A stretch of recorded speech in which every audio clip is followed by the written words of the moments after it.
Sergeant, can we please start the recordings?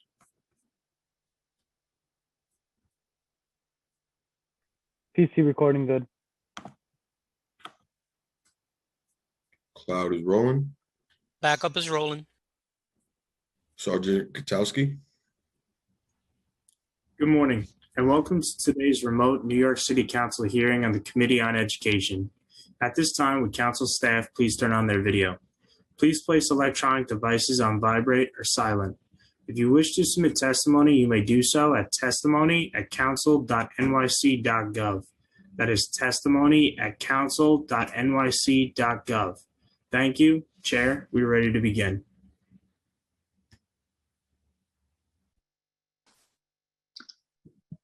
Good morning to all. Just want to make sure folks can hear me. I want to first actually welcome and congratulate again Chancellor Porter.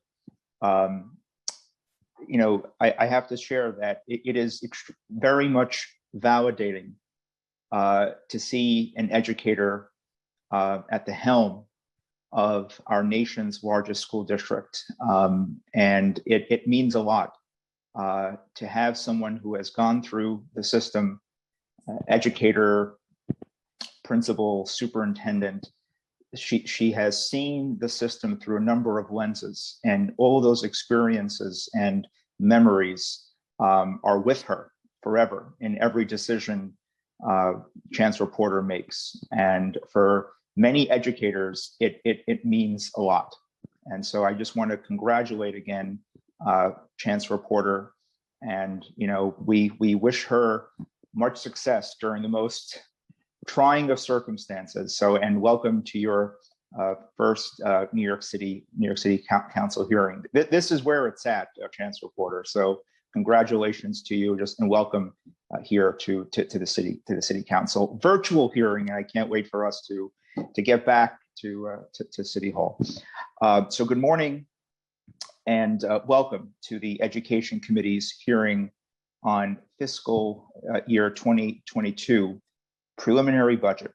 First, we will focus on the Department of Education's preliminary expense budget. We will be hearing from Chancellor Meisha Porter and DOE's Chief Financial Officer, Lindsay Oates. This is Chancellor Porter's first budget hearing. And again, I'd like to say welcome and thank you for being here this morning. It does mean a lot to us in the council. After their testimony and member questions, we will hear from DOE's Deputy Chancellor, Karen Goldmark, and School Construction Authority Acting President and CEO, Nina Kubota, who will testify on the department's capital budget. Finally, we will hear public testimony, which is scheduled to begin around 12 p.m. or so, although it might run a little bit later. The Department of Education's fiscal year 2022 preliminary budget totals $28.48 billion, excluding pension and debt service, and has grown to represent 31% of the city's total budget. While the budget grows by $921.2 million when compared to the fiscal year 2021 adopted budget, it fails to make additional investments to address the learning loss, or really the impacts experienced by our students. That's the word that is really important, the impact experienced by our students during remote learning, nor does it make any additional investments to support the programmatic and operational costs brought upon by the pandemic. Additionally, the budget recognizes $254.8 million in cuts to fiscal year 2022 alone, and will recognize $356.7 million in baseline cuts to fiscal 2022 and in out years since the last budget cycle. Of this is a $45.8 million cut to community schools, the Learning to Work program, and the Affinity Network contracts. These are programs that continue to play a vital role in holistically supporting our students and addressing their academic needs. And I'm on the record saying, and I stand by this, every school should be a community school. we need to move forward. We can't go back. So this is going to be a very big priority for the council, and I'm sure it's a priority for the chancellor and folks in DOE as well. The preliminary budget only adds $35.2 million to fiscal year 2022, and in the out years to support the creation of 27 new community schools and the hiring of 150 new social workers. While this is a great investment, it is not enough. Our kids are facing unprecedented levels of trauma, remote learning fatigue, housing and food insecurity, social isolation, technological barriers, and stress. As I have said many times before, and will say again, yes, every school should have a social worker. Every school should be a community school. The pandemic will leave lifelong trauma for a generation of students, and it is our responsibility to equip them with the support necessary to overcome academic barriers and make the most of their education. This brings me to my next point, special education. According to a report recently released by DOE, 9% of students with disabilities are not receiving any special education instruction, and 37% are only receiving half of the instruction they are entitled to as outlined per their IEPs. Furthermore, 28% of students only receive partial or none of the related services they are entitled to. Many of my colleagues and I fear, Mrs. Chancellor, that the pandemic will exacerbate the need for special education instruction and services, and that many of our neediest students will fall behind. I find it unsettling that instead of making an investment in fiscal year 22 and in the out years to expand special education services and instruction, the budget adds $220 million for Carter cases in fiscal year 21. Why are we okay with spending that much on lawsuits and are not investing additional dollars into related services and special education support staff? The state executive budget proposed by the governor would have resulted in devastating cuts to school aid that would have negatively impacted our students. I was relieved to hear that the state budget director announced cuts will not be happening as a result of the American Rescue Plan passed by Congress. I hope to see a budget in Albany that provides New York City with the education dollars we are owed prior to the pandemic and certainly during the pandemic, and that we receive all of the aid intended for New York City schools from the Congress. We hope to hear from you your thoughts regarding the federal stimulus as well. Some housekeeping. I'd like to remind council members that the Chancellor and CFO are here to testify on the expense budget. Please save questions about the capital budget for Deputy Chancellor Goldmark and President Kubota. Council members will be limited to 5 minutes in the first round of questions and 3 minutes in the second round if time allows. Public testimony on the education budget will begin approximately around 12 p.m. Before I conclude, I want to thank committee staff, Chelsea Bademore, Mrs. Sarkisian, financial analyst, Doheny Sampura, finance unit head, and Malcolm Butterhorn and counsel for the committee, Jan Atwell, and Klima Johnson, senior policy analyst. I also want to thank my staff, Anna Scaife, Vanessa Ogle, Maria Henderson, and Janine Karaketi. I would now like to introduce my colleagues who have joined us for the hearing, and just make sure I have everyone that's present. We have Councilmember Rose, Councilmember Lander, Councilmember Grodenchik, Councilmember Gennaro. Welcome, Councilmember Gennaro. Congratulations. It's great to have you here with Education Committee, or back to the City Council. We have Councilmember Borelli, Councilmember Brennan, Councilmember Lewis, Councilmember Ampry Samuel, Councilmember Kalos, Councilmember Drum, Councilmember Gibson, Councilmember Rosenthal, Councilmember Cornegy, Councilmember Barron, and forgive me if we missed anyone. We'll I see Councilmember Lander, I think I mentioned. Forgive me if we missed anyone. We'll certainly add additional folks, and with that, we can proceed. Actually, one moment, Chair. Public Advocate Williams was going to give an opening statement, and then we're going to turn, and then I will swear in the chancellor and her backbench.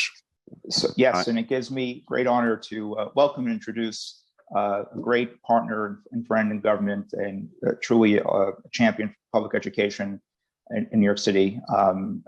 Please welcome Public Advocate Jumaane Williams. Time starts now. Thank you so much, Mr. Chair, and thank you for your partnership and your leadership on so many issues when it comes to our students and their education, and the leadership you've shown in the past year trying to get through this pandemic. Welcoming the Chancellor, and again, congratulations, both my fiance and stepdaughter were brought to tears when you were introduced, as they saw themselves in you. And welcome Councilmember Gennaro, who I serve with in person, and now we're on Zoom. So good morning. As mentioned, my name is Jumaane Williams, Public Advocate for the City of New York. I'd like to thank Chair Treyger again for his leadership, continued advocacy around education issues. Earlier this year, the governor presented the state's preliminary budget for fiscal year 2022, which allocates $31.7 billion in funding to school districts through school aid, the school tax relief program, also known as STAR, and federal funds. The budget also allocates $4.3 billion in federal supplemental funds to schools to support ongoing costs related to the pandemic. 2 weeks ago, the Congress passed, President Biden signed the American Rescue Plan Act, $1.9 trillion economic stimulus that will provide $6.1 billion in New York City's budget and $9 billion in K-12 schools across the state. And according to the mayor's financial plan for fiscal year 2022, the city will be allocating $28.5 billion to the Department of Education for this coming school year. Given the fact that we now have additional funding coming into our schools from the federal government, we need the administration to clarify how these funds will affect DOE's budget and our school system.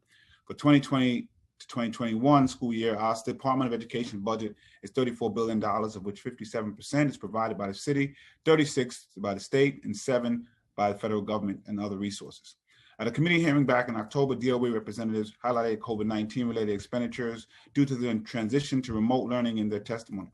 Money was spent on remote learning devices, CO2 devices, HEPA purifiers, PPE.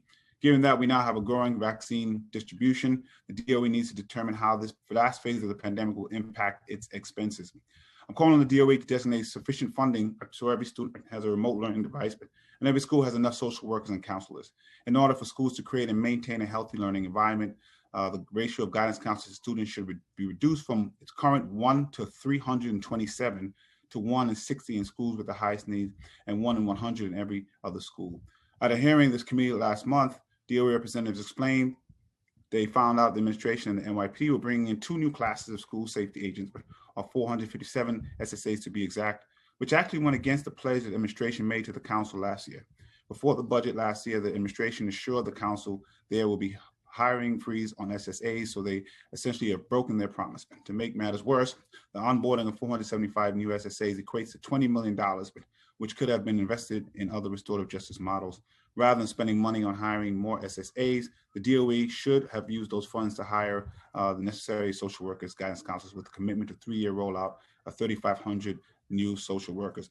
Last time I spoke on these issues, the union leader actually very intentionally misused my words. And so I want to just make sure a correction that I am most interested in making sure all of our students, faculty are safe in schools. And secondly, that no one loses their job and their employment. And one of the best ways to do that, if there's going to be a headcount, is through attrition. And so I'm sorry to see DOE has broken their promise. It is important to talk about the response to trauma when having conversations about in-school restorative justice programs. I'm calling on DOE and administration to designate funding for the city's trauma responsive education program, also known as TREP. The program is currently being funded through a grant from Fund from Public Schools. The training, which is accessible to all city staff citywide, has been extended through June 2021. It will be immensely beneficial to our school administrators and our students if we continue to fund and expand this program in the coming school year. Another area we need to focus on when it comes to funding is language access. It's been reported that English ELL learners and immigrant families are deeply concerned that their children have fallen behind and were already behind before the pandemic. According to a new survey conducted by the New Immigration Coalition Education Collaborative, 36% of parents and guardians surveyed that Since the start of the pandemic, they have not received information or assignments from their children's school in the language spoken in the home. Given this data, it is clear that more money has to be allocated to our city's Parent University program. Parent University is a collaboration of resources and course offerings to help parents become more informed and involved in their children's education. With a growing immigrant population, it is DOE's responsibility to make certain that families whose first language is not English are fully informed of their child's performance and participation. I'd be remiss not to mention the 11.5% increase in spending that NYPD will be receiving from the city in this budget. While the Department of Education is receiving a 6% cut compared to last year's budget, I'd like to also mention that DUICD is facing a 6% cut. Quality education program that meets the social and emotional needs of all students helps promote public safety. Funding for our city's public school system should be distributed towards programs that will improve our education environments, not maintain the status quo. It is time for the Department of start prioritizing restorative justice programs. I look forward to hearing how the agency will support our schools, given the administration's proposed budget for fiscal year 2022. And just to clarify, my last statement at this hearing didn't bring up any new reports. I mentioned reports of abuse. It was strange that that was brought up as something new, because if we wouldn't be having these discussions if these kind of reports haven't been made. I think we should all dream of a school where police infrastructure is not the main thing that keeps folks safe. I look forward to dreaming with everybody and trying to figure out how we all can get there with a just transition. Thank you. Thank you, Public Advocate Williams. I will now go over some procedures before swearing in the administration. So good morning again, everyone, and welcome to the fiscal year 2022 preliminary budget hearing for the Department of Education. I am Malcolm Budahorn, counsel to this committee. Before we begin testimony, as with all virtual hearings, there are a few reminders I would like to go over. Today's testimony will first begin with the Department of Education, followed by councilmember questions. Following the DOE, the committee will next hear from the School Construction Authority and DOE personnel on the capital budget, again followed by councilmember questions. Following the administration, we will then begin testimony from the public. For the public, I will be calling on witnesses to testify in panels, so please listen for your name to be called.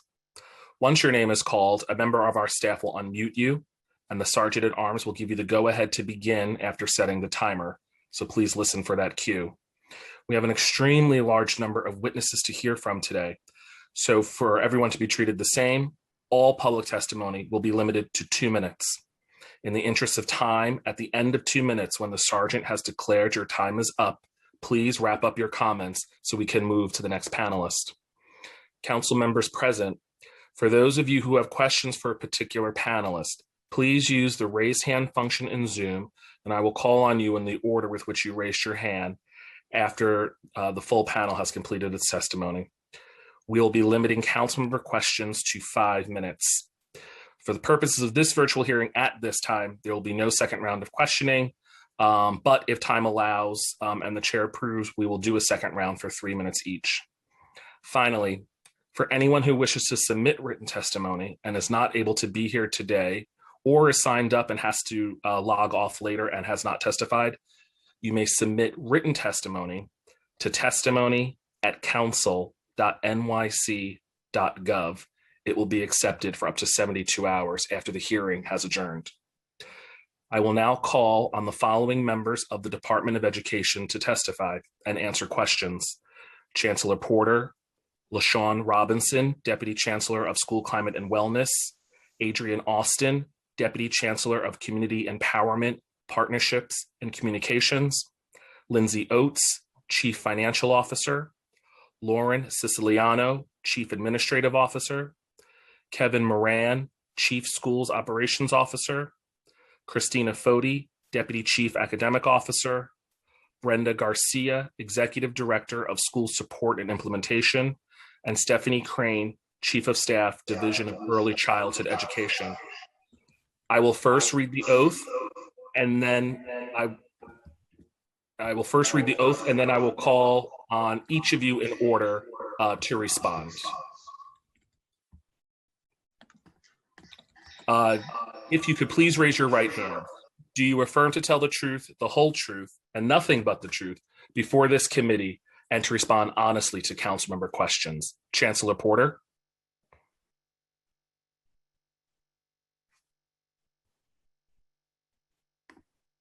I do.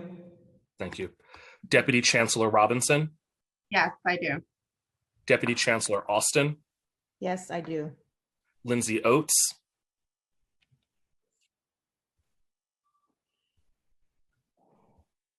Yes, I do. Lawrence Siciliano, Yes, I do. Kevin Moran, Christina Foti, Yes. Brenda Garcia, Yes. and Stephanie Crane.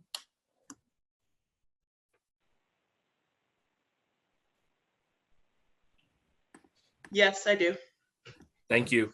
Finally, for question time, due to the large number of administration officials present, anyone that will be answering questions with the Chancellor, if you could please state your name before you speak, it will make it clear in the official transcript who is speaking. Chancellor Porter, whenever you are ready. Thank you and good morning. Good morning, Chair Traeger, and thank you for such a wonderful welcome. Thank you to all the council members for welcoming me into this space, and Public Advocate Williams also. First, I want to apologize for my lateness. The Bronx really tried to keep me this morning, and my council member friends from the Bronx know sometimes the Bronx just keeps you close, but I am here and I'm excited to be here. I also want to just thank and acknowledge all of the council members I've had the privilege of working with in the Bronx, and I look forward to expanding that partnership across the city. So I am Misha Porter, New York City Schools Chancellor, and joining me today is Deputy Chancellor LaShawn Robinson, Chief Financial Officer Lindsay Oates, Chief Administrative Officer Lauren Siciliano, and Chief School Operations Officer Kevin Moran. I want to thank you for this time to introduce myself and to discuss the Mayor's fiscal year 2022 preliminary budget for New York City schools, as well as the future of the New York City Department of Education at this most unprecedented time. Before I begin, I would like to acknowledge the work of Speaker Johnson, Chair Traeger, and the many individual members of the City Council who have supported our students and schools throughout the years, and of course, particularly this year, this most difficult year that we've all experienced across the city.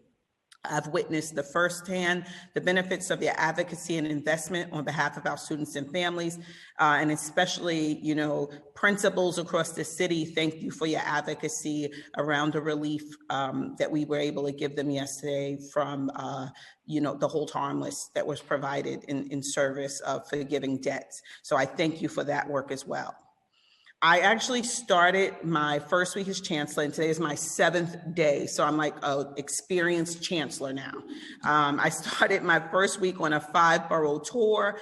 I visited a school in every borough of the city. I started in Brooklyn, went to Manhattan, had to stop in the Boogie Down Bronx, went to Queens, my borough of birth, but I ended in Staten Island. And I have to tell you that every day and every visit got better and better and better. And it was a joy and a pleasure to see the great work happening in schools and the great work that teachers are doing with students both in person and remote.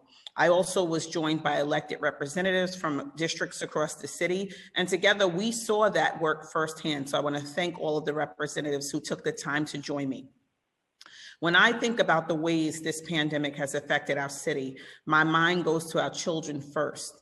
And that's not just because I've been an educator for more than 20 years. It's because I'm a mother, I'm an auntie, I'm a sister, and I'm a student of this system myself. And it is because of our young people that I carry the responsibility of engineering a significant recovery for all of us in the years to come. In our school right now, the people who are essential workers, they're visionaries and city leaders of the future, our students. We must ground them in opportunities to really move this city forward in a way that we can't even imagine as of yet. It's up to all of us together to give them every tool and resource they need to grow in the next great generation. And I'm proud to be working towards that mission in partnership with all of you. And in fact, in all of the conversations I've had, starting with Chair Traeger and Public Advocate Williams, we've talked significantly about this moment. It's not about what the school system is going to do alone, but what about this city is going to do in partnership in service of our students.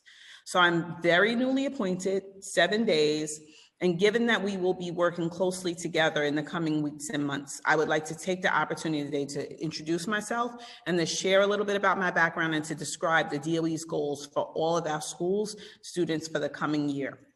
As I said 17 times already, my chancellorship began a week ago on March 15th.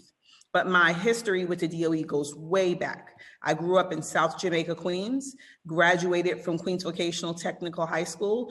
I went to schools, elementary school in Far Rockaway and in South Jamaica. I was bused to school in middle school to Ozone Park. And so I know a lot about the experiences that our students have as we think about integration and diversity in our schools. My mom is a teacher, and she was absolutely and continues to be my favorite teacher.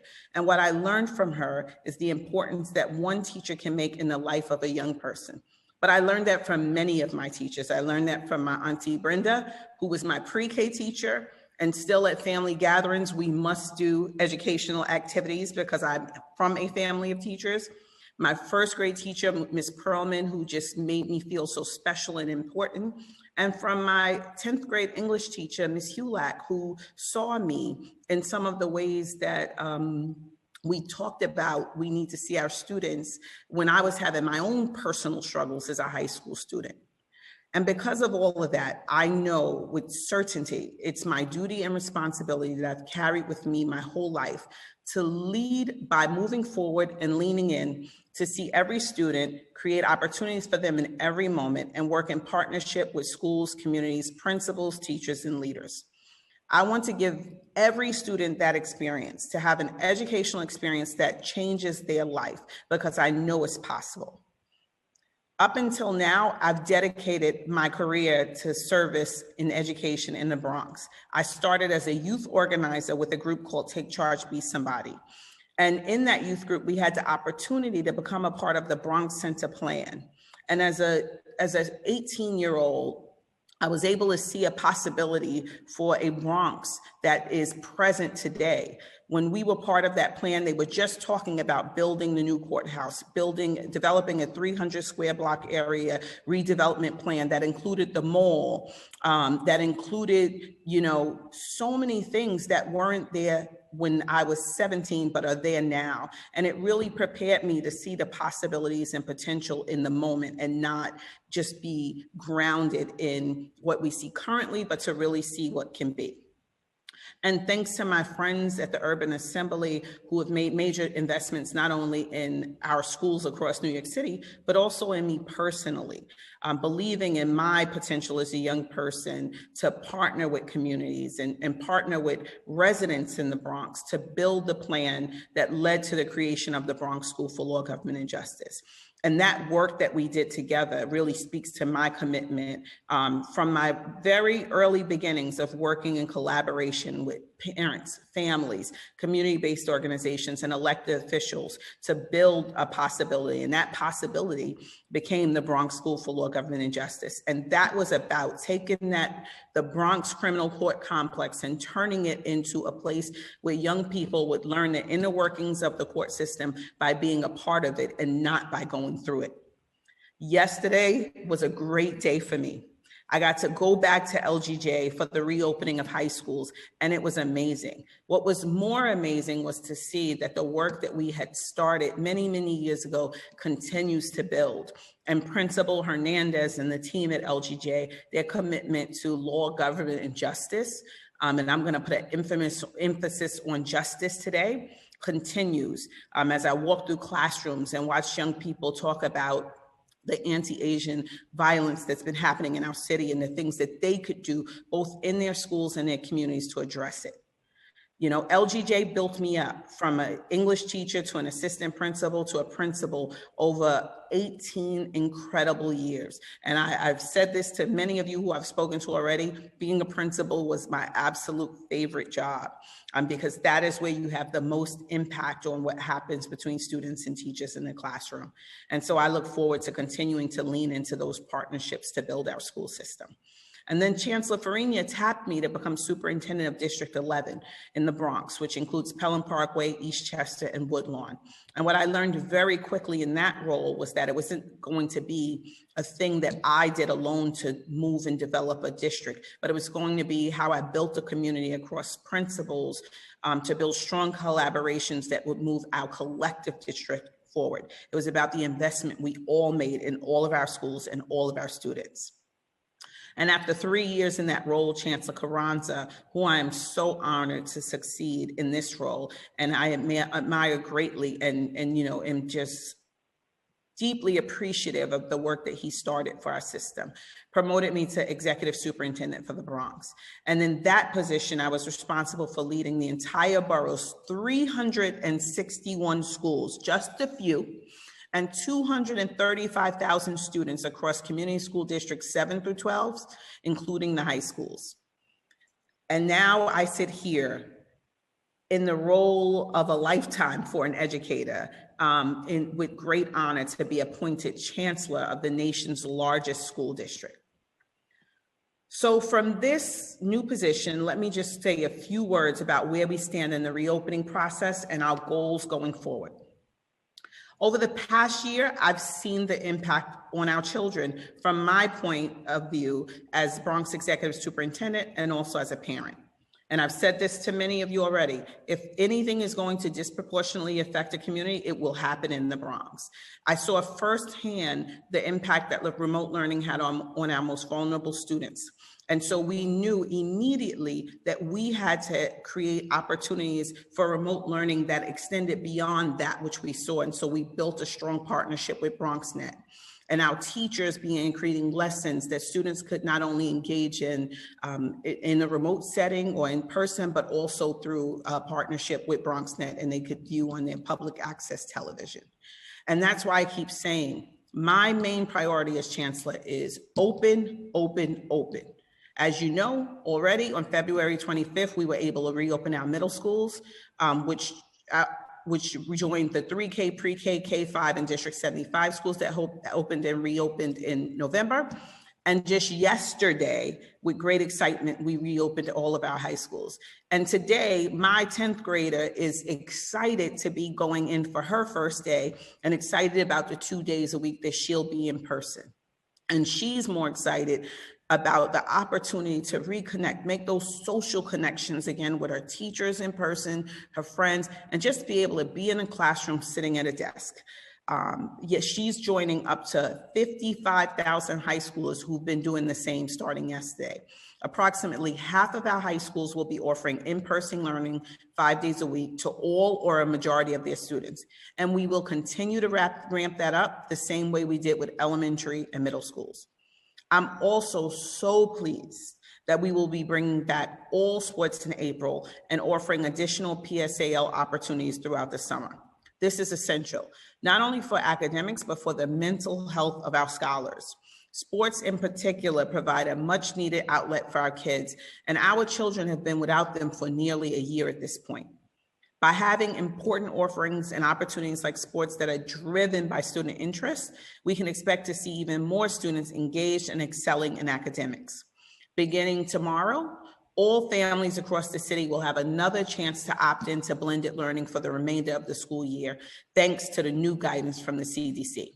This is something I'm very proud to offer because I've heard from so many parents who wanted this opportunity, and I know you have as well.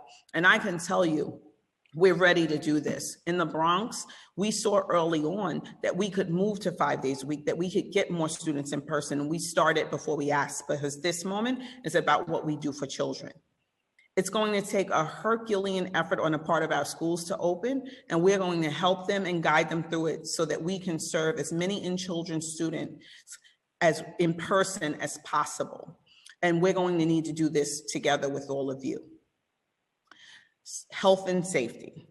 As of today, with our high schools back open, we have up to 315,000 children learning in physical classrooms, leading the nation by leaps and bounds. And that number will grow even more in April when we implement the CDC's 3-foot guidance and open our 3K, pre-K, elementary school, and elementary District 75 schools to additional students. And we know that it is safe. In fact, with a 0.57% COVID positivity rate, our schools are the safest places to be, and it's where our children need to be. So we are going to continue with what we know works: weekly in-person testing for our students, educators, staff, and now our student athletes and coaches, 30-day supplies of PPE, nightly cleanings, mandated social distancing and mask wearing, and support and monitoring from our situation room. And I can't talk about this without acknowledging the great work that our custodians, our school food folks, our school safety agents, our crossing guards, and our nurses have done in our schools to make all of this happen. New York City's school reopening plan remains the gold standard, and it's a proven approach to safety. We're proud that many of our measures are now included as national guidance from the CDC as best practices for schools across the nation. None of this would be possible without our school staff and educators, the hardest working group of people out there.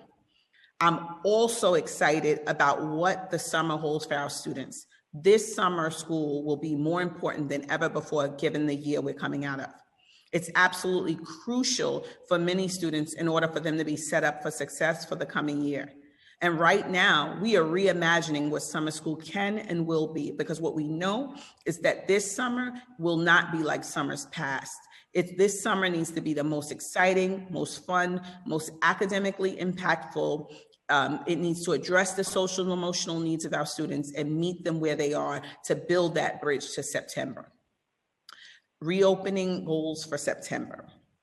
In the weeks ahead, we will be making progress toward our shared commitment to fully reopening all of our schools to all of our students in September 21-22. Our 2021 Student Achievement Plan reflects the realities of this past year of learning and looks ahead to what our students will need next year. It is rooted in healing and a 21st century approach to learning.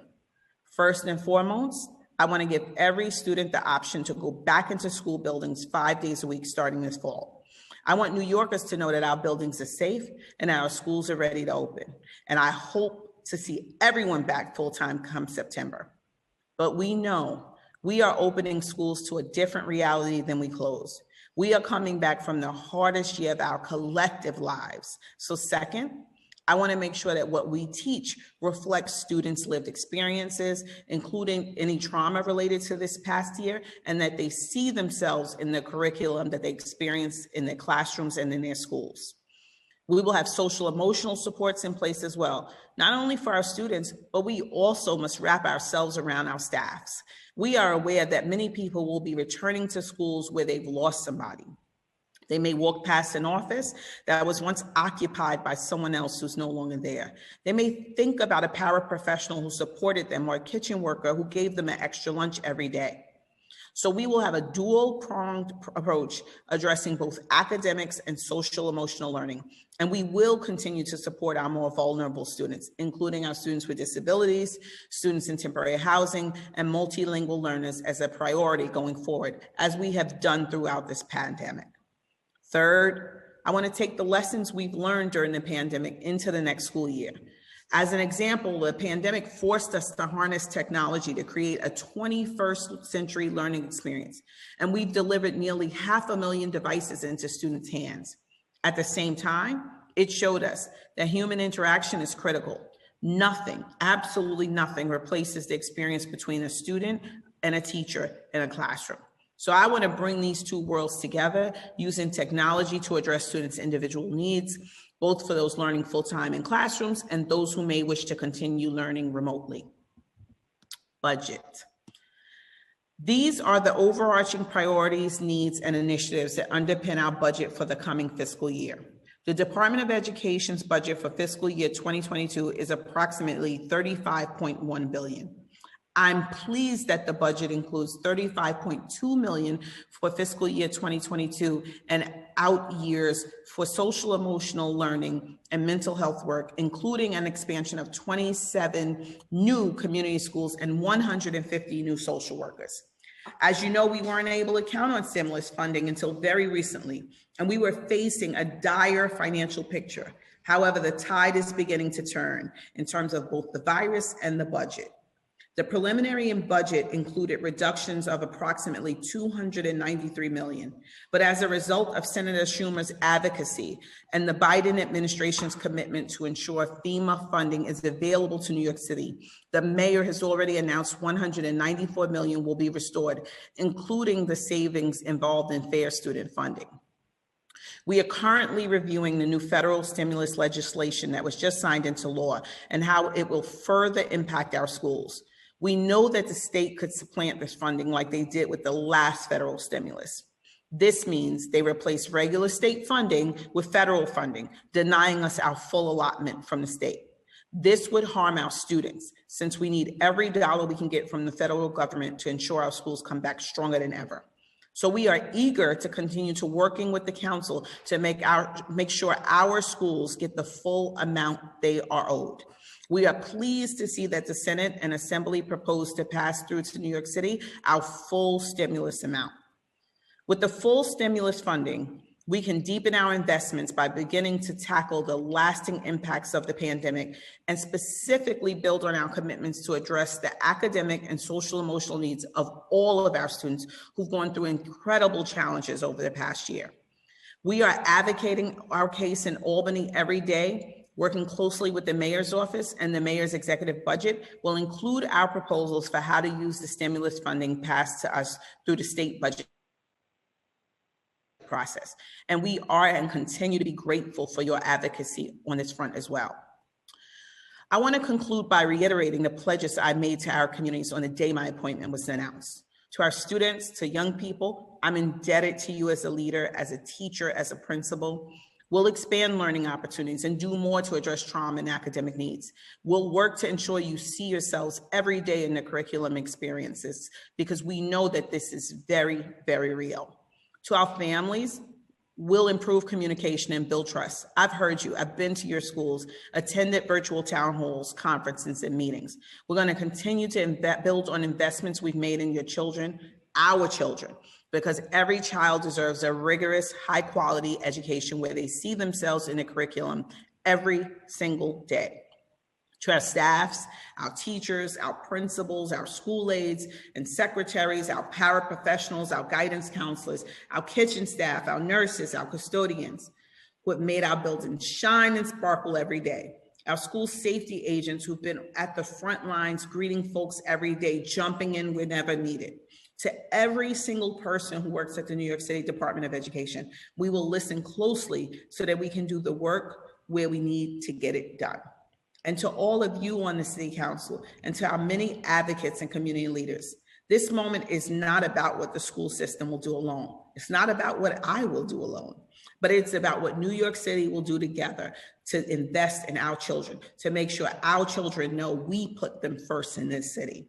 I'm ready to get to work. I am so honored to serve in this role. And as I've been saying, let's go, let's do this. I'm ready. It is time to get moving. Thank you so much to the council. Thank you, Chair Traeger, and I'm happy to take your questions.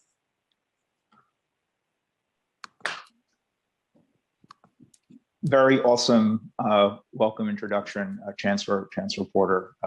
Again, welcome again. And just want to note also, we've been joined by Councilmember Salamanca, Councilmember Riley, Councilmember Miller, and Councilmember Rodriguez. And I also just want to quickly note on the record to publicly acknowledge and thank former Chancellor Richard Carranza as well.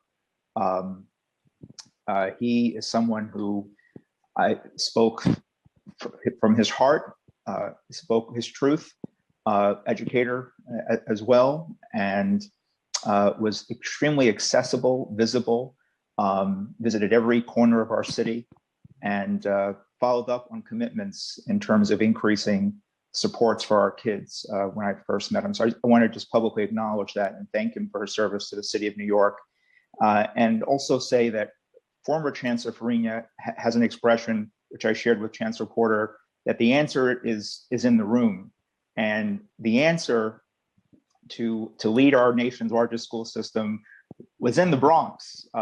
And we don't have to do a national search when we have right here in New York City such extraordinary talent. And congratulations again, Chancellor Porter. We truly are very happy for this announcement, and we wish you much success, particularly in the moment that we're in.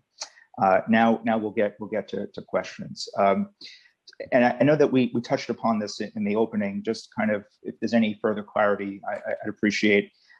We know that there is still a level of uncertainty from the state with regards to school aid, which is in flux.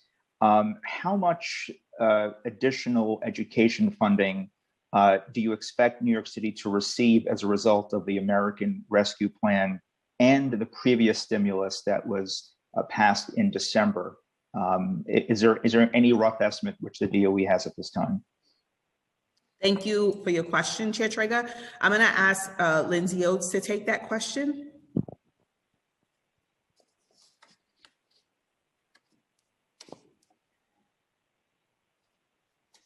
Hello, can you hear me? Yes, but there's a lot of feedback. Do you have us on the live stream in addition to the Zoom? No. I'm muted. All right, we'll just give you one moment while. This is a real life example of the joys of remote virtual work. So that we certainly appreciate everyone trying to make it work. Lindsay, just acknowledge when you want us to unmute you again. All right, if we can go ahead and unmute Lindsay, we'll try it again. Okay, can you hear me There we now? go. Yes.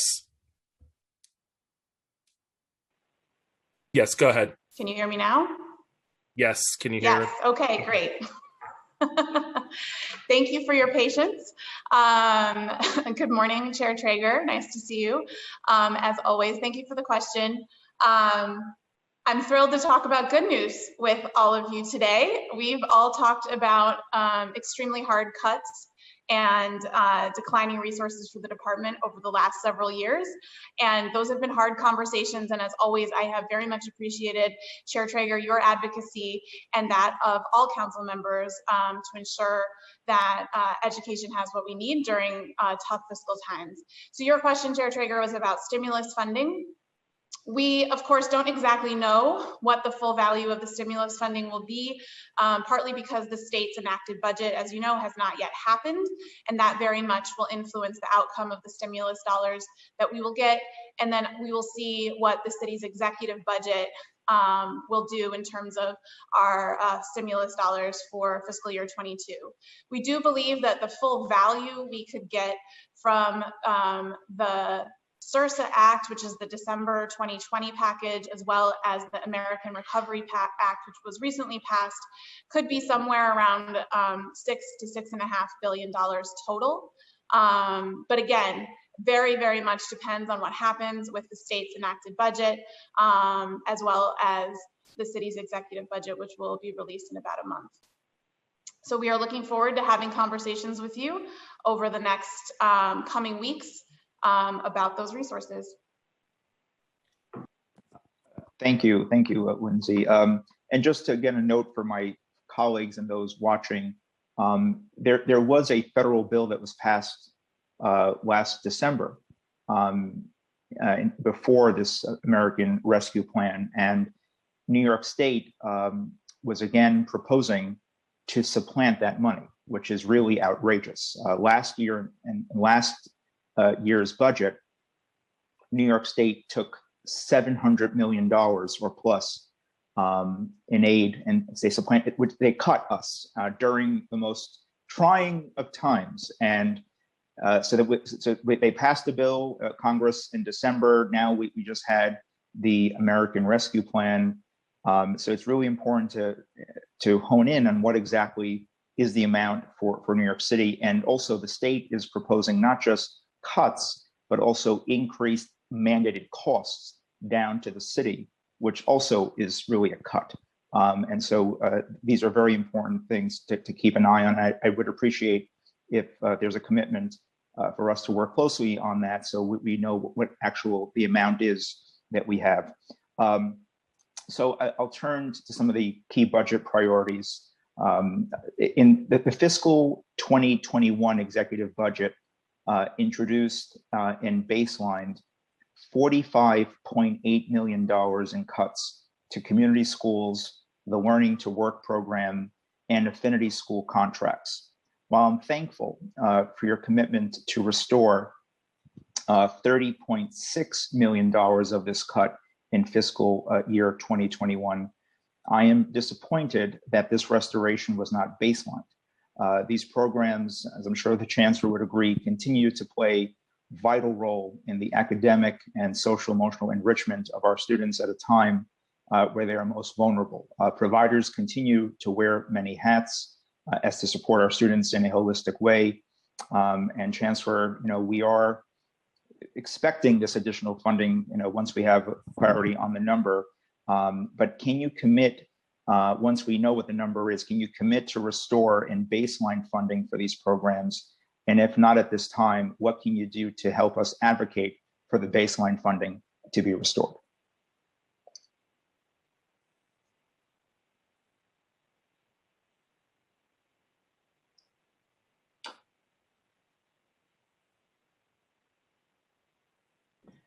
Sorry, I was muted, but this is what happens remotely.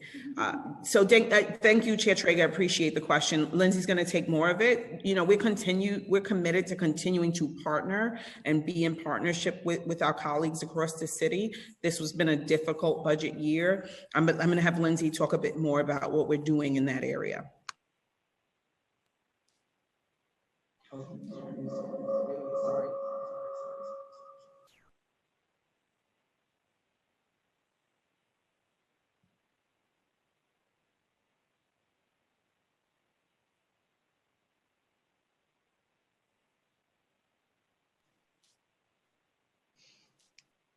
Thanks for the question, Chair Treyger. And we, of course, again, appreciate your advocacy for the restoration that we had for these important programs this past November plan, and particularly for your advocacy fully restoring the community schools reduction. Can't say enough about your advocacy really to support that. One thing the obvious thing that we're looking at is whether stimulus dollars can be used to support these programs. We're looking at other funding sources that would be available potentially to support these programs. Just as a reminder, stimulus funding is by nature temporary. And so your point about finding a baseline resource is something that, of course, we would be advocating for as well and working with our city partners on that. And I hope that you'll see more to come in the executive budget. Thank you.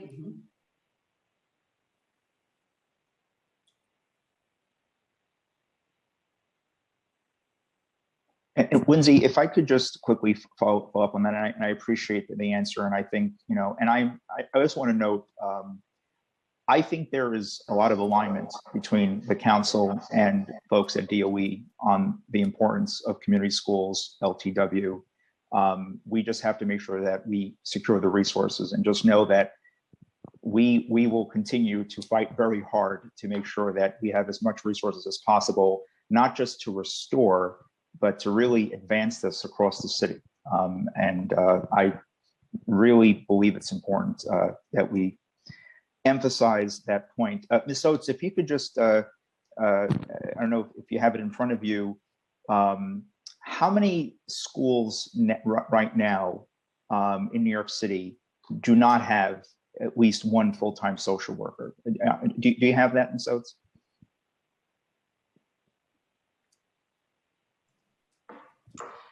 Chair Treyger, I do not currently have that number with me, but I will be happy to work with the team and follow up. Yeah, and also if you could just, when following up on that point, without a social worker, without at least one full-time counselor, to give us a budget estimate of how much would it cost to make sure that every single school had at least one social worker, had at least a counselor. I think it's really important, because to me, it's not about going back to what February looked like last year. It's about making sure that we move forward and that we have adequate supports in every single school, because we need to look forward, and we can't go back. So I definitely would appreciate that. I also want to just mention that Preliminary budget proposes cutting $40 million in fiscal year 22 to school allocation memoranda, known as SAM. Like fair student funding, SAM allocations are essential to individual school buildings and can be used for supplemental programs and hiring of staff. Do you believe that this cut to SAM detrimentally impacts schools' ability to provide a basic and sound education? And of this $40 million, do you believe that a majority should be restored to support our schools?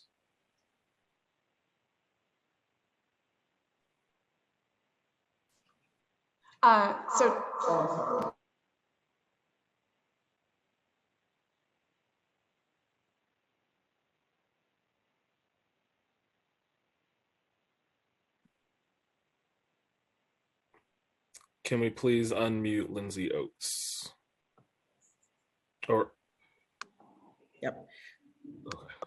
Yep. Can you unmute Lindsay? Yes. Hi, okay, so we're having some technical difficulties this morning, apologies.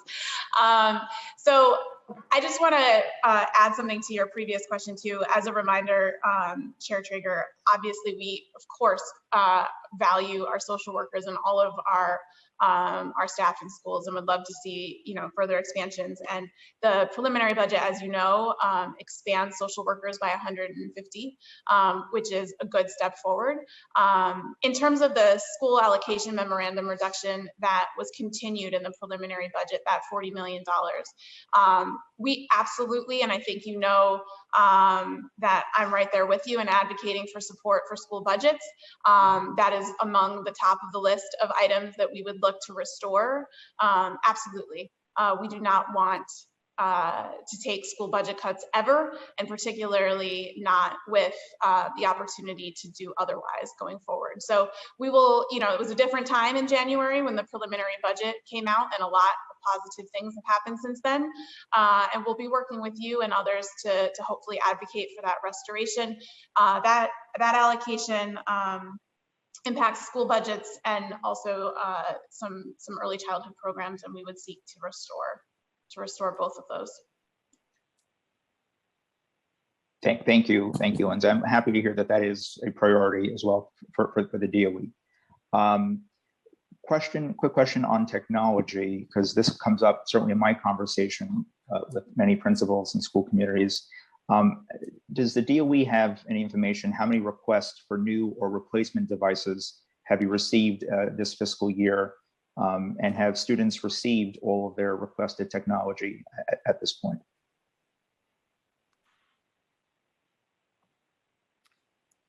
So thanks for that question. And, we've been really doing the work to make sure that every student had a device, and also have been partnering across the city, definitely in the Bronx, with our borough presidents and with our borough president and the council members to ensure that every student has a device, and continue to work to ensure that is the case across the city. This moment has allowed us to really cross the digital divide in a real way with our students. But to speak specifically, I'm going to ask Lindsay or Lauren to jump in and give you some specifics about where we are with devices. Lauren, right? Yes, Lauren. See, I'm learning what everyone does around here. Thank you, Chancellor, and thank you, Chair Traeger, for the question. It's a pleasure to be with you this morning. As you know, we have worked extraordinarily hard to deliver devices to our students, including over 450,000 LTE-enabled iPads. All of the requests that we've received have been delivered or are in transit right now, and those would really be, recent requests that we are continuing to fill on an ongoing basis as they come in. So to date this fiscal year, it's been about 140,000 devices requested and delivered, but we still have devices available and will continue to fulfill needs that schools and students have. And Warren, thank you for that. Do you have an estimate of how many students are still without their device at this time? So all of the requests that we are receiving, we are fulfilling right away. So any requests that we've received are either delivered or en route. That being said, as you well know, device need is extraordinarily fluid, and there are students who had access to a device yesterday who may not today because they lose their internet access or the device breaks or another member of the family needs it. So we don't have an outstanding number of students that need devices right now, but we know that requests will continue to come in and we will continue filling those. And of course, if you are aware of schools or students who are in need of devices, as you've done throughout the school year, please escalate those to us and we will make sure a device gets to that student immediately. Yes, I appreciate that answer. I just note that the request for Chromebooks keeps coming up, particularly in the upper grades, and also connections to internet connectivity, particularly students in shelter. That continues to be an issue. This is a question I ask every chance that, well, the chancellors, I've only met a couple of them, but a question I'd like to ask the current chancellor, the new chancellor, because I think this is both a budget question, but really more so, I think, an instructional question, and just kind of curious to hear your thoughts, Chancellor. What are your thoughts on class size, and how do you view it as a tool to improve academic results? So I think this moment has taught us a lot about, how we can provide students with individual support leveraging technology. We've been able to, in the pandemic, obviously support students in smaller class sizes because we had to and we were forced to. I think looking at ways to reduce class size collectively across our schools, is something for us to look at. And I think, one of the things that we've done as a system is, through the small schools movement, through, building in social emotional supports, making sure that students have an adult to connect to in a building. I think that the bigger question is, how are we looking at ways that students have clear connection, social emotional supports in place in their buildings so that all of their learning needs are met? Because I think what this moment is really about, and has really taught us, is about the need to really educate and advocate for the whole child. And I appreciate that answer, Chancellor. And just from your experience being, Chancellor, superintendent, principal, do you believe that an effort to reduce class size aligns with an effort to improve academic outcomes and to better meet the social emotional needs of our kids if you have a smaller class size, so you can kind of identify it and provide that kind of personalized, customized approach? I think, again, I would say again that, we've learned a lot in this pandemic around how that can happen in a variety of ways. Class size is a contractual matter, but I think we've learned a lot about how we can address students' individual needs in a variety of ways. And I think one of the things I'm really looking forward to is how do we lift that in what you and I think agree is our new school system and our new move forward. Thank you, Chancellor. A quick question, and whoever has the answer to that, please feel free to chime in. How many high schools currently don't have a PSAL team, and how many middle schools don't participate in the acronym CHAMPS? Does anyone have that data from DOE? Yep, I'm going to ask Deputy Chancellor Robinson to jump in on that one.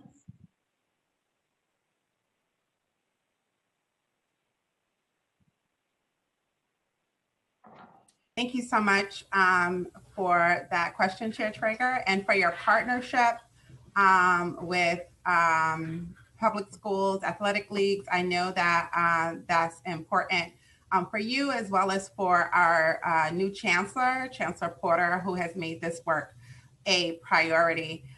We know that we currently have 530 schools supporting over 46,000 students who have participated in the PSAL programming.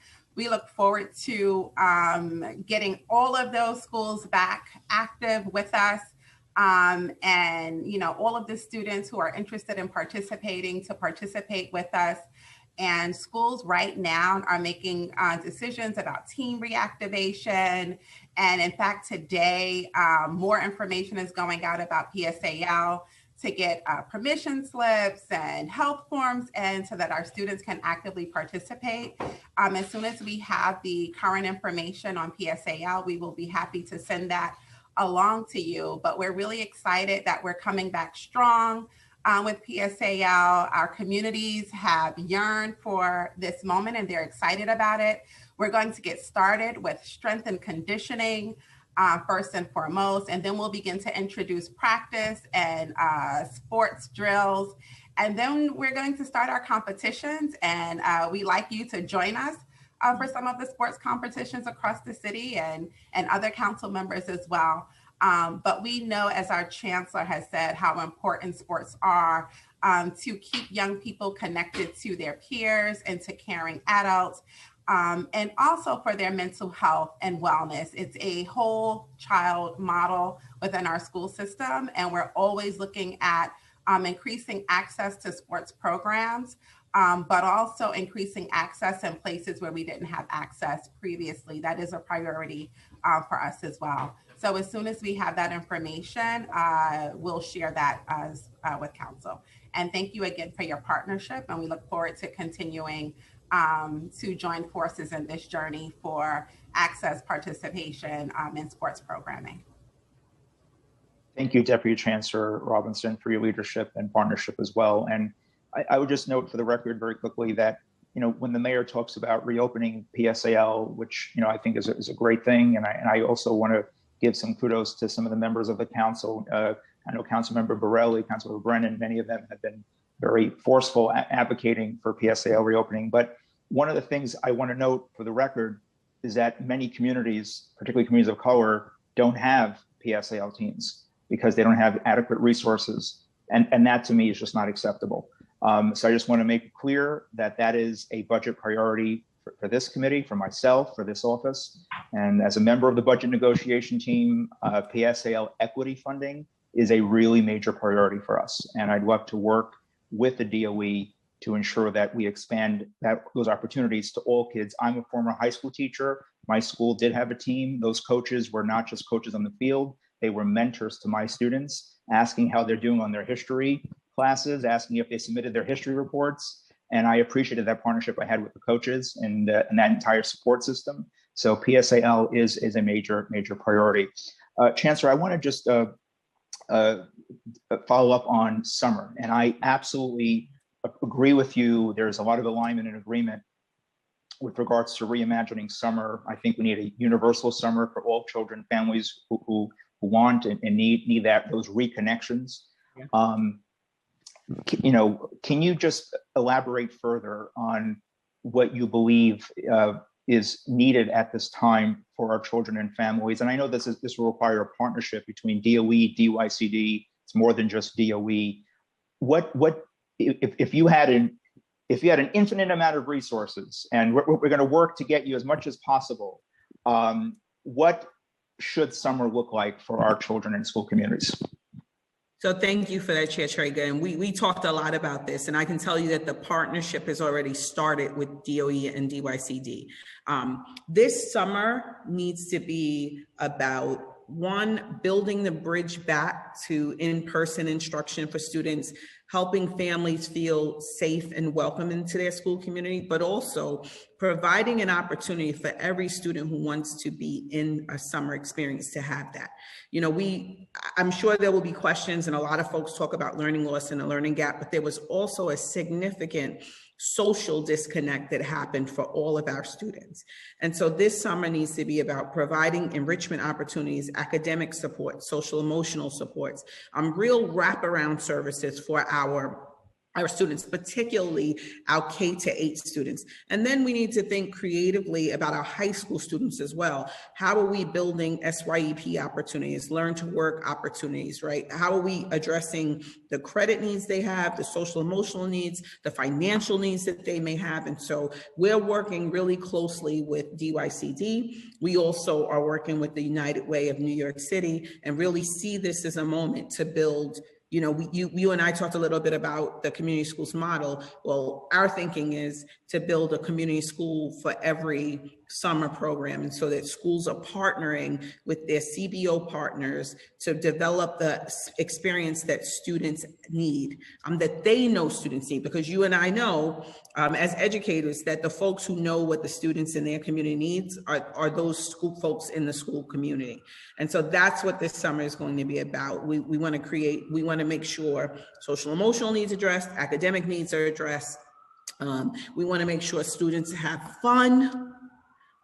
We want to make sure they get back into the building, and we want to create the space for schools to plan for that. I really appreciate that answer. And I think, you know, opening this up for all of our children, all of our families is really important. Usually summer school is a time where students who are assigned to summer school, I think, quite frankly, all of our kids could use some reconnections right now. And I use the word connection because our schools are not, if there's anything, this pandemic has proven quite a bit, but schools are more than just academic centers. They are the great equalizers for our kids. Regardless of what was happening in the world, that's where they feel safe, supported, loved, you know, secured. And we need to reestablish those connections for them as soon as possible and as meaningfully as possible. So I really would like to work further with you on that. Final question on turn to my colleagues, special education, which is really, really critical, really important. Again, as I mentioned earlier, according to the February report on special education services, 9% of students with disabilities are not receiving any special education instruction. 37% are only receiving half of the instruction they're entitled to as outlined per their IEPs. 28% of students only receive partial or none of the related services they're entitled to. Despite these stats and the possibility that the pandemic will exacerbate the need for special education instruction, the prelim budget makes no new investments to support additional special education instruction and related services. Why doesn't the budget add any new funding to support special education instruction and related services for our kids? So we will continue to prioritize our students with disabilities. We know that, you know, putting their needs first is, you know, foremost a priority for our students, and we will continue to ensure that the schools have the materials, the staff resources, and supports needed to successfully support and teach our students with disabilities. I'm going to ask both Lindsay and Deputy Chief Academic Officer Foti to speak specifically about the budget part and the special education needs and what systems and structures we've been able to put in place to support our students. Thank you, Chancellor. Wait, I can't find the thing. Thank you. Good? No. It went away. Okay. Thank you for your patience. So as we talked about earlier, Chair Traeger, the budget condition at the prelim budget was very different than what we're talking about now. So just want to, you know, ground us in sort of where we were in January when decisions were made about the preliminary budget. We are looking at opportunities to use stimulus funding for all of our students, of course, particularly those with special education needs. Compensatory services, which I'm sure Christina will mention, is a big area that we are going to be looking at. But in addition, a few years ago, the city was able to invest $30 million in expanding special programs for students. We were able to stand up a couple of specialized programs for students. We were able to add capacity to our CSEs to support more timely evaluations. That funding was added in the baseline a few years ago, and it was not reduced. So those enhancements existed. We've seen success in those programs. Christina can talk to those details some more. And of course, we're always looking for opportunities to expand those services to students. And I'll let Christina take it from there. Thank you, Lindsay. Thank you, Chancellor. Good morning, Chair and all. So as Lindsay pointed out, you know, all eyes are on our special education students and making sure that they get what they need. I just want to correct, Chair, if I may respectfully correct earlier, The numbers you quoted are accurate, but it's not that students haven't received instruction. Students are receiving instruction, and as you know, that's something we're monitoring closely. The numbers you quoted were about students and program services, which we, as you know, we're in a relentless pursuit to get to 100% of ensuring that those students are coming up on our reports as receiving their programs and services. It's a different number than receipt of instruction, which is really something that we look at through our attendance data and otherwise. But and since we closed school, we have been closely tracking the provision of remote special education services and monitoring student progress. And we are very excitedly planning a very robust program of additional services to address unfinished learning based on student needs without requiring families to file claims or hire attorneys. You know, this is not something families will need to fight for. We are excitedly putting these plans in place and working with Lindsay, and of course, under the direction of our chancellor, to make sure that we're meeting these needs. And we look forward to future conversations on that topic and sharing in more detail what we hope to provide for every one of our students, but particularly our special education students.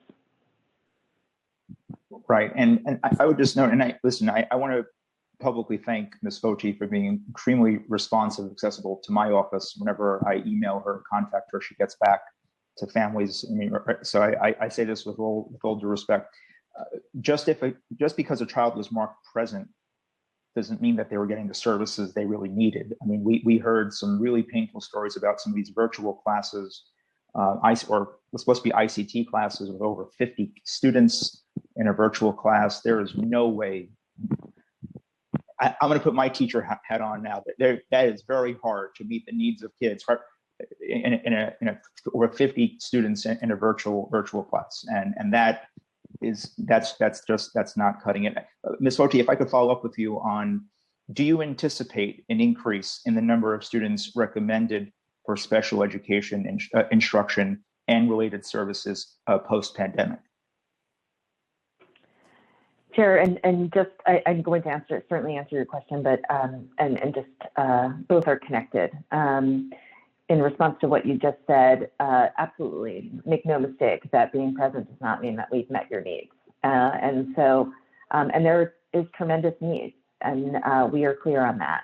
In terms of the referral, we do not want to see disproportionate referrals to special education. We never want to see disproportionate referrals or unnecessary referrals to special education. And so I mentioned earlier the robust set of supports. We are planning for how to make sure that students get what they need in the least, what we call the least restrictive environment possible, which means as integrated and inclusive and grade appropriate. And most of all, it's an environment that meets the child's needs. And so these are all things that we are thinking very deeply about, and hope to share more information about how we, more specific information about how we plan to address in the future. But this is front and center on our minds. Yeah, and just note, we have over 200,000 students with IEPs in our school system. And at last count, we had, I believe, somewhere in the neighborhood of 500 or so school psychologists. Ms. Foti, do you agree with my view that we need to hire many more school psychologists, particularly also in District 75? I think that our psychologists are an invaluable resource. We have approximately much closer to 1,000, but nonetheless, they play an incredible role in the lives of our students, academically and socially and emotionally, and we are really assessing overall need and how psychologists can best support in the upcoming year ahead. I think more to come on that front. Certainly can't speak to whether or not we're able to increase capacity at this point, but acknowledging the importance of the role that our psychologists play. Yeah, and if you could send me over that number and a breakdown of where they're at, because I think there's a disagreement about the number, or maybe some discrepancy that I'd like to resolve. But with that, I'd like to now turn it to my colleagues. I know they've been very patient and mindful of time. Thank you very much. Malcolm, can you please? Yes, thank you, Chair. We were going to first call on the public advocate, but I just double checked and I do not see him in right now. So we will insert him into the queue if he rejoins. In order, we have council members Lander, Kalos, Grodenchik, Salamanca, Riley, Borelli, Barron, Miller, and Rose, and Rosenthal. I want to remind council members that have not raised their hands to raise their hand if they want to be added to the queue. We are doing 5 minutes for each council member, and we will begin with council member Lander. Time starts now. Thank you, Chair. Chancellor, it's so good to be here with you. I just want to say a hearty congratulations and welcome. I'm a public high school parent and my daughter is off today. I'm sitting in the place where she's been doing her classes for the last several months. I will say she's only got one in-person class. Mostly she's on Zoom in her school today, but she's very happy to be back in her classroom with her friends.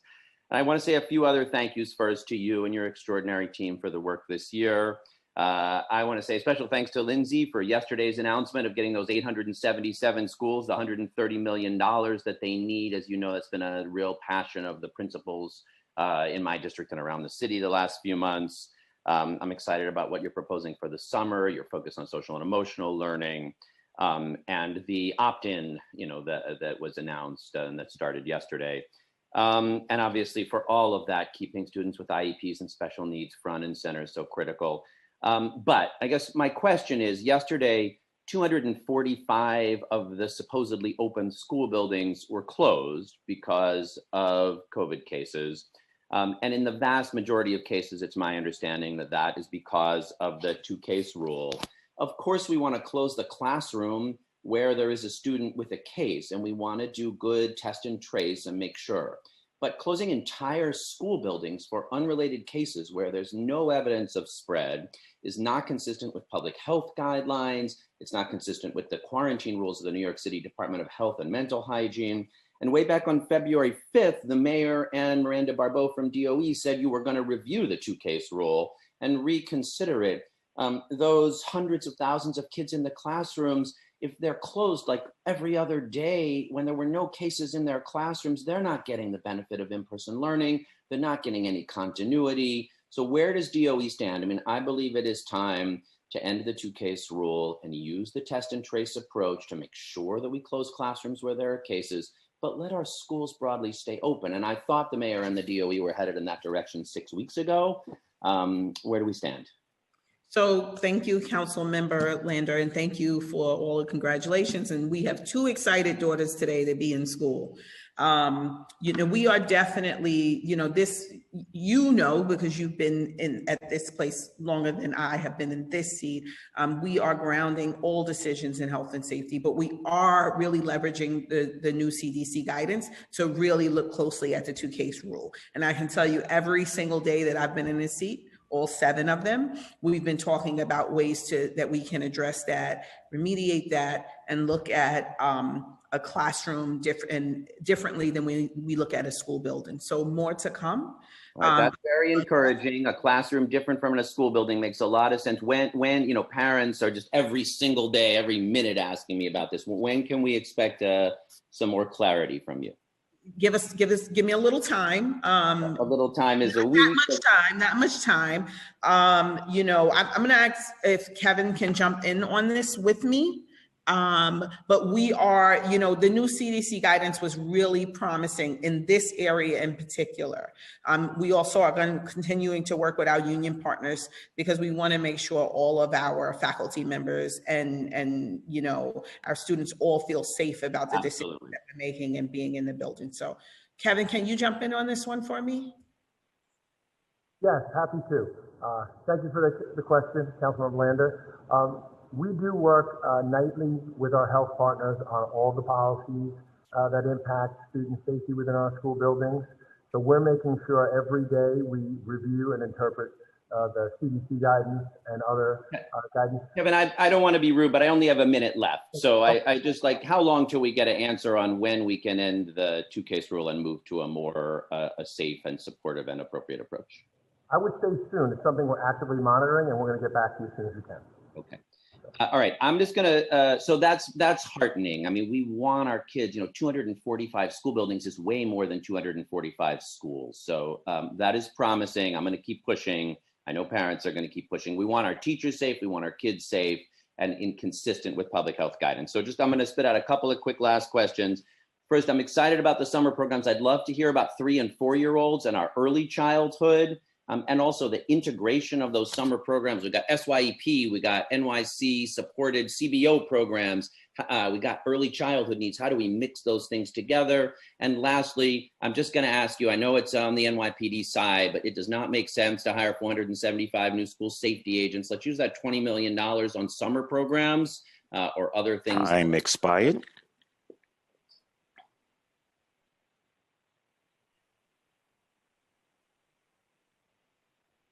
You're unmuted, Chancellor. Okay, thank you. More to come on the 3 and 4-year-olds. Thank you. Thank you for 37 questions in 20 seconds. More to come on the 3 and 4-year-olds. Definitely working on SYEP expansion, and DYCD is really excited about that, and we're excited to partner on that together. School safety agents, more to come. We're continuing to do that work and move forward. So more to come on that as well. Thank you. Thank you. For the record, we want to also acknowledge that we were joined by Councilmember Levine, and next we are going to turn to Councilmember Kalos, followed by Councilmember Grodenchik. Time starts now. Congratulations on your new role, Chancellor Porter. It is good to have a fellow New York City Public School graduate at the helm.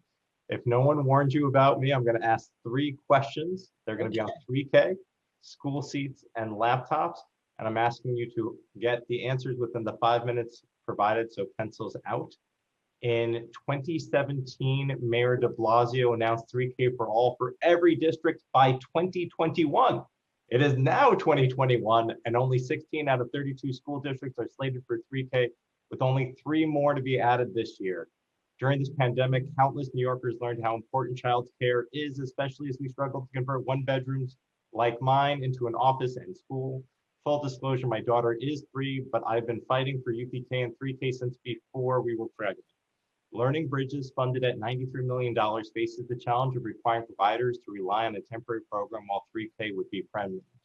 When I asked Mayor de Blasio, he said that if we got federal funding, he was open to deliver on his promise of 3K for all by 2021.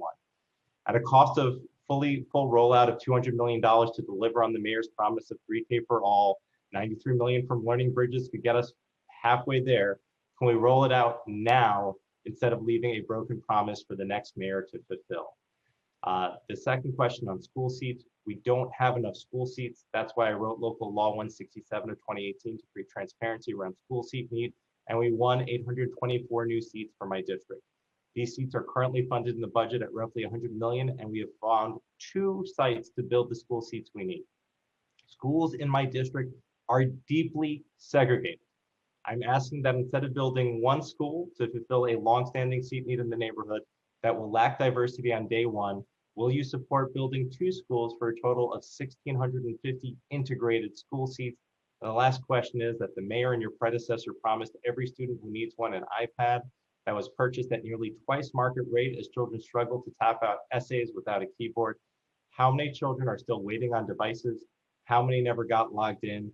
And would you support my legislation to give every student who needs one a laptop along with internet and a culturally responsive textbook? All right, I'm gonna thank you, Councilmember Kalos, and I'm so glad I have so many friends, former school system members, teachers in this council. So I'm gonna jump right in and pass all of these things around, but excited about partnering around making sure devices and Wi-Fi are in the hand of every New York City public school student. Lauren's gonna jump in on devices, Karen's gonna jump in on buildings, Stephanie's gonna jump in on Learning Bridges, and more to come on 3K and pre-K. But let's start with 3K and Learning Bridges, please. All right, Stephanie. You got 2 minutes. Can you unmute Stephanie Crane? Yep, bear with us as we go about unmuting each person. There we go. Yep. Good afternoon, council member. As always, appreciate your support on 3K and Learning Bridges. So as the Chancellor mentioned, we continue to think about ways that we can expand 3K given the new stimulus funding and just the way we have seen childcare support our city as well in the Learning Bridges Forum and in 3K and pre-K. So short answer is we're going to come back to you soon, but we hear this clearly as a priority and would value your partnership in this work and all the great ways you've contributed so far. So I'll help you find the sites. Be in touch with you soon. Yes, I remember many calls going over all the sites. So more to come, and thanks again for your advocacy.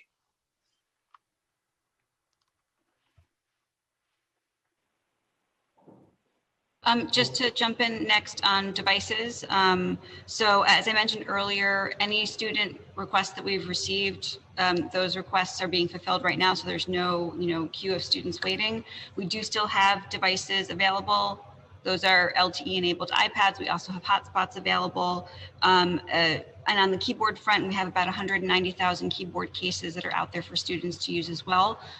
So just wanted to share that. Great, thank you.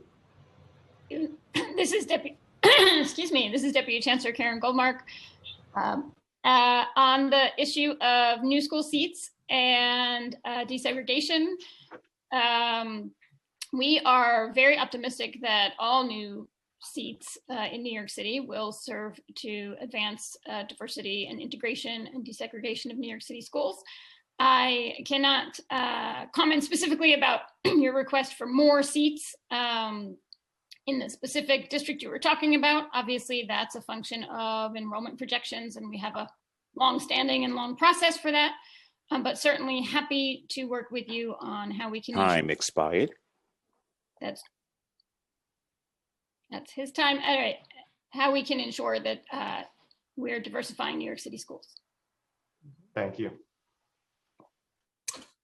Thank you. And next we will hear from Councilmember Grodenchik, followed by Councilmembers Salamanca, Riley, and Borelli. So if we can unmute Councilmember Grodenchik, please.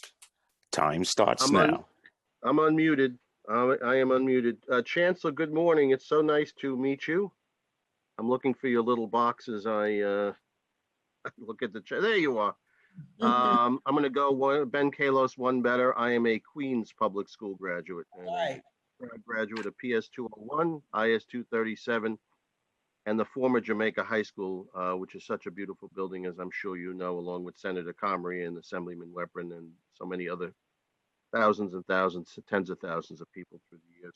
I want to echo and thank you, Councilman Lander's comments about the $130 million, which will hold schools harmless. As Chair Traeger knows, nobody visits more New York City public schools than I do. And that has been a major sticking point and something that I am really glad to hear because when children move in the middle of the school year, it's really nobody's fault. It's a family decision generally. I want to also echo the concerns of Ben Kalos. And we've heard this before for more than one chancellor. We've heard it for Chancellor Carranza and Chancellor Farina. I am really upset that I have to buy the technology for my schools. And I know Chair Traeger is shaking his head. He understands this. I spend almost 4/5 of my discretionary dollars every year. I have 35 schools, and the principals, I don't tell them what to buy, but that's something.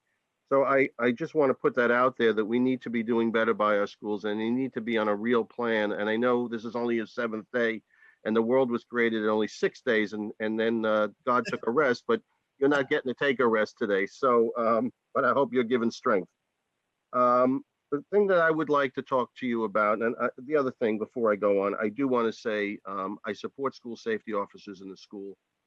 They are utterly professional. I have never once not been challenged, even though most of them know me by my first name. I just want to put that out there as I have before previously. I would like to ask you about after-school programs. And I know there's a lot on your plate today, but I represent a district that's more akin to, say, Councilman Borelli and Councilwoman Rose, who you're going to hear from shortly. I'm way out in Eastern Queens, and it takes parents and guardians a long time to get home from work, and our schools don't close at 3 anymore. Most of my schools are, they're locked up by 3 o'clock. So that's something, when we talk about equality and how we're serving students, I think there'd be nothing more important, no more major direction that we could go in than making sure that every school in the city of New York has an after-school program. It would do so much, especially coming out of the pandemic. I'd like to hear your thoughts on that, and then I'm going to skip off to zoning and franchises. Okay, so I'll just say very quickly, first of all, thank you, council member, and I know about the commutes in Queens for sure. I will forgive you. I am a Queens girl, but I will forgive you for the Mets because the Yankees. We have a problem here, Mr. Chairman, but go ahead, Chancellor. But I absolutely believe in after-school programs and know what an enriching experience they can create for our students. And I agree with you, particularly coming out of this pandemic, our schools have to really become places that wrap around students. I'm going to also ask if you want some more information or you just want to know where I stood on it, I can ask Deputy Chancellor Robinson to talk a little bit more about our efforts in that space. But it is definitely something I believe in and think is important for our schools and will be an important part of our reopening. I appreciate that. And I know growing up in New York City and the struggles that we all have faced as children growing up in New York City that you understand. And it's so wonderful to see somebody who grew up here and is actually the chancellor. The last thing I just want to add to what Chair Traeger and others have said about the PSAL. I know it's hard to believe looking at me, but I'm a former PSAL athlete running track at Jamaica High School under Coach Scheinbart. And my son was a varsity athlete at Cardozo and a varsity football player, JV baseball player. These programs are so important. And I want to thank you for taking on this challenge. And I hope we can get you out to Eastern Queens so we can show you some of the great stuff that we're doing out there. Thank you, Mr. Chairman. I look forward to coming. Thank you. Yeah. I'm going to cede my last 11 seconds. Thank you, Councilmember. Next, we're going to hear from Councilmember Salamanca, followed by Councilmembers Riley, Borelli, and Barron. Councilmember Salamanca.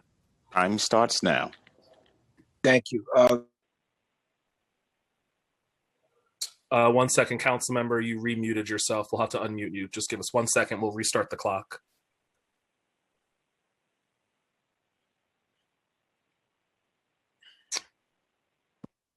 There we go. All right.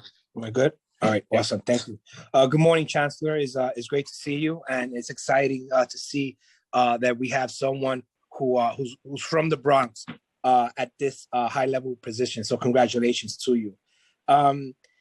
During when the school year began, I came out forcefully because there were schools in my council district that were not getting its fair share of technology. And I thanked you because as in your prior position as the executive superintendent of the Bronx, you reached out and we visited a few schools to go over what some of the challenges are. And so my question is, because this is an ongoing issue that I'm hearing throughout my schools, what is the average ticket time for when to get a ticket resolved for IT issues in terms of technology relating to students that take this technology home? Thank you, Councilmember Salamanca, and it has been a pleasure and will continue to be a pleasure to work together. I'm going to ask Lauren to talk about the ticket time on, that DIT takes to respond to device issues for our students. Great. Thank you, Chancellor, and thank you, Councilmember, for the question. And we have really enjoyed partnering with you to make sure that students in your district have the devices and the technology that they need. We're absolutely committed to continuing to do that. We know that our students and families need dedicated help desk support. And so in order to make sure that we could have timely responses, we stood up a separate fully family-facing help desk that was distinct from the staff-facing help desk in order to make sure that we had the capacity to respond. So right now at that help desk, we receive about 3,500 calls per week. An average wait time is 1 minute 47 seconds. Depending on the issue that comes up in terms of resolution, timelines can vary. For example, for students who need a replacement device, all of the devices are covered by AppleCare. So for students who have an iPad that needs to be replaced, we would work with the school to then swap out the device, get it repaired, and get the student a new one. So depending on, I raise that as an example of depending on the type of ticket that would dictate resolution. So a ticket such as that one, what's the turnaround time for a student to get a new device? So the turnaround time, we obviously try and do it as quickly as possible. It's usually about a week or so for the to swap out the old device and get the student a new one. But if you are seeing, if any escalations are stuck, you should absolutely let us know so that we can make sure that those issues get resolved. And that average week is consistent in all 5 boroughs, or are there other boroughs that are getting a quicker response compared to other communities? So the week timeline is driven by the timeline to get the device back. So there's no reason why one particular borough would be worse than the other. But again, it sounds like there are some specific issues that are coming up, and definitely want to troubleshoot those with you if anything is stuck. So the average wait time for a student in the South Bronx that needs a device replaced through Apple Care, they will get their new device within 1 week. So I don't have it broken down geographically, but the timeline to do the swap is about a week. There are all kinds of reasons that might be longer. It might be if the family isn't able to go to the school, we then work with the family to set up pickup at the home, for example. So that's why it's, without knowing the specific cases, it's hard to say. But again, if there are issues coming up, we absolutely want to troubleshoot those with you. So please just let us know and we'll work to make sure they get resolved. All right, thank you. Chancellor,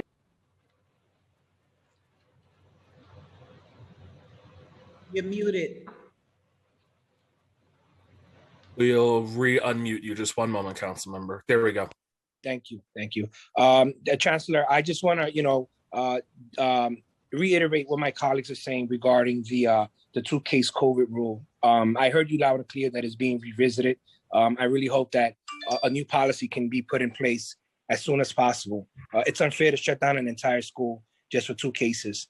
There's quite a few charter and private schools in my council district. There may be some cases.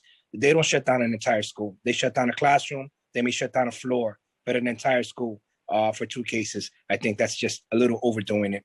And finally, want to also lend my voice to the $20 million that they're trying to spend on new school officers. Time expired.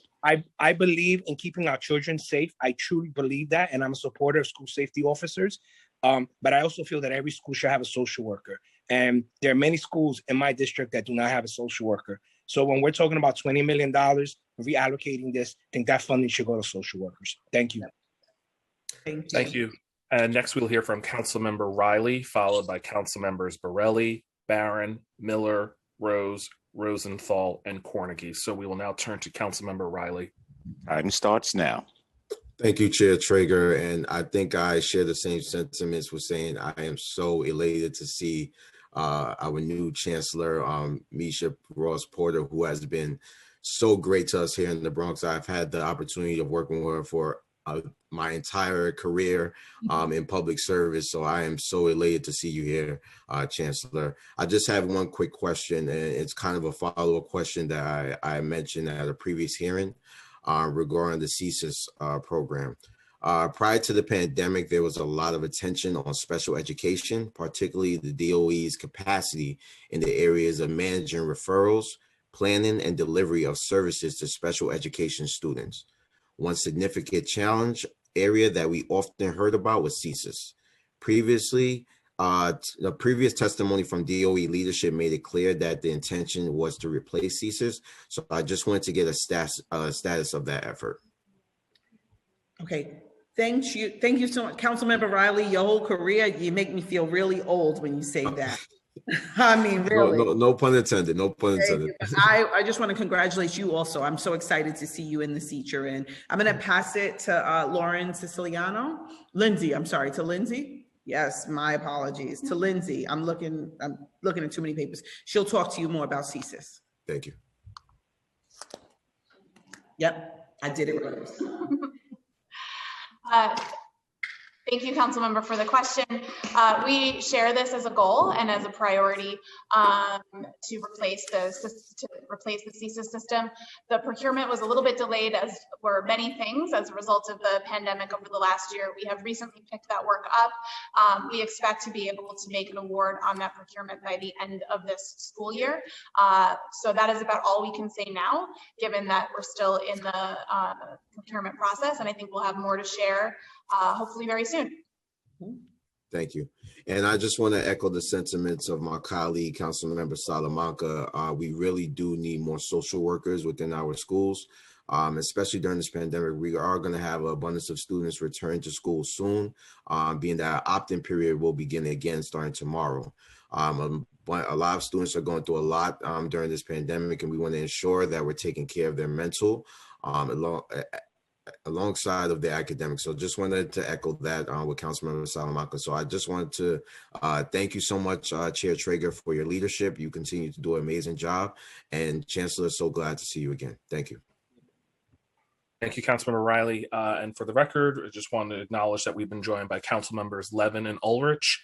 And next we will call on Councilmember Borelli for questions. Time starts now. Thank you and welcome, Chancellor, to your first budget hearing as Chancellor. Hope you're having as fun as we all tend to. I just have a question. I know we said we're working on the two-case rule. We're thinking about it. We're having conversations. We've used all these terms that we throw around. But what specifically are we waiting? What is the determining factor on the two-case rule? What are we waiting for? Is there a study? Is there a question that needs to be answered? Is there a device that needs to be installed in classrooms? What is it? There's no classified information in city government. So, I mean, what are you waiting for? So we, again, I'm going to pull Kevin in and talk more specifically about it. We definitely are leveraging the new CDC guidance that looks specifically about about when we close and when we do not close. A big part of this pandemic for all of us has been like centering health and safety. There's so many things that we don't know. We've learned a lot in the last year, which is why we're looking at the two-case rule and have heard, I'm sure as you have, from many parents about this issue. So Kevin, can you talk some more specifically about what we are waiting for, which is the question of the hour and the day? Yeah. Thank you, Chancellor, and thank you, Councilmember Borelli. For us, we are multitasking, as you can imagine, and working with multi-agencies around all guidance that's released. As you know, we just opened up our high schools, and that was the intense focus. Working with the Situation Room on a nightly basis, looking at cases, working and partnering with the health department, partnering with Test and Trace. I think we're all looking at this issue. I wish I could give you a definitive date or a timeline when I could provide you an update. But there's no new study we're waiting for. I mean, we're basically waiting for feelings and how things seem to be and appearances, because there's no specific study that's going to come out between now and the day where this decision is going to be made. So I just don't understand why we're not using the day after spring break, for example, as a good day to end it. Well, I'll promise that we'll follow up with you. I do think there are a host and a range of operational considerations about what this would mean operationally and how we do that.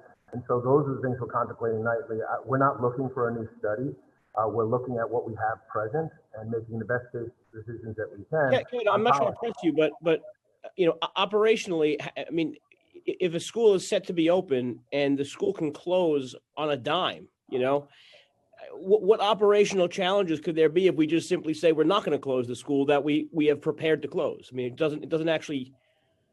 Yeah, I appreciate your concern. Look, my two children are at I-24 and it's closed a bunch, 6th and 7th graders respectively. So I'm very interested in updates to the policy. I just can't offer you a response right here on the council call now, but do promise to get back to you where we are and where we stand. The next question for the Chancellor, for anyone, is the CDC guidance on 3 feet. So I'm reading now from the website. 3 studies, this is from CDC's website. 3 studies published in today's Morbidity and Mortality Weekly Report also addresses SARS-CoV-2 in school. Taken together, these studies build on evidence that physical distancing of 3 feet between students can safely be adopted in classroom settings. They specifically mention elementary schools. Now, in elementary schools, we have in-person learning, but many of them we have cohorting where we have students coming in on different days. So if the CDC is now saying that 3 feet is okay, specifically for elementary schools, they put all sorts of caveats and conditions for middle and high school, and I'll concede that point. But for elementary schools, they say, regardless of the risk, 3 feet is fine. If we already have the teachers in the classroom, we already have students coming, and now the CDC is saying we have more space for the students, why can't we just put more students in the classroom and give them 5 days a week? So we have we're opening up actually tomorrow, the opt-in period, and we're going to keep the window open for 2 weeks. In the middle of the opt-in period is also spring break, which we think everybody needs a break right now. And so we wanted to give a window to schools to also plan what those numbers might look like if we need to bring in, identify additional staff. So we wanted to not just open, but we wanted to open the window to open so we can plan to do so safely. We also have to consider in elementary schools in particular, there in that guidance, it also speaks to eating and distancing, having 6 feet of distance for when students eat. So we have to plan accordingly. We can't just open up and say, just come in. We have to make sure again that we do it safely. I appreciate your answer was more specific than the 2-case rule answer. I promise we're coming back with the 2-case rule. And then we hear it loud and clear from every council member. Time expired. Thank you very much, and good luck to you in the job. Thank you. Thank you, Councilmember. And next we will hear from Councilmember Barron. Time starts now. Thank you so much to the chair for this very important hearing, and to the new chancellor.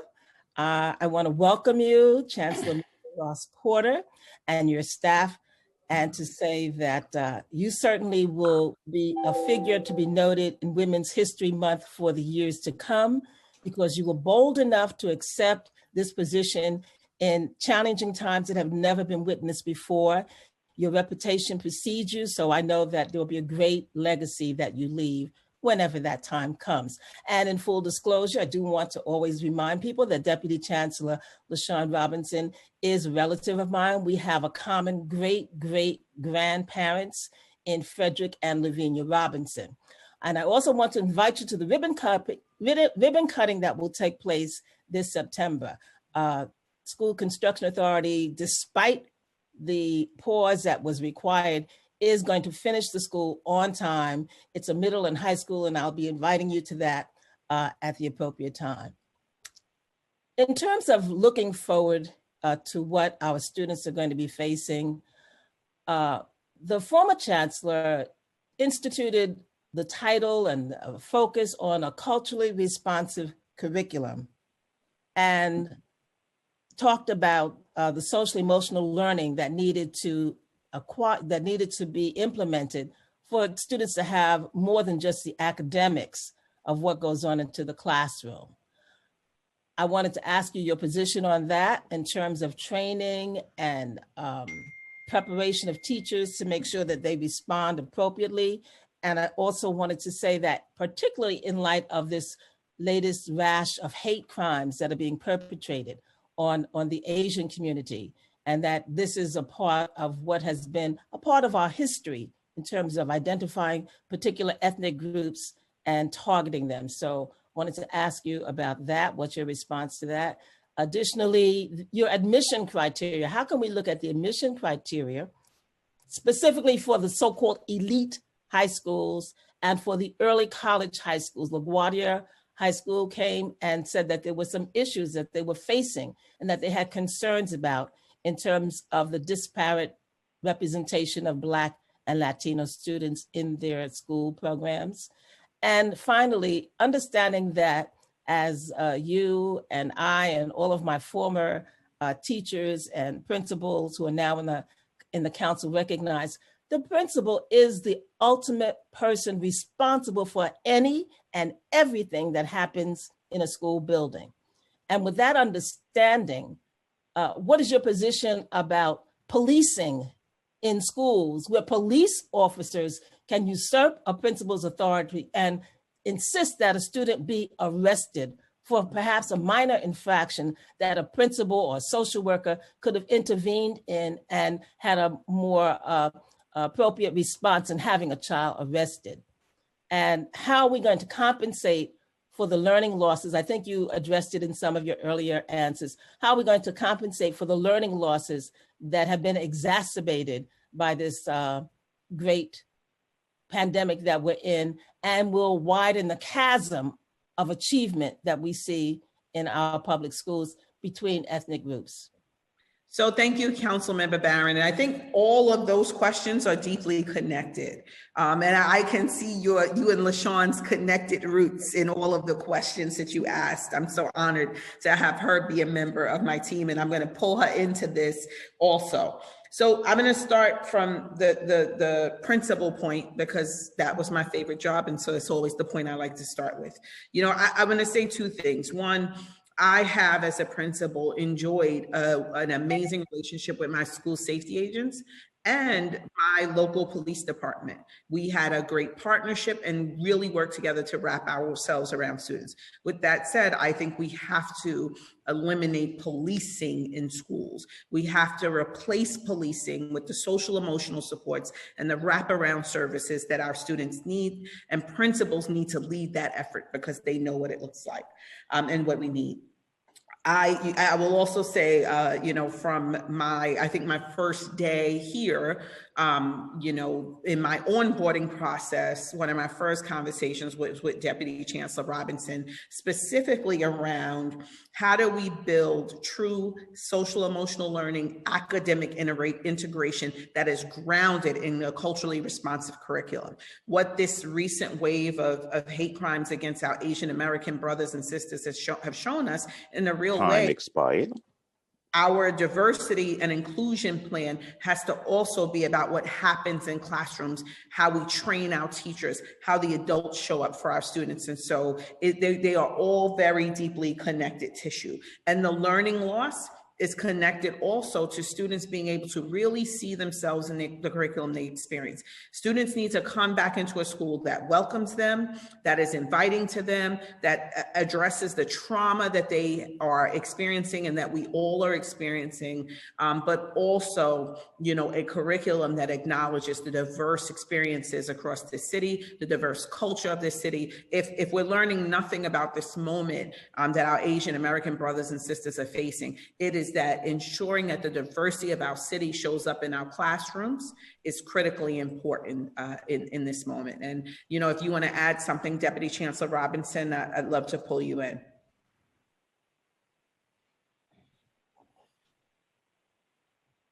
Bear with us one. Also a response to the admissions criteria. Mm-hmm. So we are looking closely at the admissions criteria. You know, we took a pause on screens this year for our middle schools.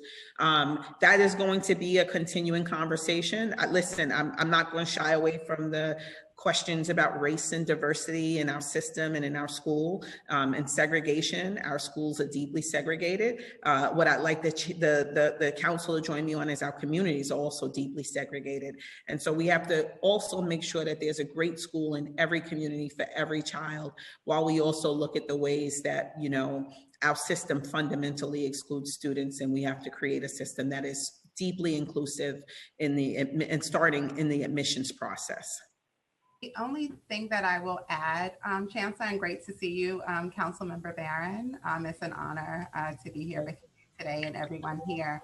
The one piece that I will add is that Chancellor Porter is a partner in this work. She certainly was a partner as an executive superintendent in the Bronx. In fact, the Bronx boasts the highest numbers of staff members trained in trauma responsive practices. And this work has been implemented with fidelity in her school. So we're looking forward to continuing to partner with Chancellor Porter as we deepen this work across the city, and she'll be a partner. And I hope to see you at the ribbon cutting ceremony. And thank you, Chancellor Porter, for your leadership in this area. Thank you, Mr. Chair. Thank you, Councilmember Barron. Next, we will hear from Councilmember Miller, followed by Councilmembers Rose, Rosenthal, and Cornegie. Councilmember Miller. Time starts now. Good morning, and thank you, Mr. Chair. Good morning, Madam Chancellor. It is such a pleasure to see you again. Happy 7th day on the job. Can everyone hear me there? Give me a thumbs up. Okay, great. Without standardized testing, and I understand now that standardized testing will happen, but they will we be using it as just a means to quantify the learning experience of our scholars over the last year, or will they be used in the normal way of assessing our children's understanding of the work that they've done over the past year? But that being said, because we understand that over the past year that the students have lost nearly 100 days of in-person learning due to the pandemic, which then leads me into third part of summer school. Will summer school instruction be for those who just rate a N or needs additional service, or will we have summer school? And I know you talked about the robust programming around summer school, social emotional learning and the plethora of other programming that will be available, but the nuts and bolts of the in-person learning that was missed, will that be available for students other than those who find themselves rated as students in need? How do we make up for those days for those students? So my goal is to shift the narrative around summer school from a deficit approach to a really holistic, inclusive approach, particularly in this moment, right? We are all coming out of a year and a half ago, we would never have thought we would be in this moment. And so every student has experienced a level of loss, social, emotional loss, disconnect from school, social connections to their students, their counterparts. And so I really want to look at summer as an opportunity to bring students back into school, to get them back in a rhythm of schooling, but also really redefining what school should look like for our students. I also would say standardized testing will only be one piece of how we look at students. And we don't have much of that in this moment, right? And so we also have to take a holistic approach to assessing learning loss and learning needs, and to ways in which we need to close learning gaps for students. And so we will be using baseline assessments to see where our students are, but also leveraging ongoing assessment practices to design personal learning plans for students to meet them where they are and bring them to the place we want them to go. Is there a summer school program to meet those needs that we have, that at least that what we have seen, to what we know to this point, that we've lost over 100 days of in-person learning? Yeah, there will, some of the other things, as well as the social, what kind of robust programming can we expect? Yeah, there will absolutely be an academic portion of summer school, right?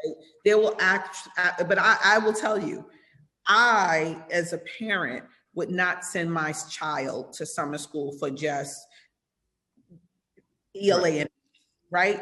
Mm-hmm. They've been on the computer doing, my daughter has been on the computer doing ELA and math for 8 months. She's done, right? And so I think we have to build in those, the academics must and absolutely will be a part of the summer experience, but our students have also not connected to school. They also have not had social interactions. They haven't been on a trip. They haven't been engaged in athletics. They haven't been engaged in dance. And so we want to make sure that in addition to the academics that they will experience in summer school, that there are a number of wraparound supports as a part of it as well.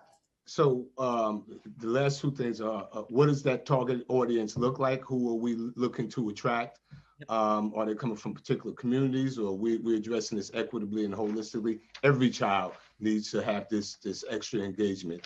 And then finally, how do we codify the transfer of the school safety agents in terms of how do we make sure that we're keeping folks safe? How do we assess the needs of the work that is being previously done, and quite frankly, the necessity, and how do we make sure that we are engaging these community leaders in the process themselves? So I'm going to ask the folks, to the team here, to unmute Deputy Chancellor Robinson to talk about the school safety part on the summer school part. And I got to think of a new name for it. We can't even call it summer school anymore. Okay. Summer. So I'll let you know. I'm working on it. I'm good at that stuff too. But the universal summer. Yes, all right, we're okay. But the summer experience, I want to have open to all students who want to engage, and I want to give to Councilmember Barron's point, principals and school teams the opportunity to design what that looks like and means and who they are targeting. I don't want it to be a deficit approach. I don't want it to be the mandated kids. All of our students, all of our children, right? Our New York City babies, they all need something this summer, and we need to figure out how to get it to them. And I'll just add, Chancellor Porter, and what Chancellor Porter has said is creating a safe and supportive school for all of our children. That's a top priority for the DOE, and that includes everyone within the school community, from physical safety, social safety, emotional safety. It is incumbent upon all of us to ensure that we're supporting the needs of young people. I really appreciate that she has also stated that it's the city's responsibility as a whole, because our young people, our educators, all of us, we've been through so much. So we share in, the goals that we've discussed previously, and a priority is of a successful transition of school safety back to the DOE. We certainly value and appreciate our school safety agents, and we're looking at all of the systems within the school to make sure that they're safe and supportive for our young people, and being really thoughtful about trauma and how our young people have been impacted by trauma, and not creating conditions where they are re-traumatized. So we're committed certainly to working with council to make this transition successful, and we know that getting this right is a critical step towards long-term success. And we're going to need all of you, the collective here in New York City, to support in this process. And we have a great leader in Chancellor Porter to make this happen. Thank you, Madam Deputy Chancellor. Thank you, Councilmember Miller. And next we will hear from Councilmember Rose, followed by Councilmember Rosenthal. So we'll turn to Councilmember Rose. Time starts now. Thank you.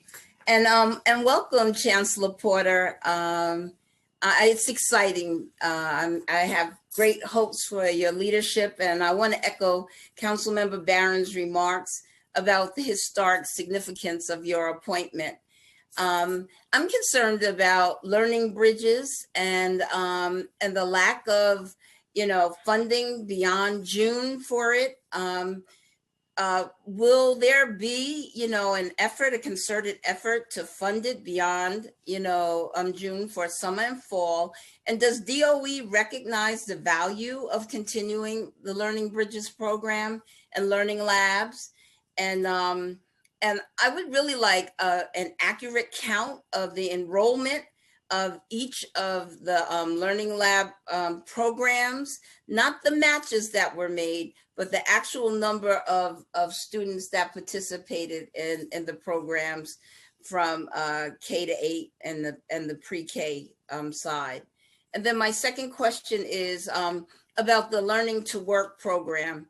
In fiscal year 21, it included a $32 million cut to the program, leaving a total budget of $42 million in FY21.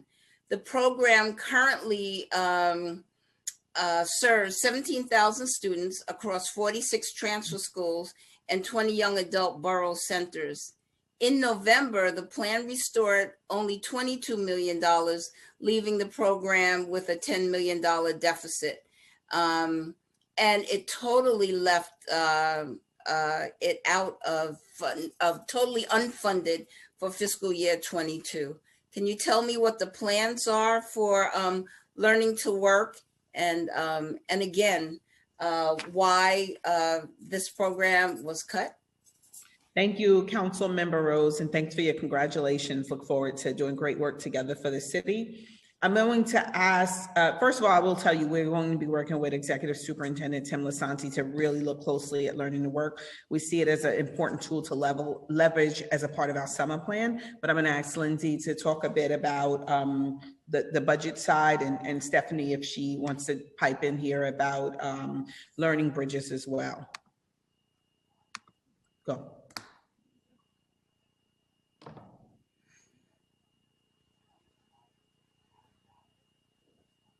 If we can unmute Lindsay Oates.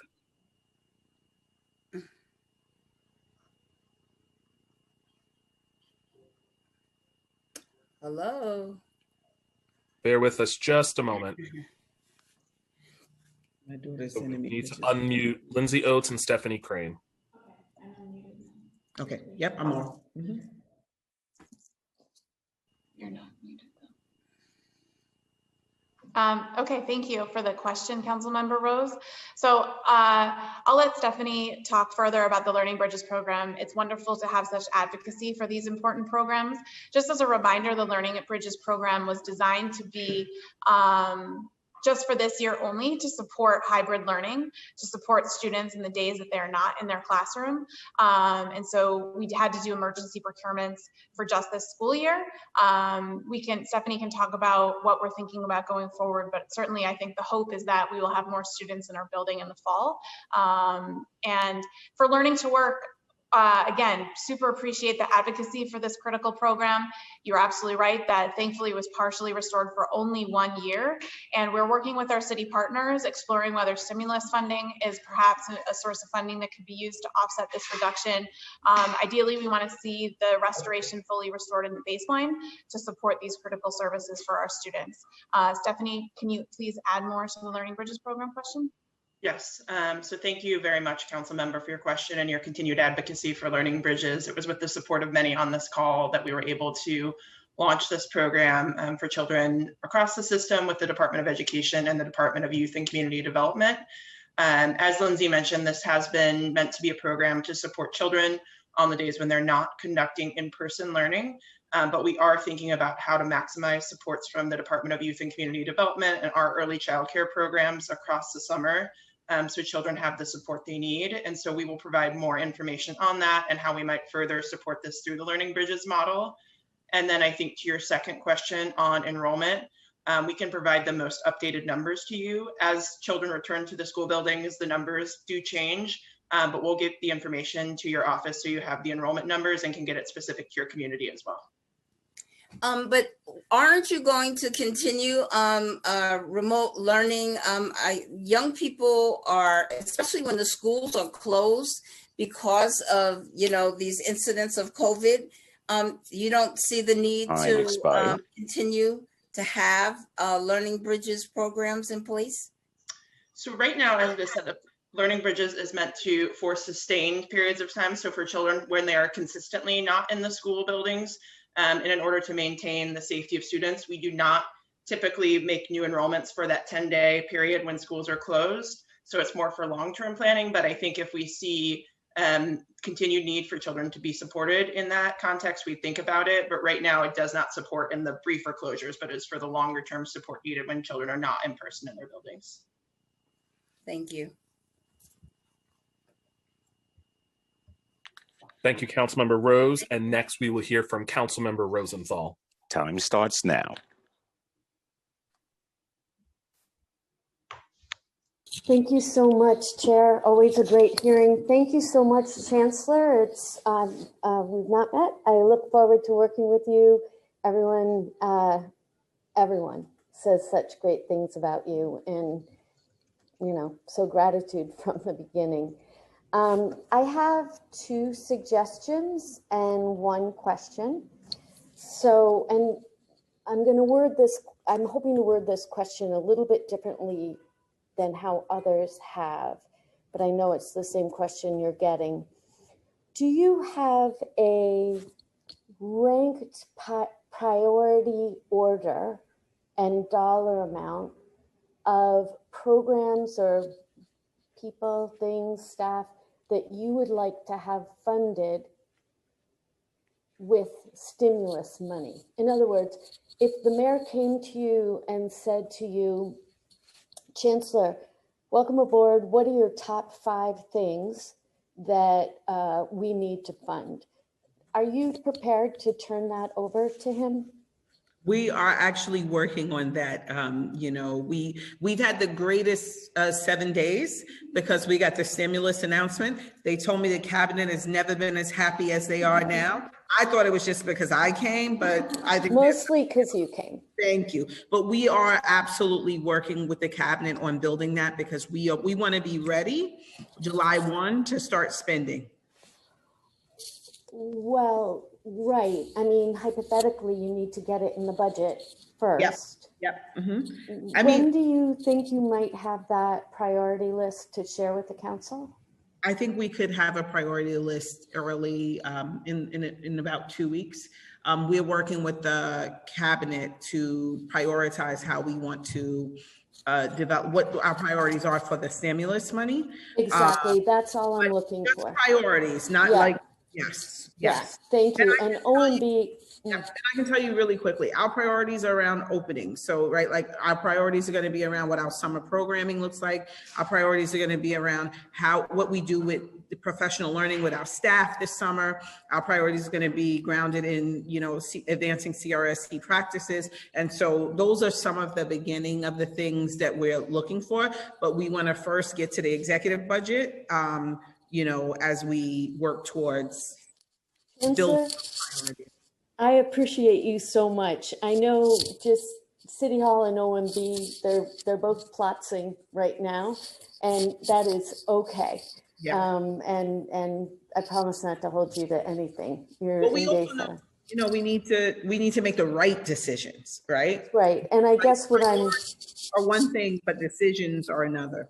And I guess what I'm asking fundamentally is that if you could send over a draft list and allow the council to help in that in some way. So here are my two suggestions. One is, and this came up at another hearing, it has to do with the length of time it takes to get a new iPad to a student when they turn in their broken one. Apparently, what I learned was there are 50,000 iPads in a warehouse somewhere that are ready to be distributed. And this just suggestion, I would give 100 to each school so that when a student turns it in, they get the new one that day, that minute. And of course, you would set up a very complicated but important tracking system. But we really, you know, a week wait just doesn't cut it. So that's my first suggestion. And my second suggestion is, I think, given that we all have PTSD, but in this conversation, we're talking about our kids, that a really good use of stimulus money would be for social workers at every school, not roving teams of social workers, not a social worker in each building, but, you know, come up with a meaningful model of number of kids per social worker, and then implement that throughout the system. So those are my two ideas.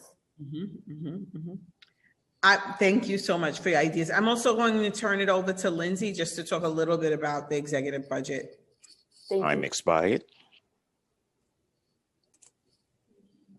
Oh, I'm sorry. Yep. Thank you, Councilmember Rosenthal. I think, as you well know, we need the state budget to be enacted first before we can really determine the size of the resources that we're working with. Sure. So we appreciate the council members' advocacy in supporting the reversal of the executive's proposal to supplant significant stimulus dollars. So we are eager to see that the one House bills which reverse and reject the executive's proposal, we're excited about that, but ultimately we need to see what the state's enacted budget is. And then, as you also know, we need the executive budget to pass to really reflect what ultimately our FY22 budget will be going into next year and what our stimulus dollars are. That said, we are absolutely working on those priorities right now.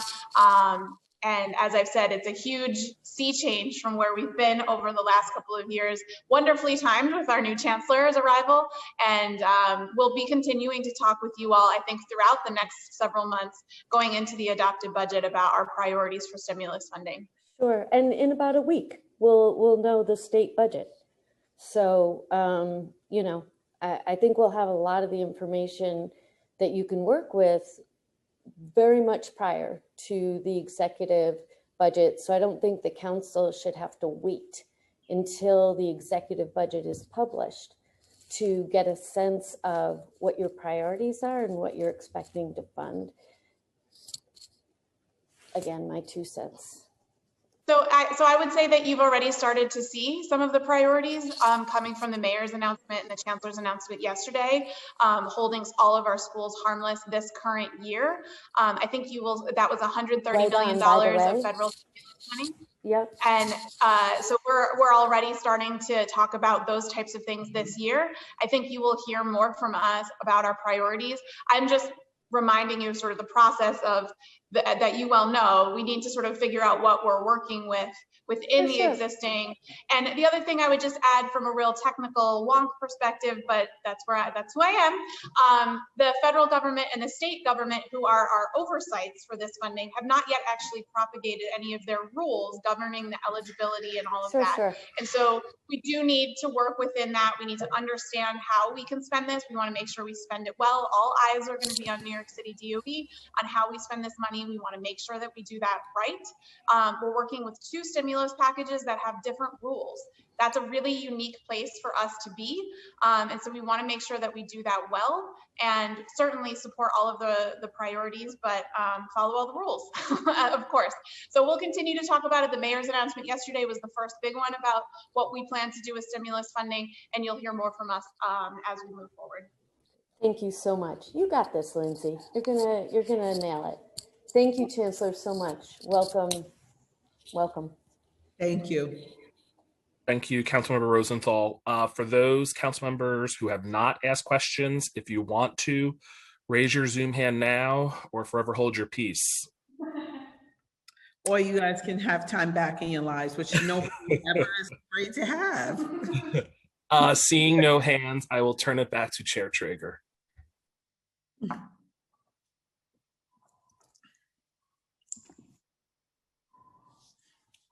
Oh, it looks like you may have dropped off. We'll have to unmute. No, they muted the chair, and now they've unmuted the chair. I do have to say some clarifying things, because it's just a couple of things I just want to, and I'm sure the chancellor would agree, and folks at the DOE who I have enormous respect for would agree as well. To look at the priority, the prioritization of the stimulus and resources under an equity lens, because I want to just say this, and I am in full support of what we just announced as far as the mid-year school budget adjustments, making sure that schools are not left harmless. But I want to just dig deeper for a moment what that means, because there's an equity issue, right? So if a family, and again, I support all of our families, all of our school communities, but if a family chose to remove their child from the public school, and they had the resources and money to enroll in a private school or in a private learning pod, which many families in wealthier zip codes did. Many families in Coney Island, in my district, don't have the means to do that. And their needs also have to be accounted for. And so I just want to just be mindful of the fact that there are children who have greater, and communities have greater needs than others. And we need to make sure that there's an equity lens in that. I want to just note for the record that just recently a parent in Coney Island shared with me her child has an IEP and he has regressed during this time. And she feels that he needs, and quite frankly, he's entitled to more services. She took him to a professionalist or someone who's a professional to do an evaluation. And there's an estimate of a bill, $7,000 that she would have to pay out of pocket, which she doesn't have. to get an official diagnosis or an official evaluation. And she's turning to us for help and support.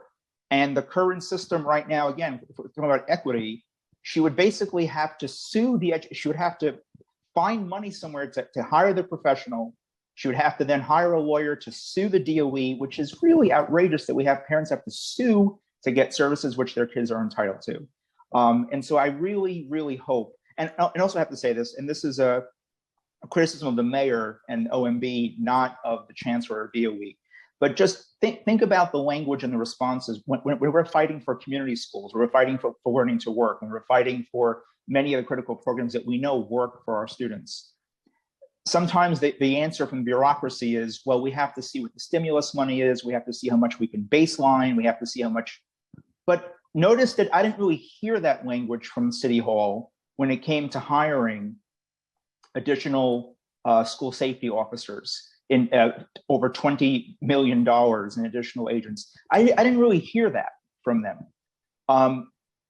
To the point that Deputy Chancellor Robinson made, and I'm going to keep emphasizing that point, the safety needs of when our children are in temporary housing or living in shelter, that's also a safety issue. When our children share with us that they're hungry, that's also a safety issue. When our children have now become primary caretakers for their families at home, that's a safety issue. When our high school kids are now taking on additional responsibility, helping mom and dad pay rent because mom or dad lost their job, that's also a safety issue. So I really want, this message is really for OMB and for the City Hall folks. These are the priorities that we need to be looking at in terms of meeting the needs of our children, and to really have an equity lens. Because I would like to leave in this final year, in this moment, to ensure that every single school has a social worker, every single school has a counselor, and there are schools that have larger student populations that require even greater and more support. Every school has a PSAL team. Every school, we move the needle on community schools. That really has to be it.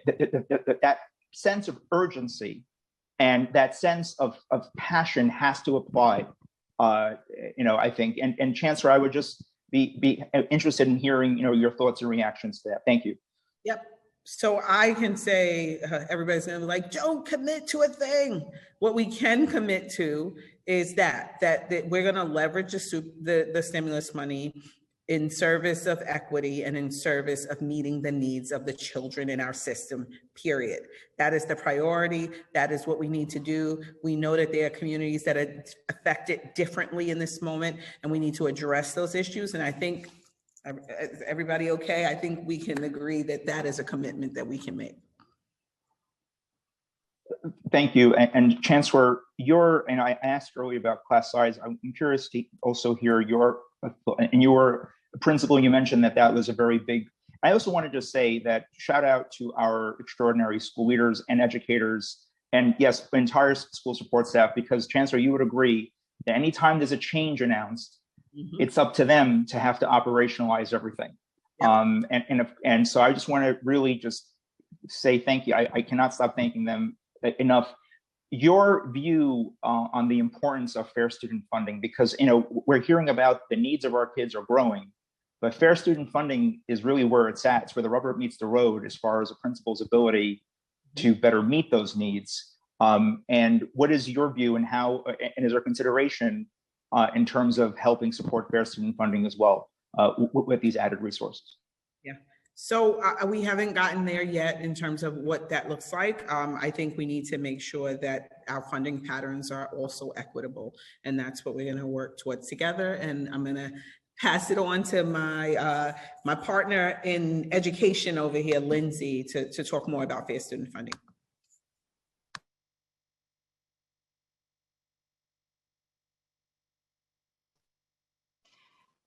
Thank you, Chair Traeger, and thank you, Chancellor, for that question. No one has been a greater advocate for fair student funding than you. I was just talking about the fair student funding hearing that you held several years ago. Seems like a long time ago, different world. So we appreciate your advocacy getting the fair student funding cut last year restored. Obviously, we were thrilled that the mayor did not implement the fair student funding cut that had previously been considered for the preliminary budget. As you well know, but I will say again, one of the biggest issues we need is for the state to step up and continue to support New York City schools so that we can afford to raise the floor. I want to really emphasize that piece along with the stimulus funding. So stimulus funding is designed to be supplemental, and we really need the state to continue to support all localities throughout the state, but particularly New York City, in increasing state aid. As you know, they are far below their commitment per the Campaign for Fiscal Equity lawsuit. We need them to continue to reflect increases in state aid so that we can afford to make these permanent investments in the fair student funding formula. And I appreciate, as always, your advocacy as we work towards that goal in this enacted state budget to be released soon. I appreciate the answer, Lindsay, and I would just say that, you know, I'm tired of the city playing defense on this. We need to play offense. We're in a moment where we cannot go back, and I think that, and to all of our colleagues up in Albany, to everyone who's watching, also colleagues in the city council, we can't play defense anymore. We cannot go. The mindset cannot be, let's go back to what February was before this started. No, that's destructive to our kids, because there were pre-existing conditions plaguing our school system that got us here in the first place. And I also have to say that, you know, I know that there's a lot of concern, quite frankly, about the reopening and closing, and I just want to make sure that public health experts are driving that conversation, because, you know, we lost about 80 or so DOE employees. That was as of June of last year. The number could have grown even larger, so I'm not up to date on the count. But, you know, folks, we lost school family due to this pandemic. So those health and safety protocols came out, I think, out of an abundance of caution to make sure that we do protect. We lost principals, we lost teachers, we lost school safety, school support staff. And we still also sometimes have staff under quarantine, which is also CDC and health guidance. And for the record, New York State released their reopening guidance for schools pretty late into the summer. And usually principals, I think Chancellor Porter would agree, start planning for September, not by July or August, that they start planning January, February, you know, much sooner. So in fairness to our school communities, you know, please don't assign blame to our principals, to our schools. They can only deal with what they have and information that they have, resources which they have. But, you know, because sometimes the blame gets assigned really to the wrong folks.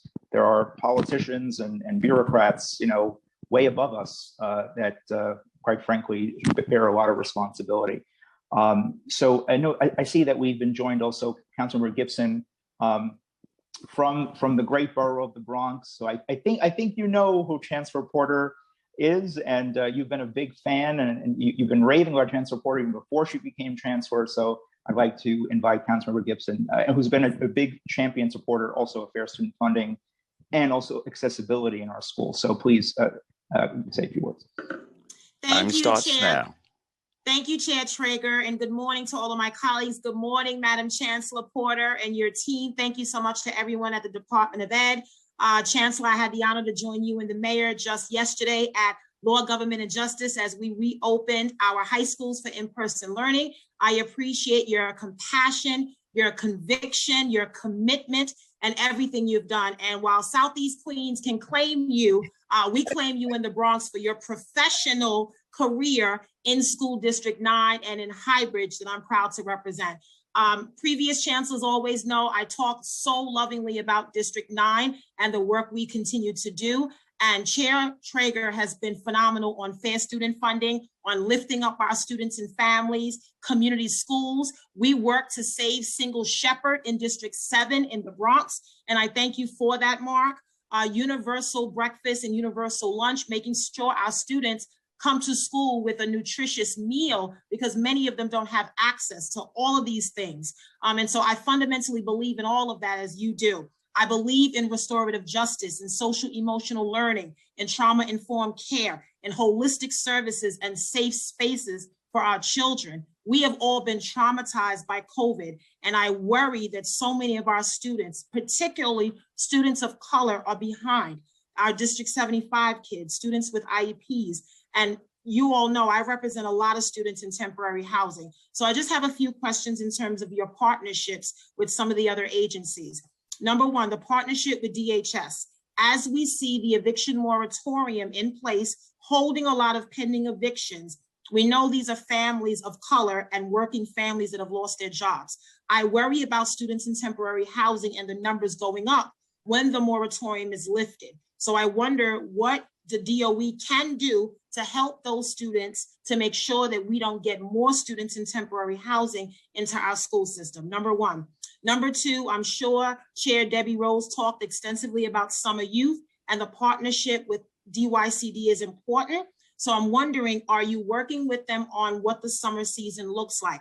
And in addition to DYCD, I want to add NYPD and the New York City Football Club. They have a program called Saturday Night Lights.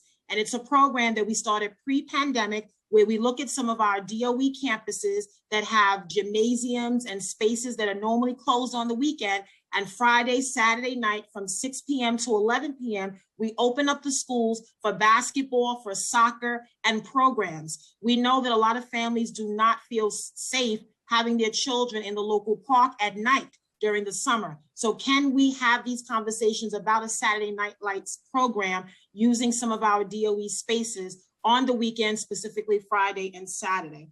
And then the final question I have is I want to understand with some of the social emotional learning and a lot of that curriculum, the school-based health centers, the partnerships with them. Are we doing anything different now with in-person learning, recognizing all that our children have been doing, as well as our educators and teachers, right? I recognize the incredible value of the work. I visit my schools. I've seen the school aides, the cafeteria staff. You know, they are holding it down in the best way they can. And we have to do more to assure them that we support them, that we are there. And this budget, this blueprint, which is a reflection of our values, is really going to make investments. So the final thing I'll say as my time runs out is thank you for your announcement this week in recognizing that schools should not be penalized because of a reduction in enrollment. When enrollment goes down, they lose money per student. Thank you for recognizing for a lot of our schools, particularly in neighborhoods like ours in the Bronx, you know, those schools need that money. So I thank you for restoring that. And I hope that is a commitment that will continue, even if we do see a reduction in enrollment. So thank you so much. And thank you, Chair Traeger, for everything that you do on behalf of our kids. I appreciate and love your passion. Thank you, Councilmember Gibson, for your just continued partnership with around our school, especially yesterday in the Boogie Down Bronx at LGJ. It felt like old times there together. I'm going to ask if we could unmute Deputy Chancellor Robinson to talk some more about some of these pieces. But I will say we are working closely with DYCD on SYEP expansion and how they become a real part of our summer program. You know, we're one of my goals is to do more partnering. We're going to be, LaShawn's already been talking. Time expired. Parks Department around how do we partner now around PSAL. And so we think this idea that the city needs to wrap itself around our children is a very, very clear one. And that includes all of the agencies that we work with.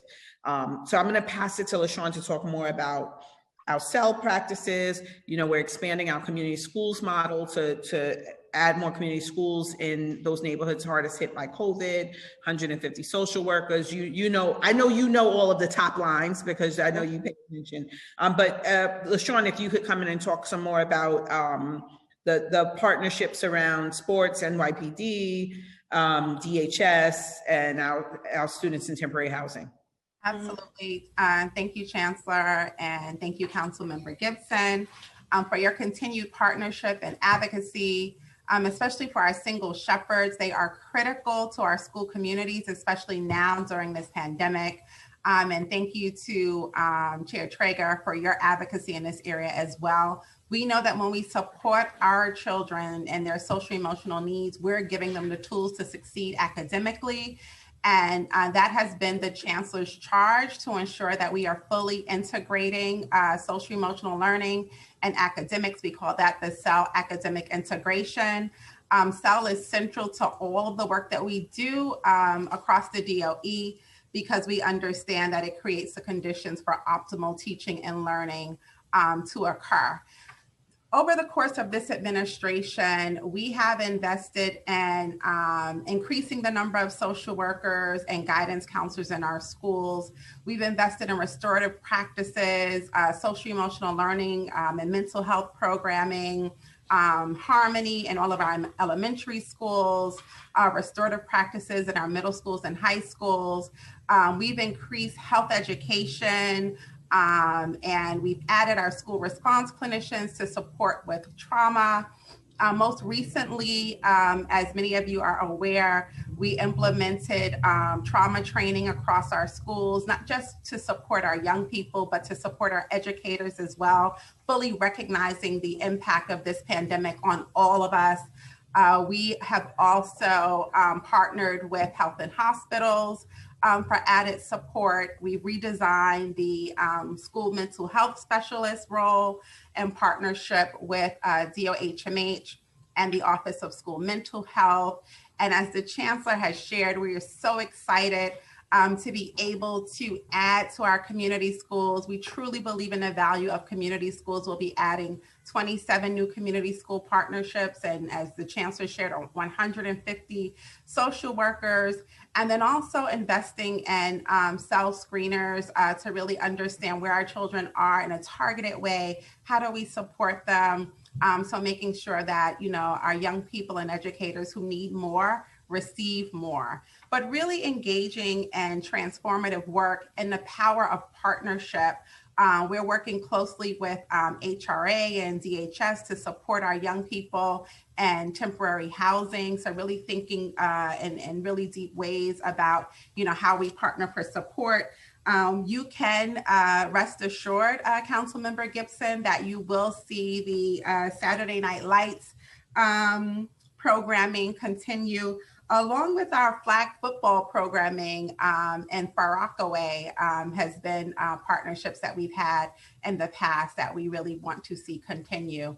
So we fully recognize the impact of our young people, housing insecurity, food insecurity, how our young people, many of them have been disconnected from their peer groups, from their teachers, connected in different ways, but certainly disconnected from the school community. And we want to do everything that we can in partnership across this city to really restore supports and engage in resilient recovery citywide and accelerating learning for our young people citywide.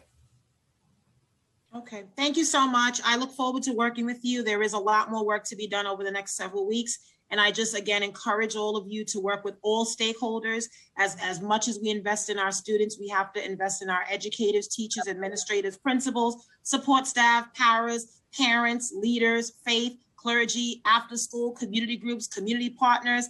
I know them all, and we have to make sure we engage with them because everyone has the same interests. We want the best for our children. Their future should be brighter than ours, and every child, God's children, are all destined for success, no matter where they live, where they come from, their zip code, and I am extremely passionate about this work. And so I appreciate all of you, and I know that, you know, it's not easy. No matter how far we go, we seem to take steps back. But, you know, I am reminded that every setback is preparation for a comeback.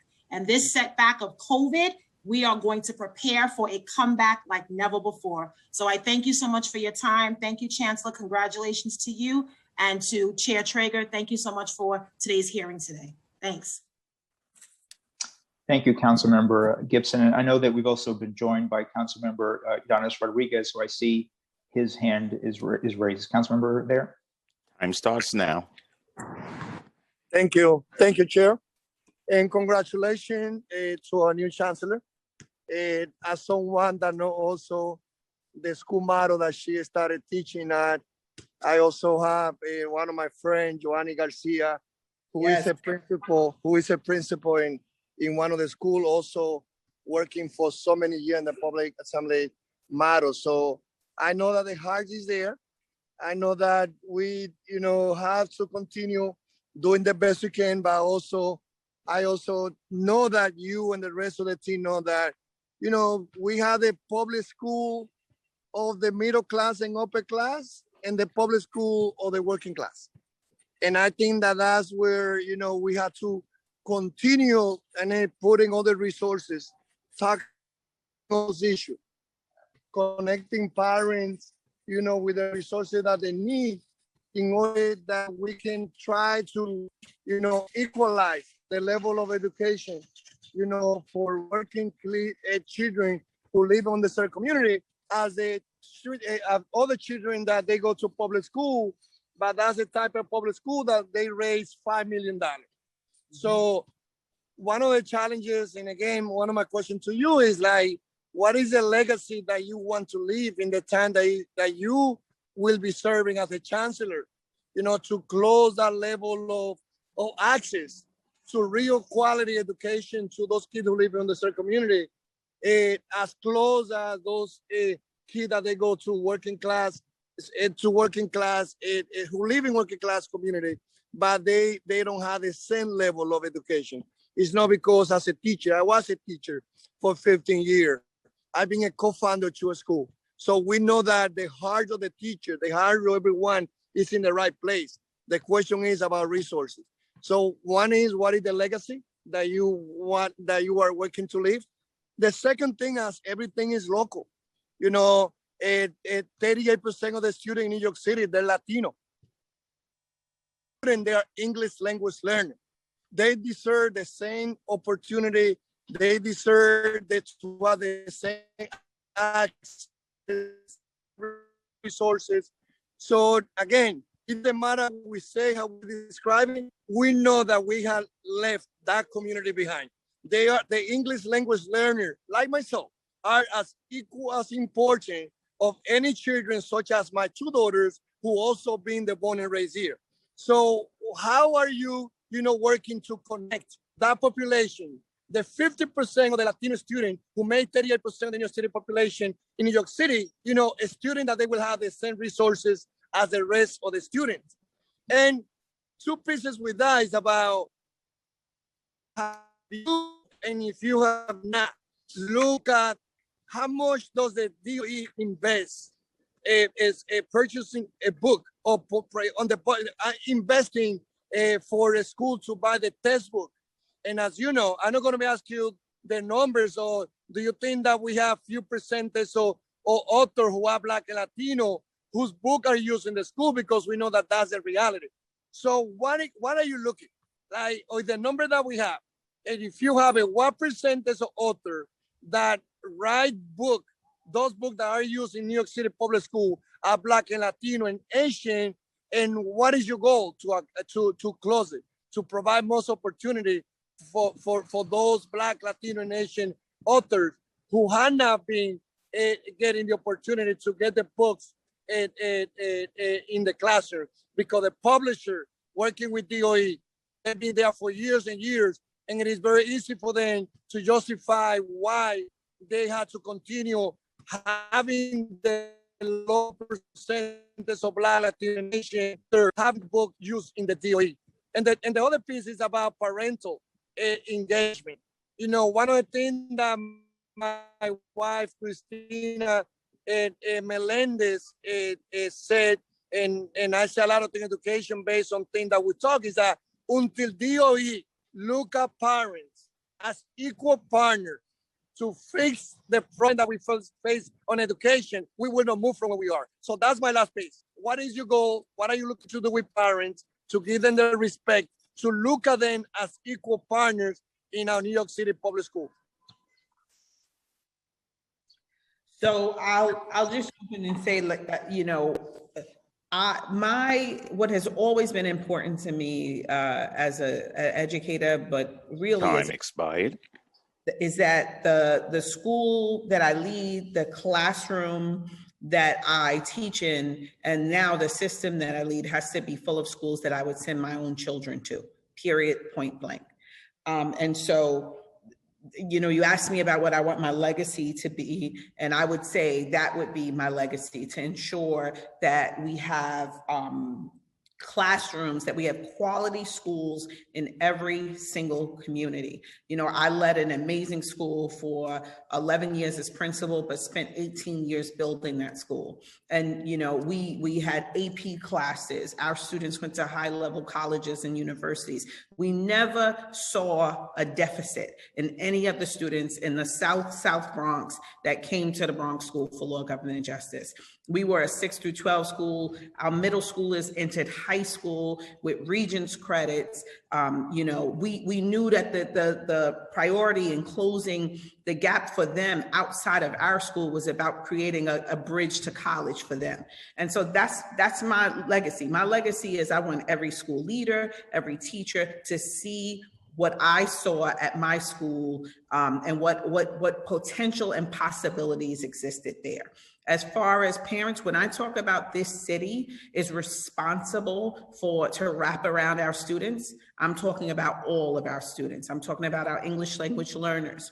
I'm talking about you know, ensuring, but I'm also talking about who our partnerships are with, and parents. And, you know, there are many of us on this call that are parents of New York City public school students. And so we are the most important partners. We are the first teacher. You know, Deputy Chancellor Adrienne Austin has done an amazing job of building out Parent University. Our CEC elections are coming up. We need you all to help us get the word out. This is an opportunity to really build parent voice in a real way through our publicly elected process.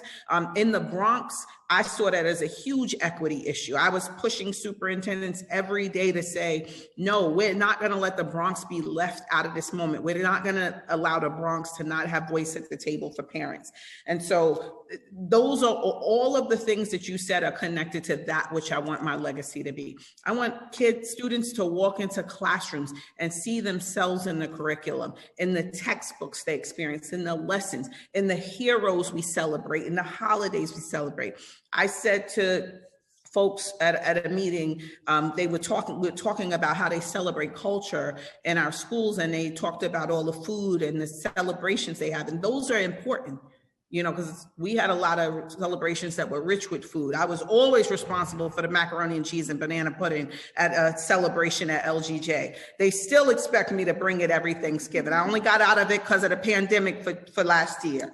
But what I will say is there's more to celebrating culture than food and dance. It is celebrating the heroes, lifting up the legacy, lifting up the impact that our cultures, the varying cultures and communities have had in our city, in our state, and in our country. And so if I do nothing, it is that students see themselves in the curriculum, that we level the playing field for parents, and that their city really wraps itself around New York City public schools.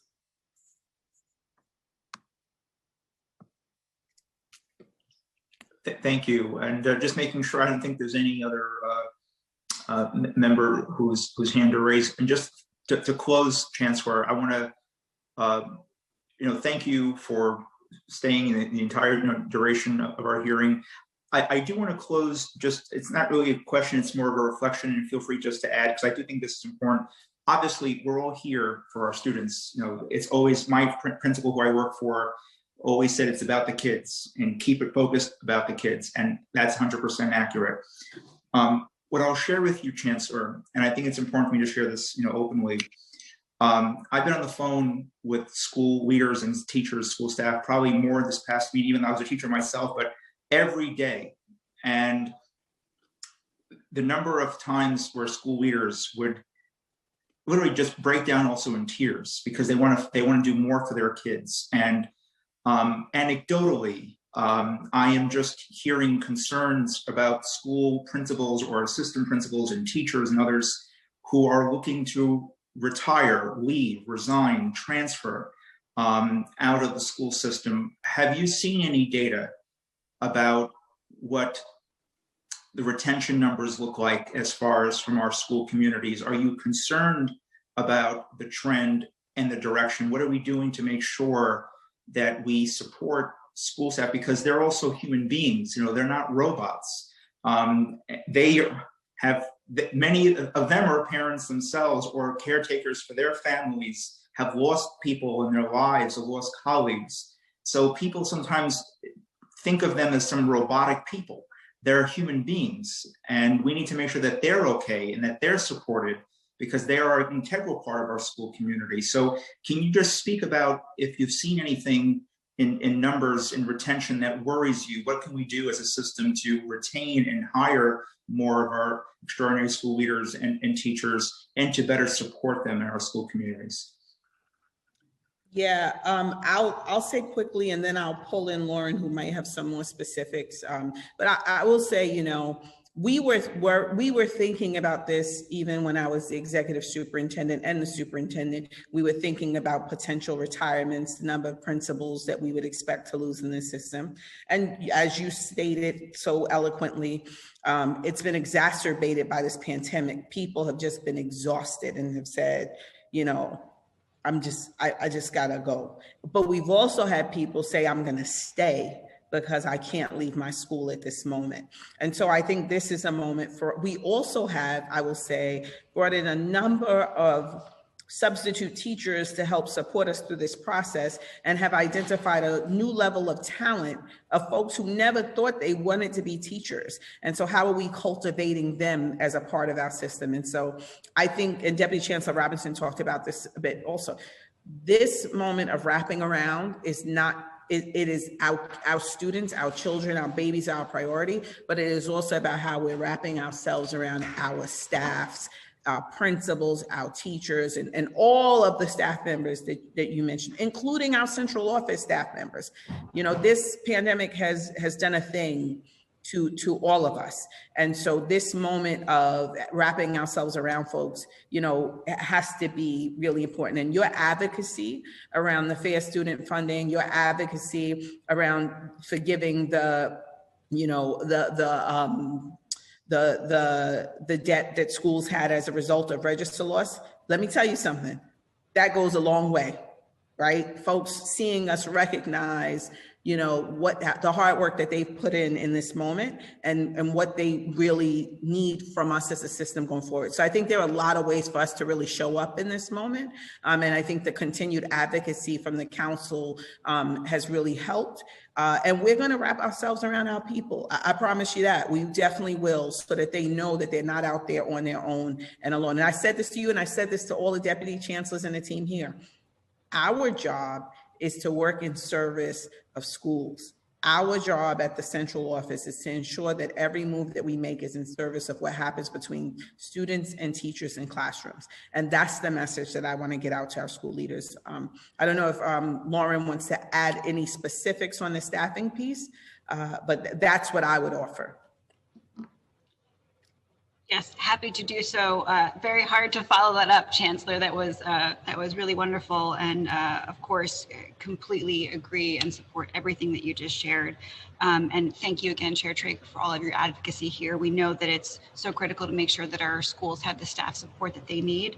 In terms of retirements and just attrition overall, the most attrition and retirements happen over the summer. And so as we, for this year, from this past summer leading into this school year, attrition was actually down compared to prior years, both for principals and for teachers.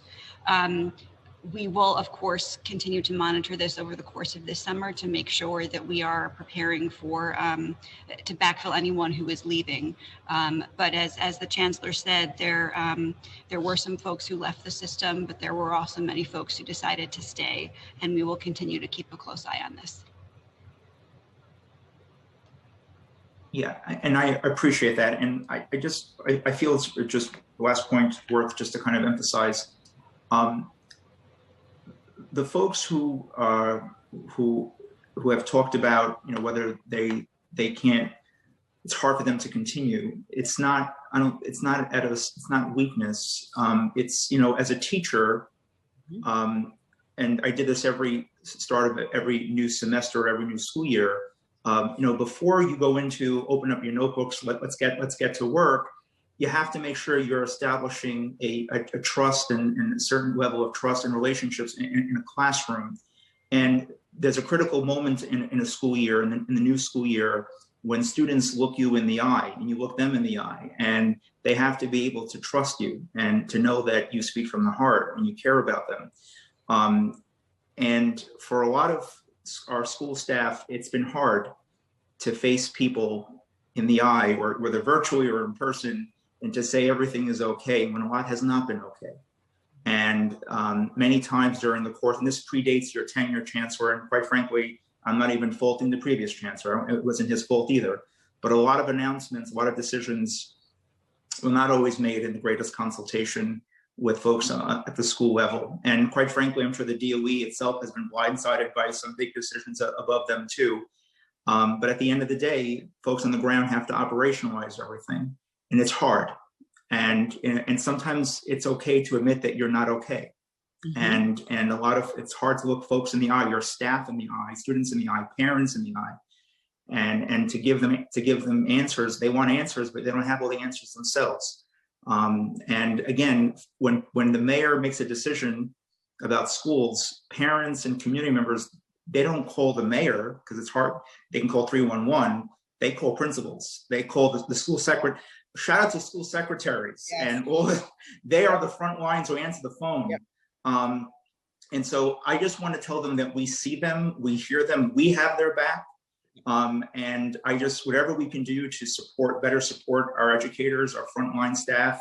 And also, again, I know, Chancellor, you have said this and it's worth repeating, school buildings physically have been open in many cases. School food workers, our school safety, school crossing guard, school safety, they were serving our families for grab and go sites, for meals, being a critical lifeline. We see them and we must have their back, not just in words, but in action. So in closing, Chancellor, thank you for staying here from beginning to end and for your entire team. Lindsay, there are some follow-up questions that we need some, I guess, some homework assignments, Lindsay, in terms of the supports, because social workers in every school, counselor, nurses, which we're in a pandemic. I think shouldn't have taken a pandemic to realize every school needs a nurse as well. But again, thank you for your time, Chancellor, and again, congratulations in your new role. Thank you. Thank you so much. Thank you, Chair. And now we will begin the capital portion of this hearing. Lauren Siciliano will be staying on for this, so I'm not going to swear her in, but I will call the following members of the School Construction Authority and DOE for this capital portion of this hearing to testify. So from the SCA, we will have Acting President and CEO Nina Kubota. From the DOE, we will have the following: Karen Goldmark, Deputy Chancellor of School Planning and Development; Anurag Sharma, Chief Information Officer; John Shea, Chief Executive Officer, Division of School Facilities; Thomas Taratko, Chief Executive Officer, Office of Space Management; Ling Tan, Senior Executive Director, Division of Capital and Reimbursable Finance; Rebecca Rollins, Chief Executive, Office of District Planning; and Elizabeth Williams, Director of Data Analytics, Division of Early Childhood Education. I will first read the oath, and then I will call on each of you individually to respond. If you could please raise your right hands. Do you affirm to tell the truth, the whole truth, and nothing but the truth before this committee, and to respond honestly to council member questions? President Kubota? I do. Deputy Chancellor Goldmark? I do. Anurag Sharma? I do. John Shea? I do. Thomas Taratko? I do. Ling Tan? I do. Rebecca Rollins? I do. And Elizabeth Williams.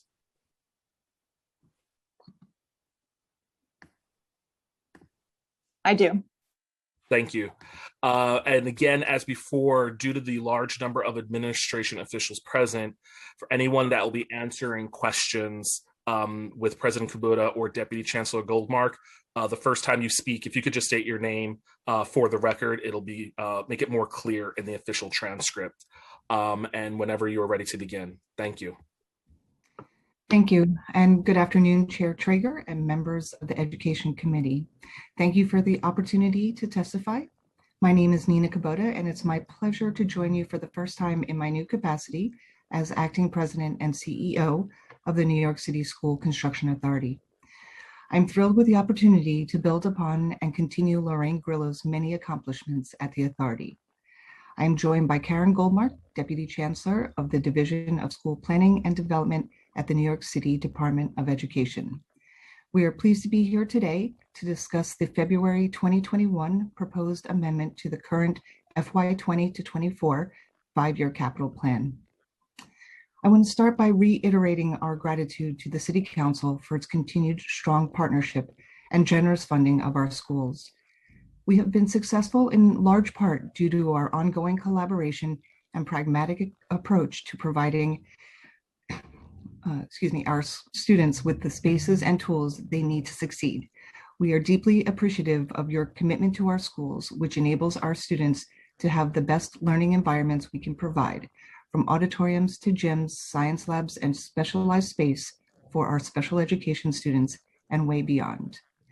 In fact, I'm happy to report we recently received OMB's authorization for RESO-A projects for fiscal years 20 and 21, and members should start to see those projects getting underway shortly. We are truly grateful to our elected partners for your ongoing support. So far in this plan, we have received over $800 million allocated by the City Council, borough presidents, and other mayoral council sources. And again, thank you for your support. The last time we appeared before you was when our current 2020 to 2024 plan was adopted. Since that time, the plan has grown from $17 billion to $19.3 billion, an increase of $2.3 billion. At $19.3 billion, this is our largest ever capital plan.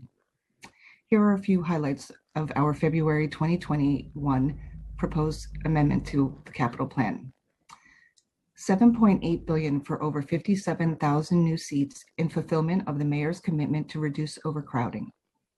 $750 million to make 50% of elementary school buildings partially or fully accessible, and a third of all buildings fully accessible. $276 million for electrical work to support air conditioning in all classrooms by the end of 2021. $589 million in support of the 3K and pre-K for all initiatives. Over $1 billion for technology enhancements, and $84 million for improved ventilation. The proposed February 2021 amendment to the FY 20 to 24 plan has funding allocated in 3 overarching categories. Our capacity program totaling $8.92 billion, the capital investments category with $6.72 billion allocated for work in our existing buildings, and finally our mandated programs at $3.63 billion. We remain committed and are well on our way to identifying locations for all 57,000 seats funded in the plan. There are 20,676 seats already in progress and another 5,000 seats currently in the pipeline. That means we are nearly halfway towards identifying these seats only a year and a half into our 5-year plan. As we have done with great success in our 30-year history, we will continue to create seats in areas of current overcrowding and projected enrollment growth. We will be opening 8 new buildings and additions, as well as 3 3K centers this year. This year, we will break ground on the largest project in our history, a much needed 3,079 seats high school on Northern Boulevard in Queens. We will also begin construction on a new school home for PS 47 in Broad Channel, replacing a building that was devastated by Superstorm Sandy in 2012, along with a new 550-seat middle school at 650 86th Street in Bay Ridge, Brooklyn.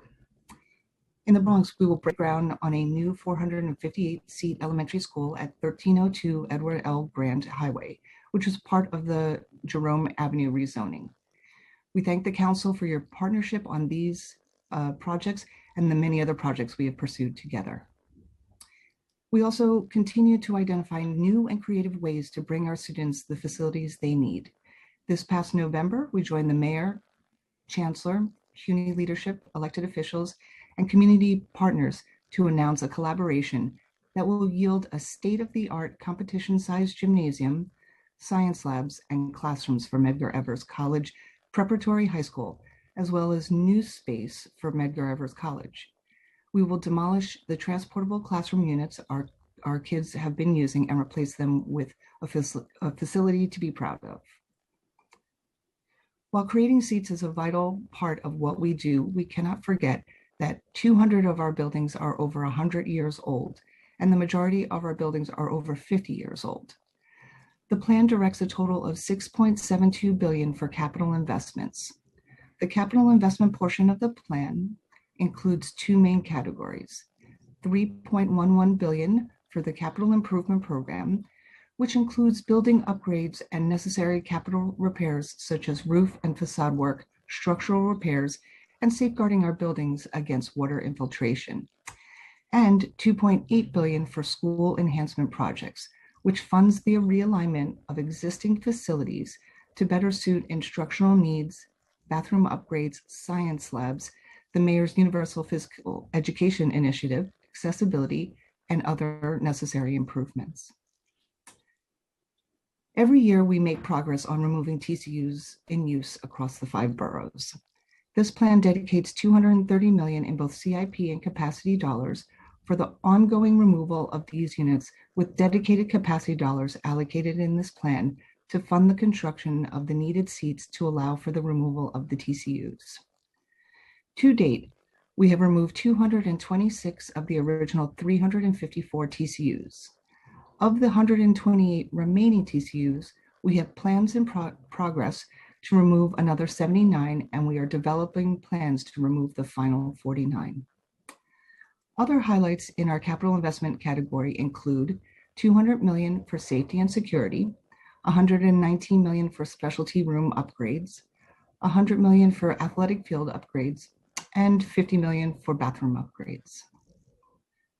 The mandated programs category, with $3.63 billion allocated, includes approximately $650 million for boiler conversions in buildings currently using number 4 oil. The remaining funds are assigned to cover other required costs, including code and local law compliance, the SEA's wrap-up insurance, and completion of projects from the prior plan. As always, public feedback is an important component of our annual capital planning process.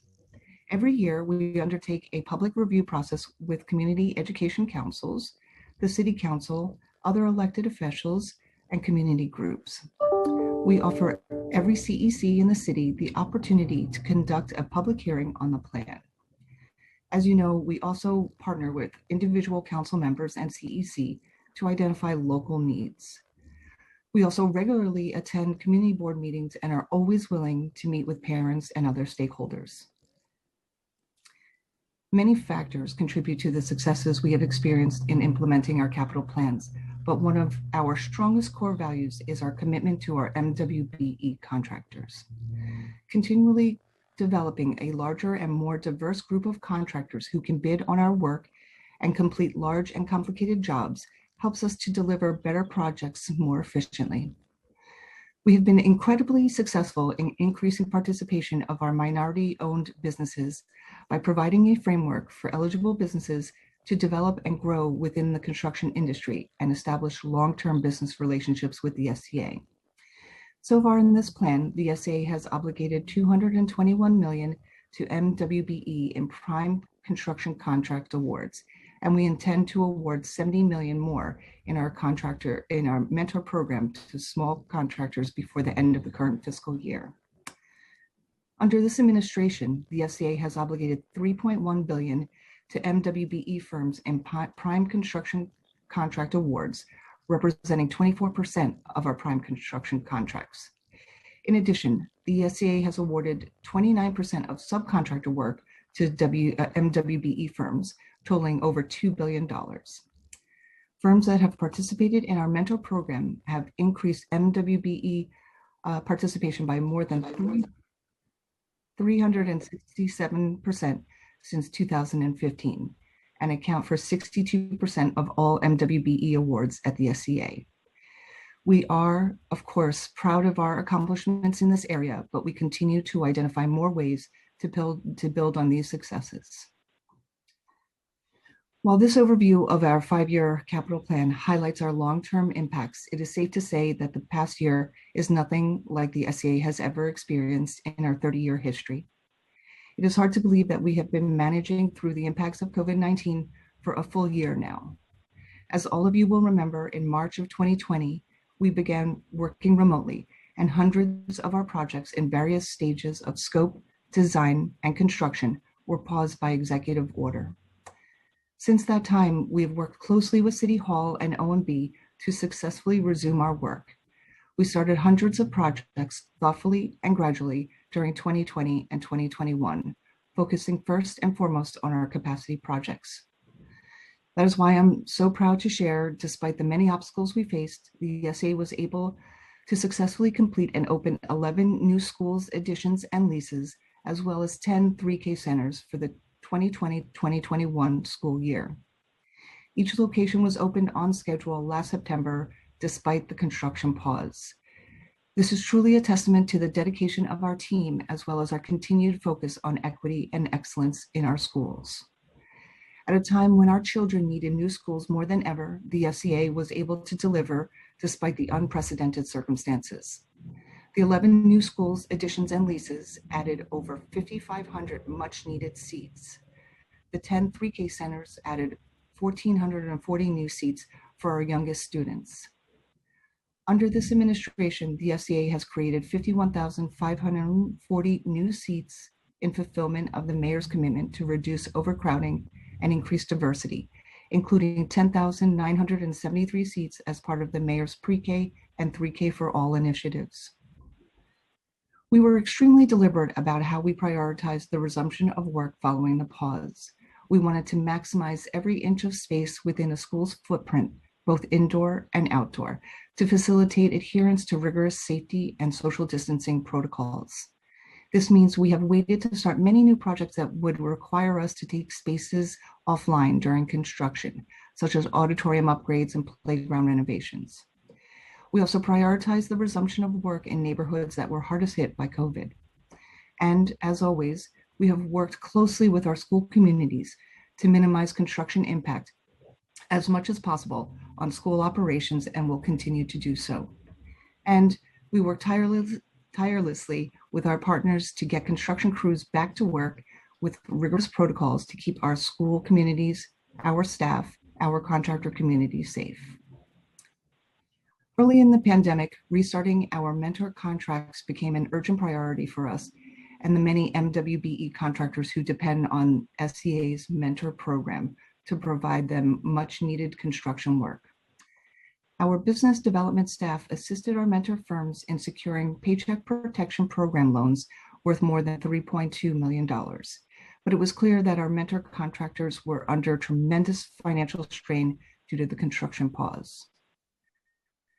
In July 2020, we were able to restart more than 400 mentor projects worth approximately $118 million, primarily under our Air Conditioning for All initiative.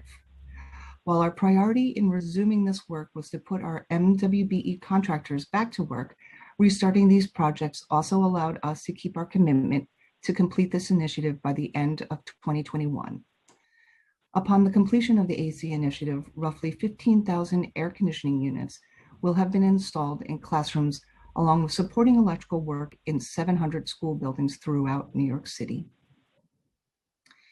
2020 was a year like we have never faced, and the lengthy construction pause has impacted the construction schedules of all projects. We have reassessed the construction schedules for hundreds of projects and will continue to do so as we work our way back to normal operations. We recognize how important these projects are to the school community, and we look forward to completing all of these projects. But given the enormity of the challenges we faced, I am so proud of the dedication of the SCA team and all that we have been able to accomplish. Thank you again for your ongoing partnership. I will now turn it over to Deputy Chancellor Goldmark, who will discuss additional aspects of the plan. Thank you. Thank you so much, SCA President Kubota. Good morning, Chair Traeger and members of the Education Committee. My name is Karen Goldmark, for those of you who don't know me, and I'm the Deputy Chancellor of the Division of School Planning and Development at the New York City Department of Education. Before I begin, I would first like to thank Speaker Johnson, Chair Traeger, and the City Council for your continued leadership throughout this pandemic and for all that you have done on behalf of New York City during this time. You remain fierce advocates for equity in our school communities, and we are so grateful to have you working with the DOE and on how best to serve all students of New York City during this time. Your insights and support have been crucial in the midst of this crisis as we pivoted to remote learning in our 1,600 school communities across the city last spring, and then opened school buildings this school year. Having seen firsthand the incredible resilience and commitment of our DOE staff, and I should say SCA staff, because the partnership has been really even better than usual this year. So thank you for that, President Kubota.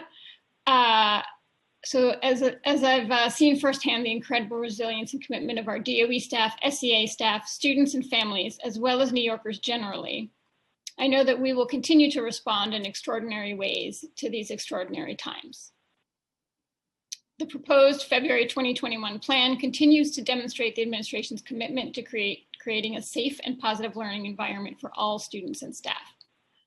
We're proud to say that we're closing the digital divide, making critical investments in technology, and improving ventilation and accessibility in our school buildings. The pandemic exposed existing inequities in our nation and in our city. And we know these resources and upgrades are central to moving our school communities forward and to advancing our equity and excellence for all agenda. In the area of technology, the proposed amendment allocates $1.02 billion for technology, which includes funding for emergency remote learning student devices, increasing bandwidth in school buildings, and upgrades to classroom connectivity. Since the start of the pandemic just over a year ago, ensuring that all students have access to remote learning devices has been a priority. And we've purchased over 500,000 LTE-enabled iPads to support students in need. Prioritizing equity, we started distributing centrally purchased internet-enabled devices to our most underserved students. We continue to fill device requests as we receive them from schools to ensure families have what they need to participate in remote learning. We're grateful that the Council's longstanding and continuous investment in technology for our schools made it possible for the DOE to distribute devices to students since the onset of this crisis. Another anchor of the plan is the $750 million allocation towards improving school-based technology. Since 2015, the DOE has increased our overall internet bandwidth to 240 gigabytes across 2 major data centers, which allows schools to access much faster connectivity. Previously, the DOE had only 14 gigs to share across all of our schools. That is a massive increase. This investment will also allow us to upgrade critical equipment like routers, switches, firewalls, and wireless access points in schools. Upgrading also ensures that the equipment has the latest security protections and controls in place. When it comes to ventilation, health and safety are at the center of every single decision to reopen school buildings. And the science shows that our rigorous, multi-layered approach has made our schools the safest place in New York City. As part of this comprehensive effort, over the summer, we surveyed the ventilation in every building, and we've conducted extensive repairs in spaces that needed attention. Following Federal Centers for Disease Control guidance for school operations on air ventilation to reduce the spread of COVID-19, every classroom was inspected by School Construction Authority-led teams of professional engineers. Repairs and remediation efforts were based directly on those assessments, including fixing windows and fan motors and cleaning air ducts. Out of the 64,550 classrooms across our system, over 99% are safely in use. We also identified and prepared alternative spaces for those schools that needed them. And we have made the clear commitment that any space that does not meet our ventilation standards will not be used. In buildings with central HVAC systems, we've replaced existing filter elements with new ones rated at MERV 13. The DOE has also purchased indoor air quality monitors for CO2 testing, as carbon dioxide is an indicator of adequate ventilation. and 67,000 high-efficiency particulate air, or HEPA, purifier units. These purifiers are certified to remove virus-sized particles from the air and are being used in all occupied classrooms, nurses' offices, and isolation rooms. We'll continue to order more equipment as needed. Relatedly, custodian engineers are key contributors in ensuring that our students and school communities remain healthy and safe. DOE's Division of School Facilities reallocated building cleaning staff to ensure continuous daily touch points and whole building overnight disinfection of all occupied school buildings. All buildings were provided with electrostatic sprayers to increase the efficiency of disinfecting labor tasks. In addition, all schools have sufficient PPE and supplies to ensure safe operation for full in-person learning, which our custodial engineers manage for the entire building. If the past year has taught us anything, it's that teaching and learning can blossom even in non-traditional spaces and even under the most adverse conditions.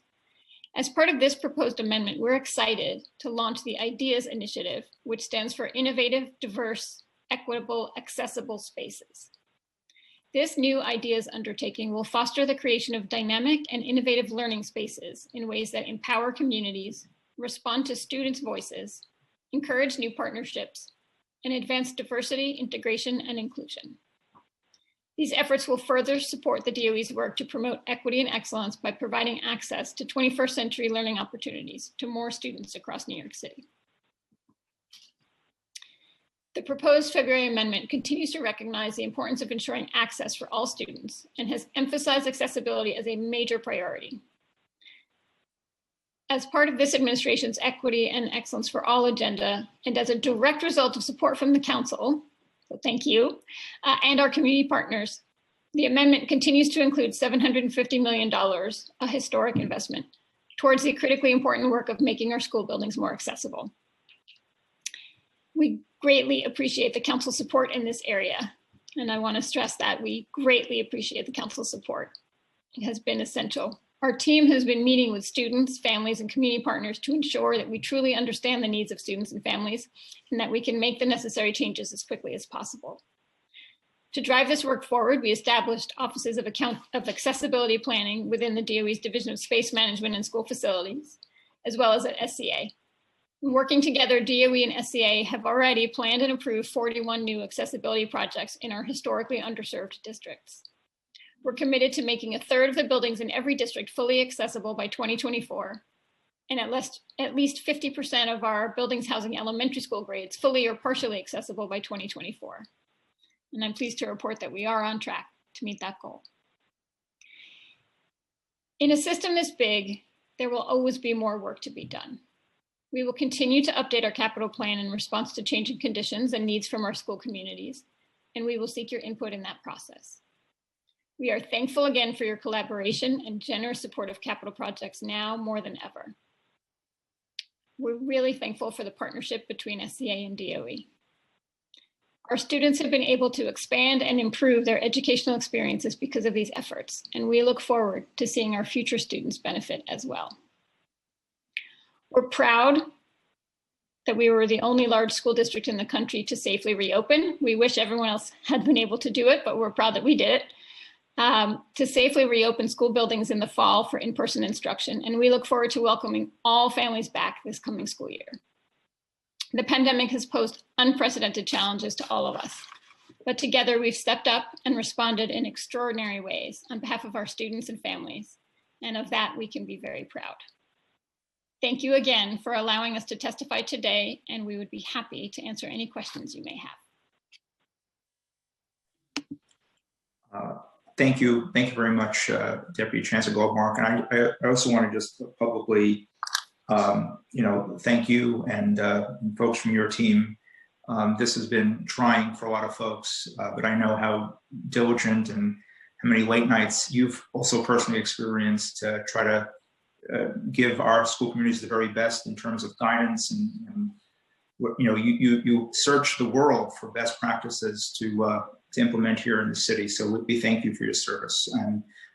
And to President Kubota, a big part of leadership is preparing the next generation of leadership. And so the first budget hearing without Lorraine Grillo, who is a legend in New York, and we wish her continued success in her new role. But the mark of a leader is preparing the next leader. And we really appreciate you.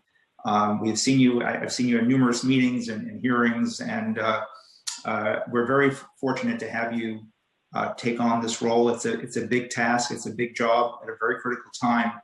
And thank you for agreeing to take on this responsibility. We are in good hands. And I'll just say for the public that's watching, look, as Deputy Chancellor mentioned, the SCA has room to grow, and the council is not shy to point out those areas of growth. But in New York City, it takes that the SCA can build an entire new school in about between 2 or 3 years, 3 years or so on average. It takes the Parks Department over 10 years to build a bathroom in a park. So the SCA, quite frankly, is on another level in terms of getting things done in New York. So I want to just thank you to President Kubota and your team, your staff that's been incredibly responsive and accessible to my staff and folks. So I just want to begin by acknowledging that. I'd like to, and I think some of these questions I have, some things have already kind of been touched upon, but if further elaboration would be appreciated. If you could describe the ventilation work in our schools. This was an issue before the pandemic, certainly got highlighted big time during the pandemic. How many systems were upgrades? How many systems were repaired? How many were completely replaced? Does anyone have that breakdown? So I think I will start, and then President Kubota, please jump in, and I will also invite in Kevin Moran and or John Shea from Operations in the Division of School Facilities. This was an example of the remarkable partnership between DOE and SCA. There was we just sat down and said, what does it take to get the work done? So in terms of ventilation, we knew last spring this was something that we were going to need to work on as we work towards school buildings reopening. So we sat down with SCA, or I guess we Zoomed with SCA and DOE, and we identified a process to start the survey process, to just start figuring out what the status was of each school. Even before we did the official inspections, we started working, for example, fixing windows that had been bolted shut. So we did a bunch of repairs. We then had inspections done through the SCA, and we did further repairs as we found issues. So I'm going to try to get to your specific question. I'm not trying to duck the data question. When we approached September, we were very pleased to be in a place where there was only one school of all the buildings in New York City where the ventilation system needed further work. Every other system was actually functioning as designed, and we had all of the ventilation in place and operating. So that one building, of course, was the MLK campus, and we were able to identify alternate spaces for those schools in partnership with CUNY and actually Success Academy, and we are grateful to both of those entities for helping us find that alternative space. And we then used the fall to quickly make the repairs needed at MLK, and many of us have personally walked through that building several times, and the ventilation there is now fully functional. So your question is, how many ventilation systems did we repair? I'm not sure that we can quantify that, because we did work across the entire system to make sure that everything was working, but sometimes that work was very minimal, like taking bolts out of a window, and other times, as at MLK, it was a significant effort on the ventilation system. So I would invite President Kubota or Kevin or John Shea, if you'd like to jump in. So, I guess we think of it as a finish line that we had to get every school to, as opposed to which schools had work done. But again, others jump in. Right. Maybe I'll start just by saying, and John and Kevin can jump in with more detail, but I think Division of School Facilities, DOE in general, did a lot of work that really wasn't highlighted between, sort of March of 2020 through the summer. As you mentioned, we were sort of the final survey point, but there were so many checks along the way and so many things that were done. And I can't speak to the number of repairs. I know that DSF worked tirelessly to get it done. In terms of the SCA's capital work, we did do a lot of return fan work over this summer. In fact, we started out with 30. We didn't need to do as much work as we thought. So it ended up being 19 projects that we completed. We do have some longer term projects. That's not to say that the systems aren't working, but they are old and we would like to replace them before they no longer work. And there are about 40 projects in process on that front. But again, I think I would invite John and Kevin to talk about the extraordinary work they did both last spring and into the summer and quite frankly, through now, so. Great. Thank you, President Kubota and Deputy Chancellor Goldmark. A couple of things that I will add. First, I want to reinforce that the SCA and DSF have both done a great job over the years. We've always paid attention to, and as you can see from prior capital plans, the amount of money that the SCA has invested in making sure that our HVAC systems remain in good operating order. It's not something new, but of course, in a COVID world, we knew we had to pay attention to it a little differently.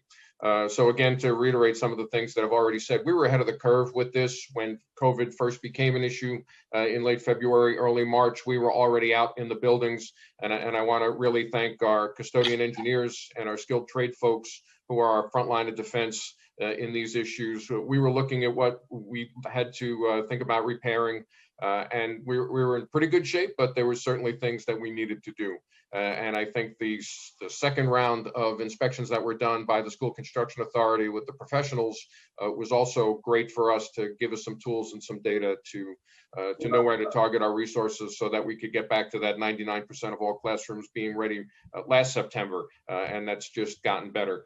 Again, want to make sure everybody understands that our commitment has always been that if a building, if a space was not meeting our ventilation standards, we were not going to use it. And with the enrollment that we've seen, we've had more than enough space.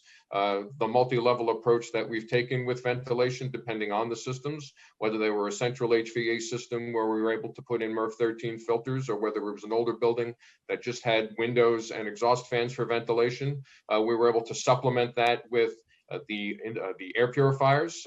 We equipped all of our custodian engineers with the indoor air quality monitors so that they could look in each one of the buildings, each one of the spaces within the building if there were any concerns about ventilation, and train them on the use of that. And also we now have anemometers so that we can take ventilation airflow readings where we need to. So continuing to work with the custodians with the changing CDC guidance and working with the Department of Health, making sure that we stay current on those things. As we've been sitting here in this hearing, things have continued to break across the system. It's a large system, that's just what happens, but we're remaining out in front of it and continuing to make sure that we make the repairs as we go along. And when summer comes and we have all of our buildings open for everyone, that we'll be able to accommodate everybody on the ventilation side. I'd like to just take one moment to give a shout out to John Shea, because I don't know when else I'm going to get the opportunity to do this quite so publicly. So there were many, many moments, many, as you said, long nights, early mornings, and I can't remember exactly when it was because that's how the last year has been, but there was a point quite early on where John Shea, quite casually as his style, sort of mellowly, he said, "I've already ordered the MERV 13 filters." He had ordered tens of thousands of MERV 13 filters before anybody had really gotten to the point of saying, "Hey, John, we need to order these." And that actually was tremendously helpful because naturally, 1 month after that, the national supply of MERV 13 filters was incredibly tight, and he had gotten that order in early. He just went ahead and did it, and it was not in a bad way, but it was fantastic. It was one of those great moments of feeling like the team is covering all the bases, even if we haven't had a moment to talk about it yet. And so I just wanted to give him just that specific shout out because I don't know if we're gonna be able to like hold up a sign in the ticker tape parade that I hope is forthcoming a year or two from now. Well, thank you, Karen. That's very kind, but it does speak to the team that we were allowed to make that decision in a group and move forward under the leadership of the Chancellor and you and everybody else. So thank you for saying so. And Ursulina Ramirez, who has since left. Yes, there are some folks who have left the system who deserve a lot of credit. You know, a lot of behind the scenes work. Ursulina certainly we appreciate her very much so, but I do want to certainly recognize that custodians, school cleaners, they've been frontline essential workers even before the pandemic. Certainly, I would argue that if we should always be giving them resources to properly maintain buildings, shouldn't have taken a pandemic to really highlight that work. But I do need to kind of follow up on this point because, you know, I think it's not a secret that I took a lot of interest in the MLK Campus Junior for a number of reasons. But is it accurate to say that the DOE or whether it's Division of School Facilities or SCA, were folks aware about the broken ventilation system prior to the pandemic at the MLK Junior Campus? So I'll actually start and invite whoever wants to come in. Candidly, we had, I don't know if they were consultants, I think they were volunteers. We had HVAC experts from Tishman Speyer come do a tour of the building with us as we approached reopening. And they actually said to us, here, you could actually probably get this ready in time for the start of school, and here's how. And we wanted to not rush for the start of school and cut any corners. And so the ventilation system at MLK, and John, correct me if I'm wrong here, but my understanding is that we did not have to actually do major repairs. We had to make adjustments so that the airflow would be what we needed it to be in the context of the pandemic. So it's not that the ventilation system was broken. It's that with adjustments, we could get the airflow that we needed in the current context, which is different from prior. That said, we, as with all the buildings, were super cautious about making sure that everything was working as designed to work before we put students in the building, and we didn't want to do a rush job at MLK. And I will invite John or Nina. I would also like to invite in Tom Taracco, who's the Chief Executive of the Division of Space Management, to talk about all the work we did at MLK, because we took the opportunity to actually work with all the schools in the building to make sure that we can come up with a campus plan that works for all the schools, because the building is challenging architecturally, and we've been able to make great strides in terms of really important improvements in that building, not just the HVAC. So I guess, sure. John? Yeah. I'll start on the ventilation part and then turn it over to President Kubota if she's got anything else to add, and then Tom.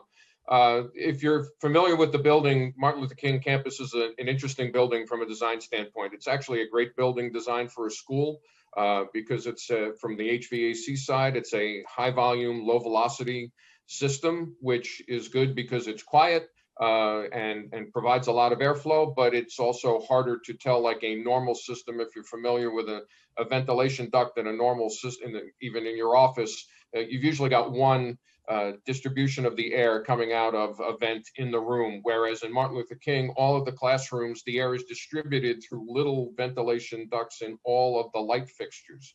So if the ventilation's not working, it's tougher to tell than in a regular building. Having said that, when we did the inspections and with the help of the SCA and Tishman Speyer, the building was, from the equipment side, structurally sound. There were no major failures. We did find that the biggest issue was a couple of fire dampers that had closed. which again, we didn't realize, but that's a typical maintenance item that happens. And we were able to use this as an opportunity to go back and open those up, balance the system again, which we did successfully. And we've shared the airflow readings with the school community, with the principals, with the parents and the students, so that they could see that we had a professional go through and actually take ventilation readings. And we did a bunch of minor repairs and took the opportunity to use the time. That building had been so heavily utilized that it's difficult to do maintenance in that when it's open from 7 o'clock in the morning until 11 o'clock at night, 7 days a week. We were aware of some of the maintenance issues, but there were no major structural concerns with that building, and we didn't have major work to do, contrary to what you might have heard. Nina, you want to add anything?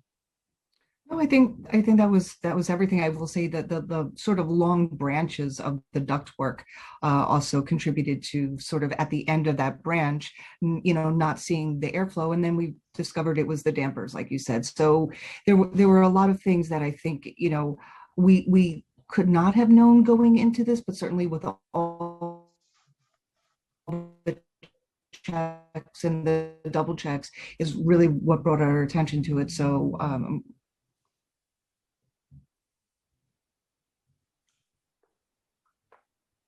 I'm not sure if we lost President Kubota, but what I'll add is that the photographs of the school that folks sent me, I don't see windows in the classes, and I'm not used to that as a teacher. I'm used to seeing windows in my class, and that certainly made it that much more important to have a functioning ventilation system. And I just wanted to make sure that that we make the investments in this critical infrastructure work always, and not wait for a pandemic to kind of get the work done. And also, Deputy Chancellor, whoever consultant try to push us to cut corners, I hope they're not working with us anymore. Oh, no. Because I'm glad to hear that, because that is not what we need.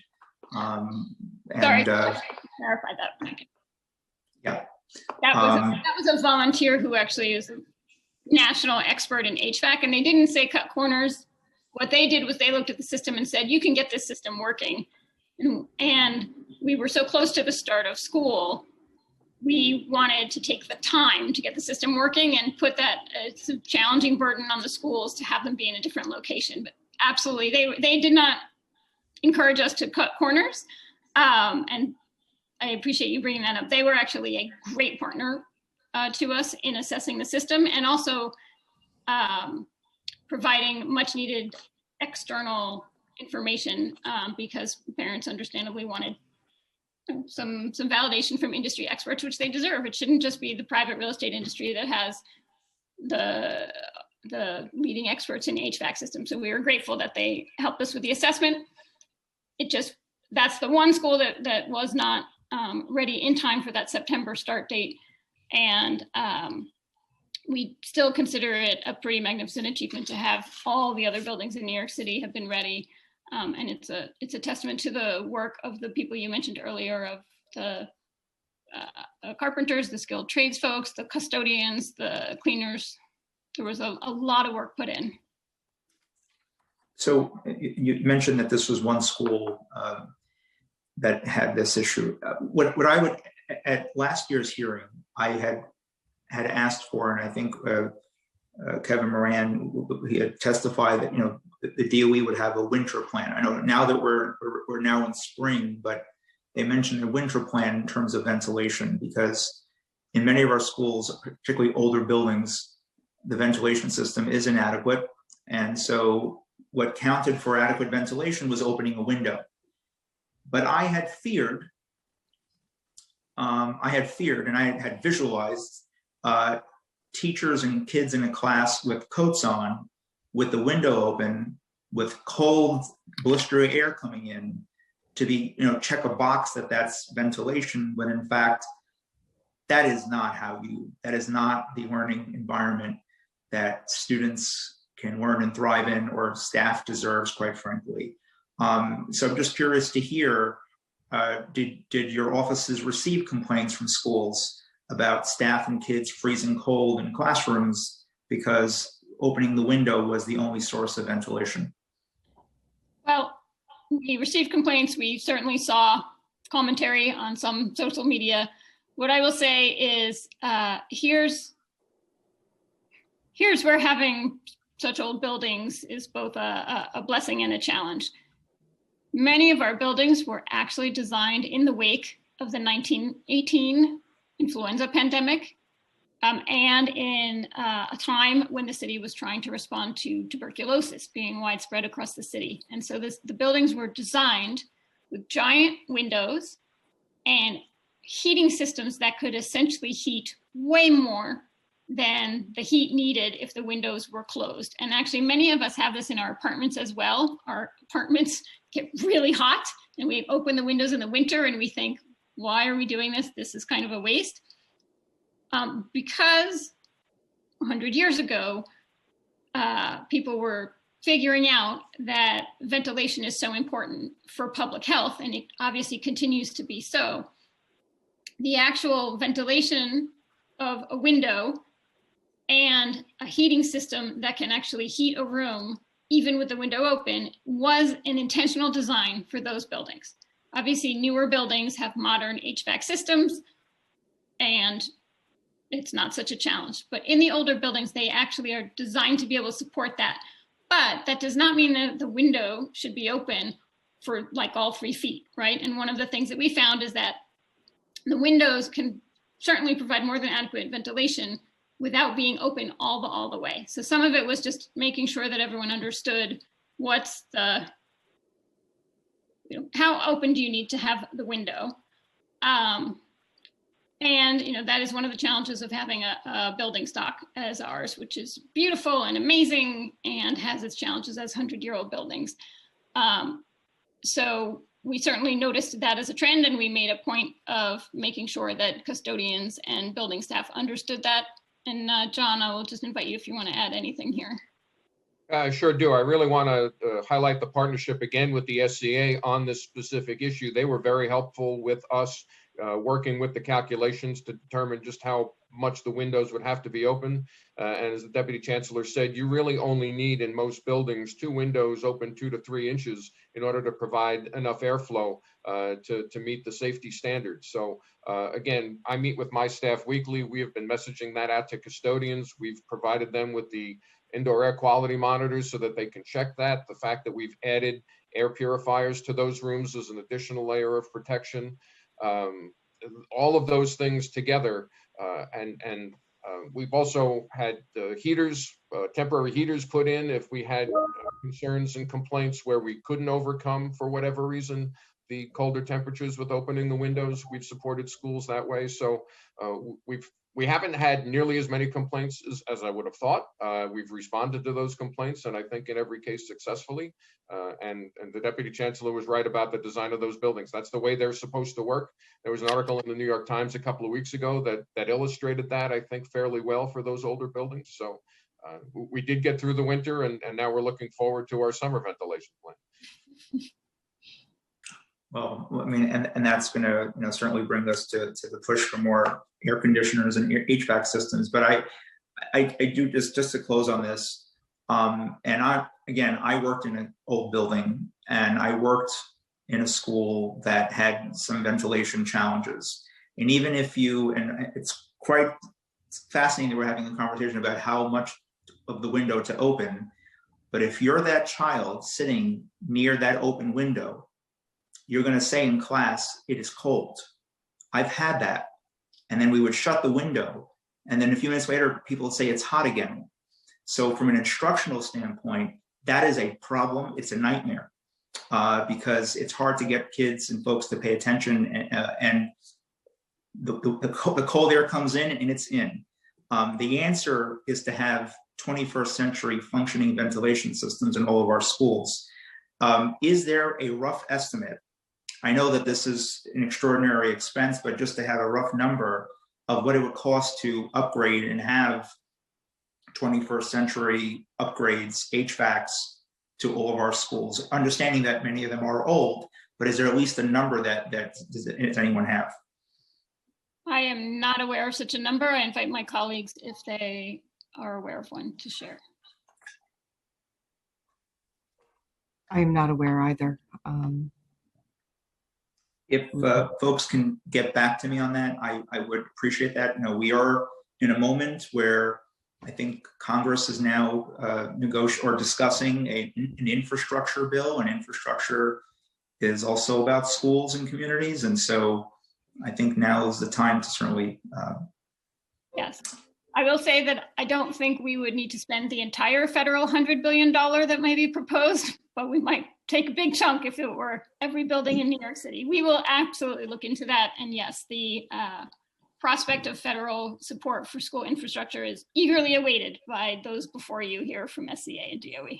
Yeah, and it's not just ventilation, although that's critical. It's making sure that our schools have adequate bandwidth and internet, 21st century equipment and supports, because the physical space is really important and can't really divorce the physical space from the academic and social spaces for kids. So that's something I think we need to prioritize.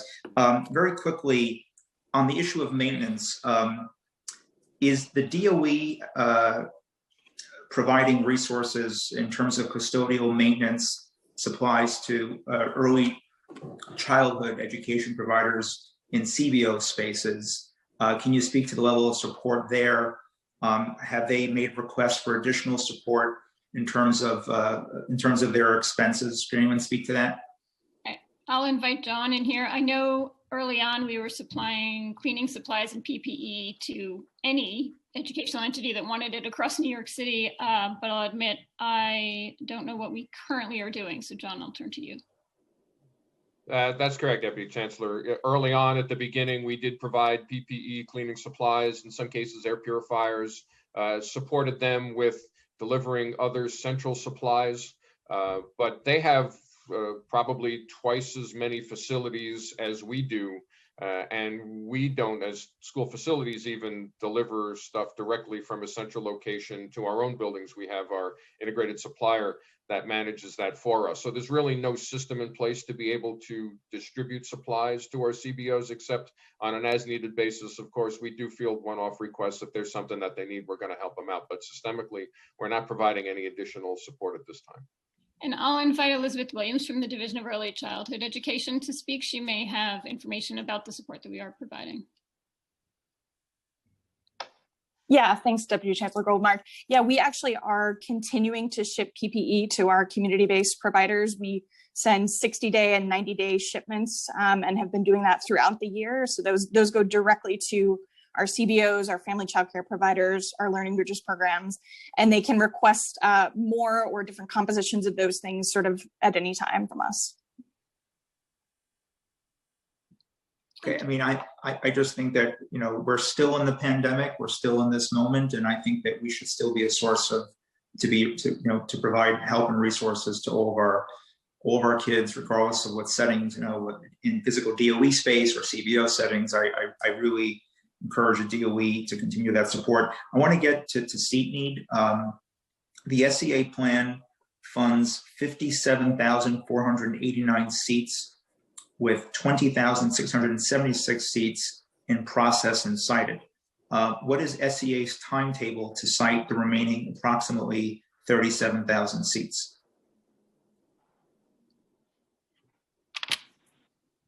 So I think I mentioned in my testimony that we actually have over 5,000 seats in process, meaning we're negotiating with landlords or with landowners. So we can't cite that until that negotiation is complete, but there's another 5,000. So, and we have several other leads. As you know, we have our real estate firms out there looking in all districts where there is a funded need. And while some real estate markets are tighter than others, we have been quite successful. I do think that almost 50% cited or 46% cited with about a year and 8 months into the capital plan is good progress. We won't stop. We'll keep looking for sites. And of course, you know, with council members' suggestions, we always welcome them. We've been successful a few times in your suggestions, and we would encourage that for council members or anybody to email us at sites at nycsca.org anytime. So we appreciate that. Yes, and I think President Kubota, you and I and Deputy Chancellor Goldmark have discussed the site in my district, which I cannot wait for us to move forward on in advance to better meet the needs of our kids. And we'll follow up on that conversation after the hearing. But I'm mindful of time, and I'll now turn over to my colleagues who have questions. Malcolm. Thank you, Council Member. I just want to remind committee members that if you have questions for DOE or the SCA on the capital portion of this hearing, to use the Zoom raise hand function, and I will call on you in the order that you raised them. There will be 5 minutes for each council member for question and answers. I do just want to put out there now, though, it is 1:16. We have 2 public witnesses that need translation services, and the interpreter is only available until 2 p.m. So as we get closer to 2, if I have to come in and moderate, I will. We want to make sure that those people have that opportunity to testify. So we will first turn to Councilmember Kallos, followed by Council Members Barron, Gibson, and Rosenthal. Councilmember Kallos. Time starts now. Deputy Chancellor Karen Goldmark, first I want to start with a thank you. I saw a letter you sent to Life Sciences High School in my district. This school is 99% students of color, with I believe 0 students from my district, but I fight for them nonetheless, and perhaps even harder. And you've given quite a lot of capital commitments. So I want to thank you, and just we can be sure all the repairs will be made before September when school opens again. All Perfect. of the letters in the commitment, all the commitments in the letter will be met. Yes. Great. I mentioned this in the prior questioning. I referenced local law 167, the fact that we found seat need following that transparency for 824 additional seats in my district. I noted that my district is incredibly segregated, and we were out of time to have a back and forth. In your response, you indicated that any new seats would be integrated seats, which I entirely 100% support. If we have 824 seat need for this neighborhood in order to integrate, and I'd like to integrate at a 50-50 model versus a 60-40 model or 70-30, I think it should be as close to 50-50 as possible. We would need to have an additional 824 seats on top of it.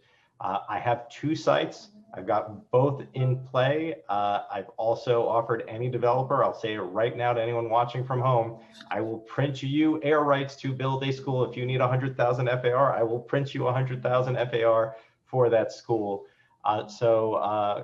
Deputy Chancellor, how can we get, and also for the SCA, how do we get these schools built? Thank you so much, Councilmember Kallos. So the issue that you're raising is actually precisely why we've created this category. That is, let me back up a moment. In the capital plan, as we've traditionally structured it, there really are 2 main categories: new capacity and existing capital improvement projects, where we're making needed building system upgrades, like a new roof or a parapet, in capital improvement projects. And then in new capacity, of course, it's new seats in new buildings. And one of the things we've realized is that there is a lot of hunger in the community for different types of educational models. So one great example of this is the Brooklyn STEAM Center, which is a consortium of 8 high schools that send students to the Brooklyn Navy Yard, where the students pursue post-secondary credentials, they pursue CTE certification, and they also have work-based learning experiences with employers on the Navy Yard, where they're learning state-of-the-art light manufacturing and tech-based work skills that correspond to jobs that people actually have in the Navy Yard. And so the Brooklyn STEAM Center is a model that's not a new seat, and it's not a building improvement project. So this was why we created this category for innovative programs. And that's, I'm not committing that to this effort. What I'm saying is we've recognized the need that communities have brought to us for new educational models and new ways of addressing some of the educational innovation and inclusion and access and diversity challenges that the system faces. Would you agree that if we don't use an innovation model or something else, and all we do is just build the 824 seats, that would not go towards the integration that you and I are both looking for? I can't really agree with what you just said, because I'm not, the way I would characterize it, and certainly I've done a lot of diversity and integration work in Brooklyn on the Upper West Side, is that the way that we do it on the Upper East Side. Well, the way that it has worked, and also in District 13, the way that it has worked is to really have committed community engagement and community planning. So the participatory action research efforts, the efforts to really take time and have dialogue where all parties are at the table. We'd be happy to do that on the Upper East Side as well. But that's what leads to the real way you build equity and integration. And along the same lines, whether we get 3K in 2021 as the mayor promised, or in 2022 or 2023 or 2024, construction is happening now. Manhattan is a largely built environment. Can we work with SCA to start locating the sites, retrofitting them, and getting them in place so that when we are ready to roll out and keep the mayor's promise that we have the seats ready, so we don't have to do what we did in my district of going from 100 seats up to 1,000? Time expired. I won't speak for President Kubota. I will just say, in my experience working so closely with President Kubota over the past several years, and of course with Lorraine Grillo before her, I've never known the SCA to do anything other than welcome any leads and follow up on any leads. I don't even know the number of buildings that you looked at over the course of the last 12 months, President Kubota, because that was by itself a massive work stream. So anything you want to say on any leads, I know we're always open for that. Absolutely, and you know, Councilmember Kallos, you've been a really good partner to us, and you have put forth many sites, and we appreciate them, and we know very well the two sites you're talking about, and we are looking at both of them. And you know, in terms of 3K or pre-K, yes, absolutely, we should definitely connect. It would be great to have some of your insight here. So we appreciate that. Thank you. Thank you, Councilmember Kallos. Next, we will hear from Councilmember Salamanca had his hand up, but I'm not seeing him on, so we will turn to Councilmember Barron. Time starts now. Thank you, Mr. Chair. And thank you, Deputy Chancellor Goldmark, and to Ms. Kubota from the School Construction Authority. My first question regards a new facility that's going to be opening here in September 2021. I have the highest commendations for the SCA being able to meet that deadline. Chancellor Carranza knew this was a very, very important project, and he assured me that he himself had to get there and operate that equipment. It would happen, and it is happening. And I'm very pleased to know that it's on schedule, despite the pauses that had to take that were required in the construction. I wanted to know what adjustments needed to be made, if any, during the time of this pandemic, and knowing now that there might be other kinds of considerations. Were there any particular adjustments that needed to be made to that particular building that you know of, based on the fact of what the requirements are that we know based on the pandemic? So that East New York Family Academy is near and dear to all of us. I've been around for a while, so I know how important it is to you also, Councilmember Barron. But yeah, and I have to say, in terms of any sort of design or any adjustments, none of them had to be made. We are using MERV 13 or better, 14, 15, in all of our HVAC systems. So nothing in the design needed to be done. I will say because of the pause, you may remember that we really wanted to get this open earlier. So what we're doing is we have sort of two TCOs in place. One is for the main building, and then the pool is separate. So we'll actually be able to obtain the TCO late April, early May for the main building, and we won't get the TCO till probably about end of July for the pool portion. But that's just to say that was the adjustment. We needed to sort of segregate the two and have them phased, but both will open before school opening. But that was the adjustment we had to make in terms of schedule. And if I can just jump in here, because very early on in my time in this role, I got to attend the groundbreaking for East New York Family Academy. Yes. I cannot tell you how much I'm looking forward to attending the ribbon cutting. To be able to see it end to end is so exciting. And you're right, Mr. Carranza was so deeply committed to this project. Yes. To be able to get him to come to the party, and Chancellor Porter as well. It is really, it's a tremendous project, and you've been such a driver of it. So really, thank you for that. And yes, President Kubota has done an amazing job, the entire SCA. Yes. It's really an unprecedented thing to have such a long construction pause, and they've been very careful about sort of what they're promising, etc. But really to see the speed and to see how they've come back has been really inspiring. I'm so pleased. I'm really so pleased. Thank you so much. And then my other question is related. As you may remember, there were, I believe, 8 portables in that little schoolyard. So what is the status of those TCU removals? Have we removed all of them throughout the city, or are there still some that need to be removed, and what's your timetable for that? President Kubota, would you like to take it, or would you like me to? We have both been told to memorize these numbers, so either one of us can do it. Okay. You want to take it? So yes, thank you for that question. So we can tout a little bit of our hard work. Out of the 354 original TCUs that existed in the city, 226 have been removed. And so we now have 79, in process. And so the remaining 49 we're developing plans for. So we're well underway. We intend on removing all of them. And what's great about this plan versus the last plan is, if you remember, 2 plans ago, we didn't have any money to remove any of the TCUs. Last plan, we were able to add some money.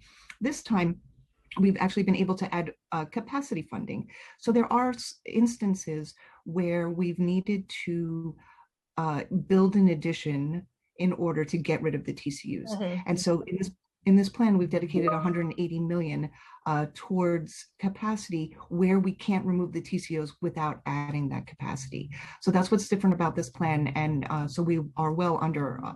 Time expired. Okay, and that's that. Thank you so much. I'm very pleased and look forward to both of you being at the ribbon cutting. Thank you, Mr. Chair. Thank you, Councilmember Barron. And next we will hear from Councilmember Gibson. Time starts now. Thank you so much. Thank you again, Chair Traeger, and good afternoon to our new President and CEO of SCA. Thank you so much for all of your work. I've heard a lot of great things about you. Huge fan of Lorraine Grillo. I'm thankful for all of the work of SCA, and to Deputy Chancellor Goldmark and everyone at DOE, thank you. I have a couple of questions, and I represent the Bronx, School District 9.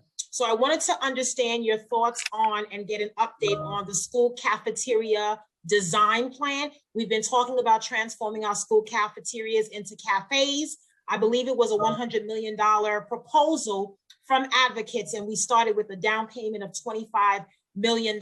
So now that the moratoriums have been lifted, capital is moving, I just want to understand where we are with school cafeteria design. School accessibility, the Deputy Chancellor, you've spoken a lot about that, and I definitely want to understand where we are as it relates to some of our Bronx schools. As an example, the Taft campus in my district has about $33 million of capital work that's ongoing. And I remind all of you at SCA and DOE, Morris High School at 1100 Boston Road has had a scaffolding up for 20 years, and no one has ever explained to me why the scaffolding remains up. and it's been a sight for sore eyes. We've been doing amazing work at Morris with the 5 schools there, but the scaffolding refuses to come down. So I just want to understand what we're doing specifically at the Morris High School campus.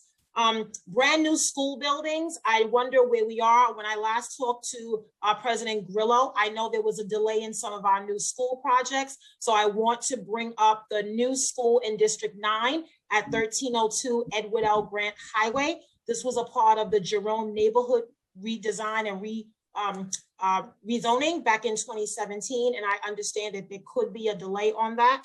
And then the last thing I want to bring up are capital projects.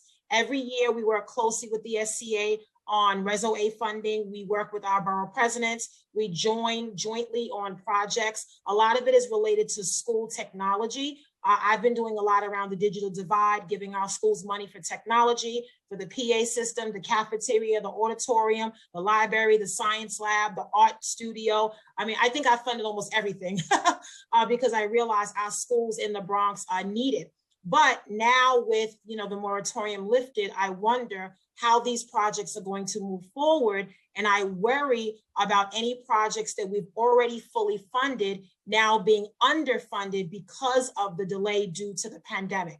So is there any way that you guys could just let us know broadly how we move forward on capital discretionary for each of our districts, and then collectively what we can do to help you push these projects along this budget year and moving forward? Thank you so much. Wow, that was a lot. That was a mouthful, right? Write it down. Thank you so much, Councilmember Gibson. You are always such a great advocate for the Bronx and for District 9.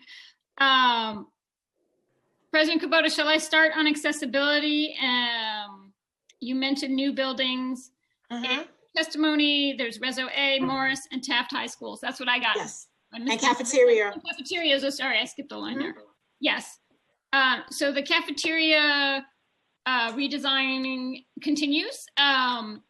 And I'm going to actually invite Tom Taracco in to talk about some of the work we've done with cafeterias and accessibility. In some cases, we are combining those projects in the same buildings. We're making a building accessible and we're upgrading the cafeteria. It gives a whole overall better feel to the whole building. The cafeteria work has been really successful in terms of student appeal and also food consumption. It's actually the students are eating more of the food when it's presented in an attractive way, like a cafe. So we are back at that work quite a lot. On accessibility, we are on track to meet the goals, and we've done projects across 41 buildings. I will ask Tom Taracco to just jump in if he wants to talk about some specific Bronx projects. Hi, Councilmember Gibson. Hi, Tom. Good to see you. Good to see you. So in District 9 specifically, we have 2 projects approved moving forward, and that's X073 and X110. But overall in the Bronx, we had a few historically underserved districts up there, and I'm very happy to tell this committee that there are 9 current projects, whether it be they're approved at the subcommittee level. They've been sent over to the SCA. They have LLW numbers, and they're moving forward through scope design, and then it would be, construction bid and award. So a lot of good things happening up in the Bronx, and we're very, very excited about it. So good seeing you. Okay. In terms of Taft, Tom, you want to talk about Taft, Tom? Because you and I have been talking about that recently. Yeah, it's been a few months since I've been up there, but we did a lot of work up there, and I would have to circle back to get more details of that work. So I haven't been there in a while. We've been kind of busy over here with other items, but we will definitely circle back because I would like to see where we are there and what we can do moving forward, especially now working with Chris Tricarico from School Food on his piece with the cafeterias as well. We'll have some sway in projects that'll get done and help. Okay, we can talk offline because we added a D75 school into the Taft campus as well. So I want to make sure that that work is ongoing. Yeah, I'd love to visit the place with you. That'd be great. Okay. Yeah, we'll get up there soon. And just in general, one of the things that Tom Taracco has been working on closely with DSF and other offices is this notion of a campus-wide plan. So not just doing a project in a building, but taking the opportunity to actually look at the entire campus and help the entire campus make sense. And that worked really well at the MLK campus, and we've been talking about that for Taft. Nina, did you want to say something? Yeah, I turned off my video in hopes that my connection is a little bit better. I will say for Taft, we did have to bring in a new contractor, which has delayed the project, the exterior project. And that is due to complete by the end of this calendar year. So we do have that. We recognize that it's been up for a long time. Sorry, that was for Morris, my mistake. And then the other thing about the cafeteria upgrades, yes, the 25 million has been allocated. We have been working with our school foods folks, and we've recently identified, or they have identified 39 projects that they want to proceed with, 10 of which are in the Bronx, and we're happy to send that information over to you. And then finally, yes, we have had some of our delays with our FY20 and FY21 RESO-A project, some of which also was a result of, remember, not wanting to take any interior spaces or playgrounds, for that matter, out of service while we were identifying as much space within a school as possible. But we are now working through those, and so those should be, underway very shortly. So again, happy to discuss offline some of the specific projects in your district. And I do finally think that 1302 Edward L. Grant. Edward L. Grant, right. So that two things about that, because of the extensive delays, the pause caused, we do believe that will open in September 2024, which I believe is a year later than originally thought. It is. And also just to point out that is currently being used as a testing center. Right. So that's not the cause of the delay, but that is, we are working with health and hospitals to make sure that becomes available to us this summer so we can begin construction.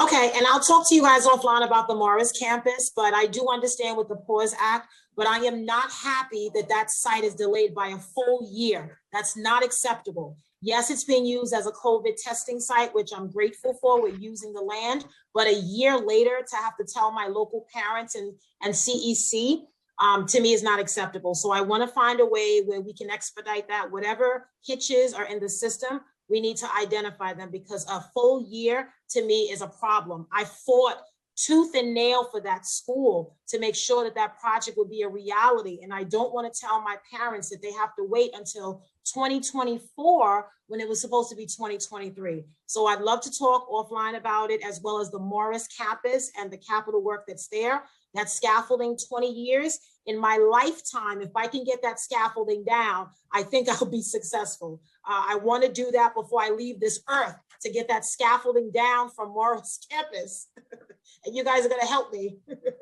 We will. On the construction delay, I understand it's Absolutely. So challenging. I'll just note that we had an 8-month construction delay. So the challenge, of course, with 8 months is that school years run in school years. So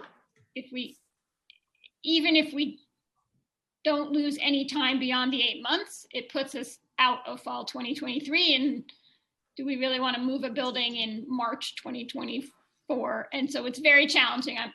We'll certainly discuss it further. I just need us all to remember that there was an 8-month construction delay, and that it was really very long. And so it's not any fault of the SCA. It's not any slowdown in the process. It's simply the freeze we were all under, and how school year calendars work, and that it sort of doesn't make sense to move into a building in May. Okay. But let's keep talking about it, because you've pushed us and gotten us to do lots of things before. So I recognize you're not going to let it go. Okay. Thank you, everyone. Thank you, Chair Traeger. I appreciate the additional time. Thanks so much. Thank you, Councilmember Gibson. I'm just going to ask for the indulgence of Deputy Chancellor Goldmark and President Kubota, just so we can hear from the two witnesses, because we are time limited on the translation services. So we are, and all public testimony is limited to 2 minutes. So we're first going to hear from Milagros Cancel, and then Jimena Vargas will provide the translation. Then we will hear from Bibiana Hoyos, and then Jimena will then again translate for Bibiana. So we'll first start with Milagros. Time starts now. Good afternoon, everyone. This is Jimena Vargas. Señora Milagros, usted puede comenzar a hablar en este momento. Yo le voy a hacer su traducción. Miss Milagros, you may start speaking now. I will translate for you.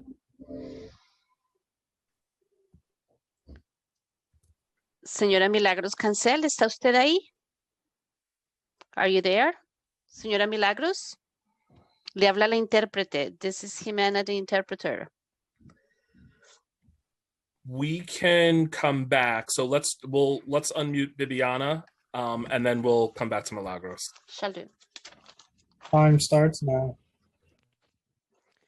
Señora Viviana Hoyos, le habla la intérprete. ¿Está usted ahí? Tiene usted 2 minutos para hablar y yo lo voy a interpretar.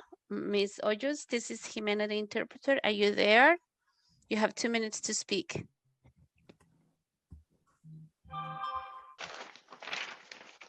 Hola, y gracias por permitirme un espacio en esta audiencia de educación. Mi nombre es Viviana y soy madre de 3 niños que asisten a una escuela pública en Brooklyn. Un segundo, señora Viviana. Un segundo, por favor. Hello, everyone. My name is Viviana Hoyos. I'm very grateful that you have given me this space to speak in this audience. I am the mother of 3 children. Continúe, por favor. Hablo hoy para pedirle a nuestro consejero de la ciudad que invierta en la educación culturalmente responsable, a nuestro consejero de la ciudad que invierte en la educación.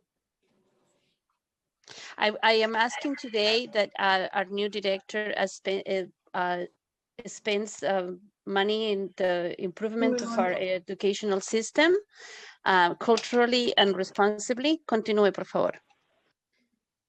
La educación culturalmente responsable, CRE, es un método de educación rigurosa centrada en el estudiante que cultiva el pensamiento. The responsible cultural education, CRR, is the very rigorous system in which the student is the center, it's in the center of the studies, and it improves their education. Gracias. Crítico en el lugar de solo prepararlo para tener las habilidades para hacer los exámenes estatales. It is very critical that they are prepared to help them to be helped in their skills to do their state exams. Continúe, por favor. Relaciona el estudio académico con los problemas contemporáneos y las experiencias de los estudiantes. It ties together the academics as well as the students' personal experience in the contemporary context. Fomenta las entidades académicas, raciales y culturales positivas. And it improves the academic, racial, and cultural abilities. Continúa, por favor. Desarrolla la capacidad de los estudiantes para conectarse a través de las culturas. And it helps students develop their ability to communicate better and to interact better culturally. Gracias. Empodera a los estudiantes como agentes de cambio social. It empowers the students as people who might make social changes. E inspira a los estudiantes a enamorarse del aprendizaje. And it inspires students to fall in love with learning.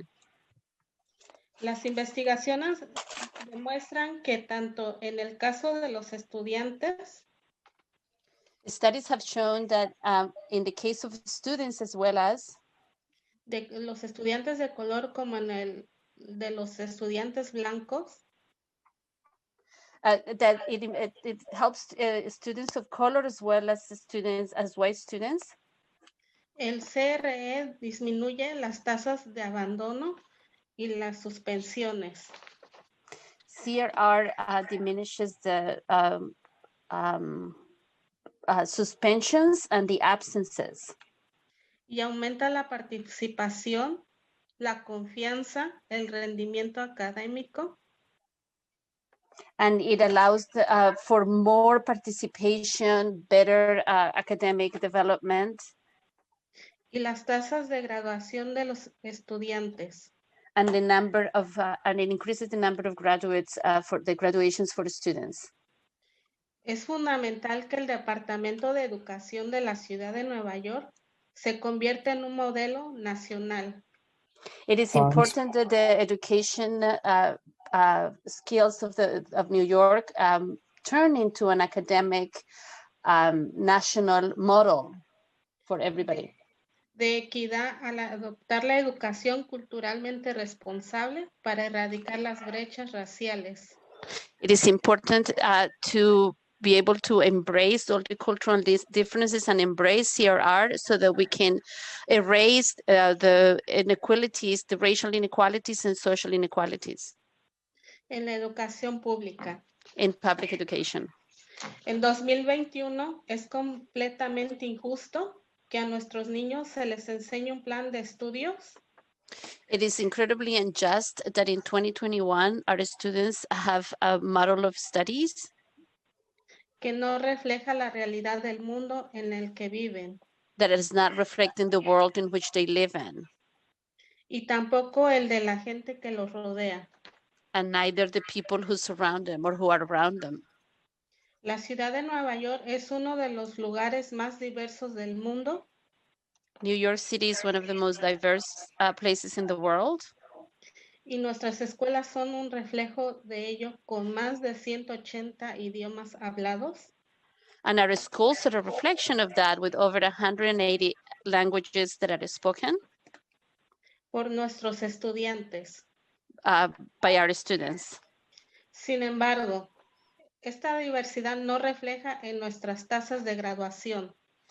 And sadly, this diversity is not reflected in the numbers of graduations.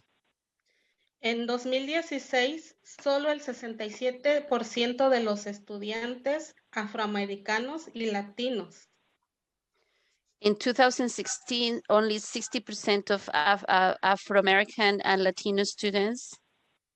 Y el 31% de los estudiantes que tenían inglés como segundo idioma. And 31% of students who had English as a second language. Lograron graduarse de la escuela secundaria en 4 años. Managed to graduate from a secondary school in 4 years. En comparación con el 82% de los estudiantes blancos. In comparison to 82% of white students.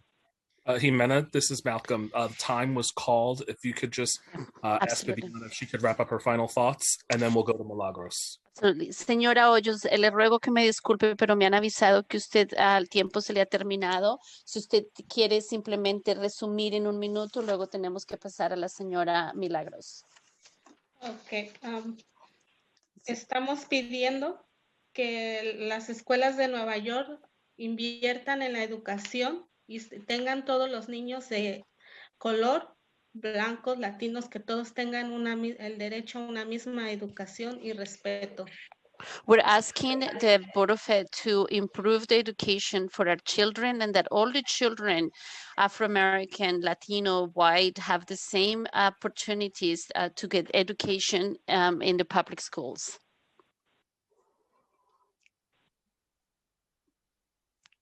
¿Eso es todo, señora? Thank you. Thank you. Sí, Okay. she's done. Thank you. Thank you. Next, we will go ahead and go to Milagros. If we can go ahead and unmute her. Señora Milagros, ¿puede usted quitar el botón de mute? Señora Milagros. If you could tell her that. Oh, there she goes. She's unmuted. Okay. Give me 1 second. Buenas tardes a todos. Good afternoon to everyone. Mi nombre es Milagros Cancel. Soy madre de un niño con autismo y la presidenta del Comité Timón, The People and the Family, Chapter New York City. Perdón, señora, ¿usted es la presidenta de qué? De la presidenta del Comité Timón, The People and Family, Okay. Chapter New York City. Y madre de un niño con autismo. Good afternoon, everyone. My name is Milagros Cancel. I am the mother of one child with autism, and I am the president of the charter, the New York City charter of Timon Pact for Families. Sorry. Comité Timón. Okay, continúe, por favor. Okay.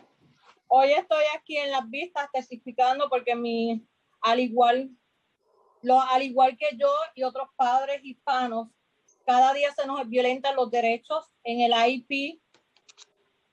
IEP. I am writing here today to speak on behalf of myself and other Latin American parents that are having our rights violated with the IEP. Continúe, por favor. Y en este mes se me violentaron uno de los derechos en el IEP de mi niño, no mandando a tiempo las mandando las fechas para el IEP de mi niño. Para el IEP. And this month, my rights, the rights of my child in IEP were violated when they did not send the IEP in time for my child. So yo quiero decir que desde la era de la esclavitud oprimían a los esclavos como la ley para mantenerlos controlados, cuando era ilegal enseñarles a los esclavos a leer y a escribir. I like to say that during the times of slavery, they kept the slaves uneducated. They forbade them to speak, to learn how to read. Continúe, por favor. Por miedo de que fueran a diseminar la información para liberarse de la revolución durante la era de la abolición. For fear that they would cause a revolt and liberate themselves during the time of slavery. Continúe, por De favor. allí empezó la opresión educativa. And from there, educational oppression has started. Este ha sido el sistema de opresión que ha existido en este país, especialmente en lo que se refiere a los estudiantes de color. This has been the system of oppression that has existed in this country, especially when it comes to students of color. Cuando la ley de educación no existe la misma oportunidad para los estudiantes que vienen de comunidades minoritarias. When the laws do not apply or the rights do not apply the same equally to the students who come from minority communities. Esta es la historia de este país y ustedes son parte de esta historia. This is part of this country's histories, and now you are part of its history. Todavía hay segregación en el sistema escolar. We still have a segregation in the school levels. A nuestros niños de color no le dan la misma educación. Our children of color are not receiving the same education. Esto se asemeja a esta época de opresión.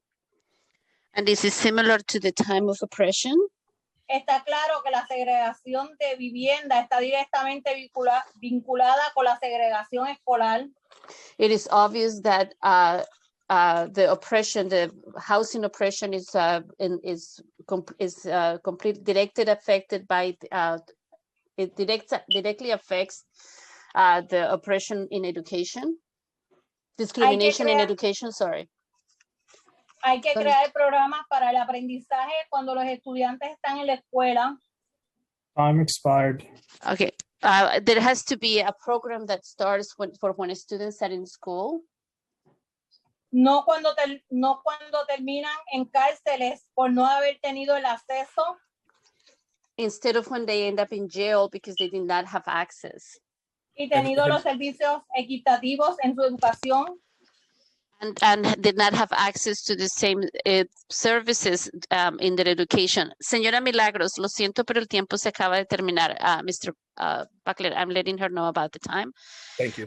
Si usted puede, por favor, resumir resumir algo y decir un último punto. Okay. Solo le pido al Consejo Municipal y al alcalde y al gobernador que hagan lo correcto para los estudiantes con discapacidad, especialmente en comunidades minoritarias, que le den los fondos a la educación. I'm asking the Board of Ed, the governor, and all the executive bodies to please give the same education to the children with discapacities, and to please, especially the kids that come from minority communities.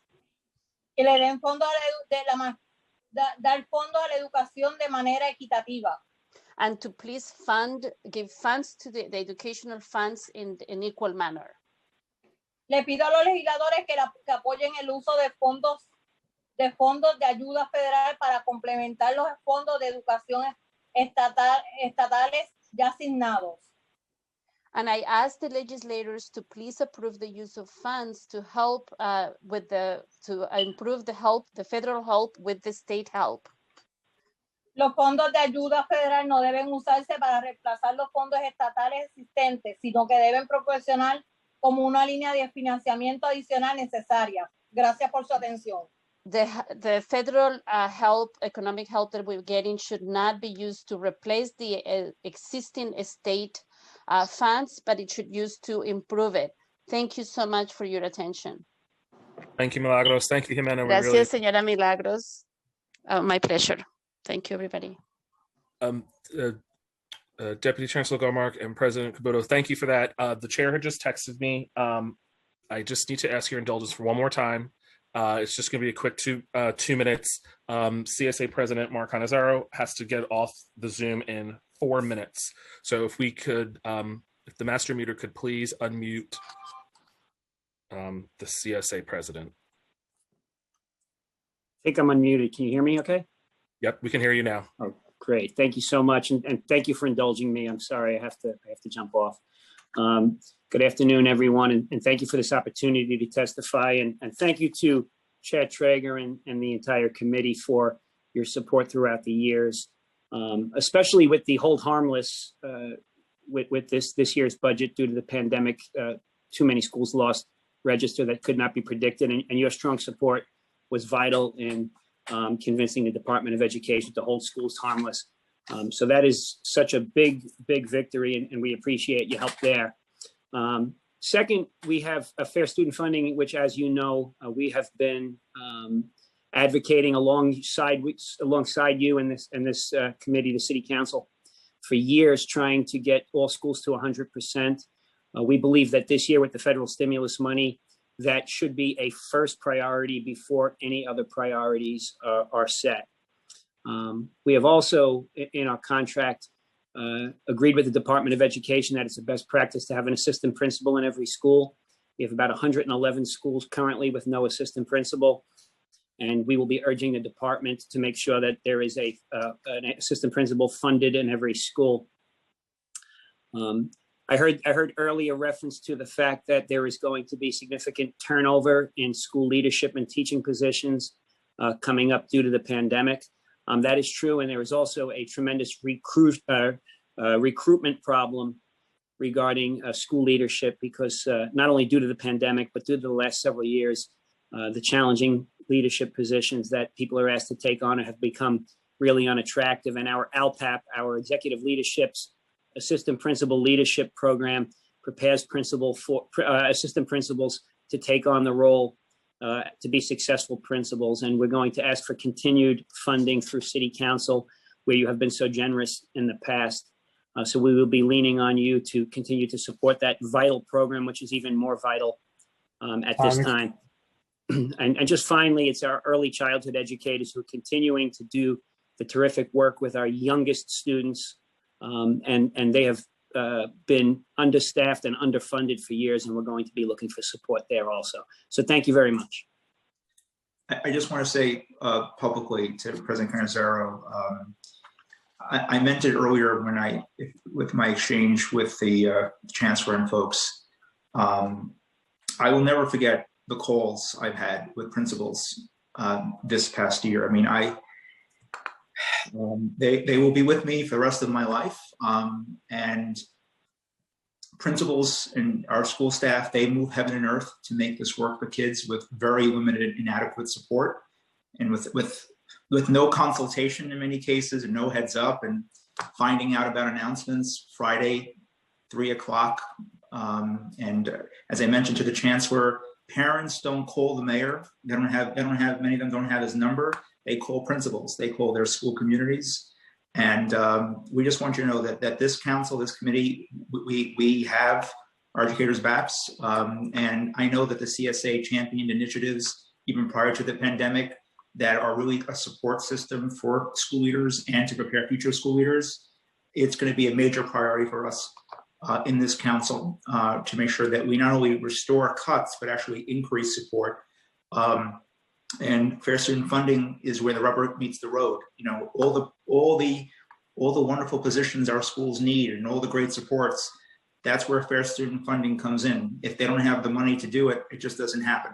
And thank you for always centering that.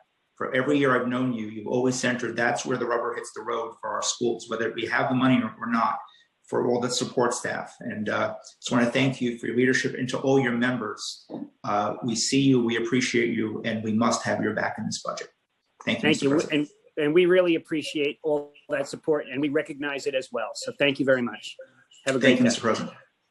Thank you, Chair. Thank you, CSA. Thank you, SCA. Thank you, DOE. We now go back to our regularly scheduled program, albeit a little behind schedule, but we are now going to call on Councilmember Rosenthal, followed by Councilmember Miller, and then back to the chair. Time starts now. Gotta go. Hi. Thank you so much. Thank you, Chair. You know, to all the DOE representatives, thank you for all the hard work you do. It's a pleasure working with you. Two quick questions. And I'll ask both so you can think about one while you're answering the other. So the first is that the capital plan, if I remember right, drops remarkably between, sorry, I think, really prepped here, after FY24.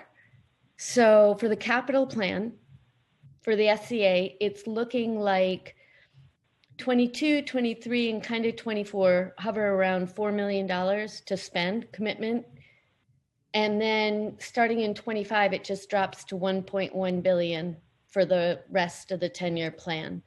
And I'm wondering if you could talk about that sort of, you know, I know we hit pause, I understand all of that, but if you could, you know, are you confident that it'll only be 1.7 billion in the out years, blah, blah, blah, blah. My second question is, how many, about the MWBEs, how many businesses are part of the program, the MWBE program? And what is their share within SCA's pool of contractors? So I guess that means if you have total value of the contracts, what's their percentage? Isn't it supposed to be 30%? And then what's the, if you just look at number of MWBE contractors as a part of all contractors? Thank you. Thank you. I'm happy to start on the capital plan question. And I think we need to unmute Ms. Goldmark. Oh, I thought I was unmuted. Can you hear me? Yes, you're unmuted. Oh, okay. Thank you. So I'll start on the. We need to unmute Ms. Goldmark, who has a lot to say and would be answering my question. No, Councilmember Rosenthal, she is unmuted. We can hear her. So everyone else can hear me. Telling me every single capital Councilmember Rosenthal. Okay, stopped. No. She's unmuted. Can you hear us? No, I don't think you can. It's not me, it's you. Sorry. I'm Can you hear us now? Councilmember Rosenthal, can you hear us? I can. Okay, thank you. Thank you. Okay, sorry. You missed my bad joke, council member. I said it's not me, it's you. Okay. Sorry.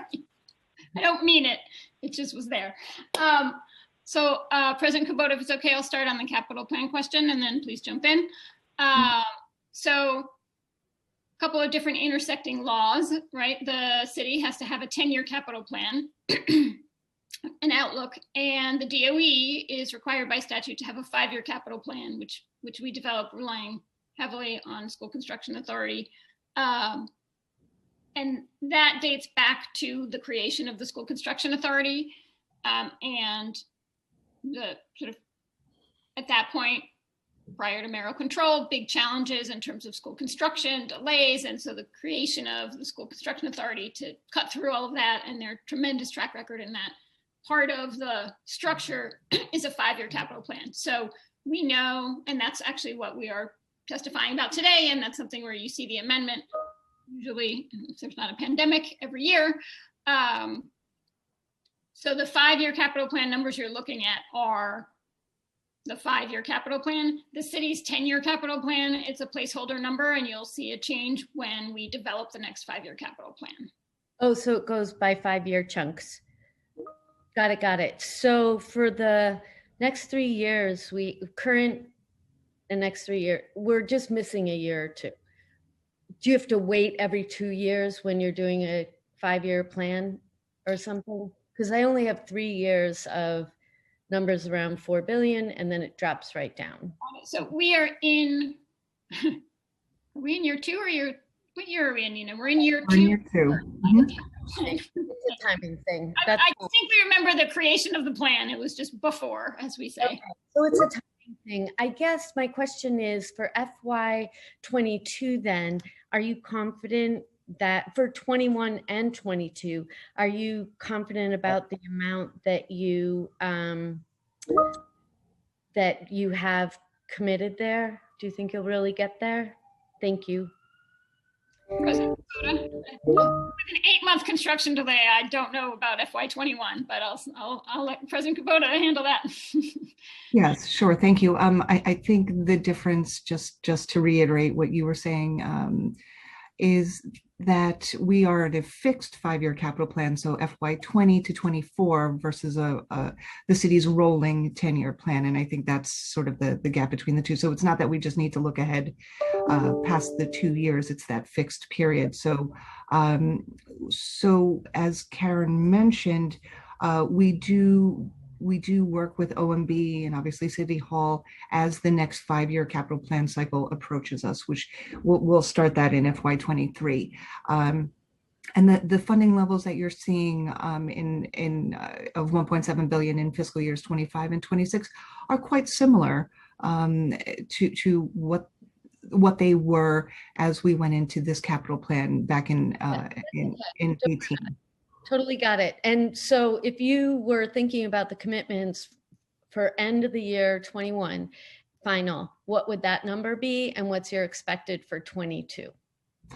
So we are planning on committing $4.5 billion for FY21. We were able to resume our designs and everything, and we do have in this last quarter about $2 billion that we are planning on awarding. So we are well on our way to achieve that. Yes, I know. Let me know. Thank you so much. And similarly in FY22 as well. Oh, did anything get pushed out to FY22 from FY21? Because it seems to roughly be 4+ billion every year. So I think there was a bit of a cascading effect due to the pause. So there were a lot of projects that were not awarded in FY20 that would have moved to FY21, and similarly FY21 to 22. Got it. If you could just send those over, that would be incredibly helpful to the finance team, or however you send that information over. That'd be great. And then about the MWBEs real quickly.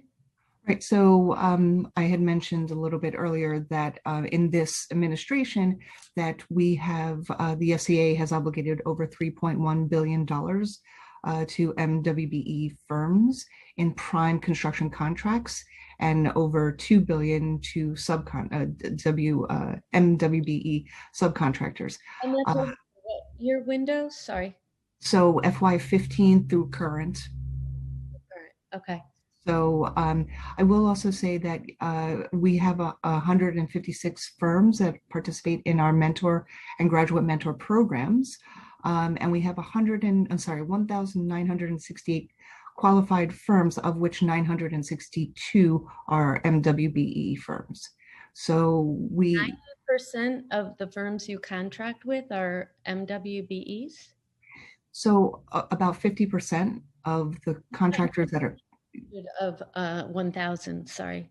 1,900, sorry, 1,968. 900. Right, Got it. right. Okay, about half. Yes, about half. That is correct. Okay. President Cabuto, thank you so much for all of your help. You've been amazing, and I know you're really helping my district as well, and we really appreciate that. And Deputy Chancellor Goldmark, it's great to have you back. Thank you very much. Thank you, Councilmember Rosenthal. And finally, we will hear from Councilmember Miller. Time starts now. Saving the best for last. So, good afternoon, Mr. Chair, Madam President. It's a pleasure to see you in that seat. And obviously, we've worked together over the years for quite a while, and which is probably the nexus of what I want to talk about. Is some of the projects that we've talked about over the past 6 or 7 years that are in queue. I want to talk about the scheduling and the impact that the moratorium has had. If in fact that we are going to resume a normal schedule, have we prioritized it? Is there some work that we can do as other agencies have done where there is minimal disruption to the functions of the building? What exactly does it look like? What projects can we expect to see moving forward citywide, and then we can localize it just a little bit? President, would you like to start, or? If you'd like to, that's fine. I was going to talk specifically about some of the projects in Councilmember's district, in particular the so citywide. Let's just take a step back, right? We definitely prioritize the restart of our capacity projects, making sure that our September 2021 schools would open on time, which we did. But then when we got to the more granular level, we certainly prioritized our MWBE firms, which I mentioned earlier, and also those projects that were affecting the hardest hit in terms of COVID rates throughout the city. So that was our prioritization process as we restarted hundreds of our projects. And we try to do it as equitably across the entire city.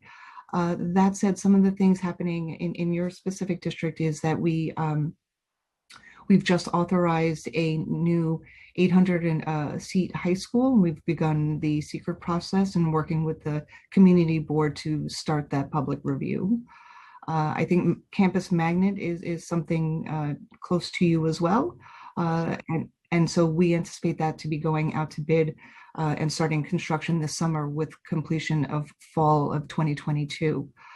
So we're really happy that we've restarted. That's the gymnasium portion? Sorry, say that again? That's the gymnasium portion, because there was a number of jobs in Campus Magnet. I think we were specifically talking about both the gym and the athletic field. Okay. I'm super disappointed, but if we get started, that's okay. Those were participatory budgeting, and we really wanted to see, in order to encourage people to participate in that process, they need to see the projects, and that one's probably 5 years in the running, but glad that they're happening. In terms of full broadband and access and wiring, can you say that all of our schools have been equitably wired and that they're able to receive in-person instruction without any disruption due to lack of broadband? I'm happy to speak about that, and to also invite in Anurag Sharma and anyone else from the DOE who'd like to speak about this. Our CIO, Anurag Sharma, is also here. In terms of broadband, we've made a significant additional investment. The capital plan, this 5-year capital plan, already had $750 million funding in it, and we've increased that. So we're now at $1.02 billion, and we've been able to increase the capacity across the entire system from 14 gigabytes to 240 gigabytes, so more than 10 times the amount. In addition to that, we have now a 5-year tech refresh cycle. So every school has equipment. We just essentially, we go through and we keep refreshing as we go. So 20% of the schools get the upgrade in any given year. And that's because of that large investment. And it's because of the attention that council members such as you and your colleagues on the committee have been bringing to the technology issues for years. So we're very grateful for that support. And so the good news is that at this point, the schools have more capacity across the entire DOE system, significantly more. There are 2 data centers operating where there used to be just 1. And we have converted all of the Time expired. all of the wiring of the network over to fiber optic. So everything up to the school wall is addressed. Within the school wall, at this point, it's again that 20%. And that's in every school? That's across every school. And then at this point, there's the tech refresh happening in every school. Okay, great. And just very quickly, I believe it was PS 95 that we were looking at additional seats. They were tremendously overcrowded. We looked at a couple of locations in the area, the same area that we're talking about building the high school. Is there any, and that is the elementary or K through 8, is there any headway that we've made on that particular location? And if you can give me some clarification, because I think we left it at 50% of MWBE, but was it 50% of MWBE participating in the mentoring program, or actually those who were gaining contracts? I'm sending everybody toward the DOE and school construction. So we didn't find anything yet as an alternate to PS 95 or close to PS 95. We still are searching. So, we continue that search, and like I mentioned before, we welcome any suggestions, and we are still early in this plan. So we will continue our search there. What I was saying about those are pre-qualified firms that make up 50% of our pool of contractors and vendors. I will say though that that our mentor program has been fabulous. It was established in '93, and it's what we do is provide that technical assistance and access to capital and bonding. And mentoring is part of that program. And I don't know if you're aware, but we have increased the value of the mentor program. It was previously 1 million for each project. It's now to 1.5. Beginning in July, it'll be 2, and next July, it'll be 3. So the access to the number of potential projects that a mentor firm can bid on is tremendous. And I will say that about 60% of all contract awards go to Black and Hispanic firms. Okay, that is good to know, and we have to figure out a way to ensure that we're reaching our target audience and enrolling more folks into the mentor program. Thank you so much for your time, Madam President. Thank you, Mr. Chair. And I guess everybody gets to go home now. I have to jump on transportation. Thank you, guys. Thank you. That's it for council member questions, Chair. Thank you. Thank you all. Thanks to the administration. And again, I certainly, we all agree that we have a lot more work to do, but I do appreciate and acknowledge that a lot of folks here have been working long days and nights, and more to do and more resources to secure for our schools. So thank you all for your service. Thank you. Thank you. Thank you. Thank you, everyone. And that concludes testimony from the administration. I am just going to go over once again procedures for the public portion of this hearing. We're sorry that it's behind schedule, but this is an important budget and an important year. And there were lots of council member questions from the Education Committee. So for public testimony, again, the public clock is for 2 minutes. Please wait after I call your name for the Sergeant at Arms to give you the cue that you may begin, and a member of our staff will unmute you. After the 2 minutes, when the Sergeant calls time, we ask that people please wrap up their final thoughts. So we will first hear from, we were going to first hear from the UFT, but I believe Michael Mulgrew is currently on another Zoom. So we will go to our next panel and then we will go back to him.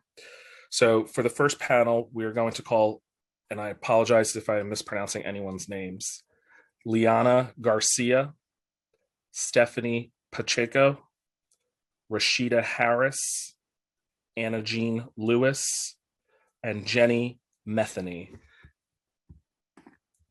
And we will first start with Liana Garcia. Time starts now. Hello. Hello?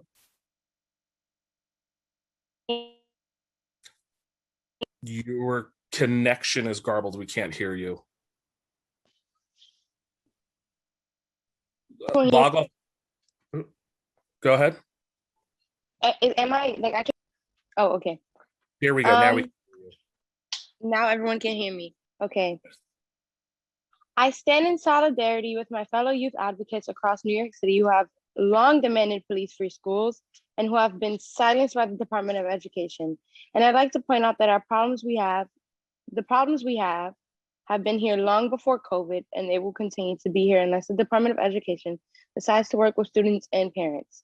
As a student, I demand that I see more people of color in our curriculum. I demand New York City schools be centered around healing and helping low-income, homeless, Black and brown children like myself be able to get the educational experience, the best educational experience they can get in school. I like to use the rest of my time to sit in silence, to sit in silence to symbolize how the Department of Education has silenced students who have long called for police-free schools.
Time expired. Thank you. And next we will hear from Stephanie Pacheco. Time starts now. Hello. I would like to second the thoughts shared by Leanna. I also stand in solidarity with all of the youth across New York City that have been demanding to have police removed from all of our schools and demanding a fully funded and just education for all Black and brown low-income students. I will also be using my time to stand in solidarity with these people who have been consistently silenced by people in this very call. And I stand in complete solidarity with their fight and with our fight for fully funded, police-free, healing-centered schools. Thank you.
Time expired.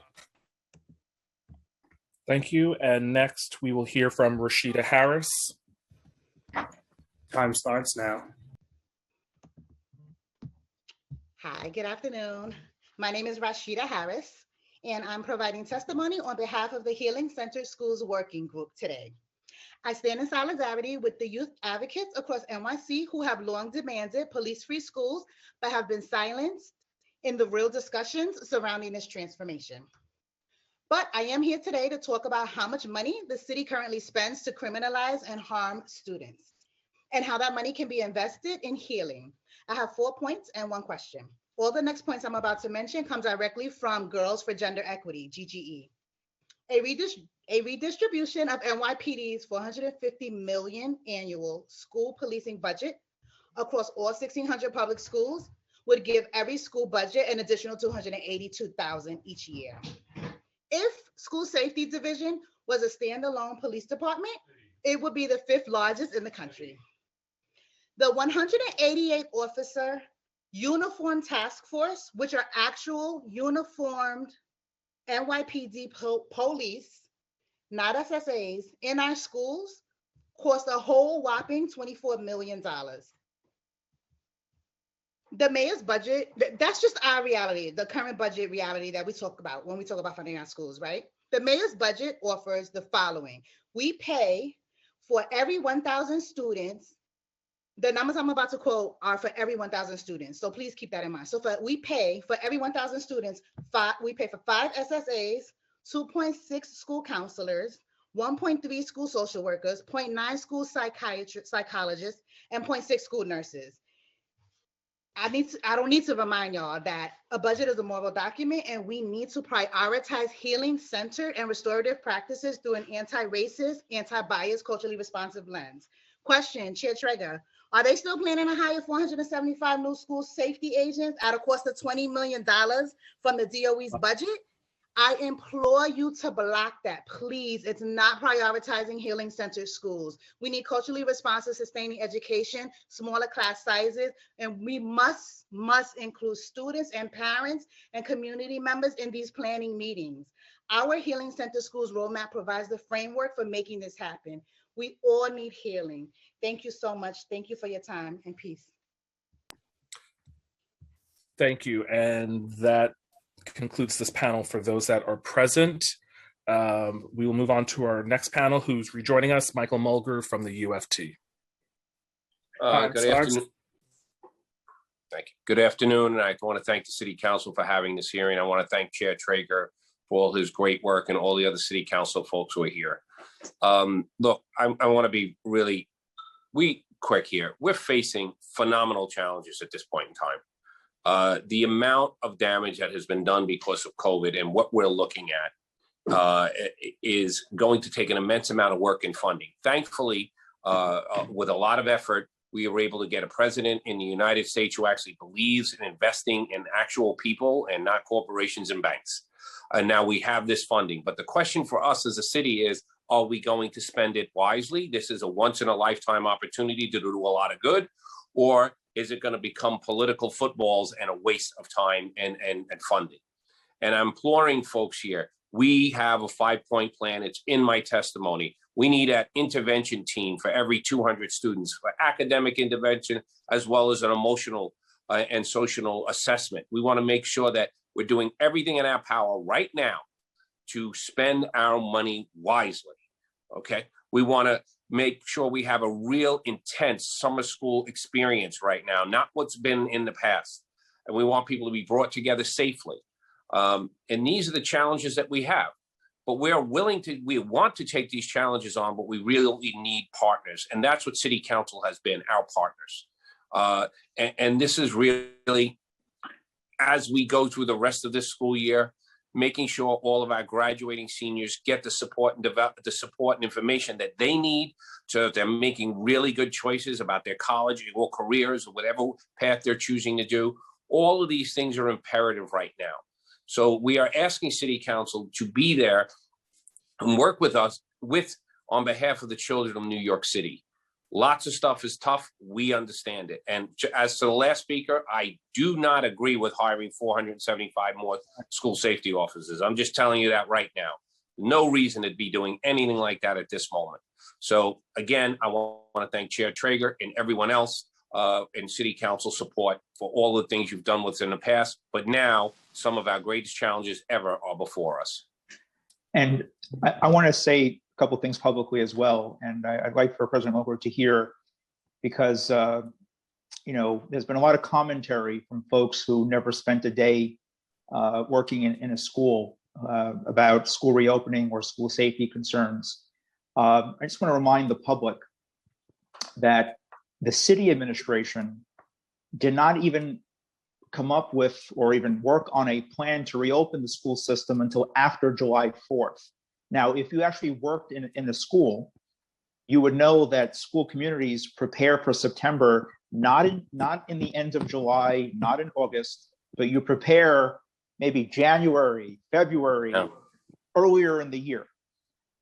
There was no plan. If anything, the UFT, to their credit, did the work really of the administration to at least call in public health experts to provide some level of guidance on the path forward, reminding the public that as of June of last year, close to 80 DOE employees passed away because of the virus. Principals, educators, support staff.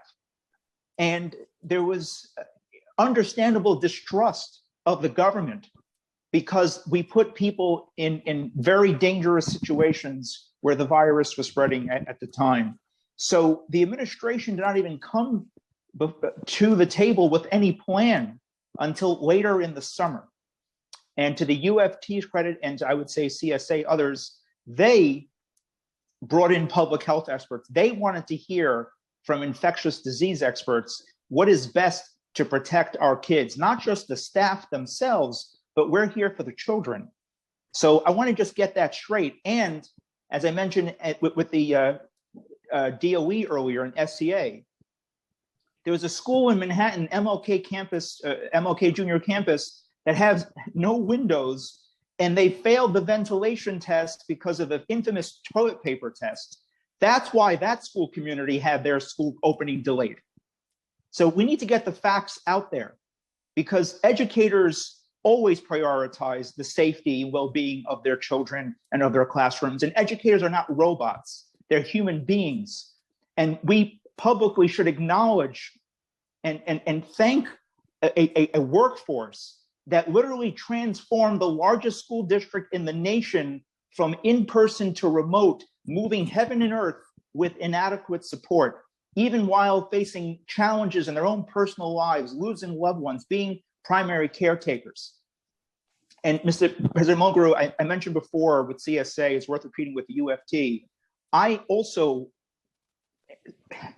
empathize with teachers who go above and beyond teaching virtual and recording the lesson to do in person, vice versa. They're going above and beyond what the requirements are, not even being compensated, but just going above and beyond, doing wellness calls. Because teachers are de facto counselors, social workers, because of the inadequate amount of social workers and counselors we have in our school system. So to our educators, to our support staff, to our nurses, everyone, thank you, and we see you, and we're always going to have your back. And I think it's important to get that out there, President Mulgrew.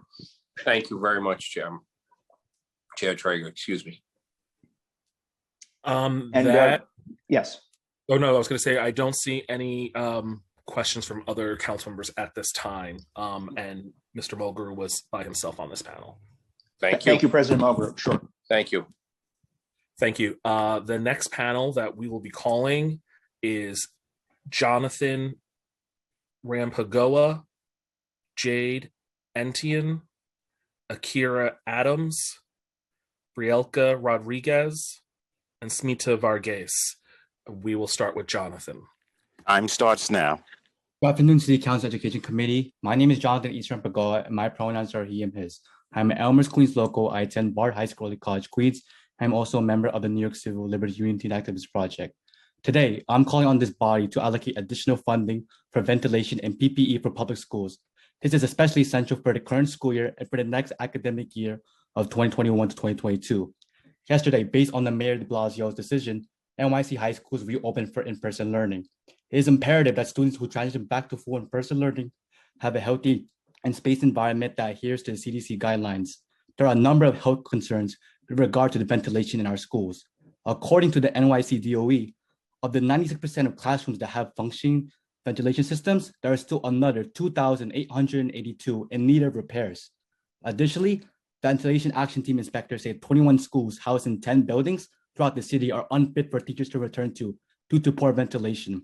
We demand that there be full accessibility and a complete installation of ventilation systems in all our schools in our city. This would lower the risk of contracting COVID-19 amongst faculty and students alike, and also decrease the chances of transmission throughout the city. There are still questions remaining to how students will get the vaccine. So until we all have access to this vaccine, we must receive proper ventilation and sufficient PPE for our schools, and it must be mandated citywide. I'm also calling on the body to increase funding for enrichment and extracurricular programs for our public schools, especially districts who are suffering and struggling with underfunding during this pandemic. All children deserve to be given opportunities to thrive in their academic and after-school activities, and this includes the opportunity to participate in a wide variety of educational and artist programming. To reiterate, here are my two demands. Number one, allocate funding for ventilation systems and PPE for our public schools. And number two, increase the budget for extracurricular and enrichment programs for all public schools so that all children have a chance to have the holistic approach. Time expired. Thank you. Thank you. And next we will hear from Jade. Time starts now. Great. I'm going to be reading on behalf of Jade. Good afternoon, everyone. My name is Jade, and I'm a junior at Dreamyard Preparatory High School and a youth leader and board member at Sisters and Brothers United and a youth leader at Urban Youth Collaborative. As a young person, fighting for police-free schools means fighting for my liberation. When I see police in the schools, I can't help but feel uncomfortable, scared, threatened, inferior, and like a target. So why put them in our schools? These are real feelings from students in New York City. With police in schools, our freedom is not only limited, it is taken away. How can we feel safe in our learning environment knowing that there are people there trained to hurt us when we need help the most?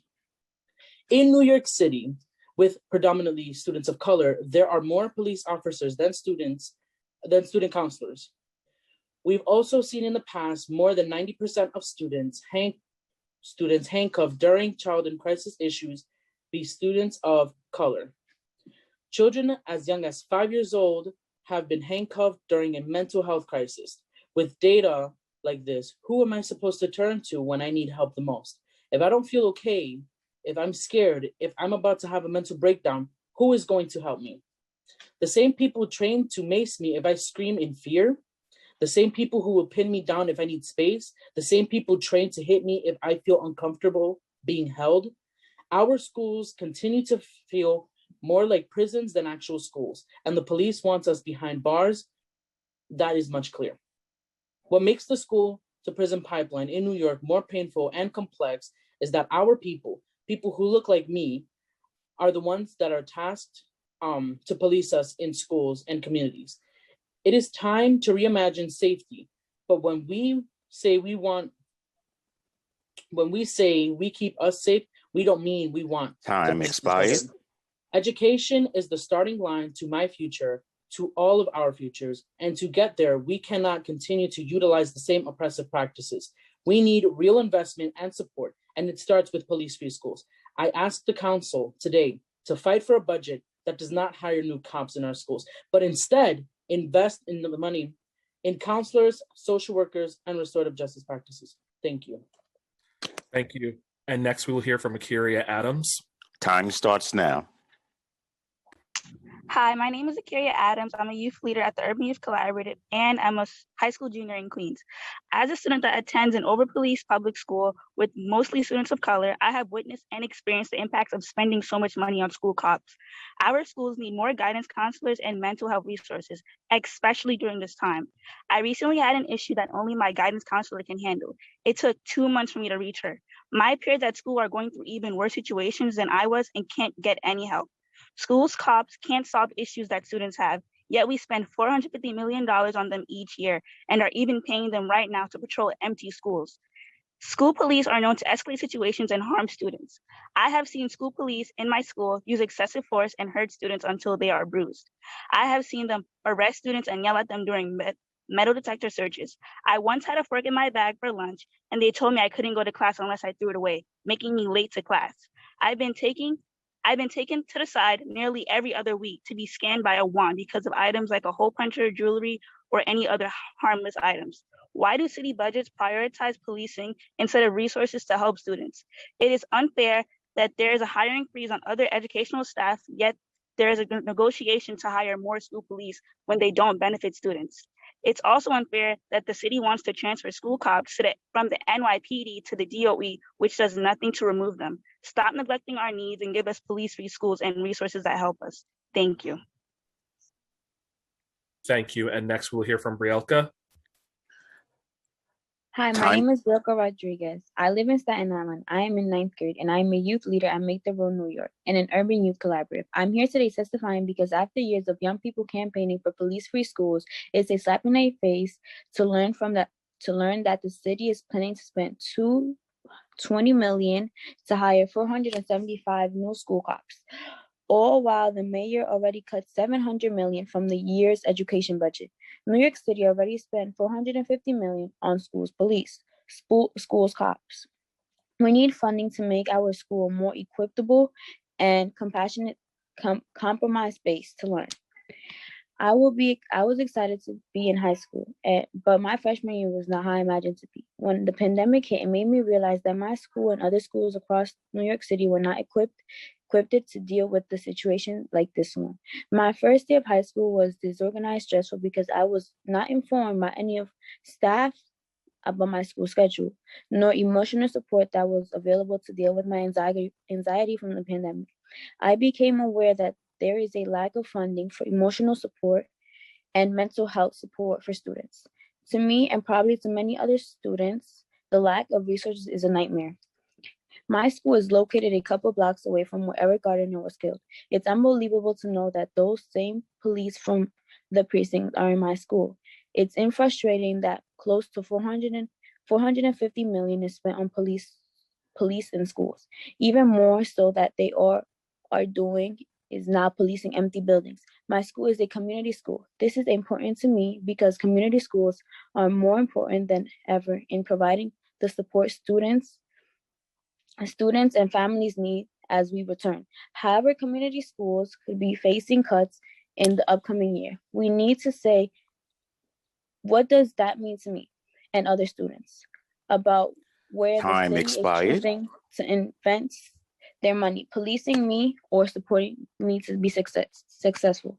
We have to stop spending money on policing in schools. Hiring new school safety agents is not what young people like myself want. For years, we have been extremely vocal about removing police out of schools. We have been demanding to reallocate the funding from police to students' social, emotional, and mental health support. There are more school safety agents across New York City schools than social workers, guidance counselors, and school nurses available for 1 million students. Every time students of color like myself walk inside a school building, we have to go through metal detectors. We get treated like as a problem, but we aren't the problem. Racist police are the problem. We can't hire new school safety agents and can't transfer them to the Department of Education. It will not erase the harm NYPD has inflicted Black and brown young people like myself. This transfer will not undo the trauma that many have experienced. I have a little sister who is 9 years old and is in elementary school. And because of her, I'm committed to keep fighting so she does not have to go or ever experience police in schools. Numerous cities have already completed removing police from schools, including Oakland, Seattle, Portland, Manchester, Denver, and a couple of weeks ago, Oregon announced that they will not renew the contract with police departments. While other cities are cutting ties with the police department, New York City is increasing its fundings for schools police and moving them into the DOE, making it fall even more behind in the national movement and racism institutions. Now more than ever, we need everyone to listen and stand by us. We need guidance counselors that can make us be on track. We need student success centers that can make the process easy, less stressful, and less scary. We need staff on our side that will make us feel safe and supported. I want to go into a school building that prioritizes students' needs and well-being, not that criminalizes just because of their skin color. Thank you. Thank you. And finally, from this panel, we will hear from Smita. Time starts now.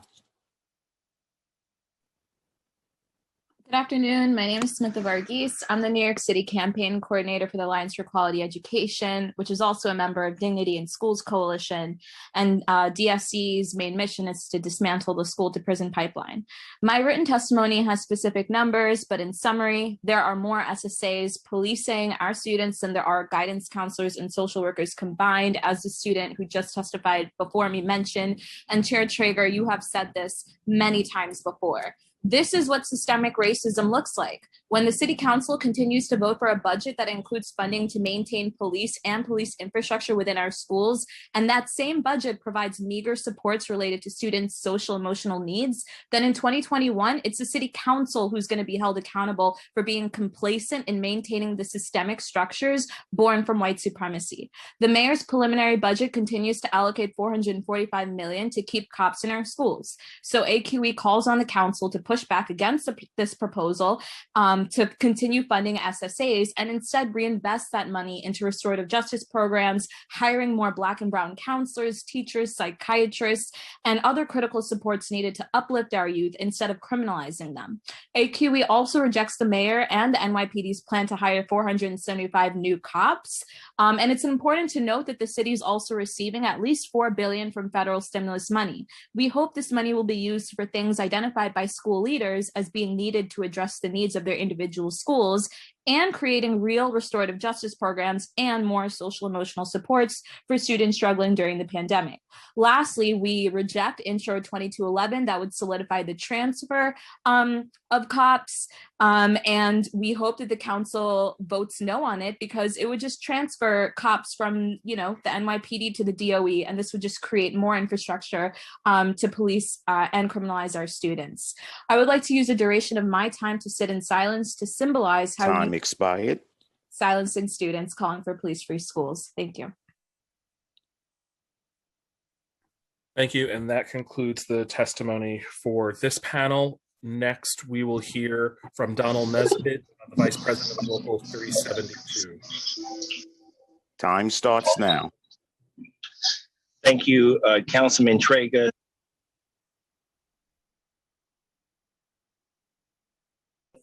Local 372 New York City Board of Ed employees. I'm here today to testify on the mayor's proposed budget for education. And I'm here on behalf of the 24,000 members of Local 372 and under the leadership of President Sean D. Francois I. Thousands of workers that Local 372 represents perform essential support services to help the 1.2 million public school children of New York City to be learning ready. From our school crossing guards to school lunchroom workers to school aides to family workers to our community titles, the parent coordinators, and who work with the Department of Homeland Services to make sure that children have a place to sleep at night, to our SAPS counselors who are going to help our children navigate this system now after the COVID-19 pandemic is over. Throughout the pandemic, we have examples of the school crossing guards and school lunchroom employees who have fed communities, who have fed families, and who have made sure that they were safe going to and from the school communities. We have our parent coordinators and community titles who have communicated with parents and have been a liaison between families and schools to remote learning and teachers and the administration. We have our family workers who have checked up on families, our school aides, and so on and so forth. It's important to note that SAPS, they already provide a social and emotional strategies that help students remain learning ready. This includes classroom mandatory presentations and counseling on mental health services and crisis mitigation in the individual and group settings. So they are already ready to Time expired. Challenges Mr. that Nesbitt, students will have after Mr. Nesbitt, your internet connection after is this gets coming in and out. in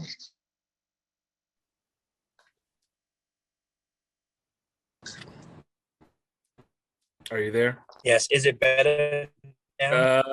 A little bit. Yes, is Try it better one more. now? There we go.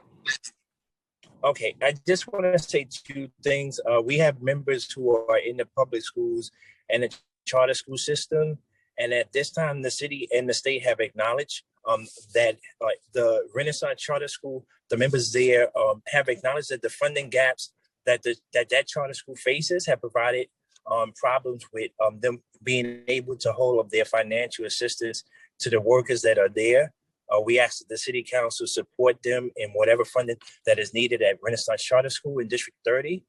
In closing, Local 372 just extends their gratitude to the city council for their support for our titles. We recognize that there are tough decisions that will have to be made, and there's not enough money that may be able to go for every worthy issue or service throughout the city. But we thank you for everything that you have done in the past, and we just ask that you assist and make sure that the students are supported by our support staff.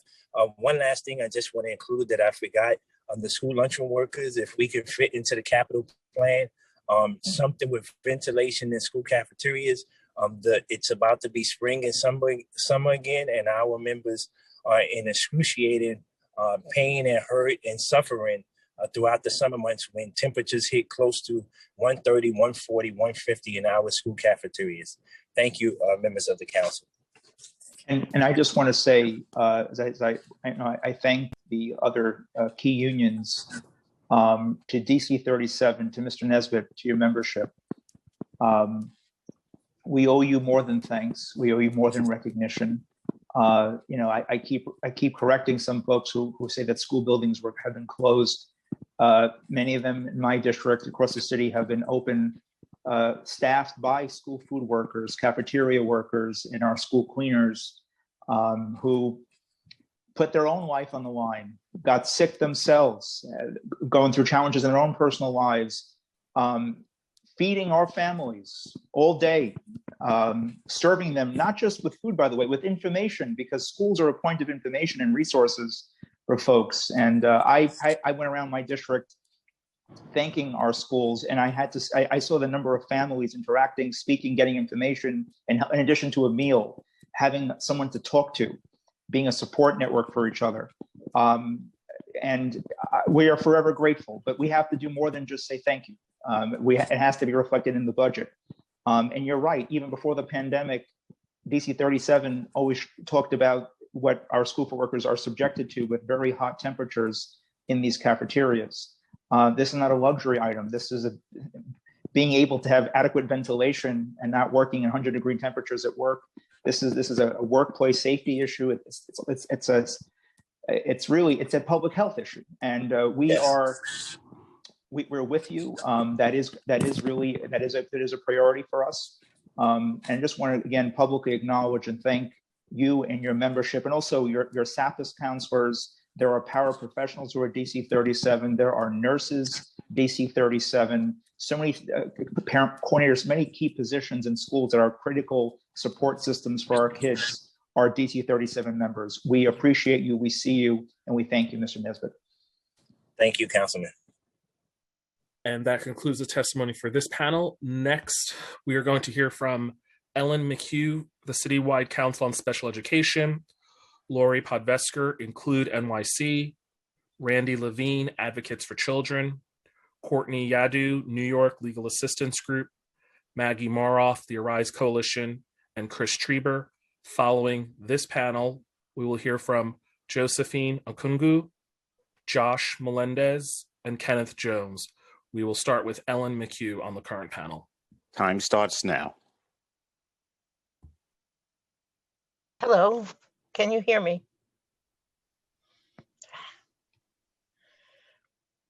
Yes, we can. Thank you very much for the opportunity to speak. This has been a long and interesting morning and half of an afternoon. I hope that some of the recommendations and comments will be taken to heart. There is a longer presentation or documentation that we have, but this is a short version. For those of us who have children with special needs, we are fairly tired of glib statements on holistic and inclusionary education when our children continue to be isolated, separated, and apart from the general population. We are requesting that when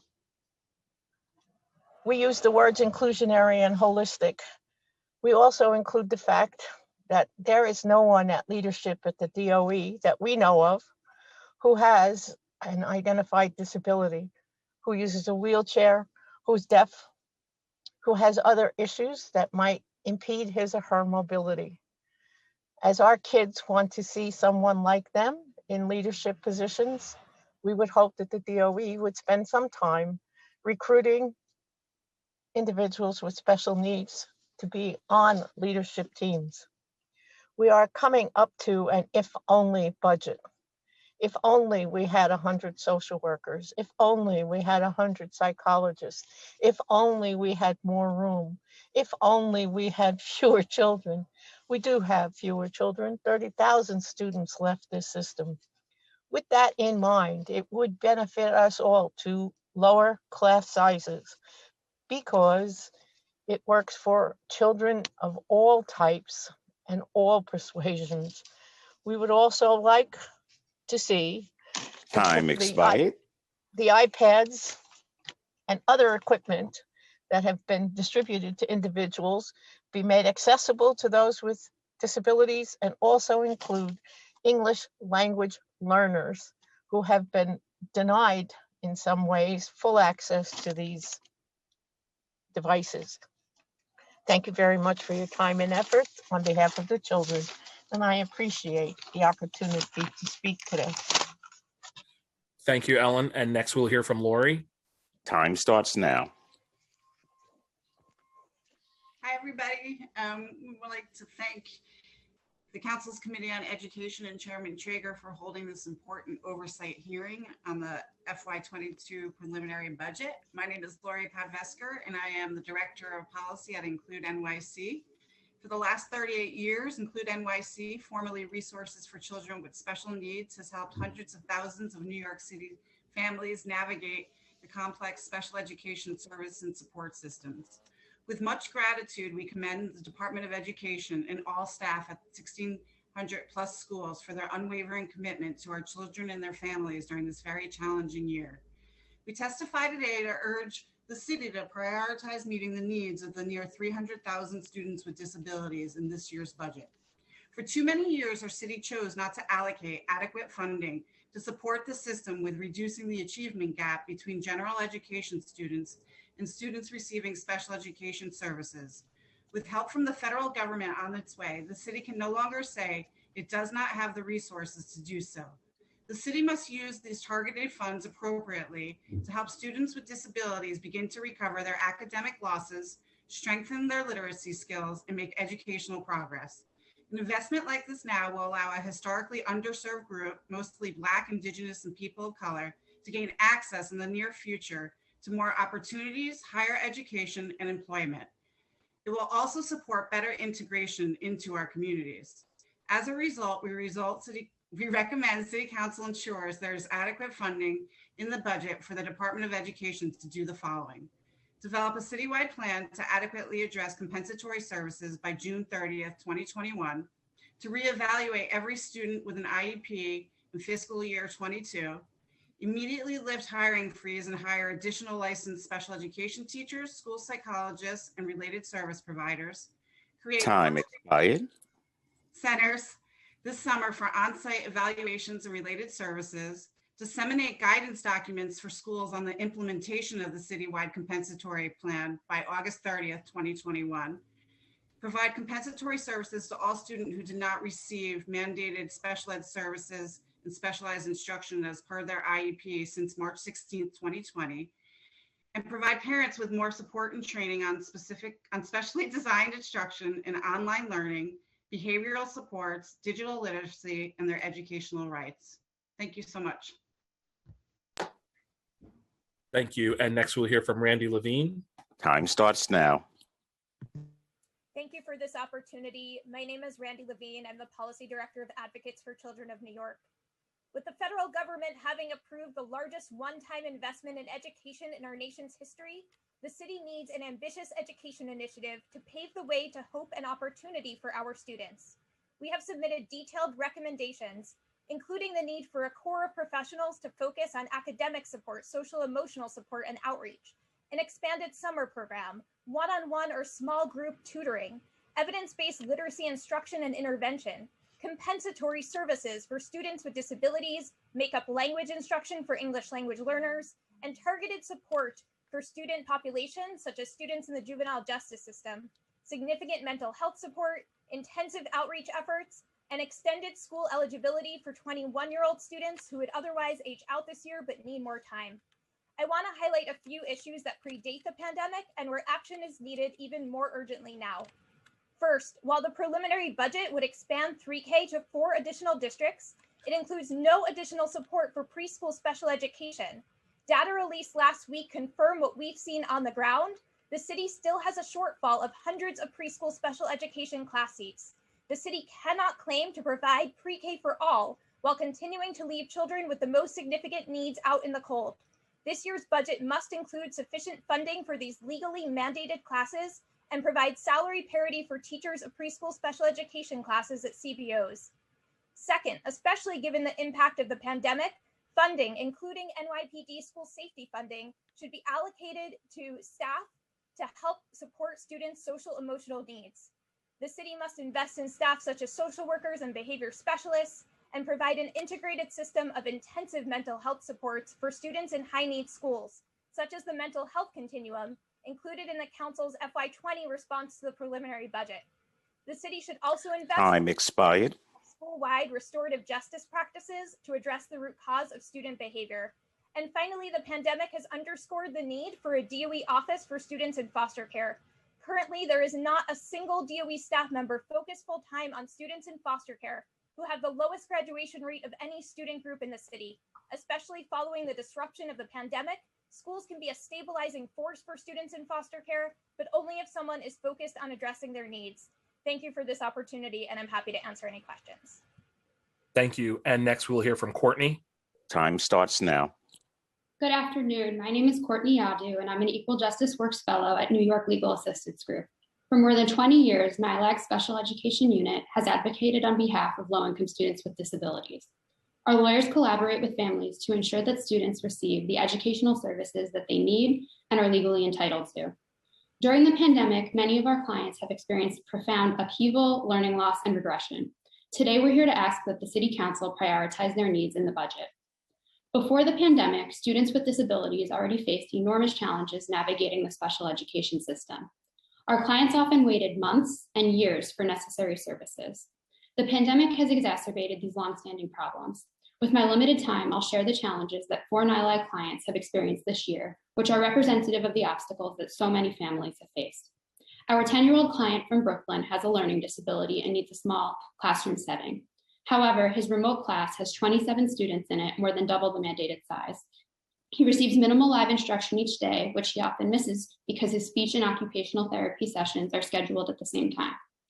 Our 6-year-old client from the Bronx has autism and ADHD. Due to his disabilities, he can't meaningfully engage with remote instruction. For that reason, his family opted for blended learning in the fall.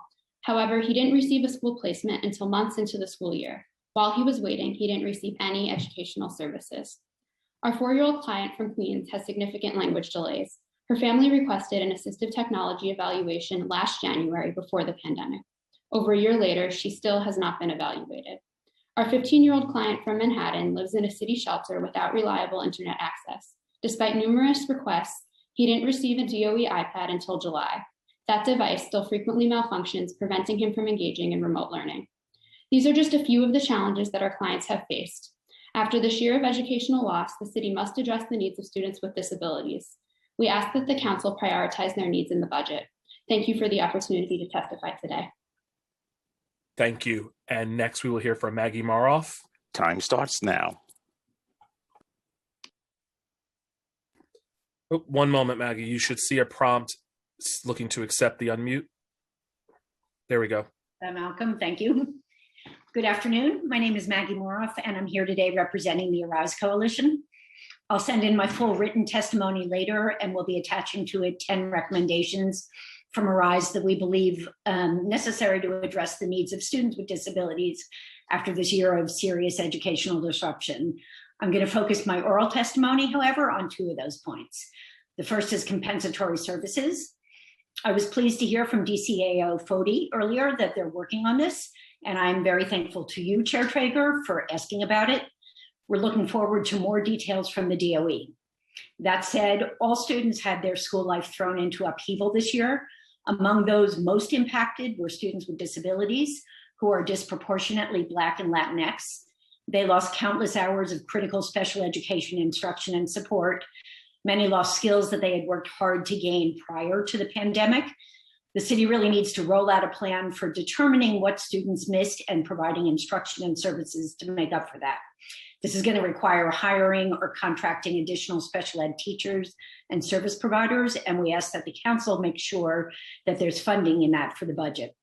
The other thing I want to talk about is literacy instruction. When students leave school without learning to read, the fault isn't theirs, it lies with the system. Most of our students, including those with disabilities, can learn to read with evidence-based core instruction and targeted intervention. This is absolutely an equity issue given the unacceptable disparities in reading proficiency. In 2019, for example, less than half of all 3rd through 8th grade students, just over 1/3 of Black and Hispanic students, and only 16% of students with disabilities were reading proficiently. We recommend funding in the DOE's budget to train and support teachers and coaches to provide evidence-based, culturally targeted literacy. Time expired. Intervention. 2 quick points, 2 quick suggestions, really. The city should use those funds to purchase appropriate curriculum that all schools will then have access to in order to improve their core instruction.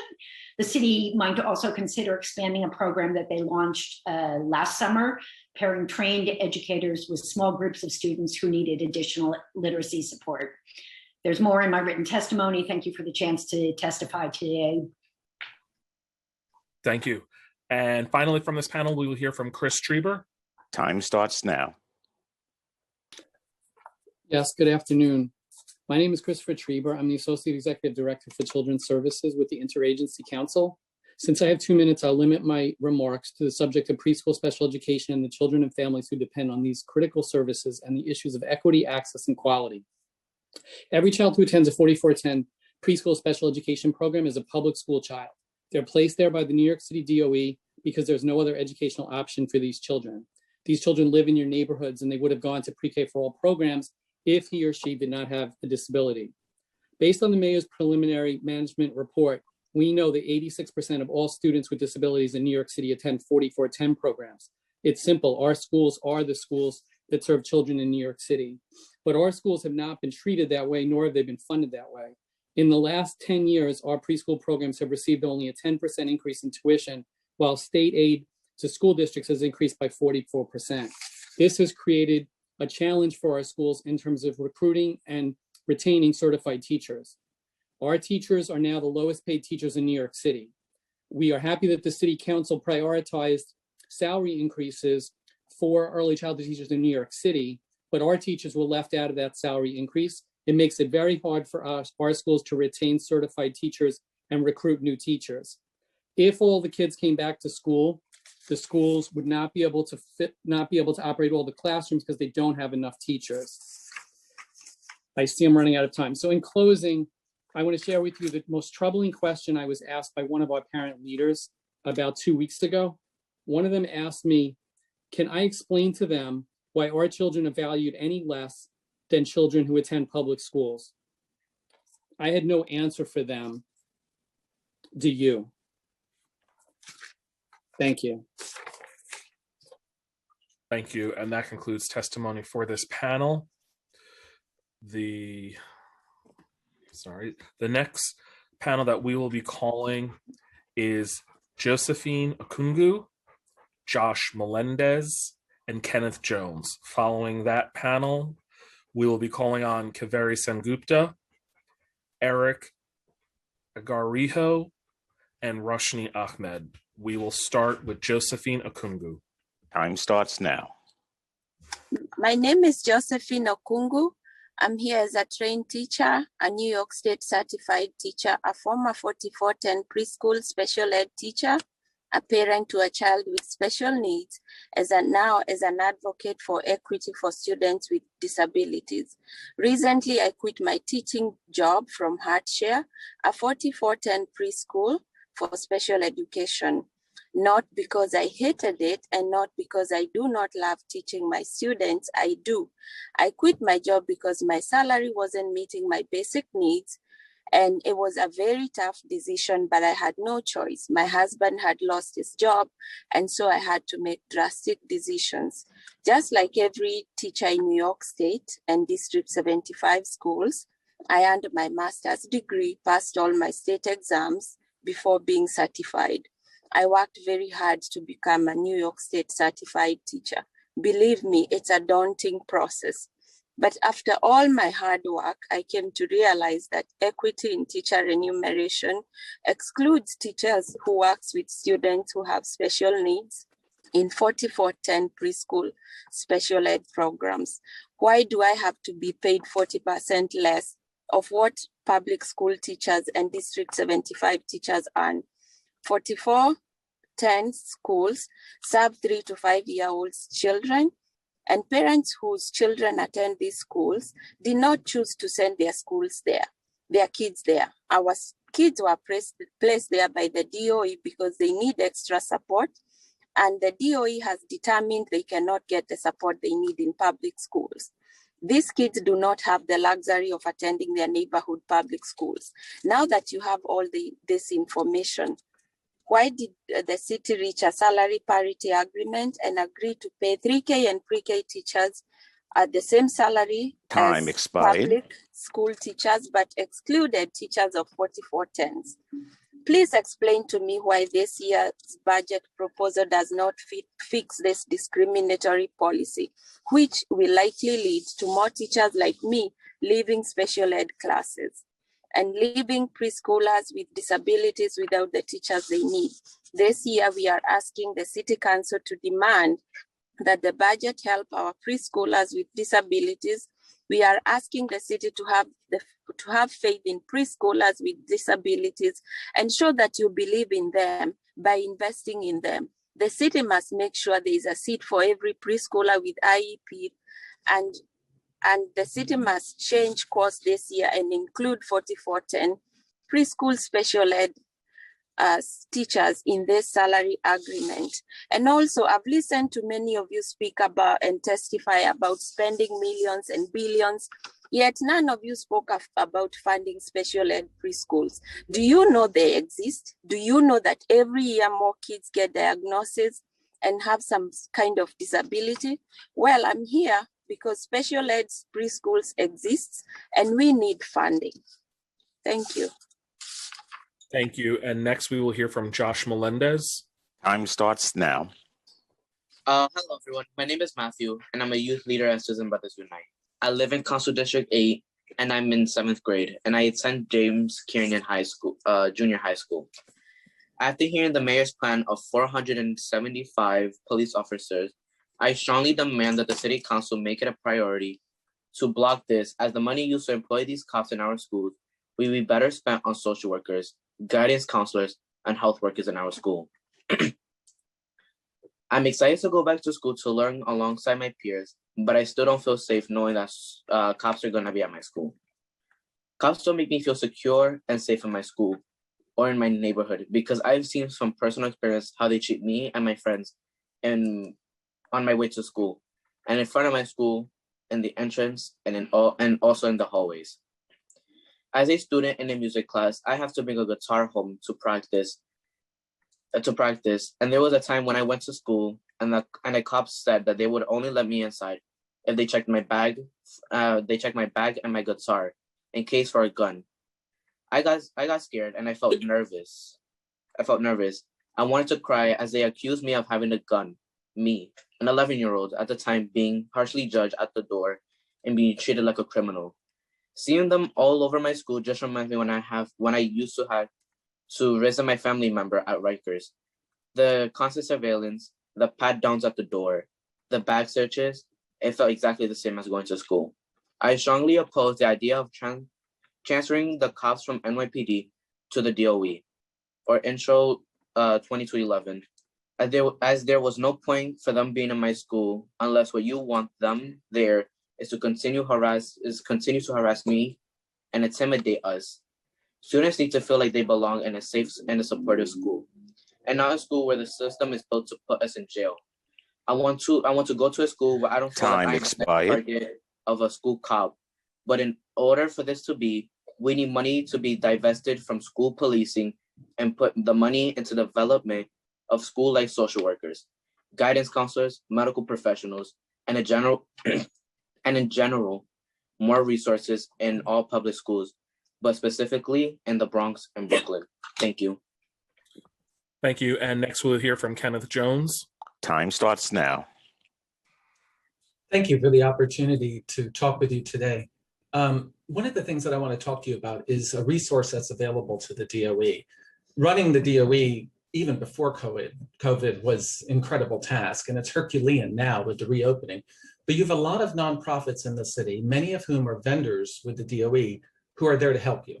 They are subject matter experts in the fields that they specialize in. They develop curricula specific to the subject matters, and they can help, especially in schools that were hit hardest by COVID and economically disadvantaged communities, help classroom teachers go deeper in subjects.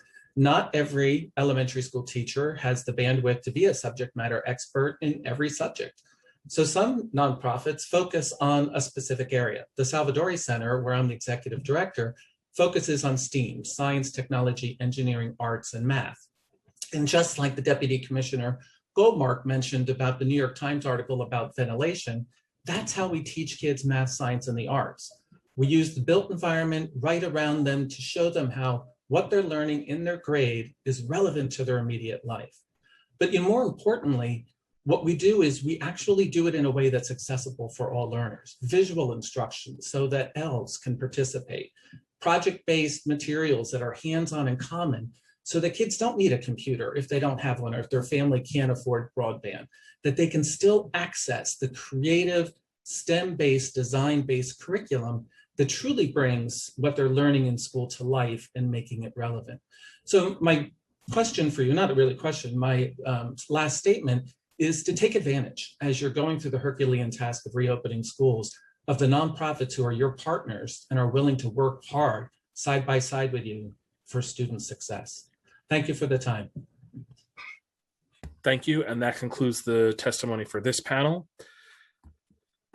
Next, we will be calling on Kaveri Sengupta from the Coalition for Asian American Children and Families, Eric Agarijo from the Korean American Family Service Center, and Roshni Ahmed from the Women for Afghan Women. And we will begin with Kaveri. Time starts now. Good afternoon. My name is Kaveri Sengupta, and I am the Education Policy Coordinator at the Coalition for Asian American Children and Families. Thank you to Chair Traeger and the members of the Committee on Education for giving us this opportunity to testify. Founded in 1986, CACF is the nation's only Pan-Asian children and families advocacy organization, leading the fight for improved and equitable policies, systems, funding, and services. Asian American students comprise 16.2% of the New York City student population. They attend over 95% of our public schools, make up almost 1 in 4 Ls, and over 15,000 have an IEP. I want to highlight that a critical way that elected officials and DOE can address the rising levels of violence against Asian Americans and help to dismantle the model minority myth is by enacting policies and a budget that are truly supportive of our students. Show them that you see, acknowledge, and care about them. In that vein, CACF leads the 15% and Growing campaign, which is a group of over 45 Asian-led and serving organizations that work together to fight for a fair, inclusive, and equitable New York City budget, protecting the most vulnerable APA New Yorkers. So I want to talk a little bit about Schedule C. So in fiscal year 2021, Asian-led and serving organizations received only 4.65% of City Council discretionary dollars and less than 1.5% of social service contract dollars, when we're 15% and growing of the population.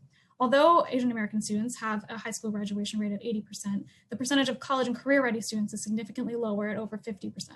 To that end, City Council must expand funding for the College and Career Readiness Citywide Initiative to ensure that more APA-led and serving groups are adequately funded to support those with the highest need.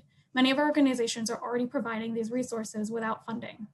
In addition, CACF is a steering committee member for the New Yorkers for Racially Just Public Schools Coalition. It's a multiracial citywide education justice coalition aimed at centering racial equity in policy and budget decisions for public education. As part of our JPS, we are demanding that the city make significant investments in culturally responsive and sustaining education as means of educating and honoring all communities, especially the contributions of Asian Americans who have been overwhelmingly invisible in our curriculum. Time expired. This must include at least $500 million of the federal stimulus funds to include a new culturally responsive curriculum for pre-K to 12 ELA. As DOE, as DOE continues to expand the community schools model, we reiterate the need to do so in harder to reach Asian communities and emphasize how imperative it is to expand partnerships with Asian-led and serving CBOs beyond the current organizational partners, which are unable to cover all of the need. We need more counselors and social workers, not more school safety agents, and we need them to be culturally responsive. Like all students, APA students need schools to invest in them as whole children, and their worries and struggles must be acknowledged in and out of the classroom at all levels, from school level staff to DOE leadership. Thank you. Thank you. And next we'll hear from Eric. Time starts now. Thank you, members of the Committees on Education, for giving us the opportunity to testify today. Once again, my name is Eric Agarijo, Community Outreach and Communications Coordinator for the Korean American Family Service Center. KFSC, a little about our nonprofit organization is that we provide social services to Korean and Asian immigrant survivors and their children who are affected by domestic violence, sexual assault, and child abuse for the past 32 years. All of our programs and services are offered in culturally and linguistically appropriate setting. 98% of our clients are immigrants, 100% of our staff members are immigrants themselves or children of immigrant parents, and over 95% of our clients' first language is not English and come from low-income backgrounds, including myself. So KFSC is at the front line serving our community and the constituents to fill the gap during this unprecedented trauma. The pathway to the recovery is long and hard, and we respectfully ask for the restoration or expansion of the budget for FY 2020-2022 in education. KFC's programs like the Hodori program, which I would love to highlight, was established in 1994.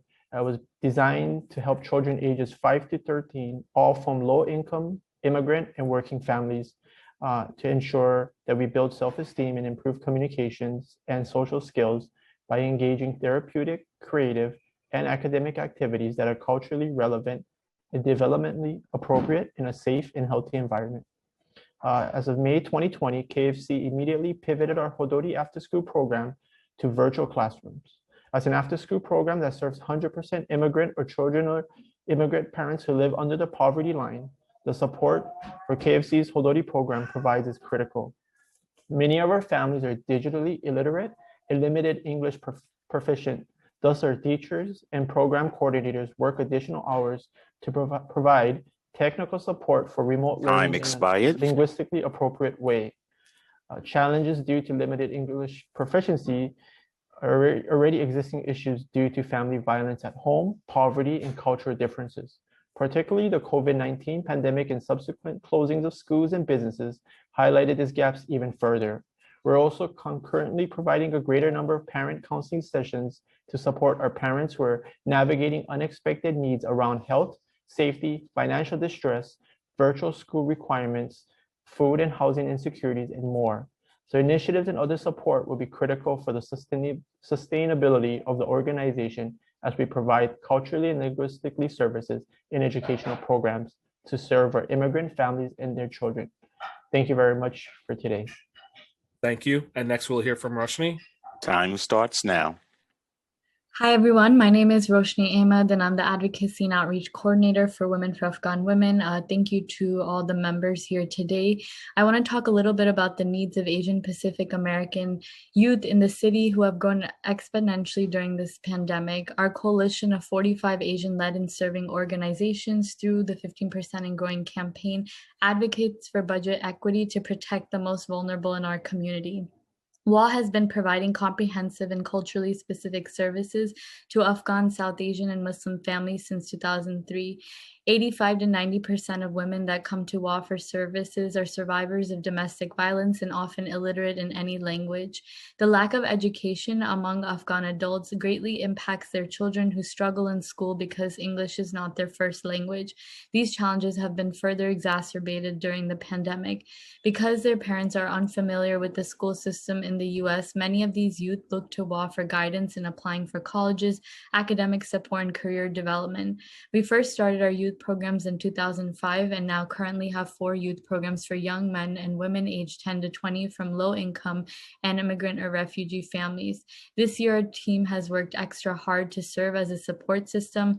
For our youth who graduated high school, we held a drive-by graduation to celebrate their achievements as they are the first in their families to attend college. WA provides academic and career development such as workshops on writing personal statements, resume building, interview etiquette, public speaking, and much more. Youth also have opportunities to explore various career options in engineering, law, community organizing, public service, education, and others.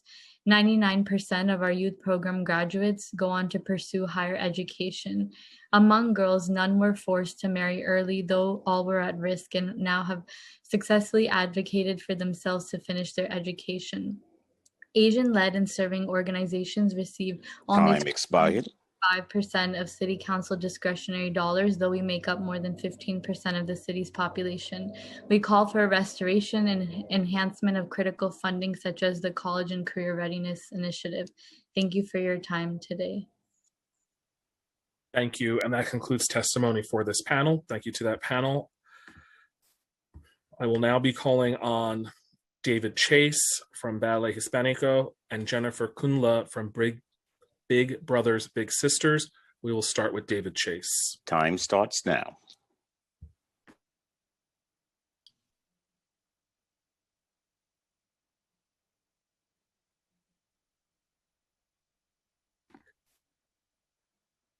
If we can go ahead and unmute David Chase. And David, you will see a prompt asking you to accept the unmute. There, okay. Good afternoon. I'm David Chase, Associate Director of Institutional Relations at Ballet Hispanico. We are grateful for the City Council's support for our longstanding CASA and arts education programs in New York City throughout the years, yielding a tremendous return on investment for all New Yorkers. I appreciate this opportunity to advocate for funding in the FY22 budget. Support for arts education is more important than ever. As we begin to come out of the pandemic, arts education will support students in countless ways, both emotionally and academically. A study by Americans for the Arts showed that students with an arts-rich education have better grade point averages, score better on standardized tests in reading and math, and have lower dropout rates. For these reasons and many more, we request continued support in FY22 for the CASA program and new support for the Coalition Theaters of Color initiative. Ballet Hispanico has an important role to play in the culture sector's recovery through our education programs that will help students succeed in the post-pandemic world. Our arts education programs typically reach 10,000 New York City students each year. Activities include dance residencies in schools, interactive performances, and classroom workshops and master classes. We successfully transitioned all of our programs online last year and continue to serve some 5,000 students. I will close by saying it has been both heartbreaking and inspiring this past year to see students in our Zoom classes dancing in their living rooms, bedrooms, and kitchens. A recent note from the mother of one of our students simply and eloquently sums up the impact of the pandemic, the impact of Ballet Hispanico, and the need for arts education. Quote, "Just wanted to say thank you for all you are doing. I don't see Gannon smiling as much these days, and to see the huge, genuine grin on his face while dancing in your class warms my heart." End quote. Thank you for this opportunity today. Thank you. And next we'll hear from Jennifer Kundla from Big Brothers Big Sisters. Time starts now. Thank you, Committee Chair Traeger and members of the New York City Council for holding today's hearing. My name is Jen Kundla. I'm an Associate Director with Big Brothers Big Sisters in New York City. I'm here to advocate on behalf of the thousands of youth we serve each year and young people across the city whose education has been disrupted. Big Brothers Big Sisters in New York City adjusted our operations to best support our families and volunteer mentors in the face of the pandemic. The need of families in New York City became immediately evident with lack of technology, connectivity, and space with which to engage in remote learning. Absence of supports and services previously received in schools, among many others, all which impact the education of our youth. The achievement gap that existed pre-pandemic has only widened in the face of COVID-19. 1 in 4 youth we serve live in neighborhoods hardest hit. Our organization supported program youth by providing laptops, helped to navigate remote learning environment, and continues to support through mentoring. The disruptions in schooling, lack of supports, along with lingering uncertainties, has added stress within families, increasing potential for safety concerns within the home, further jeopardizing a child's access to learning.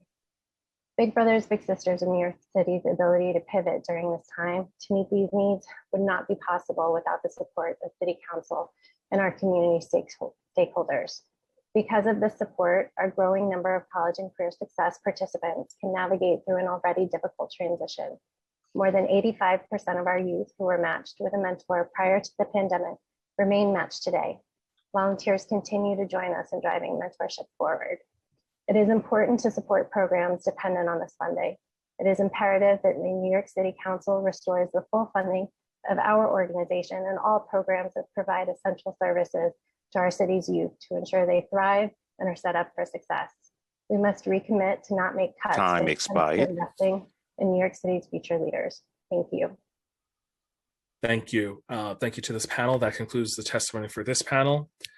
The next panel that we will hear from is Natasha Mir from the Center for Supportive Schools, Kevin DeHill Fuchel, Counseling in Schools, and Marion White, the New York Foundling. Following this panel, we will hear from Kimberly Olson, the New York City Arts and Education Roundtable, Maeve Montalvo, the Museum of the City of New York, Patrick Rowe, the Bronx Museum of the Arts, and Paulette Healy. So we will first turn to Natasha Mir. Time starts now. Good afternoon, and thank you to the Council's Committee on Education for this opportunity to testify today. My name is Natasha Mir, and I am a Senior Community Schools Director at the Center for Supportive Schools. Our organization is the lead community-based organization for 20 community schools across New York City, and I work with our community schools in Brooklyn and Queens. I also served as a school-based community school director myself at IS 349, a middle school in District 32 in the Bushwick section of Brooklyn. Though we celebrate the restoration of the remaining $3.1 million of the original $9.2 million fiscal year 2021 cuts to the city's community schools initiative, the initiative still faces a devastating $9.2 million cut for fiscal year 2022. This comes after the mayor and chancellor's announcement in December of an expansion to the initiative to bring 27 new community schools online by the fall. As part of this expansion, we call on the city to fully restore baseline funding for the Community Schools Initiative for fiscal year 2022. We believe that community schools are the path forward to ensure students' needs are being taken care of and addressed during this crisis and beyond. Make no mistake, however, that we have long believed that every school should be a community school, even before the pandemic. If students are coming to their classes hungry, living in temporary housing, receiving inadequate mental or physical health care, or are dealing with social, emotional, or economic hardships exacerbated by this pandemic, it will only be that much harder to focus on academics. The community school strategy addresses those barriers by learning to partner with community-based organizations like CSS in holistic and innovative ways. During the course of the pandemic in our CSS community schools in Brooklyn, Queens, and the Bronx, we have responded in ways that we never expected or imagined, from setting up emergency food and supplies pantries, to delivering groceries to students' homes, to providing resources for internet access, employment, immigration relief, and bereavement. Our community school directors are reaching as many families as they possibly can during these trying times. Time expired. working through significant challenges to ensure that students and families have adequate access to not only remote learning, but also teletherapy and individualized mentoring and tutoring supports has also been a very critical aspect of our work over this past year. Community schools can lead the city through an equitable, trauma-informed recovery process that will be responsive to community concerns and will center students' social emotional well-being, as well as their short and long-term academic success. Fully funding the Community Schools Initiative in New York City for fiscal year 22 is vital to students recovering from the trauma and learning losses of this crisis. Thank you so much. Thank you. And next we will hear from Kevin. Time starts now. Thank you, Chairman Traeger, Education Committee members, and all council members present. I'm the Executive Director of Counseling in Schools, a CBO that supports the education of over 7,000 students, their family members, and supports teachers and school staff in over 70 locations throughout the city. I'm a licensed clinical social worker and have worked with counseling in schools over the past 27 years. Among the work we do is to lead the community school strategy in 12 schools and provide subcontracted mental health supports for 10 other community schools. I speak here today as a member as member of the steering committee of the Coalition for Community School Excellence and speak to lift up the need to fully fund this strategy. It is important to appreciate that community schools advance an education strategy rather than implement a program.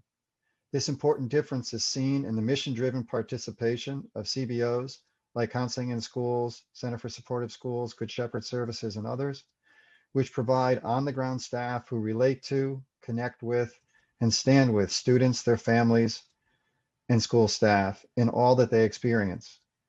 We were there before the pandemic, and we did not relinquish our connection during.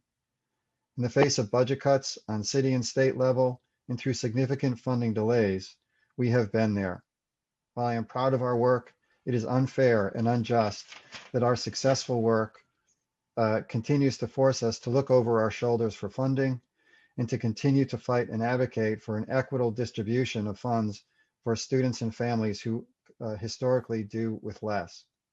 I call on the council to return the full funding to the community school strategy to pre-pandemic levels, and as the strategy expands to more schools, that this funding be baseline to recognize the support that this strategy provides towards an equitable education for all New Yorkers. Thank you. Thank you. And next we'll hear from Marion White, the New York Foundling. Time starts now. Good afternoon. My name is Marion White, and I'm here on behalf of the Child Abuse Prevention Program of the New York Foundling. The Foundling is one of New York City's oldest and largest nonprofit providers of human services, and our Child Abuse Prevention Program, CAP, educates thousands of children each year about their right to personal safety. First and foremost, I'd like to thank Chairman Traeger and the committee members for their unwavering commitment to our community's children. For the past 2 years, CAP has been allocated a generous grant of $248,000 from the Initiative to Combat Sexual Assault, which was crucial to our ability to prevent abuse from occurring and from going unreported. The Foundling has requested renewed funding for CAP to address the ongoing threat of child abuse at this critical moment in our community. Changes necessitated by the pandemic have left tremendous stress on families and strained family relationships. This places children at serious risk. Just last week, 10-year-old Aiden Wolf was killed at home by an abusive family member. Increased online activity has also created a dangerous opportunity for internet predators. At the same time, children were cut off from teachers and other mandated reporters who are on the front lines of detecting and reporting abuse to the authorities. CAP is designed to help 3rd and 4th grade children recognize situations that may be abusive and assure children that they have the right to seek help from a trusted adult if they experience abuse. Our program uses relatable child-sized puppets to discuss safe, unsafe, and confusing touches. And after the workshop, and this is important, children have the opportunity to stay and speak one-on-one with a trained counselor or our prevention specialists who present the program. This year, while we've been doing it remotely, we have breakout rooms from Google Meet or from Zoom where the children can seamlessly speak to the school counselor about any concerns that they have. And they're also given an activity Time expired. if they would like to speak privately with the counselors. In cases where a child shares a serious case of abuse, our team of prevention specialists are trained to respond appropriately and work hand in hand with schools to make reports to either the State Central Registry or law enforcement. We look forward to continuing our partnership with schools and with the City Council to prevent abuse from continuing unreported in our community as we emerge from this crisis. Thank you very much. Thank you. And that concludes the testimony for this panel. I'd like to thank this panel. The next panel that we're going to call, which has an addition, Liz Ackles from the Community Food Advocates, Kimberly Olson, New York City Arts and Education Roundtable, Maeve Montalvo, Museum of the City of New York, Patrick Rowe, the Bronx Museum of the Arts, and Paulette Healy. Following this panel, we will hear from Lainey Hameson, Class Size Matters, Karen Sproul, Class Size Matters, and Rebecca Cook-Mack. We will go ahead and start with Liz Ackles. Time starts now. Thank you, Chair Traeger and members of the committee. Thanks for the opportunity to testify. I'm Liz Ackles with the Community Food Advocates and also representing the Lunch for Learning campaign. As you know, the Lunch for Learning campaign worked with the council closely to get universal free school lunch. And I'm here to talk about what we think is the next significant building block to go on top of the foundation of universal free school lunch, and that's the cafeteria redesign that was talked about earlier by Councilwoman Gibson.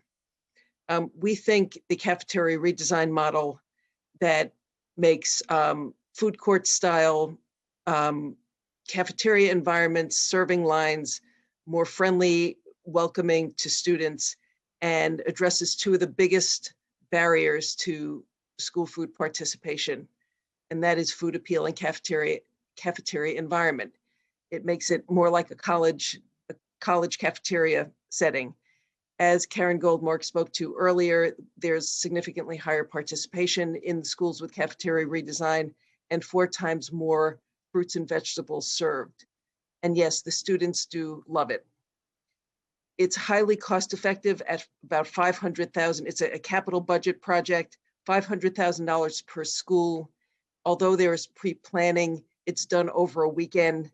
And we are calling for the scaling up of the cafeteria redesign over 5 years, $150 million investment in the capital plan to be rolled out to half high schools and half middle schools over 5 years. We hope to have the council support in this, and thank you for your time. Thank you. And next we will hear from Kimberly Olson, the New York City Arts and Education Roundtable. Time starts now. Thank you, Chair Traeger and the Committee on Education for your leadership and commitment to our students. My name is Kimberly Olson, and I come to you today as the Executive Director of the New York City Arts and Education Roundtable. The Roundtable is a service organization who builds our efforts around the values that arts are essential and that arts education is a right for all New York City students. Our 120 plus member organizations have worked in longstanding partnership with the DOE to ensure that every child has access to quality arts learning. As the city begins to rebuild and envision a post-pandemic era, it's imperative that we invest in arts education as part of the city's recovery process. The long-term impact of COVID-19 on students and schools will take years to understand. However, the trauma, systemic racism, and lost instructional times are stark realities that students now face in the classroom every day. The need for investment and equity in arts ed access comes when the need for arts in our schools has never been so clear. Studies show that participation in arts education translates to the development of social emotional learning skills like self-management, self-discipline, and relationship building. Students participating in the arts also, it leads to higher levels of social tolerance and civic engagement. We understand the tremendous financial impact that COVID has had on our schools and the city, yet this lack of investment in arts ed has been recurrent. Prior to the pandemic, 67% of principals noted that funding for the arts is generally insufficient, according to the Arts in Schools Report data. Now, this current school year, 22% of certified arts teachers are spending more than half their time teaching a different subject area. And we've also lost a 70% cut to arts services, including cuts to arts partnership grants that directly serve students with disabilities and multilingual learners via partnership with arts and cultural organizations. We believe equity and excellence in education means universal access to the arts. With that in mind, the city must restore the 70% cuts to art services, Time expired. make the supplemental funding through fair student funding SAM a requirement, and prioritize funding the Office of Arts and Special Projects Strategic Arts Plan. Thank you. Thank you. And next we'll hear from Maeve Montalvo. Time starts now. Chair Traeger and members of the committee, thank you for this opportunity to testify. My name is Maeve Montalvo. I am a native New Yorker and proud Bronx resident and a product of New York City Public Schools. And I am also now Director of Education at the Museum of the City of New York. I am here to provide testimony on the value of cultural institutions for educational services and to advocate for funding in the FY22 budget so that we can continue to be of service to the city.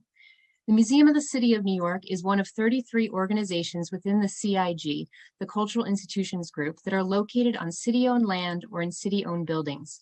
Throughout the pandemic, CIGs have remained committed to providing free offerings for nearly 10 million individuals, many of them seniors, school children, or members of other communities particularly hard hit by the pandemic and ensuing isolation.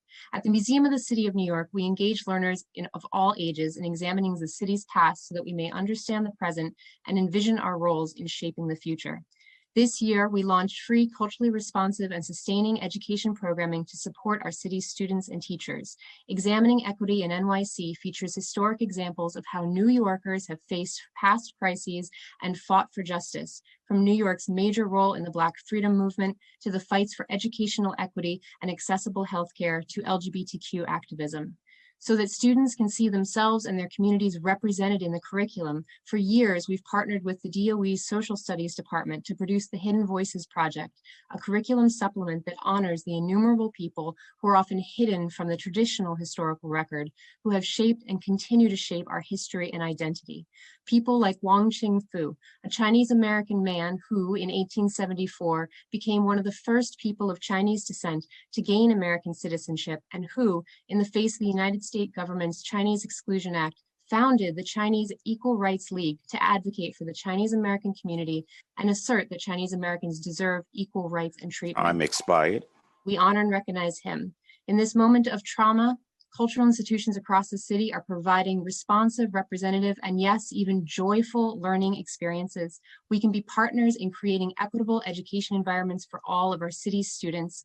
We are grateful for the council's continued support of culture and the arts over the years. And at a minimum, we ask that the cultural budget be held harmless and maintained at FY21 levels as we await further information so that we can continue to be key partners and players in service of our city's students. Thank you. Thank you. And next we'll hear from Patrick Rowe from the Bronx Museum of the Arts. Time starts now. Hi, my name is Patrick Rowe. I'm Director of Education at the Bronx Museum of the Arts. Bronx Museum is a member of the Cultural Institutions Group, a coalition of 34 cultural institutions who share a public-private partnership with the city. We are located in all 5 boroughs and collectively employ over 11,000 individuals. Founded in 1971, the Bronx Museum is the only contemporary art museum in the borough. Since 2012, we have offered a free admission policy to eliminate barriers to entry and ensure communities who are under-resourced have unlimited access to arts and culture. 1 year ago, in March 2020, we shifted priorities and worked to deliver free virtual arts education programs and resources to K-12 students and families under the umbrella, the Bronx Museum at Home. To ensure our students and families in all of our programs can fully participate, we offer free, high-quality art materials for pickup at the Bronx Museum or at our partner schools.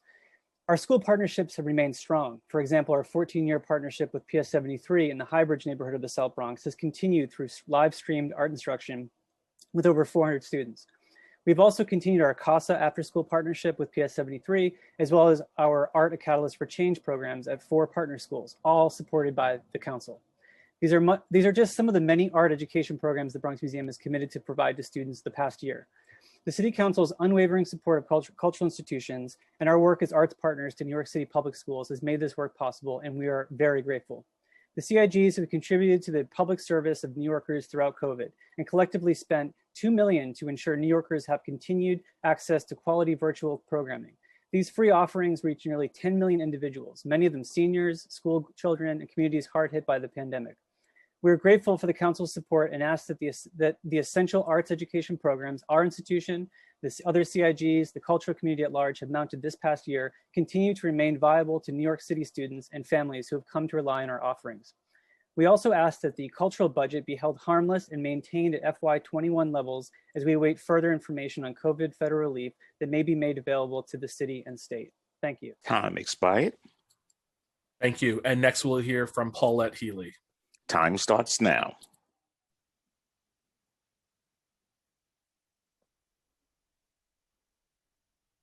Hi, can you hear me? Yes, go ahead. Okay. Well, Lucas just wanted to say hi real quick, Councilman Traeger. Hey, Councilman Traeger, and thank you for your support. It is so great to see you, and thank you so much for being here. And I think I saw a pretty cool picture of a recent adventure that were you in a nice hike or a nice travel recently? No, it's all virtual. Yep. He's become quite the master at green screening and Photoshop. So well, he got me, and you have to teach me how to do that because I still don't know how to.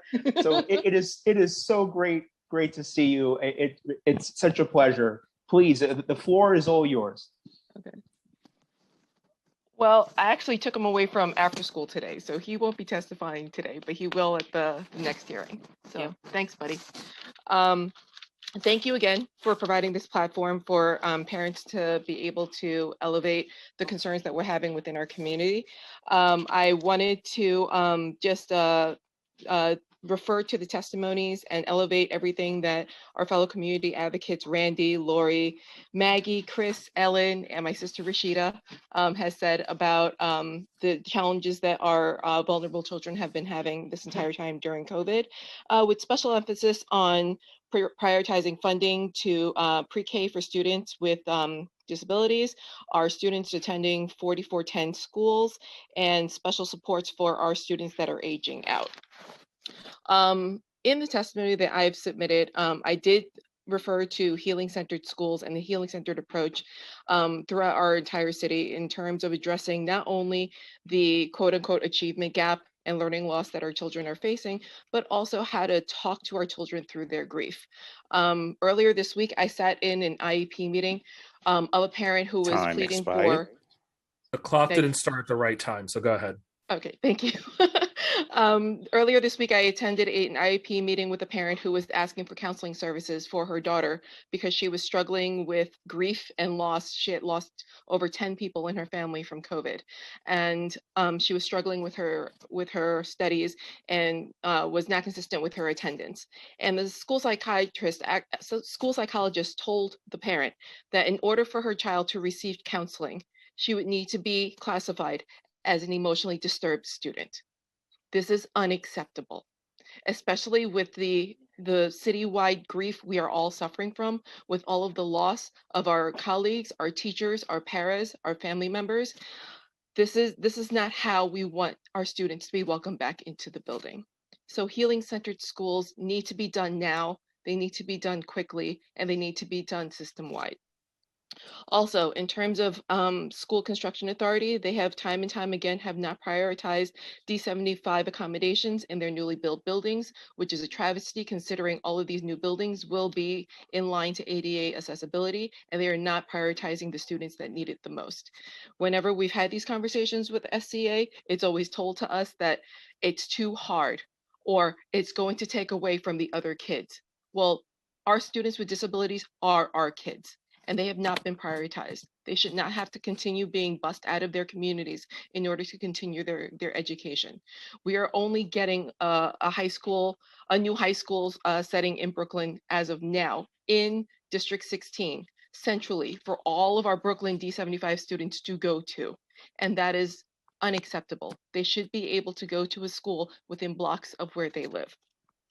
Lastly, I wanted to emphasize what Maggie had said about lifting the hiring freeze to allow hiring of more social workers, more behavioral specialists, and more guidance counselors, because we need to make sure that all of these all of these stakeholders are in place in order to properly transition our kids back into the schools.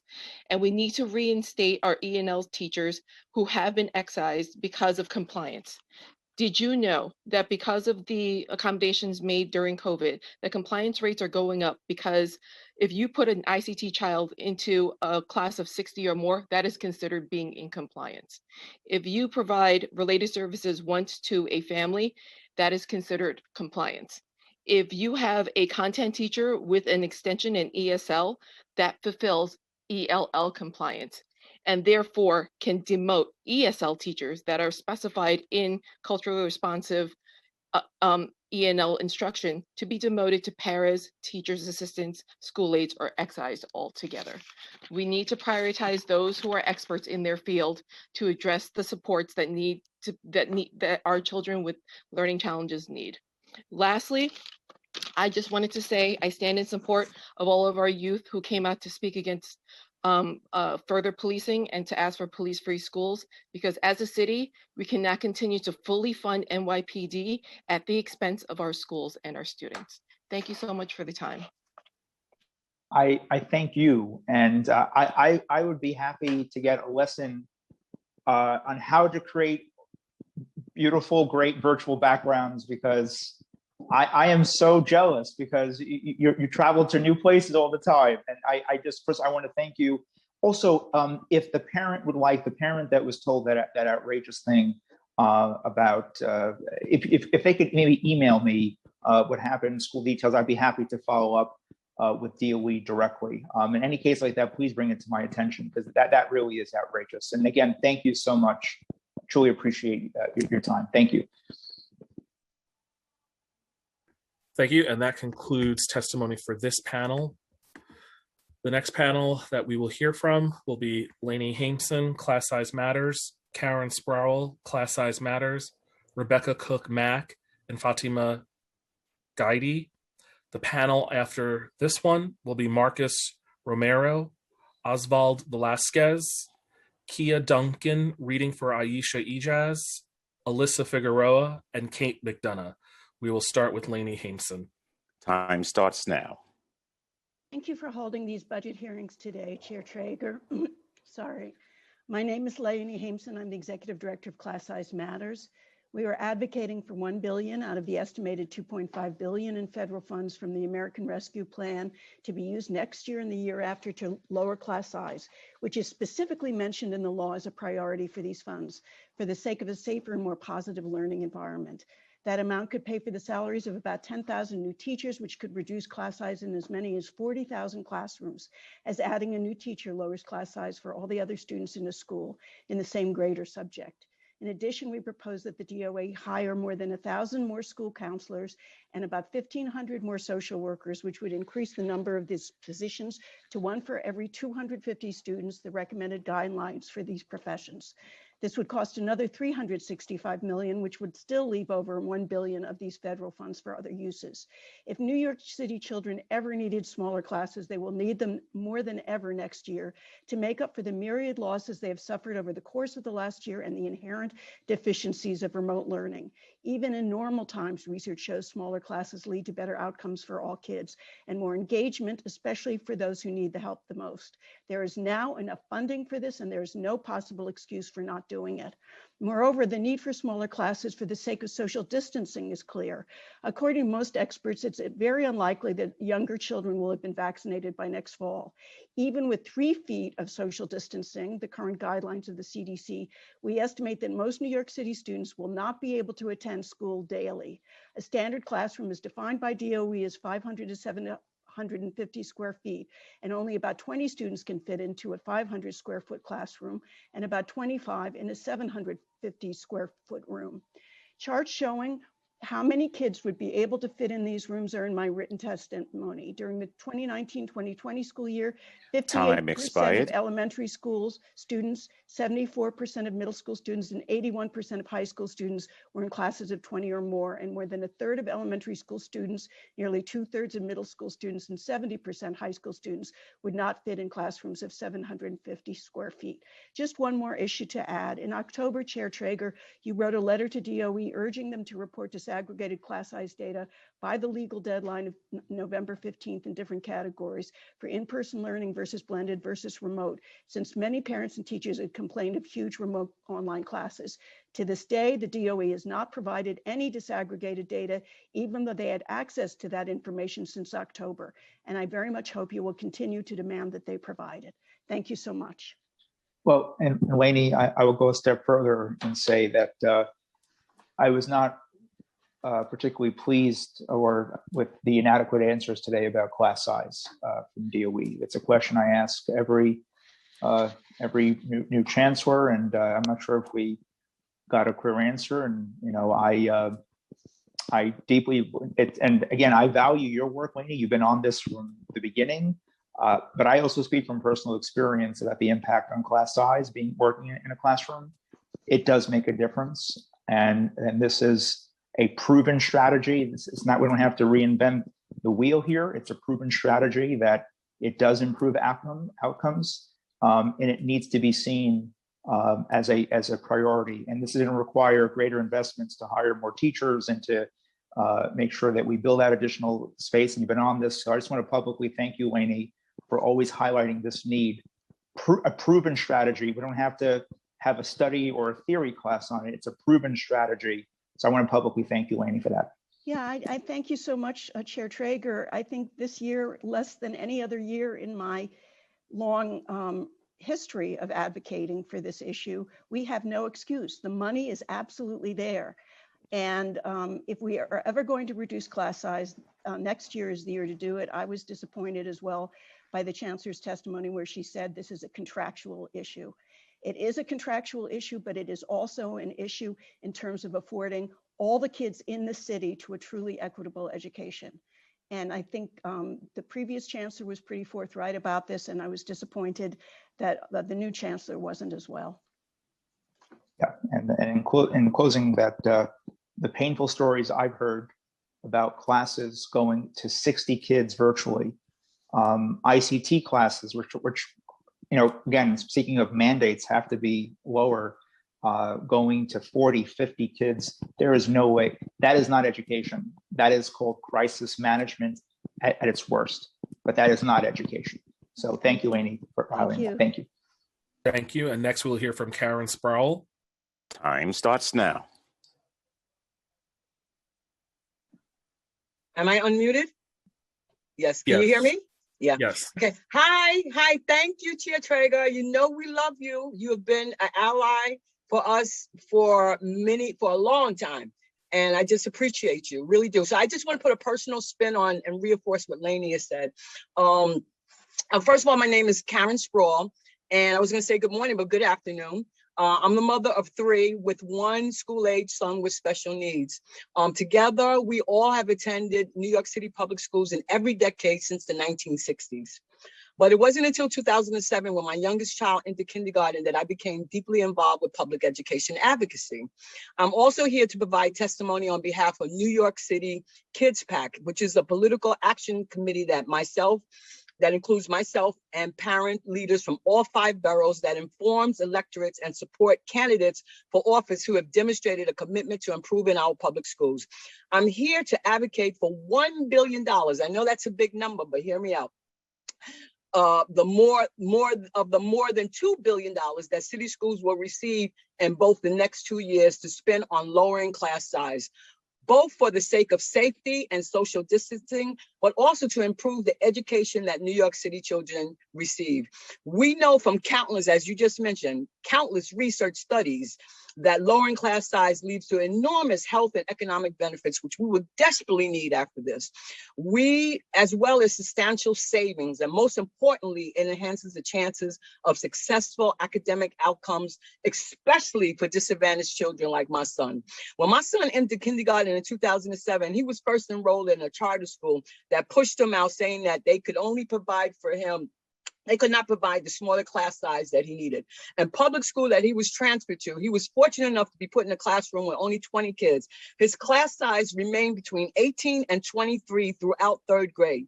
Despite the difficulty learning challenges that he faced with ADHD, Time expired.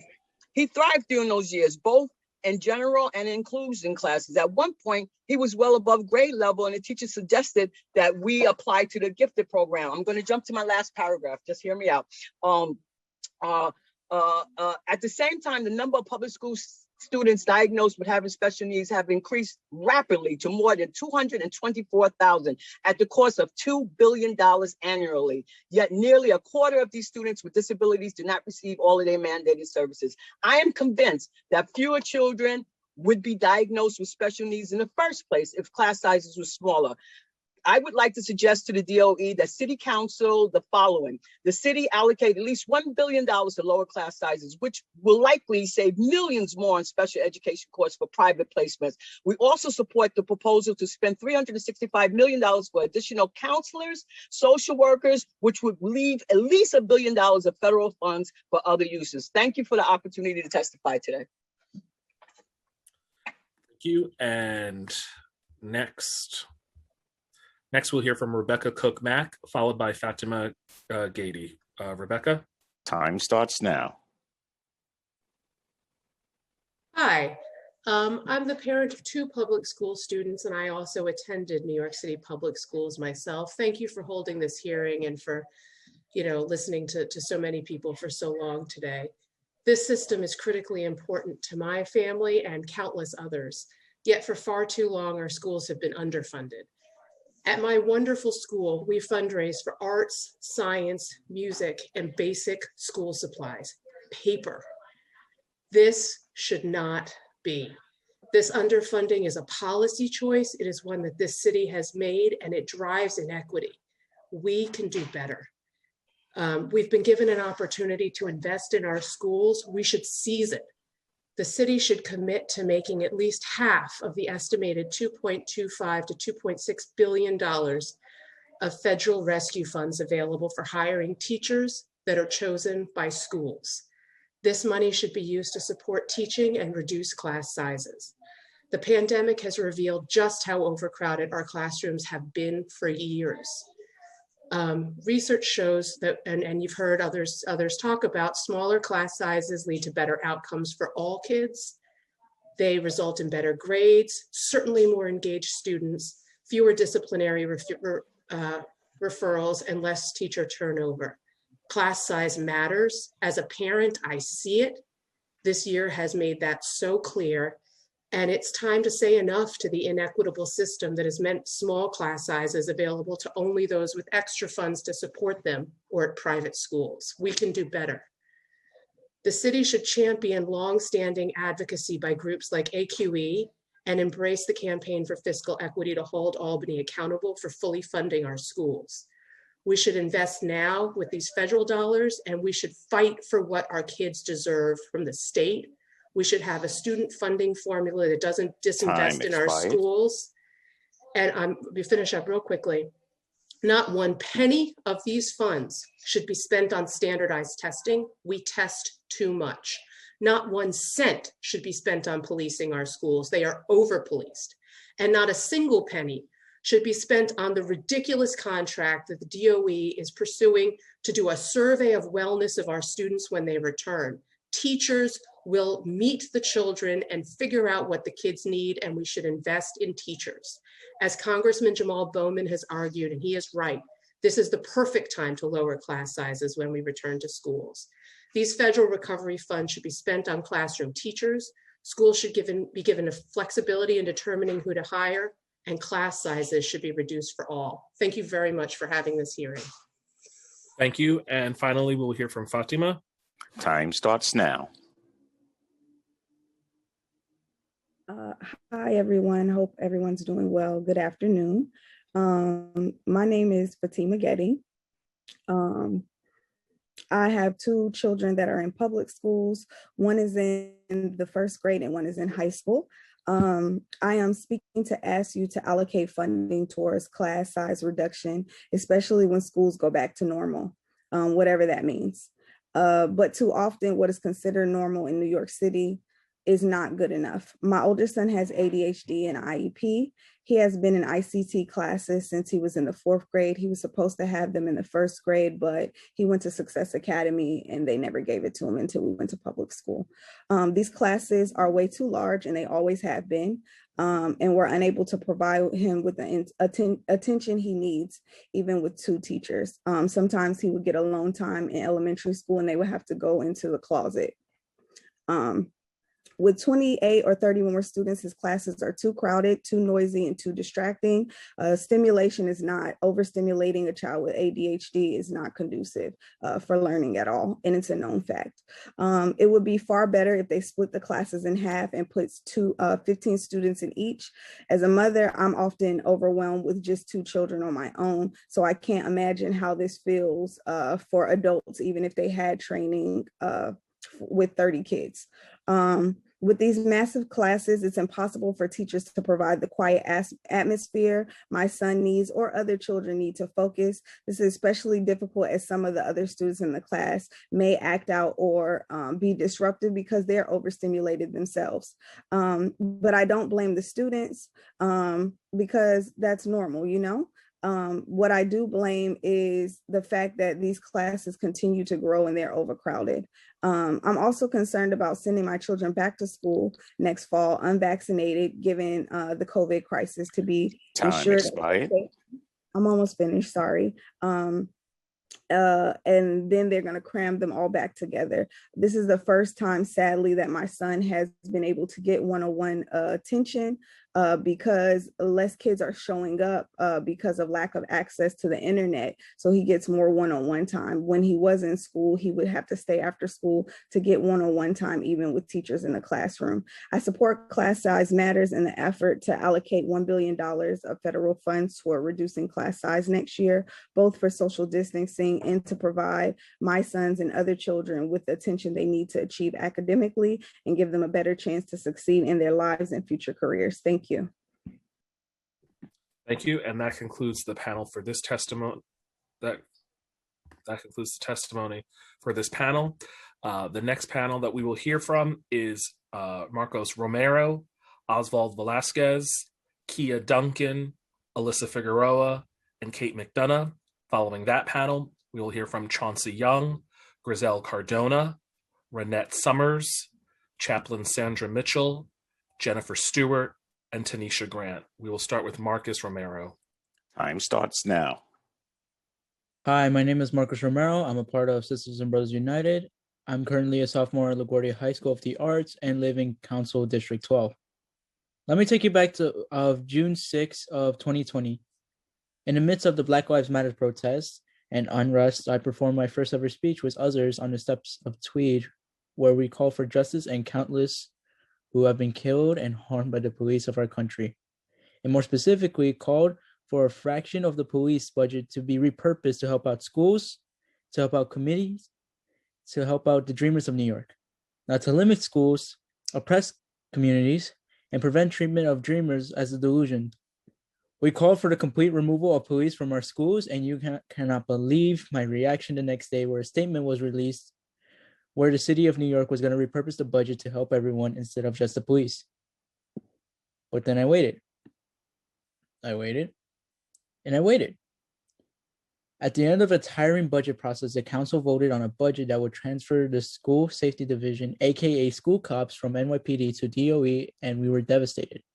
Our vision for police-free schools was already being co-opted by a false and harmful vision for real school safety. Fast forward some more here, we are on March 2021, after finding out there were plans for the city to continue to funnel money into the school budget, specifically to 475 new school safety officers in schools, the MTA is soon shutting down services and the police is now getting robot dogs. So just tell me, why do I continue to find myself yet again calling to the council to what's best for students? Why is this so difficult? Our visions for schools is that we would dismantle school policing fractures, culture, and practice, ending school militarization and surveillance, and building a new liberatory education system. This vision can be possible if the city council will simply make bold decisions that make our budget reflect the things we value and need. I yield my time. Thank you very much. Thank you. And next we'll hear from Oswald Velasquez. Time starts now.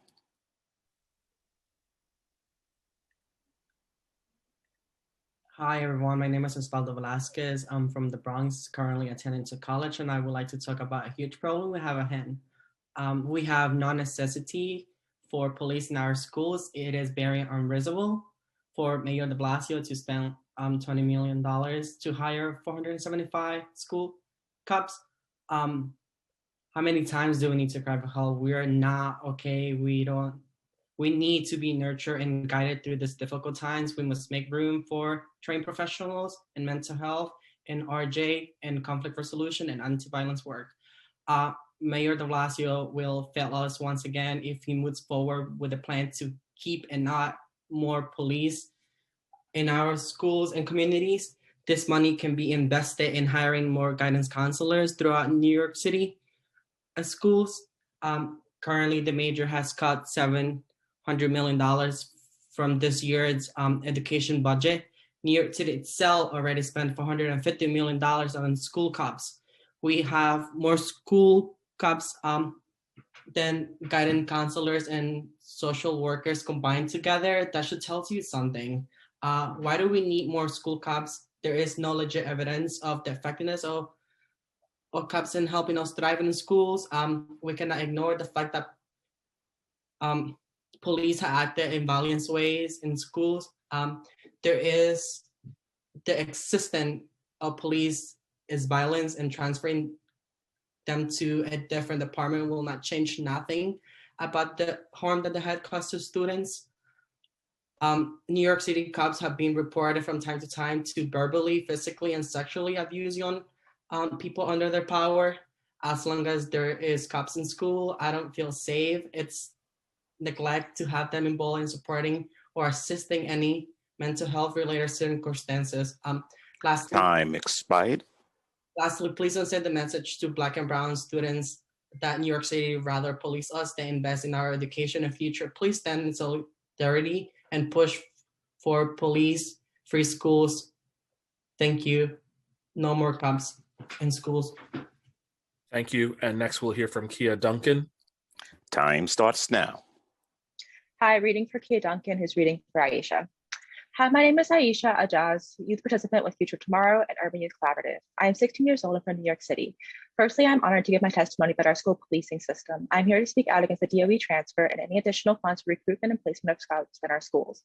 As a high school student, I have seen that our schools are missing out on so many facilities that are really needed by the students, while we spend so much money on policing. This prevents other facilities from being provided to students and teachers.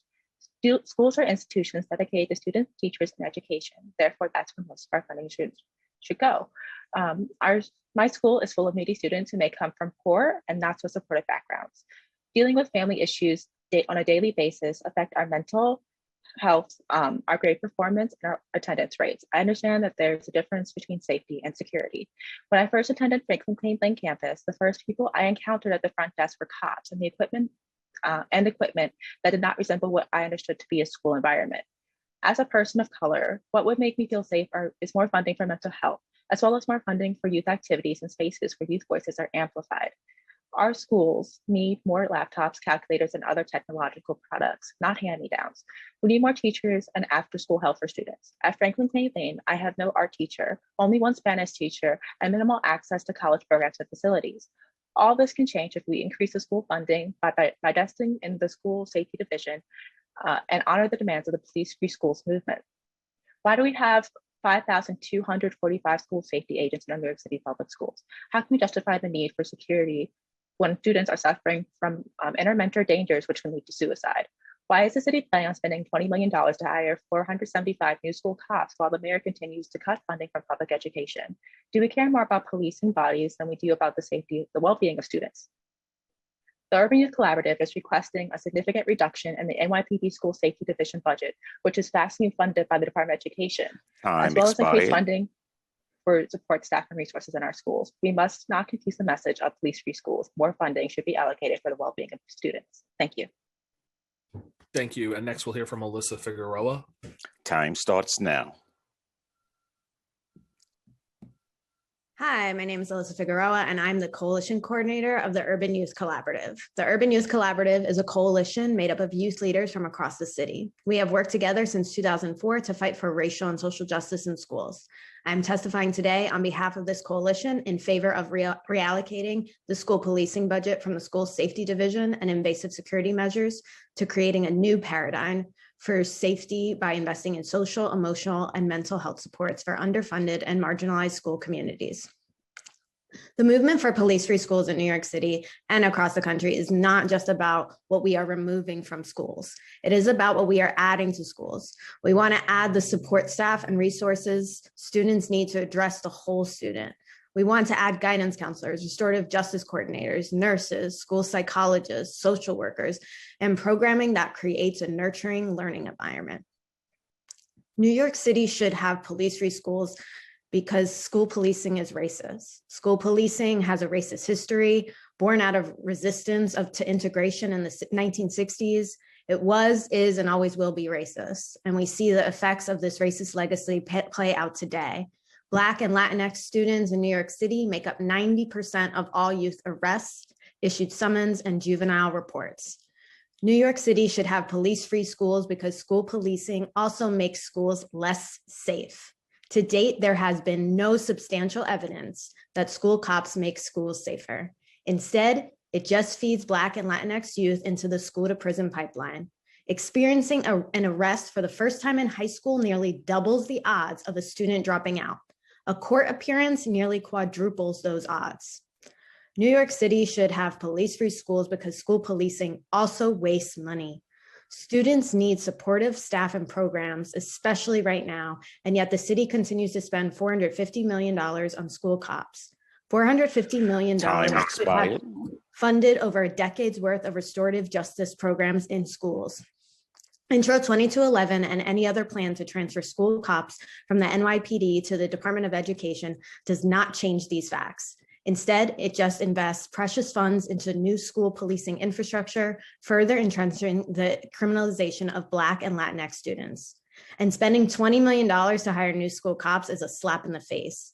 $20 million could hire 224 social workers, 208 school psychologists, or 197 guidance counselors. These positions are what students have been calling for, and need now more than ever as they attempt to learn and live through a global pandemic. The city should permanently prohibit hiring any new school cops.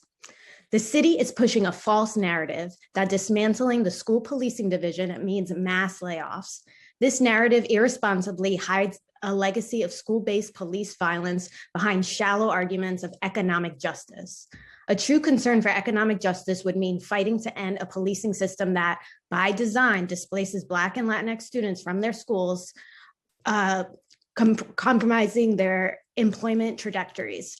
This narrative also avoids any accountability from the city for its lack of investment in accessible pathways to employment in the public service sector, while instead pouring billions into the creation of jobs that criminalize people of color. We call on council members to stop using this false argument as an excuse for inaction. Numerous cities have already taken to completely removing police from schools. New York City needs police-free schools, and we need them now. We urge you to reject the transfer of school cops between departments, block the hiring of any new school police, and instead invite you to work on real solutions that make New York City a more equitable place to live, learn, and grow. Thank you. Thank you. Next, we'll hear from Kate McDonough. Time starts now. Thank you. My name is Kate McDonough. I'm the Coalition Director for Dignity in Schools Campaign New York, which is a coalition of over 20 New York City-based organizations consisting of students, parents, educators, and advocates who all work for education justice and ending the school to prison pipeline. I was in 8th grade at an under-resourced school in the Bronx with no windows when the NYPD took over school policing. I don't really have words for what it feels like to work with young people who weren't even born when that decision happened, and to be calling for something radically different. I don't even know if I have the words to fully address the pain of having their visions not be taken seriously, to be having their pain be overlooked when we propose bills like Intro 2211. And I think it's important to note that young people did not create this system. and that we owe them better, and we can do better, and we can create something that actually invests in supportive, well-paying jobs that care for young people. So with that, I will use the rest of my time to sit in silence in support of all of our youth leaders who've been calling for so long, for many decades, for police-free schools, and hope that we actually get there.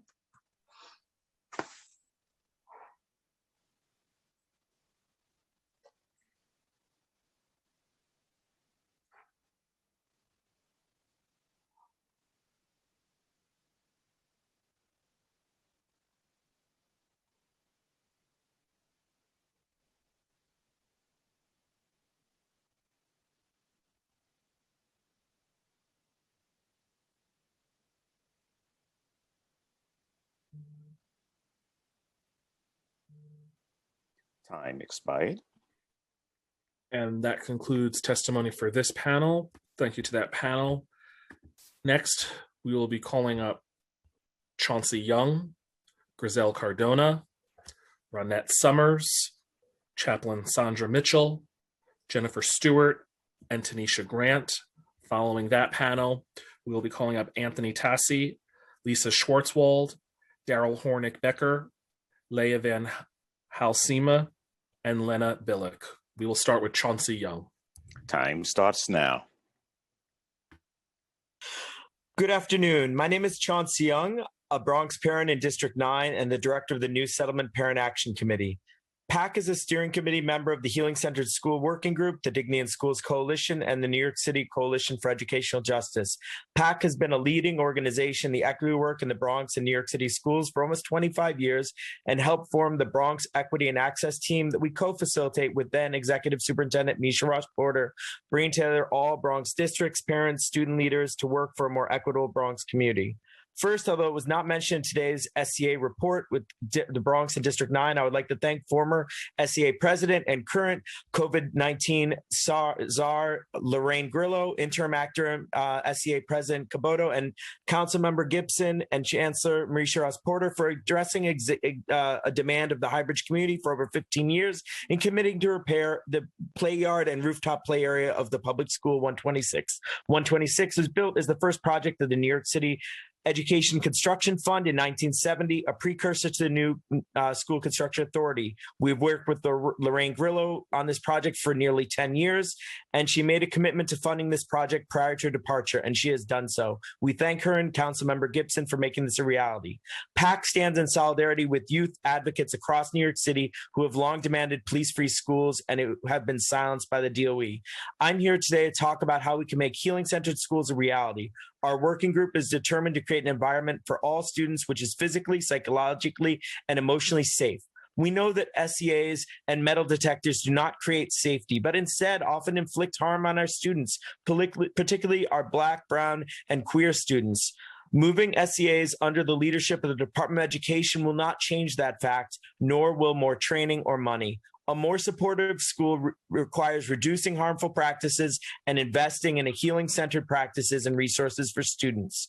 Last year, when we heard so many people say they could not support, that we gave that position, and that is our healing-centered school working group roadmap. Please look at the roadmap and help us adopt this as many cities have across the country. Thank you. Thank you. And next we will hear from Grizel Cardona. Time starts now. Hi, everyone. My name is Grizel Cardona. I am a single mother of 3. I currently reside in the Bronx, specifically in District 9. I wanted to touch base on a few things as a few and many of my, I'm going to say colleagues here on this call. Let's remember that 85% of the student population is either Latinx, Black, or Asian, and yet there are no comprehensive curriculum and courses that respect or affirm our students.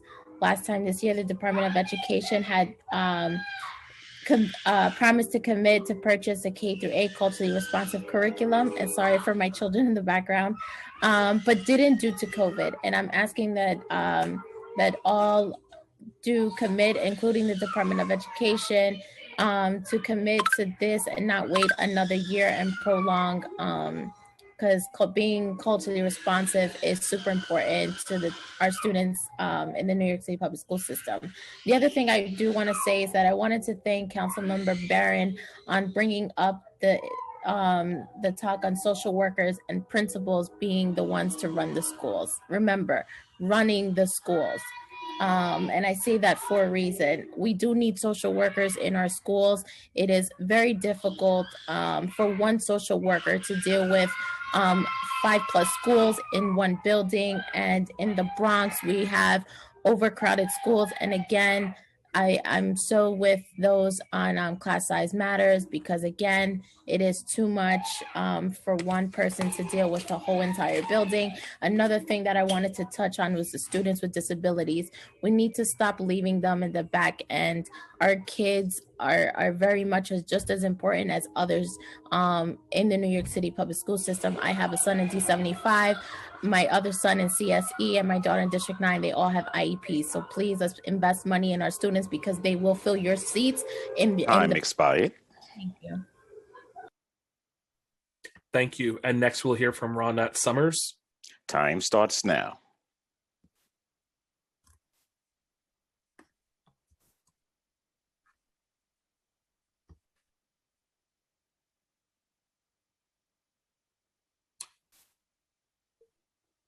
Ronette, you should see a ask on your screen to accept the unmute.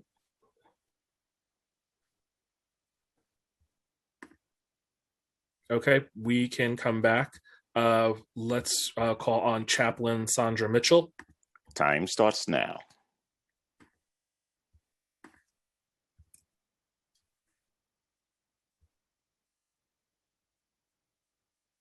Can you hear me? Yes, you're unmuted. Go ahead. Thank you so very much. My name is Chaplain Sandra Mitchell.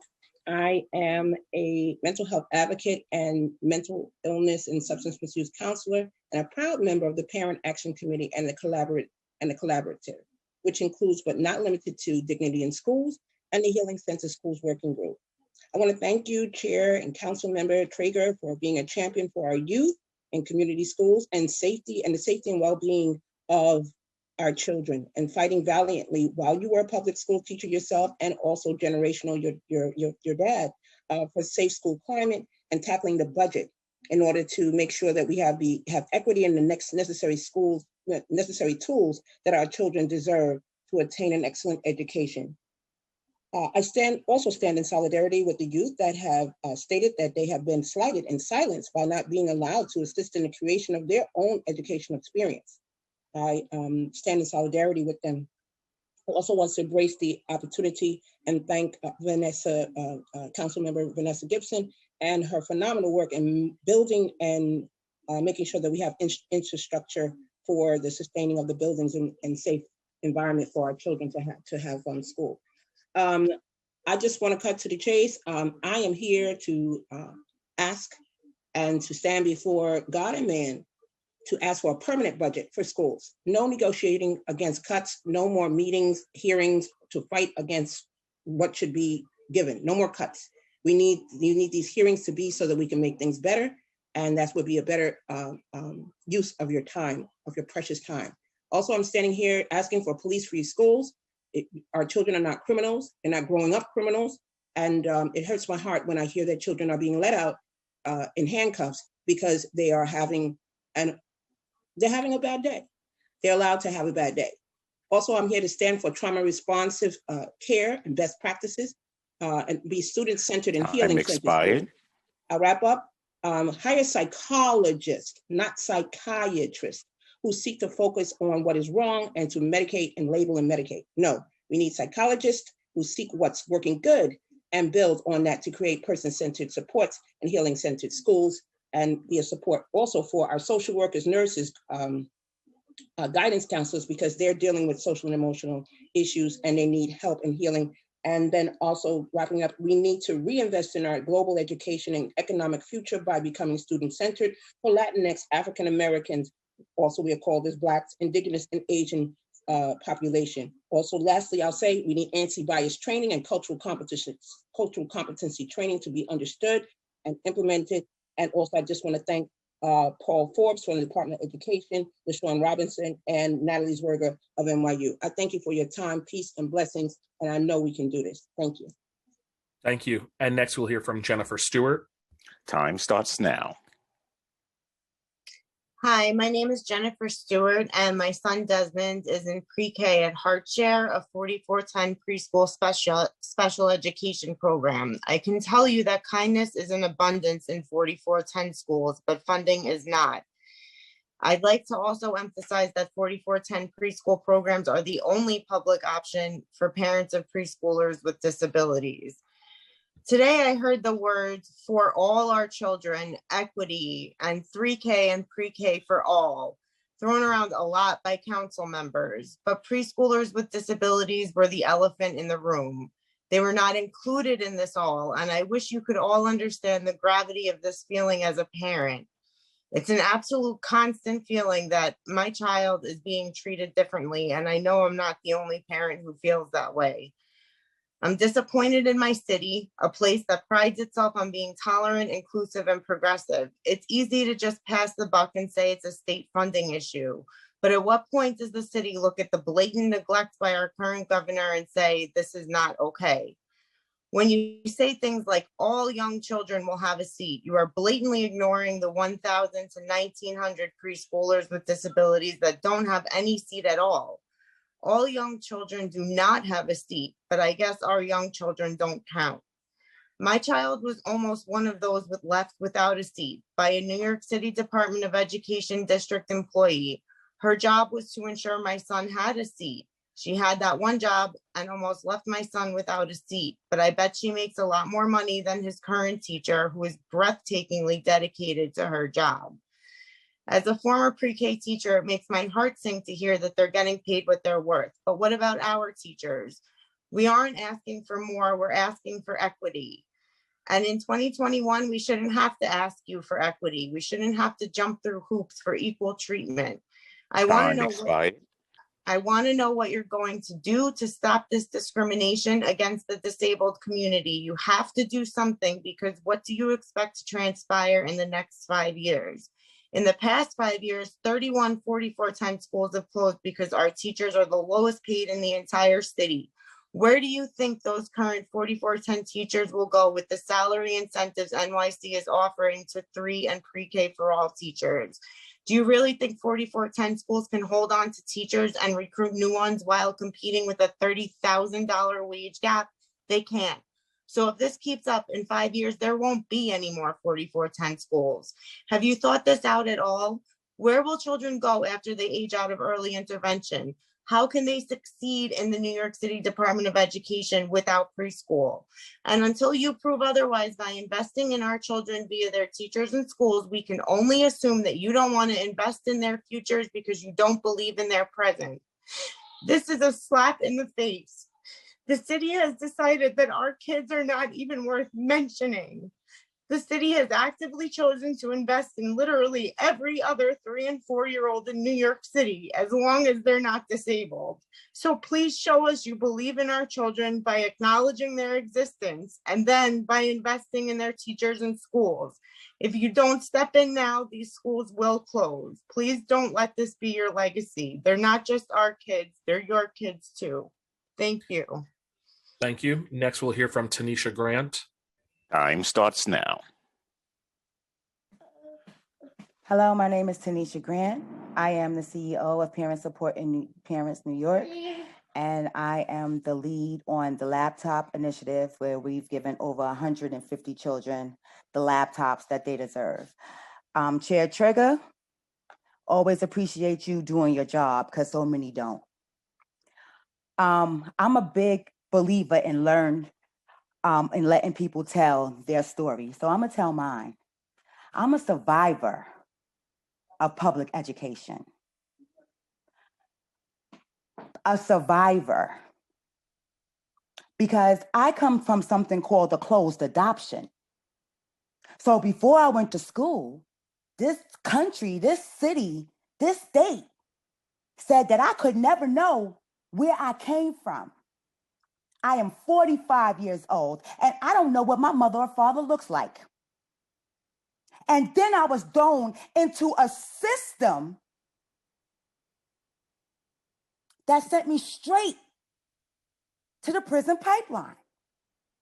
I was in handcuffs at 11 because I was hangry, unnourished, and a Black little girl. Let's be clear.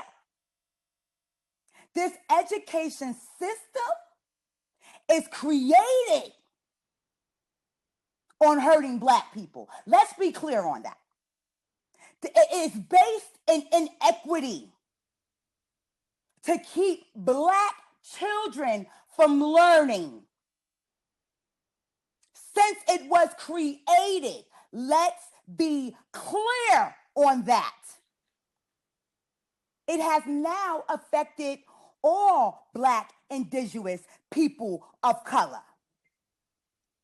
Time I am a expired. generation behind my children. My 27-year-old had bald spots at 12 because of school. We cannot fix a system that is built on inequity, Chair Trigger. It all has to change. Every program that comes out, Chair Trigger, has to be built in equity. Has to be for every child. The person before me talked about her child. I have a 4-year-old autistic, nonverbal grandson. You are all preaching to the choir. Why do we need healing-centered schools? Because I am traumatized that I have to be on this call all day. I am triggered in ways that most of you will never understand. So let's stop having all these conversations, Chair Trigger, and let's do something about it. Because our children are hurting. Generations of children like me are hurting. Thank you.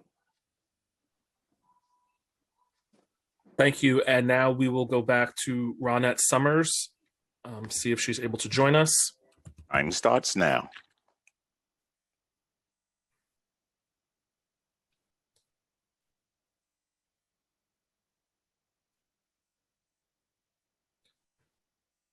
Okay, it looks like we have lost her.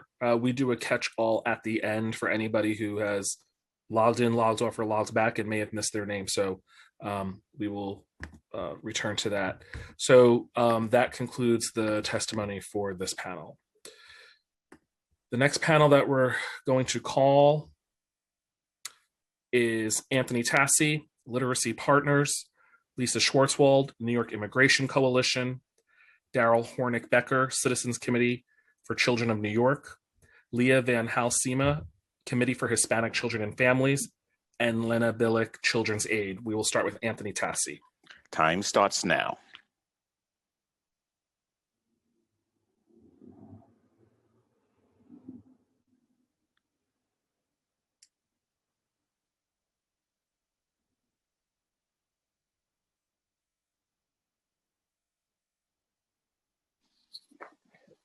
Thank you, Chair Traeger and members of the committee for convening this important hearing. As you've heard from many witnesses, there are many, many important issues that you're facing today in this budget. And I want to commend the chair of this committee, Councilmember Traeger, for being everywhere at all times during this pandemic, having your eyes on the issues in your district and across the city. So I really commend your tireless advocacy on behalf of the students of the public school system. As a public school parent, I can tell you this has been obviously an unprecedented situation that we've faced, and many people are trying very hard, but we obviously have some structural issues that we need to address. Top of the list for me, and I think for many people, is the treatment and engagement of parents in the system. We do have a fundamentally unique and unprecedented opportunity to change how we integrate parents into the system. The thought process we use to understand that parents are at the start of the process of educating children, not a nice to have, not a should have, but a must have in every way. So I would advocate that this committee ensure that the family engagement role at the Department of Education is fully funded is expanded with new funds that are becoming available from the federal government, and that its role be understood as essential to children having a decent shot at academic achievement, that the role of parents is essential to addressing the equity issues, the very serious equity concerns that many other witnesses have testified about today. And I would also recommend that the Department of Education's platform, the Parent University, be taken a look at as a golden opportunity to expand access to meaningful parent education opportunities, not as a means to communicate information about what's happening in schools, but as an opportunity to partner with parents and caregivers and help them build the skills that they need, not only to back their children's education, but to succeed in today's economy. So, Mr. Chair and members of the committee, thank you for convening this hearing, and please do ensure that the family engagement function at DOE moves into the 21st century and takes advantage of this once-in-a-lifetime opportunity we have before us. Thank you so much. Thank you. And next we'll hear from Lisa Schwartzwald. Time starts now. Good afternoon, and thank you. My name is Liza Schwartzwald, and I'm a Senior Manager of Education Policy at the New York Immigration Coalition, an advocacy and policy umbrella organization for more than 200 multi-ethnic, multiracial, and multi-sector groups across the state working with immigrants and refugees. For a year now, we have seen how public education has undergone a seismic shift, with school closures, remote and hybrid learning, and numerous changes in leadership, including at the highest level with the most recent transition of the new chancellor. Unfortunately, throughout these changes, immigrant students have been left behind and families have been left in the dark. Much more needs to be done by the city to support families' complex and intertwined academic, emotional, and economic needs. We request that City Council and the DOE work together to first urgently develop and implement a plan for catching up Ls with disabilities, and students with limited English proficient parents. According to 2020 data, Ls continue to have the highest dropout rate of any subgroup in the city at 23%. Second, fund grants to community-based organizations and schools already well-positioned to support Ls and immigrant families. Third, fully fund and implement the NYIC's Education Collaborative Communications Plan to ensure that families have reliable access to important and timely information. And four, restore $12 million in adult literacy funding to address the multi-generational root causes of inequitable remote learning. Our recommendations offer a comprehensive response to address the gaps in services and supports identified by findings from our Education Collaborative survey of 100 immigrant parents and more than 20 immigrant students from New York City public schools. They reported that the main barriers to academic success since March 2020 were: 1, a lack of appropriate communication and language access; 2, academic regression and learning loss; 3, inadequate and insufficient family engagement; and 4, lack of access to English technology and systems navigation skills necessary to meaningfully support and engage in online learning. Thank you. Time expired. Liza, I apologize. I know your name and I always get it wrong. And everybody does. It's fine. Everybody sees it as Lisa. Don't worry. I know. And any other names, believe me, my last name, people mess it up, so I apologize. And I just want to give a public shout out and thanks to the New York Immigration Coalition. First of all, for highlighting these issues even before the pandemic, but certainly their need is even greater. But also, when the DOE rolled out their technology, iPad distribution, NYIC immediately pointed out the barriers that many of our immigrant students and families faced in getting the technology. And we had to advocate to break down those barriers, and still more work to do. But thank you for being on this from day one. This is a stellar organization that helps all of our families. Thank you so much. Thank you so much, Council Member. Next, we'll hear from Daryl from the Citizens Committee for Children of New York. Time starts now. Good afternoon. My name is Daryl Hornick-Becker, and I'm a policy associate at the Citizens Committee for Children of New York. Thank you, Chair Traeger, and all the members of the Education Committee for holding today's hearing. For our full set of recommendations, I refer you to my written testimony. Today, I'll highlight just a few areas where action is needed. First, the city must restore cuts and invest in wraparound supports, including summer programs and community schools. After this year, students will require the academic and social engagement that summer programs offer. And yet, despite the focus on summer enrichment that we heard from the Chancellor today, the preliminary budget eliminates summer Sonic camps. The administration must restore and baseline these funds for summer youth programs. And as the DOE develops new summer opportunities, CBOs must be included in the planning of those programs. Also, the city cannot place an emphasis on recovery while cutting holistic student supports like community schools. Community schools still face a $9 million baseline cut for fiscal year 22, even after the mayor announced an expansion to bring 27 new schools online this fall. We urge the administration and council to fully restore and baseline funding for community schools and call on the DOE to fully fund the new expansion RFP. Second, vulnerable student populations continue to need targeted supports.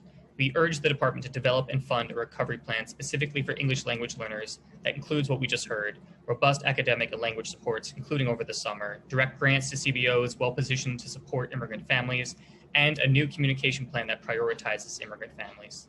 CCC also urges the administration to take several actions to support students in temporary housing, including expedite its Wi-Fi installation at shelters, provide reliable tech support, and fill the vacant positions dedicated to students who are homeless within the department.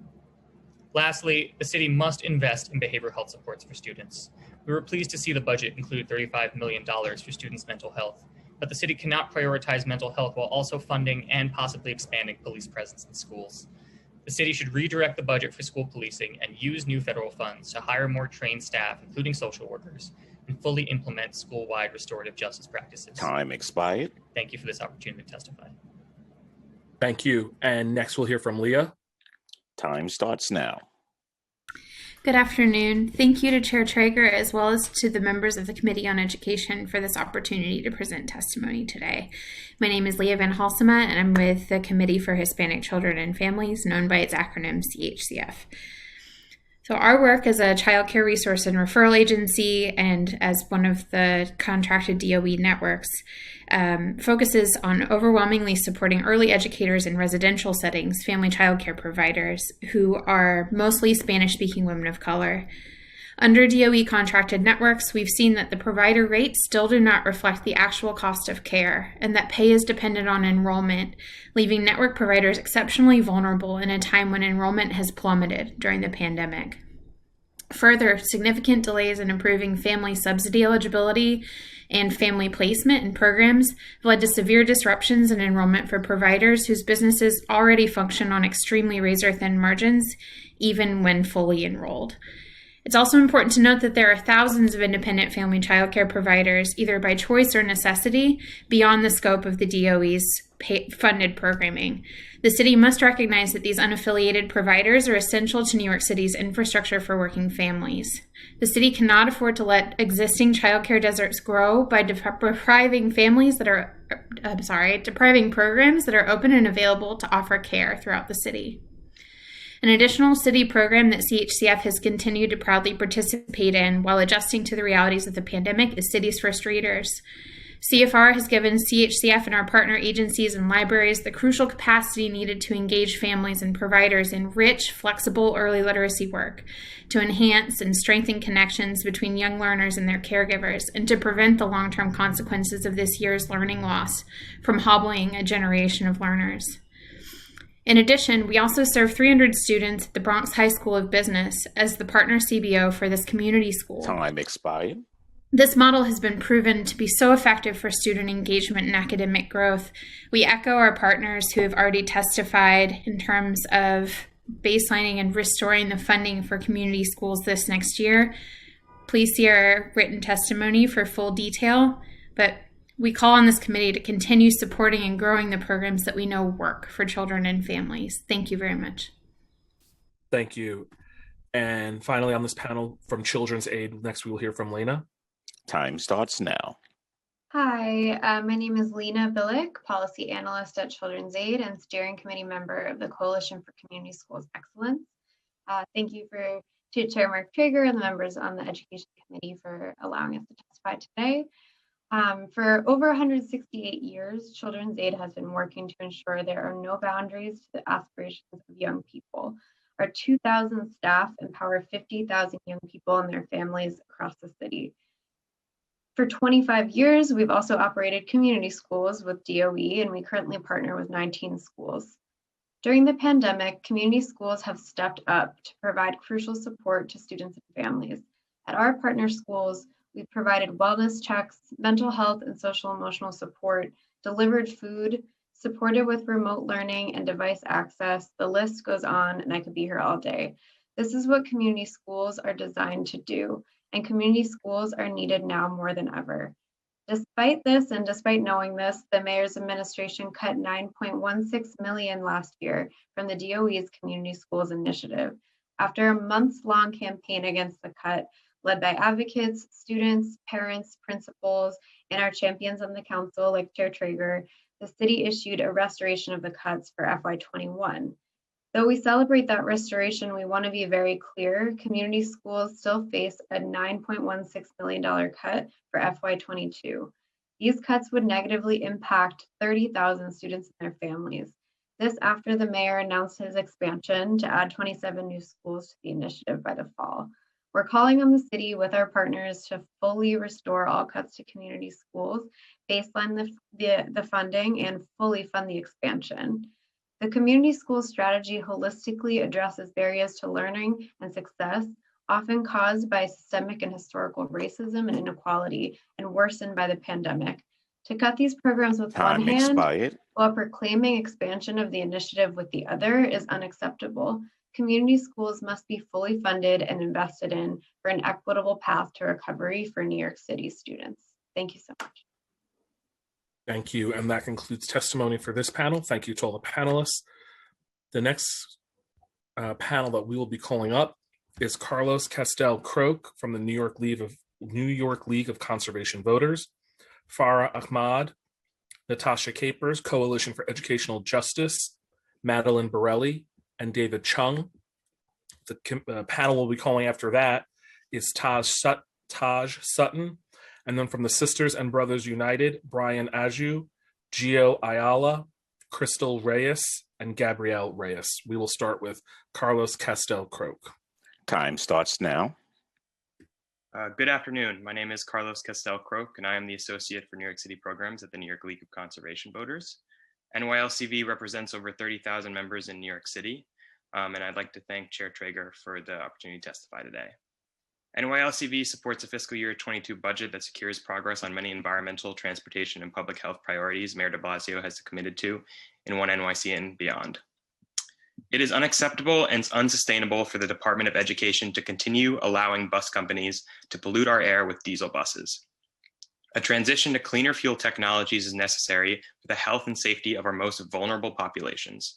In addition to greenhouse gas emissions, diesel school buses emit harmful particulate matter into the air and the cabin of the buses that damage the respiratory systems of children. NYLCV estimates that there would be a reduction of roughly 18 million pounds of NOx, 74,000 pounds of PM25, and 29 million short tons of greenhouse gases over 16 years, which is the average lifetime of a bus, if we replaced New York City's diesel school buses with all electric models. That would be the equivalent of removing 62,000 passenger vehicles from the road. Asthma is also the leading cause of school absenteeism in New York City, a disturbing metric that illustrates how poor air quality and particulate matter can directly affect early learning and childhood development. We ask for $30 million in the fiscal 2020 budget for the purchase of electric school buses. This funding, along with grants from the New York Truck Voucher Incentive Program, will cover the difference in cost of replacing 15 to 17 diesel buses with Type A electric school buses, along with the necessary charging infrastructure. This relatively small number of buses is not as large of an investment as we should be making to protect our children from the harmful effects of particulate matter and climate change, but the city must take steps to start electrifying its school bus fleet so that we can work towards full electrification. In addition to the current investment needed to start transitioning away from dirty diesel buses to clean buses, Time expired. Council to consider passing legislation such as Intro 455 to mandate that all school buses be electrified by the year 2040. Lastly, real quick, NYLCV helped to launch the New York City Clean School Bus Coalition to bring together environmental organizations, parent advocates, and community groups to help fight for this important issue. And our coalition will continue to advocate for the electrification of school bus fleets and look forward to working alongside the council in this effort. Thank you. Thank you. And next we'll hear from Farah. Time starts now. Hi, everyone. Can everyone hear me? Yes. Great. Chairman Traeger, members of the committee, thank you for this opportunity to speak on our city's education budget for the upcoming year. My name is Farah Ahmed, and I'm a community organizer with Jobs to Move America.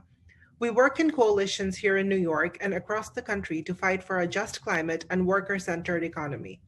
We, alongside our allies from the Clean School Bus Coalition, urge the committee to make a critical investment of $3 million in electric school buses in the upcoming year. As others will testify, there is simply no good reason to continue poisoning kids, school bus workers, and the communities that host bus depots with toxic diesel fumes when cleaner technology exists. The transition to electric buses is causing major changes in the industry, and we believe are important for the council to consider, from the operation of the buses to the installation of electrical infrastructure and the manufacture of the school bus and its components. The department and its contractors must work closely with its union partners who operate our school bus fleets to ensure that drivers and technicians receive the training and job protection they need. Technicians in particular may need specialized training to ensure that the maintenance of the buses is not outsourced. We also urge the committee to plan for much greater investments in the coming years. If we get the policy right, this is an opportunity for the city to create good green jobs in the bus manufacturing industry while helping lower electric school bus prices at the same time. Just yesterday, our organization published a report which discusses in detail how we can deploy clean buses in New York State and here in the city while creating good jobs. We've included this report in our testimony as an exhibit. We're happy to provide additional assistance and information to the committee as needed in collaboration with our coalition and union partners. Parents, unions, environmental justice advocates, and community groups want to see Time expired. on our streets. It is time for our city to take the lead. Thank you very much for your attention to this critical issue. Thank you. And next we will hear from Natasha Capers from the Coalition for Educational Justice. Time starts. Hello, I'm Natasha Capers, Director of the New York City Coalition for Educational Justice and mother of 2 New York City public school students. I would like to start by saying that this very body that claims to uphold culturally responsive, sustaining education and language access has violated every principle of those beliefs. Not having simultaneous interpretation throughout the entirety of this hearing is beyond wrong, and this body must immediately implement practices that would eliminate the barriers for all New Yorkers to be able to fully take part in the democracy of their city. And none of you have called out this hypocrisy. This is not what language justice, racial justice, or democracy is. The hypocrisy and lack of respect for non-English speaking New Yorkers is shameful. And while everyone went over their allotted 2 minutes, the only 2 people urged to wrap it up were the 2 Spanish speakers using consecutive interpretation. Do better. In 2016, parents across race, language, religion came together for CEJ's launch of our culturally responsive education campaign, calling on the Department of Education to invest in curriculum, books, resources, and professional development that would allow students to have the better, richer, more fulfilling, historically accurate education that they deserve. This promise has still yet to be fulfilled. From our report in 2020 that Councilmember Rodriguez cited, we see that 5 out of the 9 curriculums have more books featuring animals as cover characters than Latinx, Black, and Asian people combined on cover covers of books. Of 42 texts in pre-K for all, only 0 are Black authors, 0 Native authors, 0 Middle Eastern authors, 1 Latinx author, 1 Asian author, and 40 white authors. Of the 110 books in McGraw-Hill Wonders 6th grade curriculum, every single author we could identify as white. Let us be clear, CRSC is not about celebrations, heroes, holidays, or knowing a few trivia facts. It is deeply insulting to hear it boiled down in this way today and over again. It is about the humanity that doesn't just live or exist within white bodies. We are human too. Our humanity matters. Black, Latinx, Asian, Muslim, Indigenous, and immigrant people are human, and we deserve to be seen in all of our intersections of gender, religion, sexuality, and ability, and spoken about, and we shouldn't have to beg to do so. Yet, here we are again, begging for our system to do what is right, to make the investment in the humanity of every New York City student, including the 85% who identify as Black, Brown, and Asian. New York City must make the investments of $500 million to make this a reality, to make CRSC curriculum a reality and ethnic studies programming happen in New York City schools now.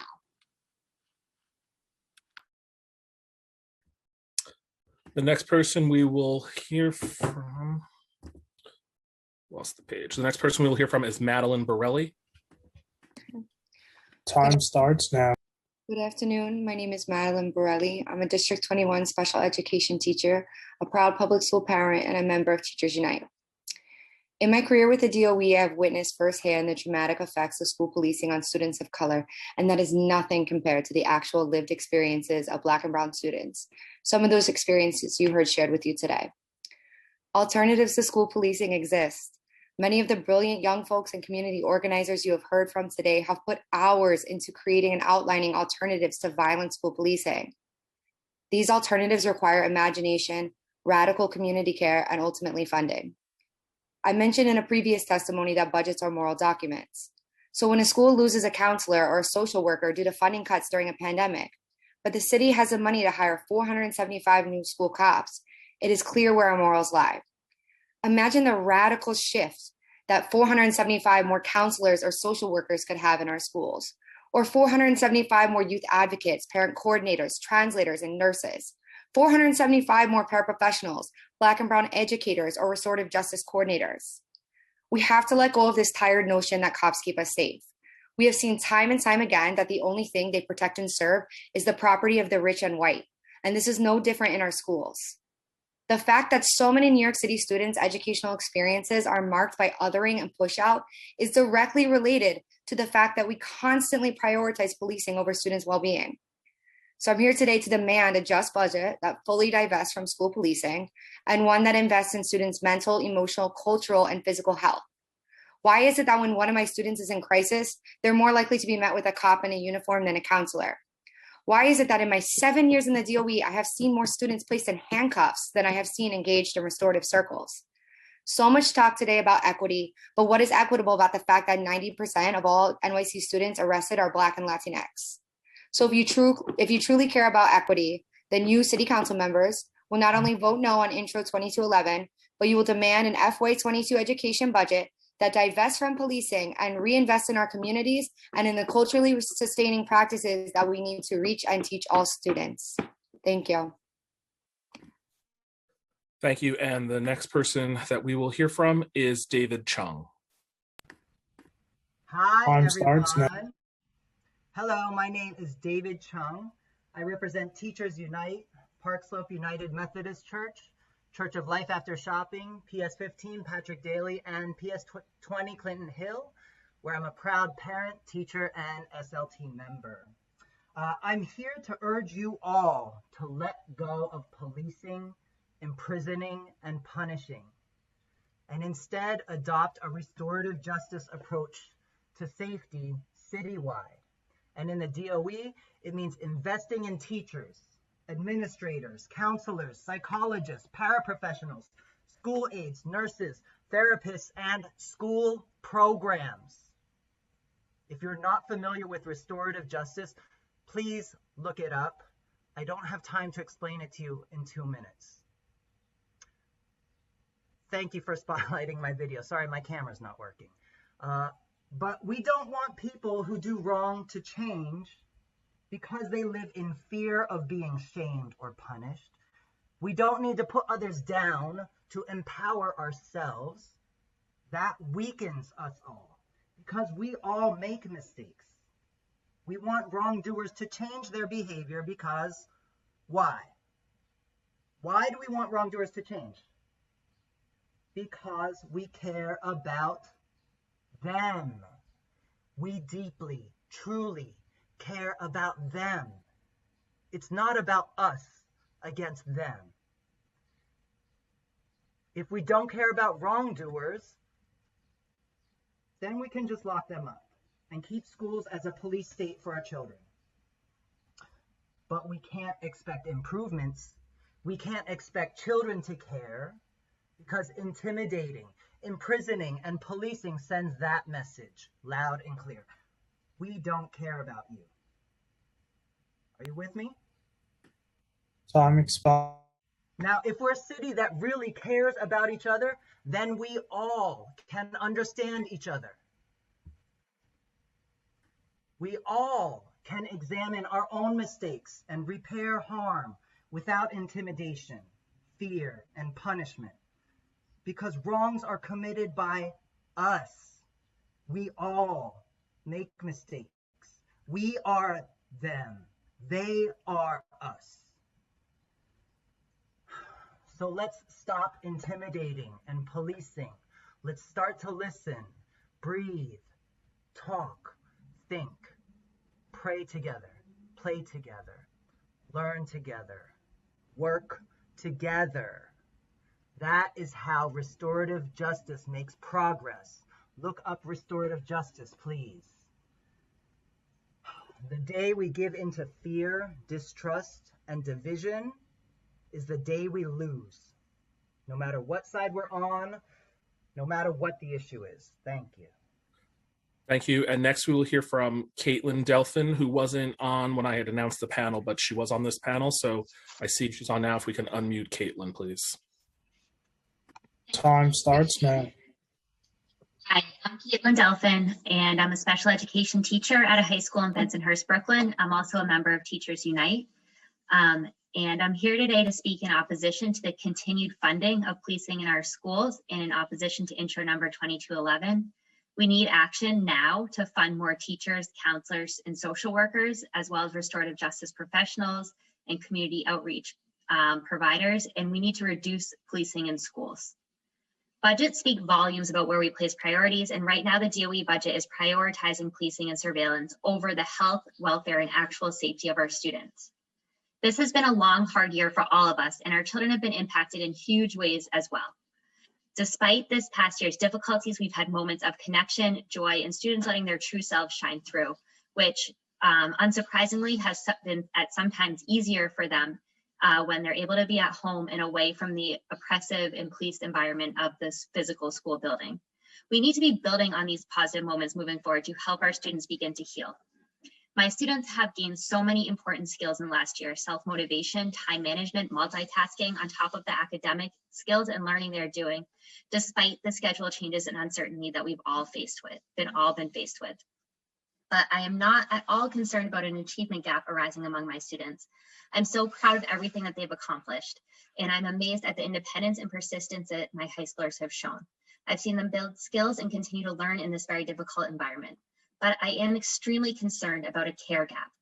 These students are seeing a city that is beginning to slowly recover from the last year. However, rather than resources for their recovery at school, they are seeing the prioritization of policing over their health and education. This will be apparent to students from the very moment they walk through the doors of my school. They will not be welcomed by additional counselors or social workers or teachers to help them with the traumas of having to care for sick family members or feeling the weight of the family's finances on their shoulders or the social isolation they face. They will not be welcomed by more teachers to help refocus students who've had to be more involved in their younger siblings' schoolwork than their own, or who still don't have access to adequate technology. They will not even be welcomed back to the school by working technology, which they still need to access their classes, since due to resources and limited numbers of teachers, classes are still being taught remotely, even to students who are coming into the building at this time, as is true in every other high school I've heard about. Instead, when they get to the school, they'll be welcomed by scanning, which persists at our school despite a lack of violent incidents, the discontinued existence of the school which prompted the scanning in the first place, and the documented use of metal detectors, primarily in outer borough schools serving majority Black and Brown students. Right now, my students do not need that scanning and surveillance and oppression. My students need love and support. They need additional counselors and teachers to help begin the healing process and support them in moving forward. They need staff trained in restorative justice who see them as whole people. We know, and my students know, that the current DOE budget does not prioritize them. They know this because they see the news and they see that other cities are defunding policing in their schools and other towns are supporting the return to schools. And they feel it because there's always scanning there to greet them. There's always a school security agent around the corner, but there's a long wait for an appointment with a counselor, and their teachers are trying but stretched thin. Let's not miss another chance to show our children that they are the priority. Thank you. And that concludes the testimony for this panel.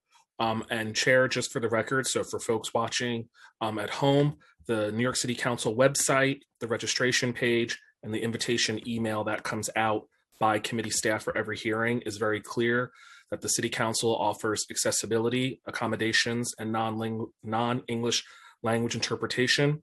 And how to access all of that is on our website, the registration page for hearings, and the hearing invite. So if anybody ever needs anything, that information is disseminated out there to the public. The next panel that we are going to call is Taj Sutton, Brian Aju, Gio Ayala, and Crystal Reyes. Following that panel will be Gregory Brender, Nora Moran, Mary Chang, and Hope Kennedy. We will first hear from Taj Sutton. Time starts now. Thank you. Can you hear me? Yes, you're unmuted. Go ahead. Fantastic. Thank you. Wow, there's so much to say. I think so I've been to a lot of these city council hearings, and there are so many friends represented here and so many wonderful organizations led by educators and parents and students. And something that I've noticed throughout this pandemic is that we continue to say phrases like student voice and parent engagement, and that we support our educators. And then when they come on these meetings and they wait for hours and hours to amplify the voices of the students and communities and staff that they represent, the budget does not reflect their desires, their needs, or their morals. I think the pandemic has made it very clear that budgets are moral documents. And although we've heard a couple people say that they don't believe the additional policing is necessary right now, that's not enough, because what that means is that you might decide that it's necessary later. And I don't know about other folks on the call, but I haven't forgotten the city council budget where the entire city asked city council to defund the police, and you emphatically as a body said no. I know there were individual fights and struggles, but in the end, the people, the students, the parents, the educators, the paras, the grocery store workers, the MTA employees, we didn't get what we wanted, because what we wanted was the resources to back up the supposed values that we have in this so-called progressive city. And what we got was an increase to the budget in policing, while the education and hospital budgets were slashed, which during a global pandemic is unconscionable and would be unconscionable any other time. What I'd really like to point out is that a lot of these councils are comprised of individuals in seats of power congratulating themselves on each other on a job well done. I would love to see that energy spent really listening to families, really listening to educators, really listening to the dozens and dozens of students that came here. And it doesn't matter if you as an individual didn't have a bad experience with a school safety officer. The entire world watched George Floyd get murdered, watched Breonna Taylor get murdered, watched Tony McDade murdered. And if we don't think that that has an impact on education, on students, on families, we are living in a dream world. Please honor the call for police-free schools from the Urban Youth Collaborative and all of their partners on the call today. Thank you. Thank you, Taj. Next, we will hear from Brian. Time starts now. My name is Brian. I am a core leader at Sisters and Brothers United and the UIC, and I strongly agree. I encourage the panel, not the panel, I encourage everyone, including Traeger, to hear and understand what every single person here from UIC and DSC is asking for, which is police-free schools and divestment from police, and implement more money into students for their mental health and social and emotional health. With that being said, I would like to use the remainder of my time to stand in silence to symbolize how you are silencing students' calls for police-free schools. Thank you.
Time expired.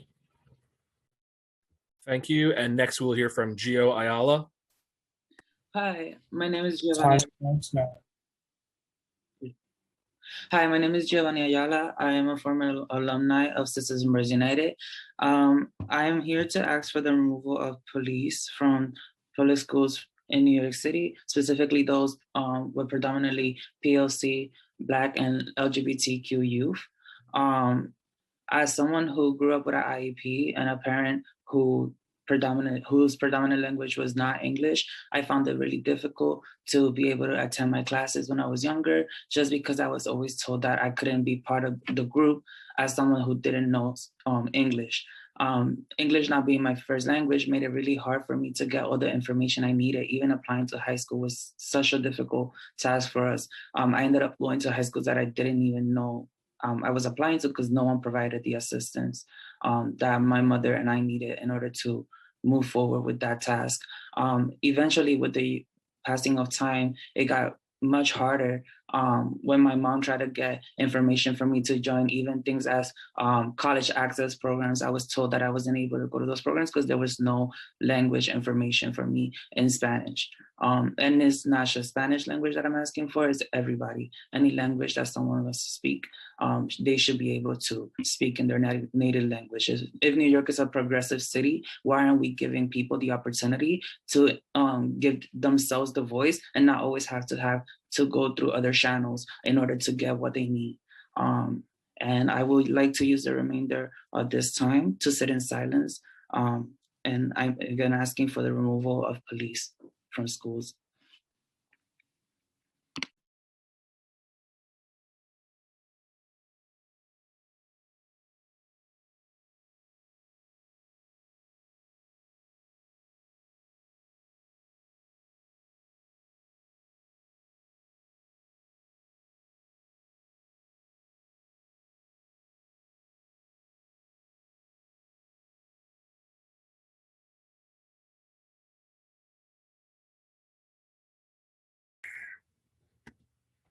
Time expired.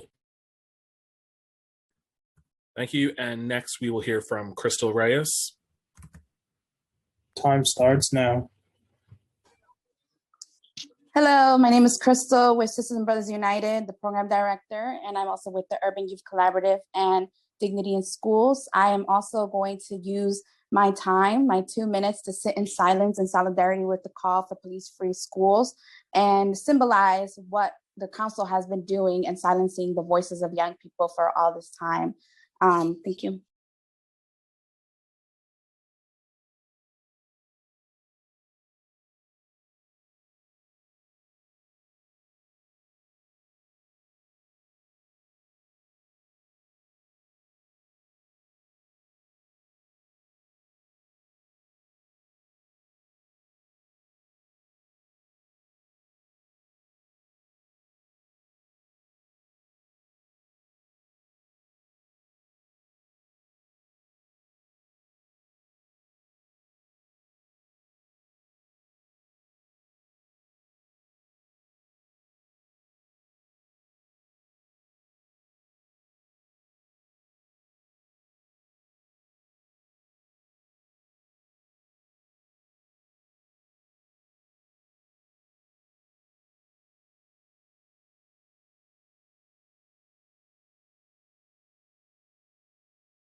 Time expired. Thank you. And that concludes testimony for this panel. The next panel that I'm going to call up is Gregory Brender from the Daycare Council of New York, Nora Moran, United Neighborhood Houses, Mary Cheng, Chinese American Planning Council, Hope Kennedy, Sheltering Arms, Trey Lane Haynes, and Diana Cruz. We will first start with Gregory. Time starts now. You're not unmuted, Gregory. You should see there you go. Is it working now? You can hear me? Yes, go ahead. Thank you so much. Good afternoon, and thank you so much for the opportunity to testify. My name is Gregory Brender, and I'm here on behalf of the Daycare Council. The Daycare Council greatly appreciates this committee's continued support of early childhood education. As you know, Chair Traeger and many others of this committee fought hard to get salary parity for the early childhood workforce, and we continue to count on this committee and the council to be a strong ally of early childhood education. The early childhood system is in a period of both great opportunity and crisis.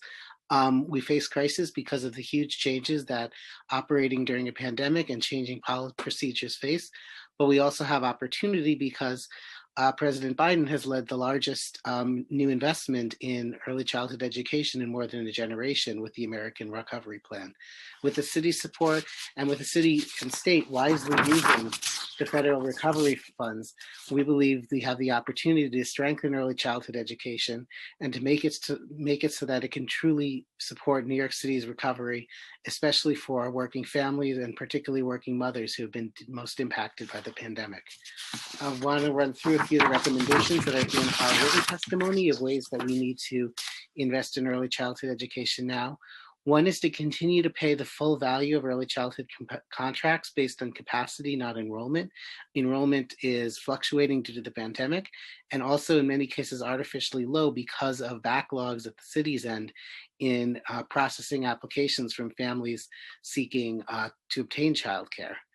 We also want to ensure that the city guarantees equity and access to health and safety procedures that between what's happening in public schools and what's happening in community-based organizations providing early childhood. This includes access to on-site nurses, professional cleaning, training around health and safety protocols, and incentive pay for staff who come in when their own health may be at risk to keep programs open.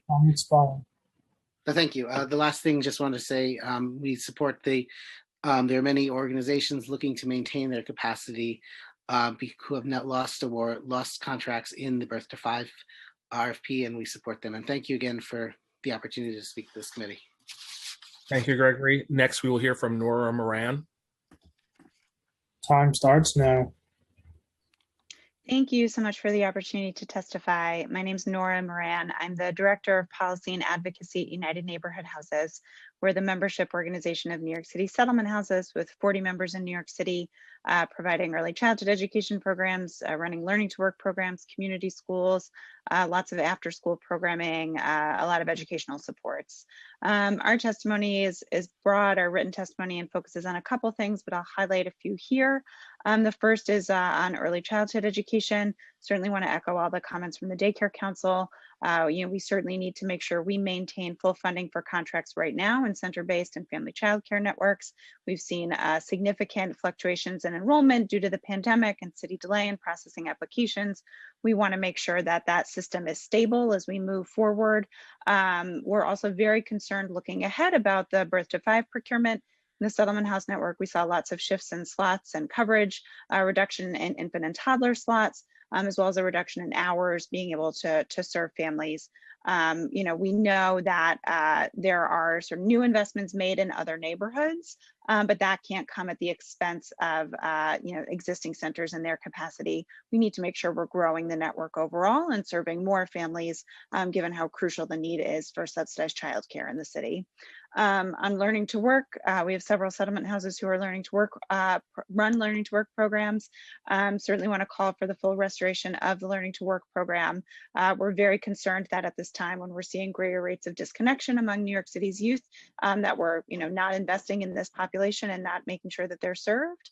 And our last point is just on summer. It's very heartening to hear the Chancellor mention, a summer of fun and mention wraparound supports for students.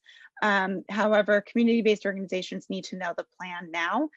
Right now, they think that there's no summer Sonic funding for middle school students and that we have no middle school programming this summer. So it's really important that decisions be made as soon as possible. They cannot be last minute, and that the planning really involves CBOs, so that way we have a smooth summer that is able to serve as many children as possible. Thank you. Thank you. And next we'll hear from Mary Chang from the Chinese American Planning Council. Thank you. Time starts now. Thank you, Chair Traeger and members of the City Council for the opportunity to testify today. My name is Mary Chang. I'm the Director of CPC's Childhood Development Services. I oversee 12 early childhood and school-age programmings, and as a former CPC student and now staff, I can truly say that CPC strives to empower our community members as agents of social change. CPC's early childhood programs have been a critical safety net for thousands of working class AAPI and immigrant families. Under COVID, childcare programs have been extremely stressed and under pressure, and now the community is faced with additional fears from increased hate crimes. With the city getting federal investment money in childcare, we urge that the City Council to support restorations through CCBG, state and federal sources, so that DOE can stabilize providers looking at losses under the Birth to 5 grant. The first round of Birth to 5 RFP awards through the DOE resulted in our coalition of settlement houses sites looking at a loss of 39% of all slots and 72% of all extended days toddler slots and 3K slot losses. Since January, we're happy to announce that the DOE has partially restored slots 1-to-1 on providers and professional awards. However, many of us are still facing the prospect of partially funded centers and closed classrooms, making it difficult to remain open long-term. I also wanted to highlight some of the recent Birth to 5 RFP preliminary budget concerns. There were caps placed on fringe rates, which will impact our unionized staff, and also DOE placed certain budget lines as indirect. These costs were administered for electricity as well as for health and safety measures like janitorial cleaning supplies were also classed as indirect. Those are already important during normal times, but during pandemic, we must have adequate access to cleaning supplies and maintenance staff in order to be really protecting our children's safety. We are continue to be concerned about the transition for families into the new Birth to 5 as CBO start date at July is nearing closer to us. Our current process of educating families on the different categories of care, like 3K half day versus extended day, which is subsidized, has been truly confusing. We're hoping that the process of eligibility, because it's currently very severely delayed, as well as HRA cases that have been ignored for families. Parents and directors are frustrated and confused by the continued delays and worried about the future. The city needs to prioritize investing in working class families of color and community-led efforts of recovery in order for New York City to be fully recovered from COVID-19 and from hate crimes. We hope that the City Council will help us advocate for restorations in the upcoming year. Thank you. And next we'll hear from Hope Kennedy from Sheltering Arms. Time starts now. Good afternoon. My name is Hope Kennedy, and I am the Education and Site Director in Corona, Queens, one of Sheltering Arms' 10 early child education centers throughout New York City, South Bronx, Brooklyn, Queens, and Harlem. Thank you, Chair Traeger, and members of the New York City Council Committee on Education for the opportunity to testify before you today. Sheltering Arms serves nearly 15,000 children, youth, and families each year, and employ more than 1,100 staff from across the city. I'm here today to speak about 3 key issues under the oversight of the Committee on Education: the DOE RFP, Birth to 5, and Head Start, Early Head Start services, the need for increased investment in mental health and academic support for students and parents, and the needs of students in support. The RFP. The Department of Education began the process of rebidding the entire early child education system in 2019. We are now 3 months away from contract start dates. Enrollment for 2021 and 2022 school year has already begun, and there is considerable confusion for both providers and parents. While we know the DOE is trying to meet the needs of our communities, we are concerned that the process is being rushed, including the calculation of need in our communities. We are not confident that our contracts will be registered by the start date of July 2021. We do not have any finalized contracts for preliminary awards that are set to begin in just 3 months. Many providers, including Shelter in Arms, receive partial awards for far fewer seats at some of our sites than we currently serve, including in communities that have now been identified by the DOE as high-need communities where they need additional seats. Proposals for the DOE's most recent RFP, which will award additional seats in these high-need communities most impacted by COVID-19, are due next week for contracts that are scheduled to begin in just 3 months. The City Council must ensure that contracts for the city's early child education system, which is absolutely vital for the recovery of our communities, are completed in a timely and transparent manner that gives both providers and families the confidence and stability we need as we enter the 2021-22 school year. Mental health and academic support. We urge the City Council to invest additional resources, including on-site mental health counseling in our ECE centers, to support the growing mental health needs of staff and families, especially our BIPOC mothers. Research continues to point to the increased need of mental health support in communities, especially our BIPOC women. Our program is designed to work with parents, and New York City has recognized that the trusting relationship parents have with their children with their child care provider makes us an effective asset point to needed care. Similarly, we know that the impact of the pandemic has caused many students to fall behind in school, from the earliest years of development all the way through high school. Even in preschool, some children are receiving one-on-one tutoring to ensure they are ready to enter kindergarten. Children of all ages are going to need additional support in the coming school year and beyond. The city must invest additional resources to support children and their parents, including tutoring and expanded after-school services to ensure the learning gap between families who can afford additional support and those who can't does not continue to grow. Lastly, students in foster care. Shelter in Arms also provides foster care services serving more than 220 school-age children and youth each year through our family foster care program and 2 group homes. We stand with nearly 30 foster care agencies, child advocacy organizations, and calling on the city to include $1.5 million to establish a DOE office focused on supporting students in foster care, $5 million to provide bus transportation for students in foster care from kindergarten through 6th grade. This funding is vital to supporting the well-being of students in foster care. At minimum, the City Council should ensure that the fiscal year 22 budget includes funding for at least 1 DOE staff member focused full-time on students in foster care. Thank you again for the opportunity to testify and for fighting for our children, families, and staff. I'm happy to answer any questions you may have. Thank you. Thank you. And next we'll hear from Charlene Haynes, followed by Diana Cruz. Time starts now. Mr. Haynes, you're not unmuted. You should see a message saying accept the unmute.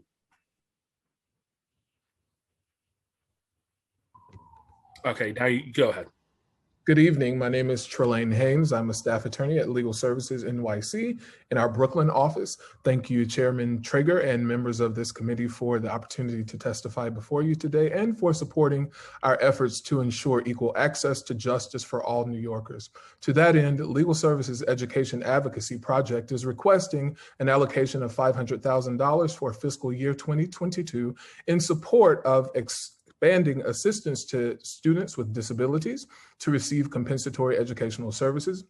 As Chair Traeger stated this morning, students with learning disabilities have suffered tremendously during this pandemic, and it is our goal at LSNY to assist as many families as possible in securing compensatory educational services for their children. We also want to expand representation of students who have experienced trauma and will need social emotional support. LSNY has worked with the DOE this past year to bring the Healing Centered Schools approach to our public schools. Given the trauma that students have experienced since the pandemic began, it is imperative that we have adequate resources to assist families with accessing support in this area. We also want to expand our assistance to students and parents who do not speak English as their first language. English language learners and limited English parents have faced tremendous obstacles navigating the school landscape, both online and in person. LISNY is currently litigating a federal lawsuit regarding the DOE's failure to provide mandatory interpretation services to these parents. We must expand our efforts to ensure that those students are accommodated and educated properly. We also need to expand our disciplinary work in all boroughs to ensure that students are not harshly penalized or suspended for COVID-related infractions or other offenses. Trauma in children manifests itself in many different ways. We are dedicated to representing families in disciplinary hearings and advocating to challenge and eliminate on-campus arrests where no imminent threat of bodily harm exists. And last but not least, we must end the technical divide that exists among our children in New York City.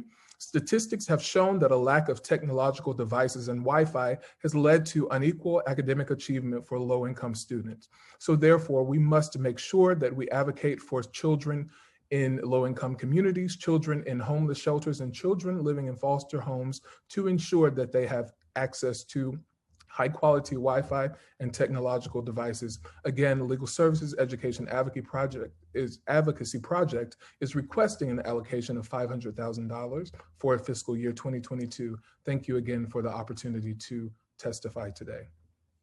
Thank you. And finally, for this panel, we will hear from Diana Cruz. Thank you, Committee Chair,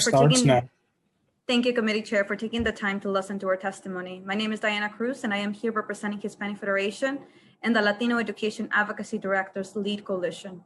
Created by Hispanic Federation, this coalition consists of over 35 leading education advocacy organizations committed to improving Latino academic outcomes and opportunities in New York State.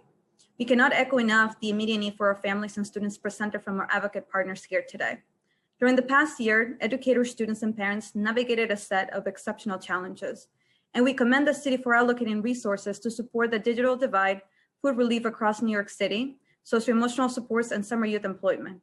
However, we know it's not enough. And now with the passage of the American Rescue Plan, the city will receive additional funding to address educational inequities and learning loss. Hispanic Federation and the Lead Coalition strongly believe that the funds must be used to implement the following. 1, intentional outreach supports for parents and students engagement. 2, opportunities for further technology trainings to improve digital access for students, parents, and educators. 3, improve hiring practices for bilingual and diverse teachers. And 4, target support for college career readiness for underserved students to fulfill their future goals. Improving communication practices means that the city must continue to invest in supports that engages families, prioritizing immigrant families and families with students with disabilities, by involving trusted community-based organizations, parent groups, and others to disseminate information in various languages across the city. As for the digital divide, it is not enough to have connectivity to internet and a device when individuals do not know how to use technology. We highly recommend that the city allocates funding to create culturally relevant and linguistically appropriate professional development trainings focused on remote instruction. The pandemic has also impacted many teachers of color who may leave the profession. We ask the city to invest in resources that will focus on the recruitment, hiring, and retention of diverse educators. Now more than ever, post-secondary career readiness is interconnected with economic opportunity. We must redesign courses and create more clarity on pathways that lead to thriving careers. Our final ask is that the city must focus on summer planning now as the pandemic continues to worsen the academic gaps for students of color. We must ensure that equitable summer opportunities are available, communicated properly and timely with families. Thank you so much for your time today. Thank you. And that concludes testimony for this panel. The next panel that we will hear from is Luis Porto, New York Roadrunners, David Garcia Rosen, Fair Play NYC, Jenny Veloz, Fair Play Coalition, Devon Longley, Fair Play Coalition, and Quadira Coles, Girls for Gender Equity. We'll first hear from Luis Porto from the New York Roadrunners. Time starts now. Good afternoon, Chair Traeger. My name is Luis Porto, and I serve as a youth program coordinator at New York Roadrunners. Thank you for your opportunity to testify today. New York Roadrunners' mission is to help and inspire people through running. While we may have been best known for organizing the New York City Marathon, Our organization is one of the largest nonprofit providers of free youth fitness programs in New York City. We're asking the City Council once again generously to fund our services for youth under its Physical Education and Fitness Initiative, which is critical to NYRR's ability to bring our program at no cost to roughly 800 New York City educators and 100,000 students in every single City Council district annually. Sorry. I have a unique reason for presenting this testimony today. Being born and raised in Spanish Harlem, my first exposure to running was through NYRR's free youth programming nearly 20 years ago. I can personally attest to the lasting impacts of this program. Participating in this program took me from being a shy asthmatic kid to the outgoing athletic person I am today. It built the confidence and the desire to be physically active for life, and is what enabled me to eventually earn a Division I collegiate track and field scholarship. As an employee at NYRR, I have come full circle, and now I work to empower teachers with the quality physical fitness programs, support, and equipment as they strive to shape our city's youth. My colleagues and I worked hard to adapt our youth program to address unique challenges facing teachers in 2020, creating hundreds of new activities that safely can be used while kids are learning in person or remotely. NYRR remains committed to supporting NYC teachers this school and beyond. The importance of this seemingly simple job should not be underestimated. Helping kids be physically active and empowering those who teach them has long-lasting effects. I respectfully ask the City Council to reinforce the importance of keeping students active by renewing funding under its Physical Education and Fitness Initiative so that NYRR may continue to, at no cost, help youth across the 5 boroughs today. Thank you and have a great day. Thank you. And next we'll hear from David Garcia Rosen, Fair Play NYC. Hey, my name's David Time Garcia starts now. Rosen. My name's David Garcia Rosen. I'm the Director of School Culture and Athletics at the Bronx Academy of Letters Urban Assembly. This year's Public Schools Athletic League budget will once again fund world-class sports programs at the city's whitest high schools, while leaving Black and Latino students at the city's most segregated high schools begging once again for athletic crumbs. This year's proposed budget will fund 44 teams at the city's whitest high school, Tottenville, for $250,000, including badminton and table tennis, while tens of thousands of Black and Latino students will continue to have no funding for soccer, basketball, football at their segregated schools. This year, once again, white students will have access to an average of 25 teams, while Black and Latino students all across the city will have no sports to play when the last bell of the day rings at their school. This has to be the year we finally bring an end to this racist systems and policies at the PSAL by supporting and funding the vision of Deputy Chancellor LaShawn Robinson for equity at the PSAL. 10 years ago, we had CEO Eric Goldstein, who famously said, there will be no Marxist redistribution of sports in NYC. He is thankfully gone from the DOE, and now we have a new PSAL leader, Seth Schoenfeld, who meets with Teens Take Charge, Fair Play, Integrate NYC, and supports their vision for equality at the PSAL through shared access and umbrella programs. 10 years ago, we had Deputy Chancellor Grimm, who wouldn't even look at a presentation about the inequitable distribution of sports, dismissing it with a shrug, saying we have no money for this. Today, we have Deputy Chancellor Robinson, who has a plan to bring equity to the PSAL, but just needs the support of this council and the mayor to make it happen. We now even have a chancellor who is a principal at a school in the Bronx with only 13 teams, 12 less than the average white student at a New York City public high school. This council cannot approve $1 in this year's budget for the PSAL unless they agree to stop violating the civil rights of Black and Latino students in New York City's public high schools and provide every student in New York City with equal access to high school sports. This is the year we can make it happen, and this is the year we must make it happen. We can't wait any longer. Let's do it. Let's make it happen. Councilmember Traeger, do it. Let's do it. I'm in, and this is the year for us to get it done. It's Awesome. a major priority. Thank you. Thank you. And next we'll hear from Jenny Velaz from the Fair Play Coalition. Time starts now. Hi, good afternoon. My name is Jenny Veloz. I'm community organizer with New York Lawyers for the Public Interest, and I'm here representing the Fair Play Coalition. The Fair Play Coalition is a coalition of students, teachers, coaches, principals, parents, activists, and advocates standing together for all high school students in New York City public schools to have equitable access to the PSAL and to all athletic fields and courts controlled by the DOE. Thank you to the New York City Council for allowing us the opportunity to speak on this critical issue of access to after-school sports and how the Department of Education allocates PSAL resources.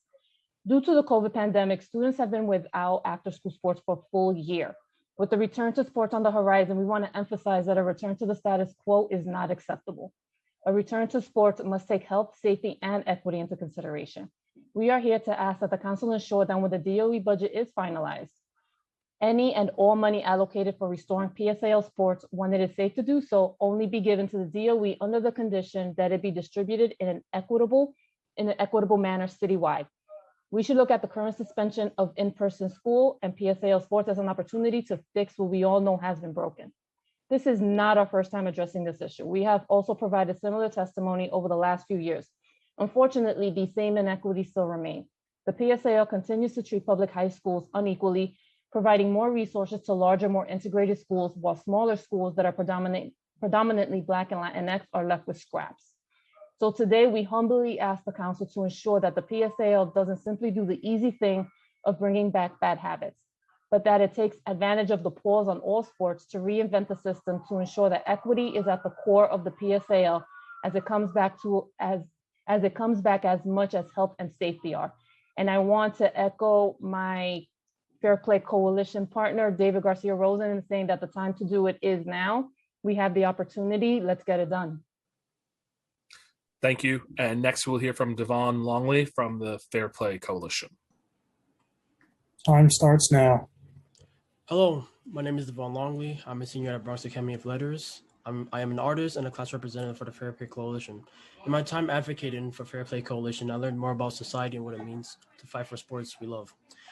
In this past year, all schools around the city, my school completely shut down sports. For the first time, students around the city felt what we had to go through, no ability to practice or play the sports that we love. Because even though all students were equal in the total lack of sports in most of 2020, before COVID, we already understood what it meant to be what being deprived of playing the sports we love felt like. The severity of this inaccessibility have led students into a spiral, damaging students' mental and physical states. In 2019, my school had to forfeit all of its soccer games due to the lack of resources, even though our team included students from another school who also couldn't support a team on their own. As a result, students with the passion of soccer were unable to enjoy the feeling of playing the sport they loved and had to find alternative means to play the sport. But most underfunded schools in New York City don't have that option for students. Oftentimes, they use sports as an escape, such as many of the students who were part of my soccer team.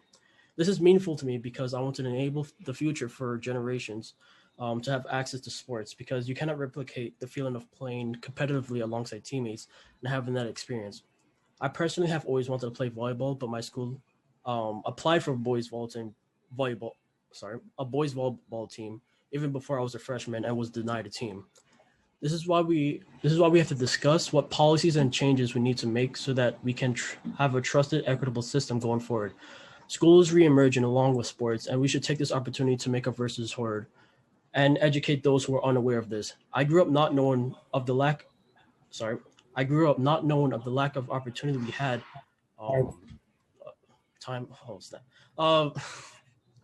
No worries. Take your time, Devon. I'd like for you to finish your testimony.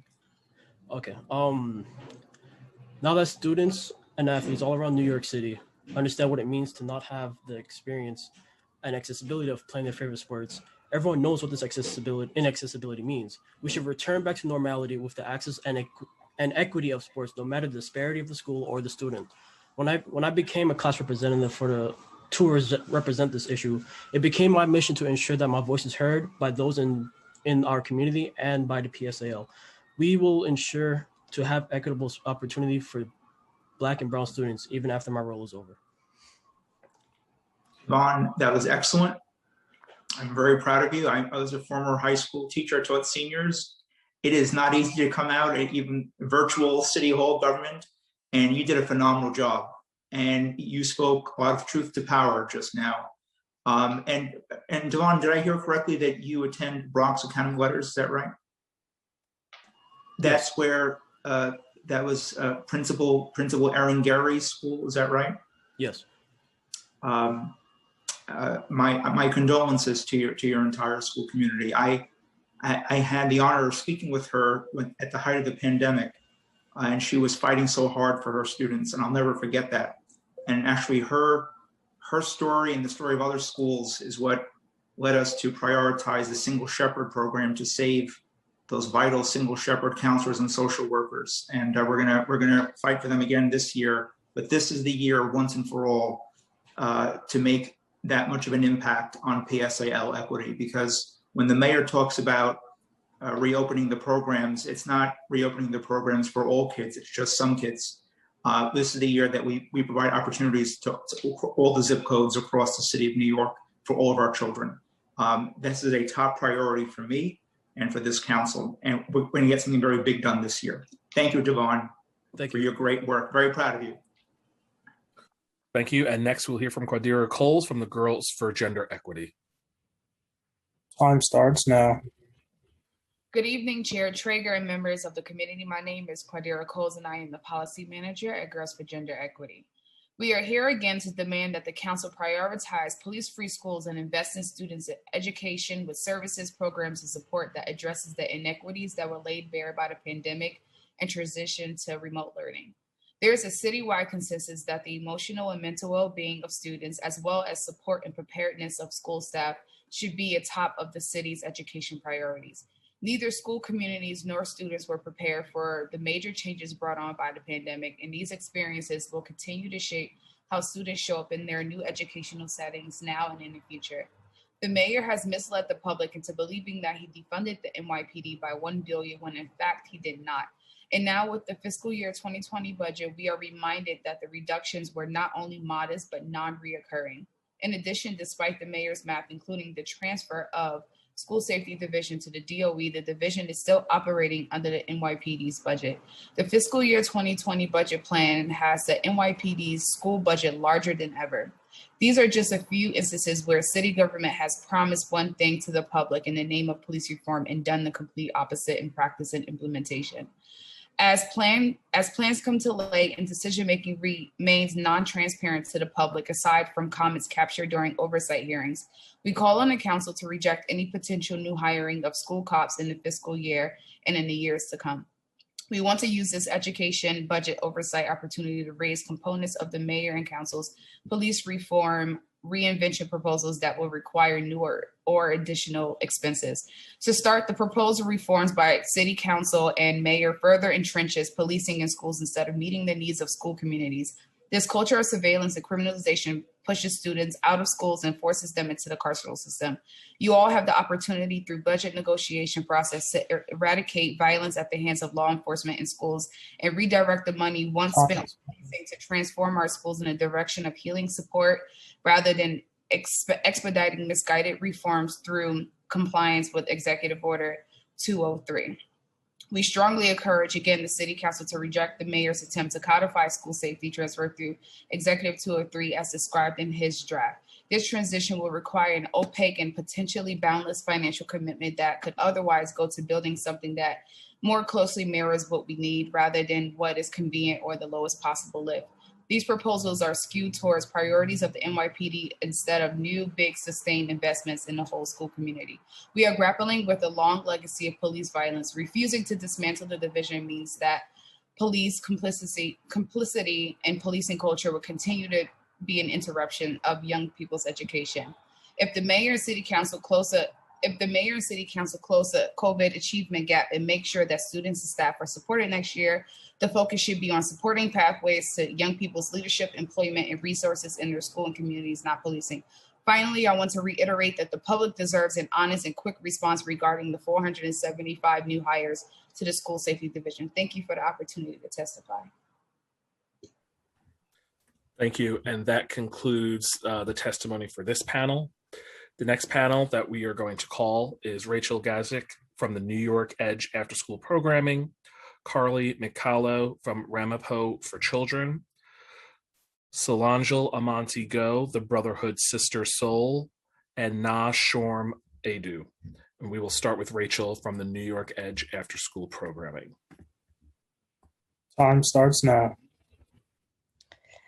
Thank you, Chair Krager, for your leadership on behalf of our city's youth and for the council's long-standing support of New York Edge, formerly known as Sports and Arts in Schools Foundation. I'm here today on behalf of our fiscal year 22 citywide funding request of $1 million under the council's after-school enrichment initiative. 29 years ago, New York Edge was created at the suggestion of the New York City Council to provide free wraparound summer camps for children attending summer school.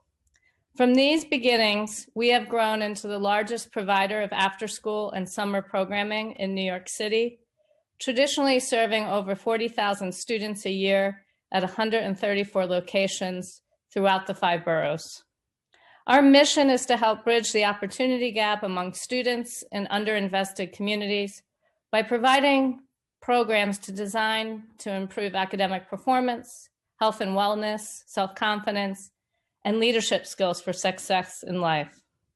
It's the belief of our board and staff that every child is gifted and talented if only given the necessary tools, resources, and supports.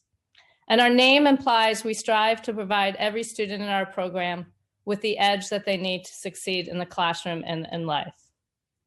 Fiscal year 21 council citywide funding is also supporting our current after-school programming. Currently, we are running 107 programs, including 7 learning labs throughout the 5 boroughs. And as the public school system resumes in-person instruction, more of our staff will return to the classroom. This year has brought new collaborations with partners including Teach Rock, founding legendary guitarist of Steven Van Zandt, Mets on the Moves, U.S. Olympic handball team, the New York Knicks, author and illustrator Taye Diggs and Shane Evans.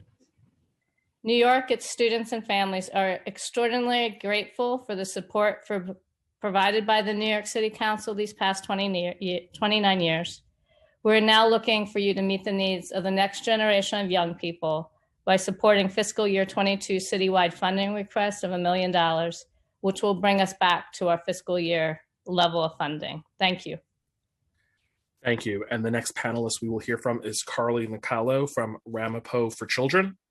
Time starts now. Good evening. I'm Carly McCullough. I'm here representing Ramapo for Children, which is an organization that provides capacity building for parents and any adult who works in our schools. Thank you for everyone present for this opportunity to share our testimony. I am the Director of Resilience and Trauma-Informed Initiatives, and I'm here today to echo what has been shared many times to this body to continue funding for restorative justice in our schools. The funding does exist in this budget, but it needs to be allocated as such.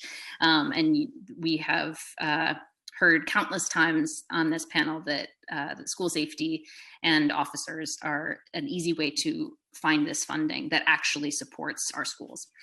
Our restorative justice team promotes the values and practices of restorative justice, which has the potential to transform our schools and our communities, but only with long-term and system-wide commitment.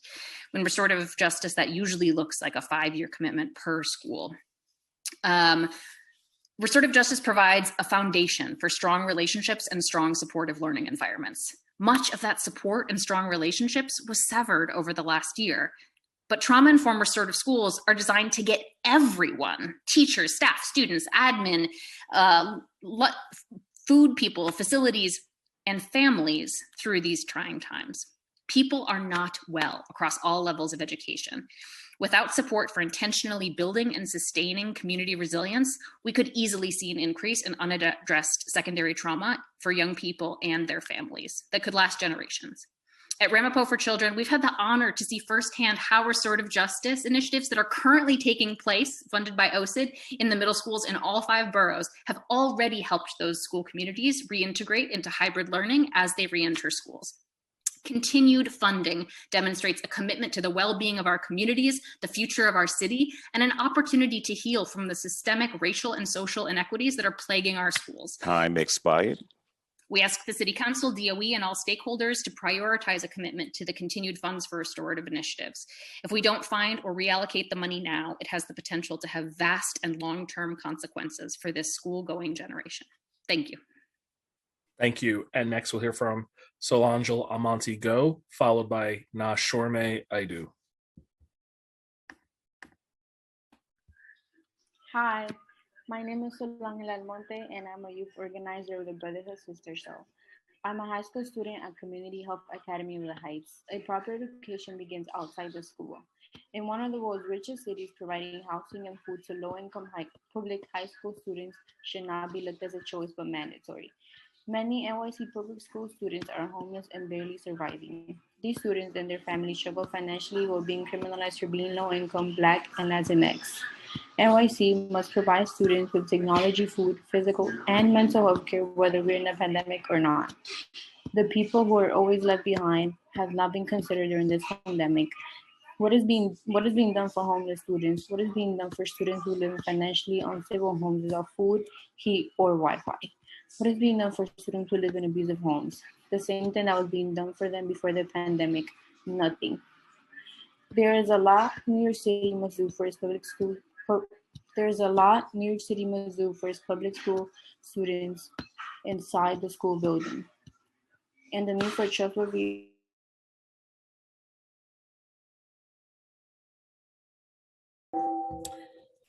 It looks like your connection has cut off. Are you still there? Okay, we'll go to the next panelist. Try logging out of the Zoom and logging back in, and then we will come back to you. So let's go ahead and unmute Nashorme. Time starts now.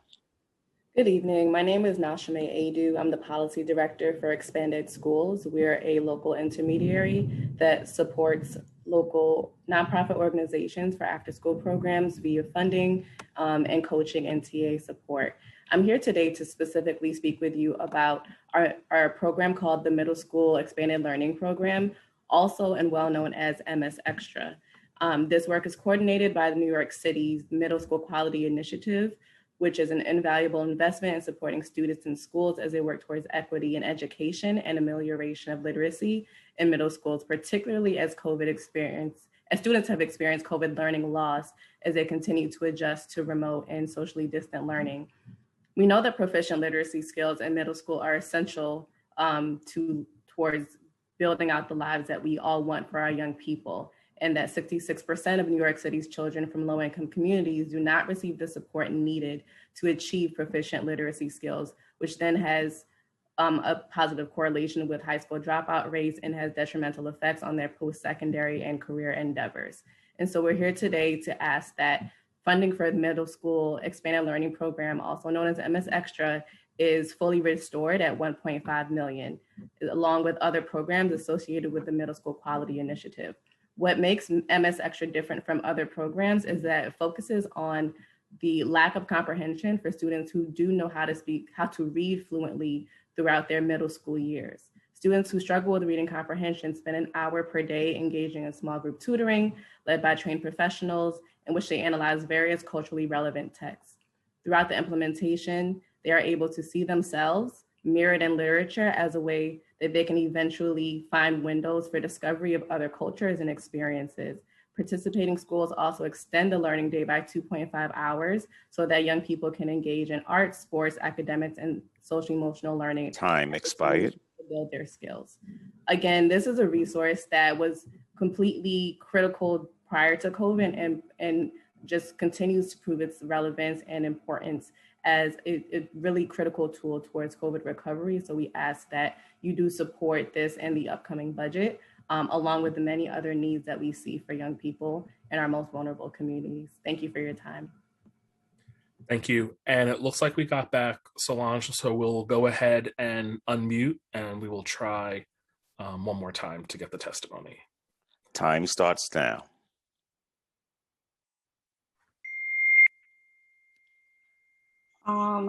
There's a lot New York City must do for its public high school students inside the school building, and the need for trustworthy support student support staff in school is at the top of the list. This is essential for a healthy school culture. One social worker, one counselor for school is not enough.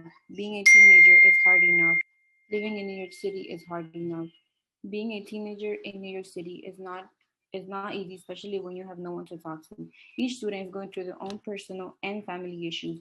Each student deserves the attention and time from professional adults. Some students go through high school never meeting their counselor or social worker. And the few that meet them don't trust their counselor or social worker. The only professional adults outside of the classroom who speak at young children are school safety agents, and these police officers are not listening to us, they're policing us. Trust needs to be earned, trust takes time, and student support staff. Replace school safety agents with student support staff. Thank you. Thank you. And that concludes the testimony for this panel. Next,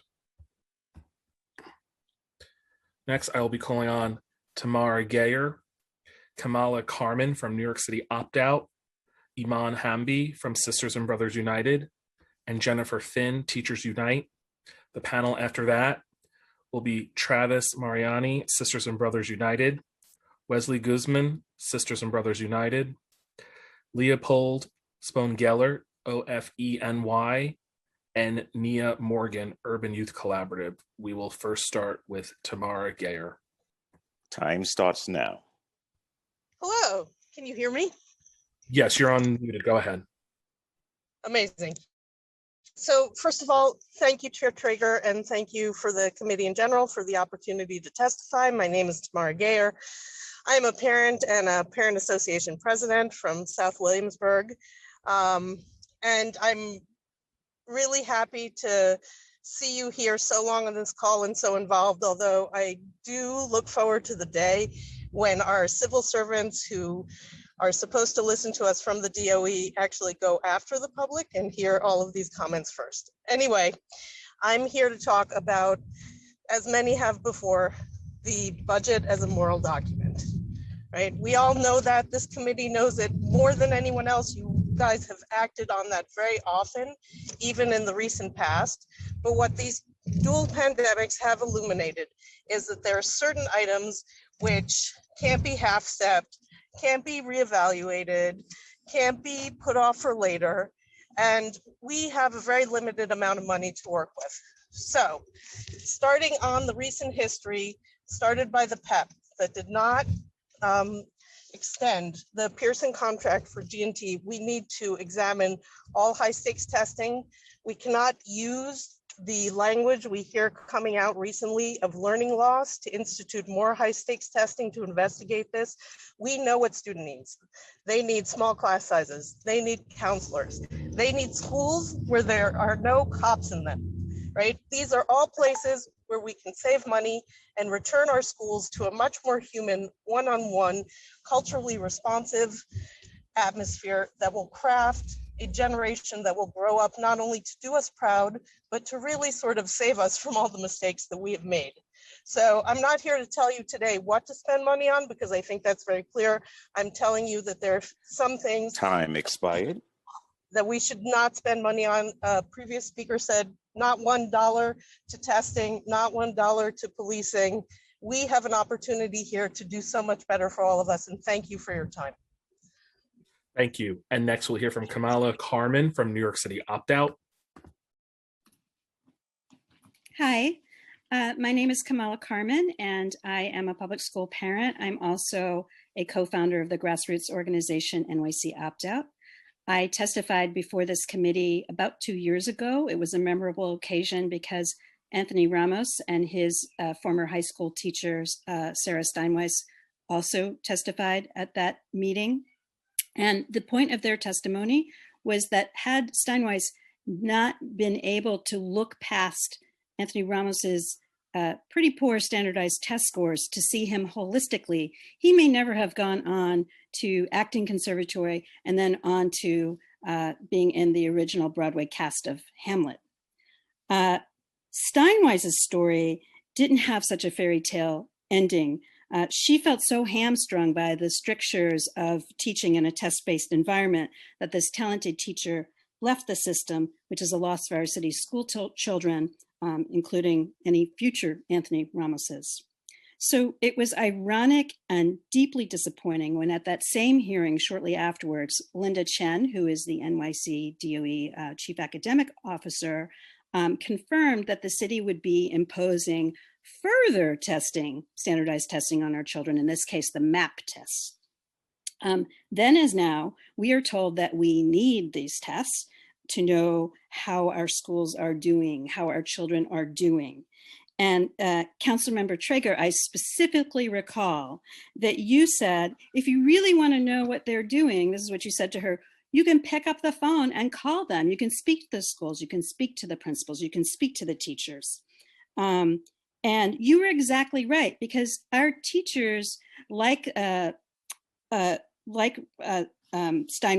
have expertise. They have master's degrees. Sometimes they have doctorates, and they are trained in crafting assessments for the students who are in front of them, not that reflect those students, not some theoretical student that's for the the off-the-shelf product assessment like the MAP.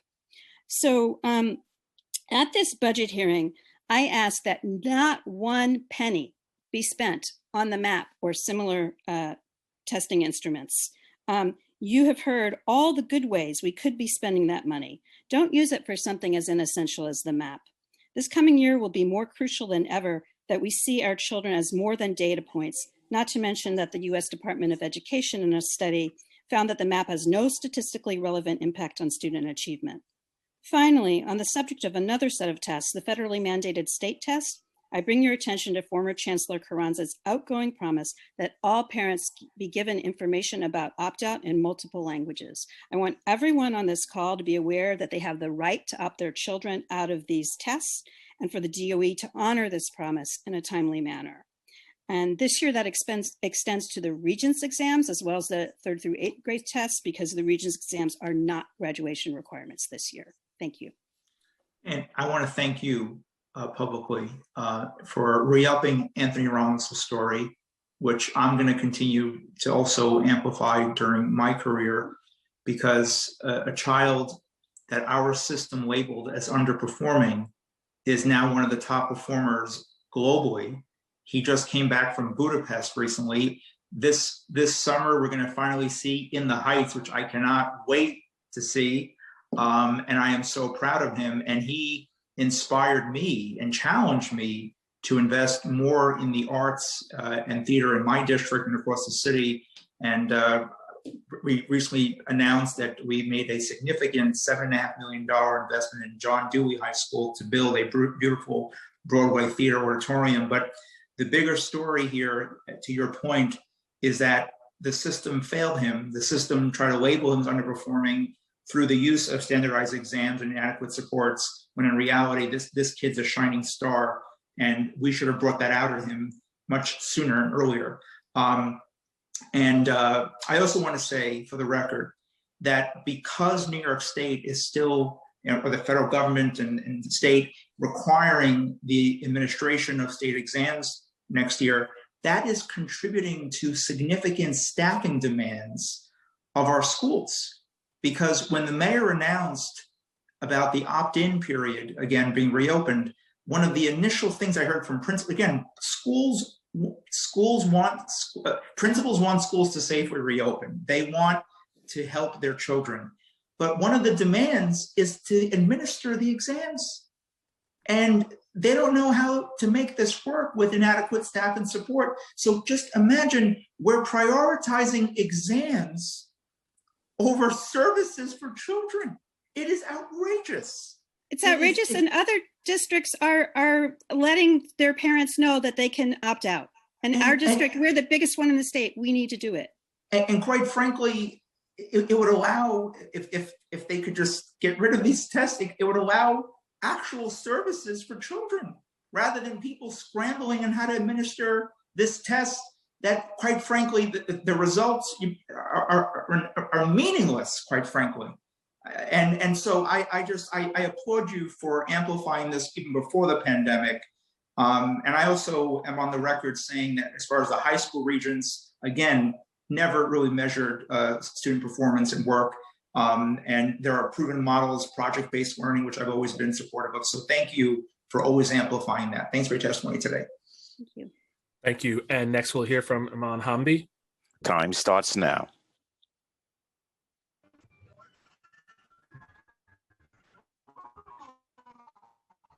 Hello, can you hear me? Yes, you're unmuted. Go ahead.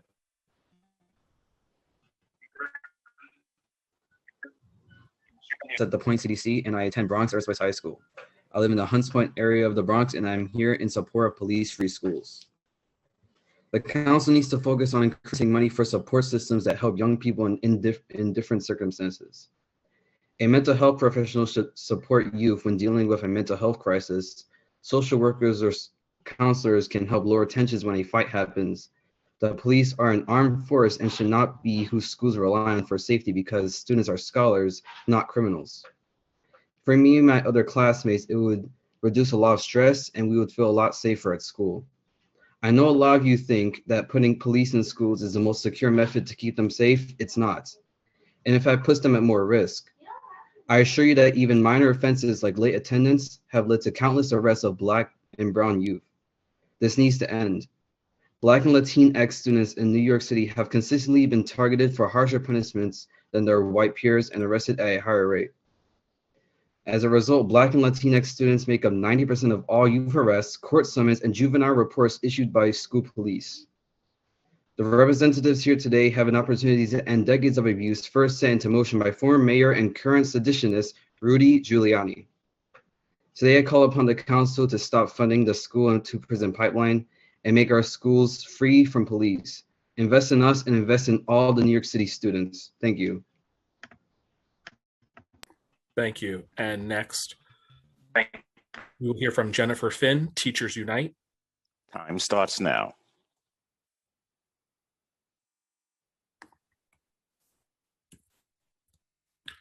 It looks like we lost Jennifer, so we will now go to our next panel. The next panel is Travis Mariani from Sisters and Brothers United, Wesley Guzman, Sisters and Brothers United, Leopold Spongellert, OFENY, and Nia Morgan, Urban Youth Collaborative. We will start with Travis. Time starts now.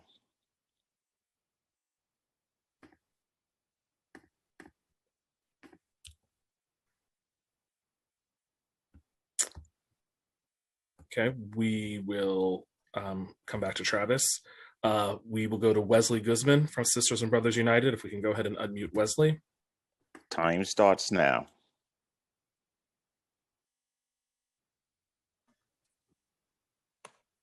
Hello, my name is Wesley Guzman. I'm a youth leader from Sisters and Brothers United, and I would like to use my 2 minutes to sit in silence to symbolize how you are silencing students and calls for police-free schools.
Time expired.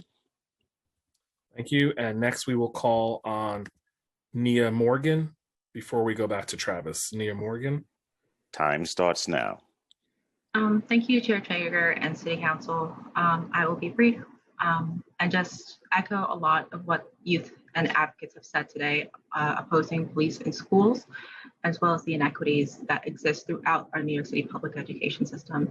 I will just add a point that folks haven't highlighted yet today, and that is how much New York City is an outlier in New York City public school, like an outlier in having police in school. And I'm speaking as an individual, not in my official capacity as a staff member at the Urban Youth Collaborative.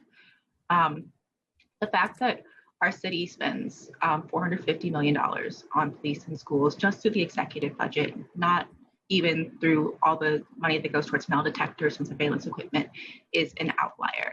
The next largest school system that uses police in schools is Los Angeles United School District. And they just cut their budget 35% from 70 million to 35 million. Yes, so 45 million. They cut it $25 million.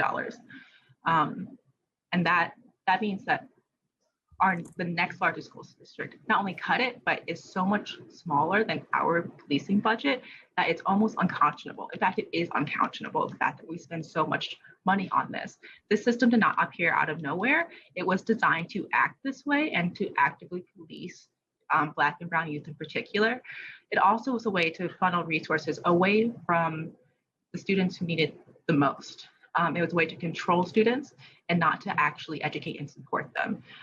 So I just would also like to echo the needs of the most marginalized students and for them to be centered in all of our conversations. It's not just Black and Brown youth. It's folks who have disabilities, folks who identify as queer.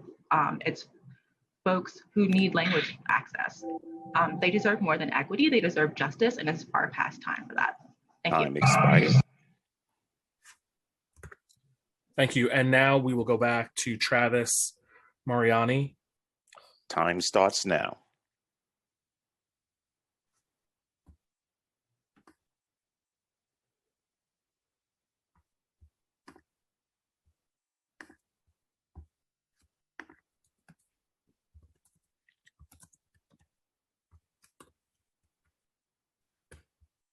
Okay.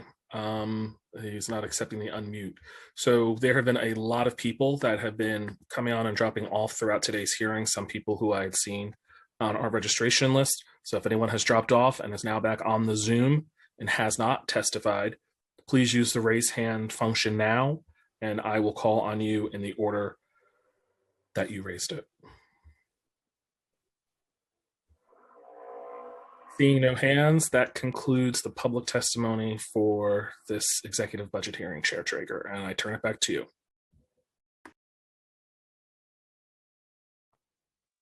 Thank you, Malcolm, and thank you to the entire council staff for your help for preparing us for today's important hearing. So much work happens behind the scenes, on the scenes, and I really appreciate the council staff, my staff, and the education committee staff. We have a lot of work to do. We still need a lot of more information. We didn't get a lot of answers from the DOE today. As you know, we welcome the new chancellor, but the staff there at the DOE, just for the public record, you know, we did submit a list of questions to them in advance to get answers today, and we will follow up to get those answers. I also, you know, a couple of questions came up during the course of the hearing with regards to the administration's proposal or idea of hiring additional school safety agents, which for us in the council is a non-starter. And I made that clear at the previous hearing. I will repeat that position. And, you know, the mayor's office sent me messages that folks were not supposed to say that. Well, we want that off the table, and we want that money invested in our school communities in meaningful ways towards social workers, counselors, restorations of programs, community schools, LTW, PSAL, a whole host of things that we know our kids actually need and actually make a difference in school communities. So we'll be following up. And again, thank you everyone for your testimony, and folks who have email testimony over. We do review it, and I thank everyone for their time. And this hearing is adjourned.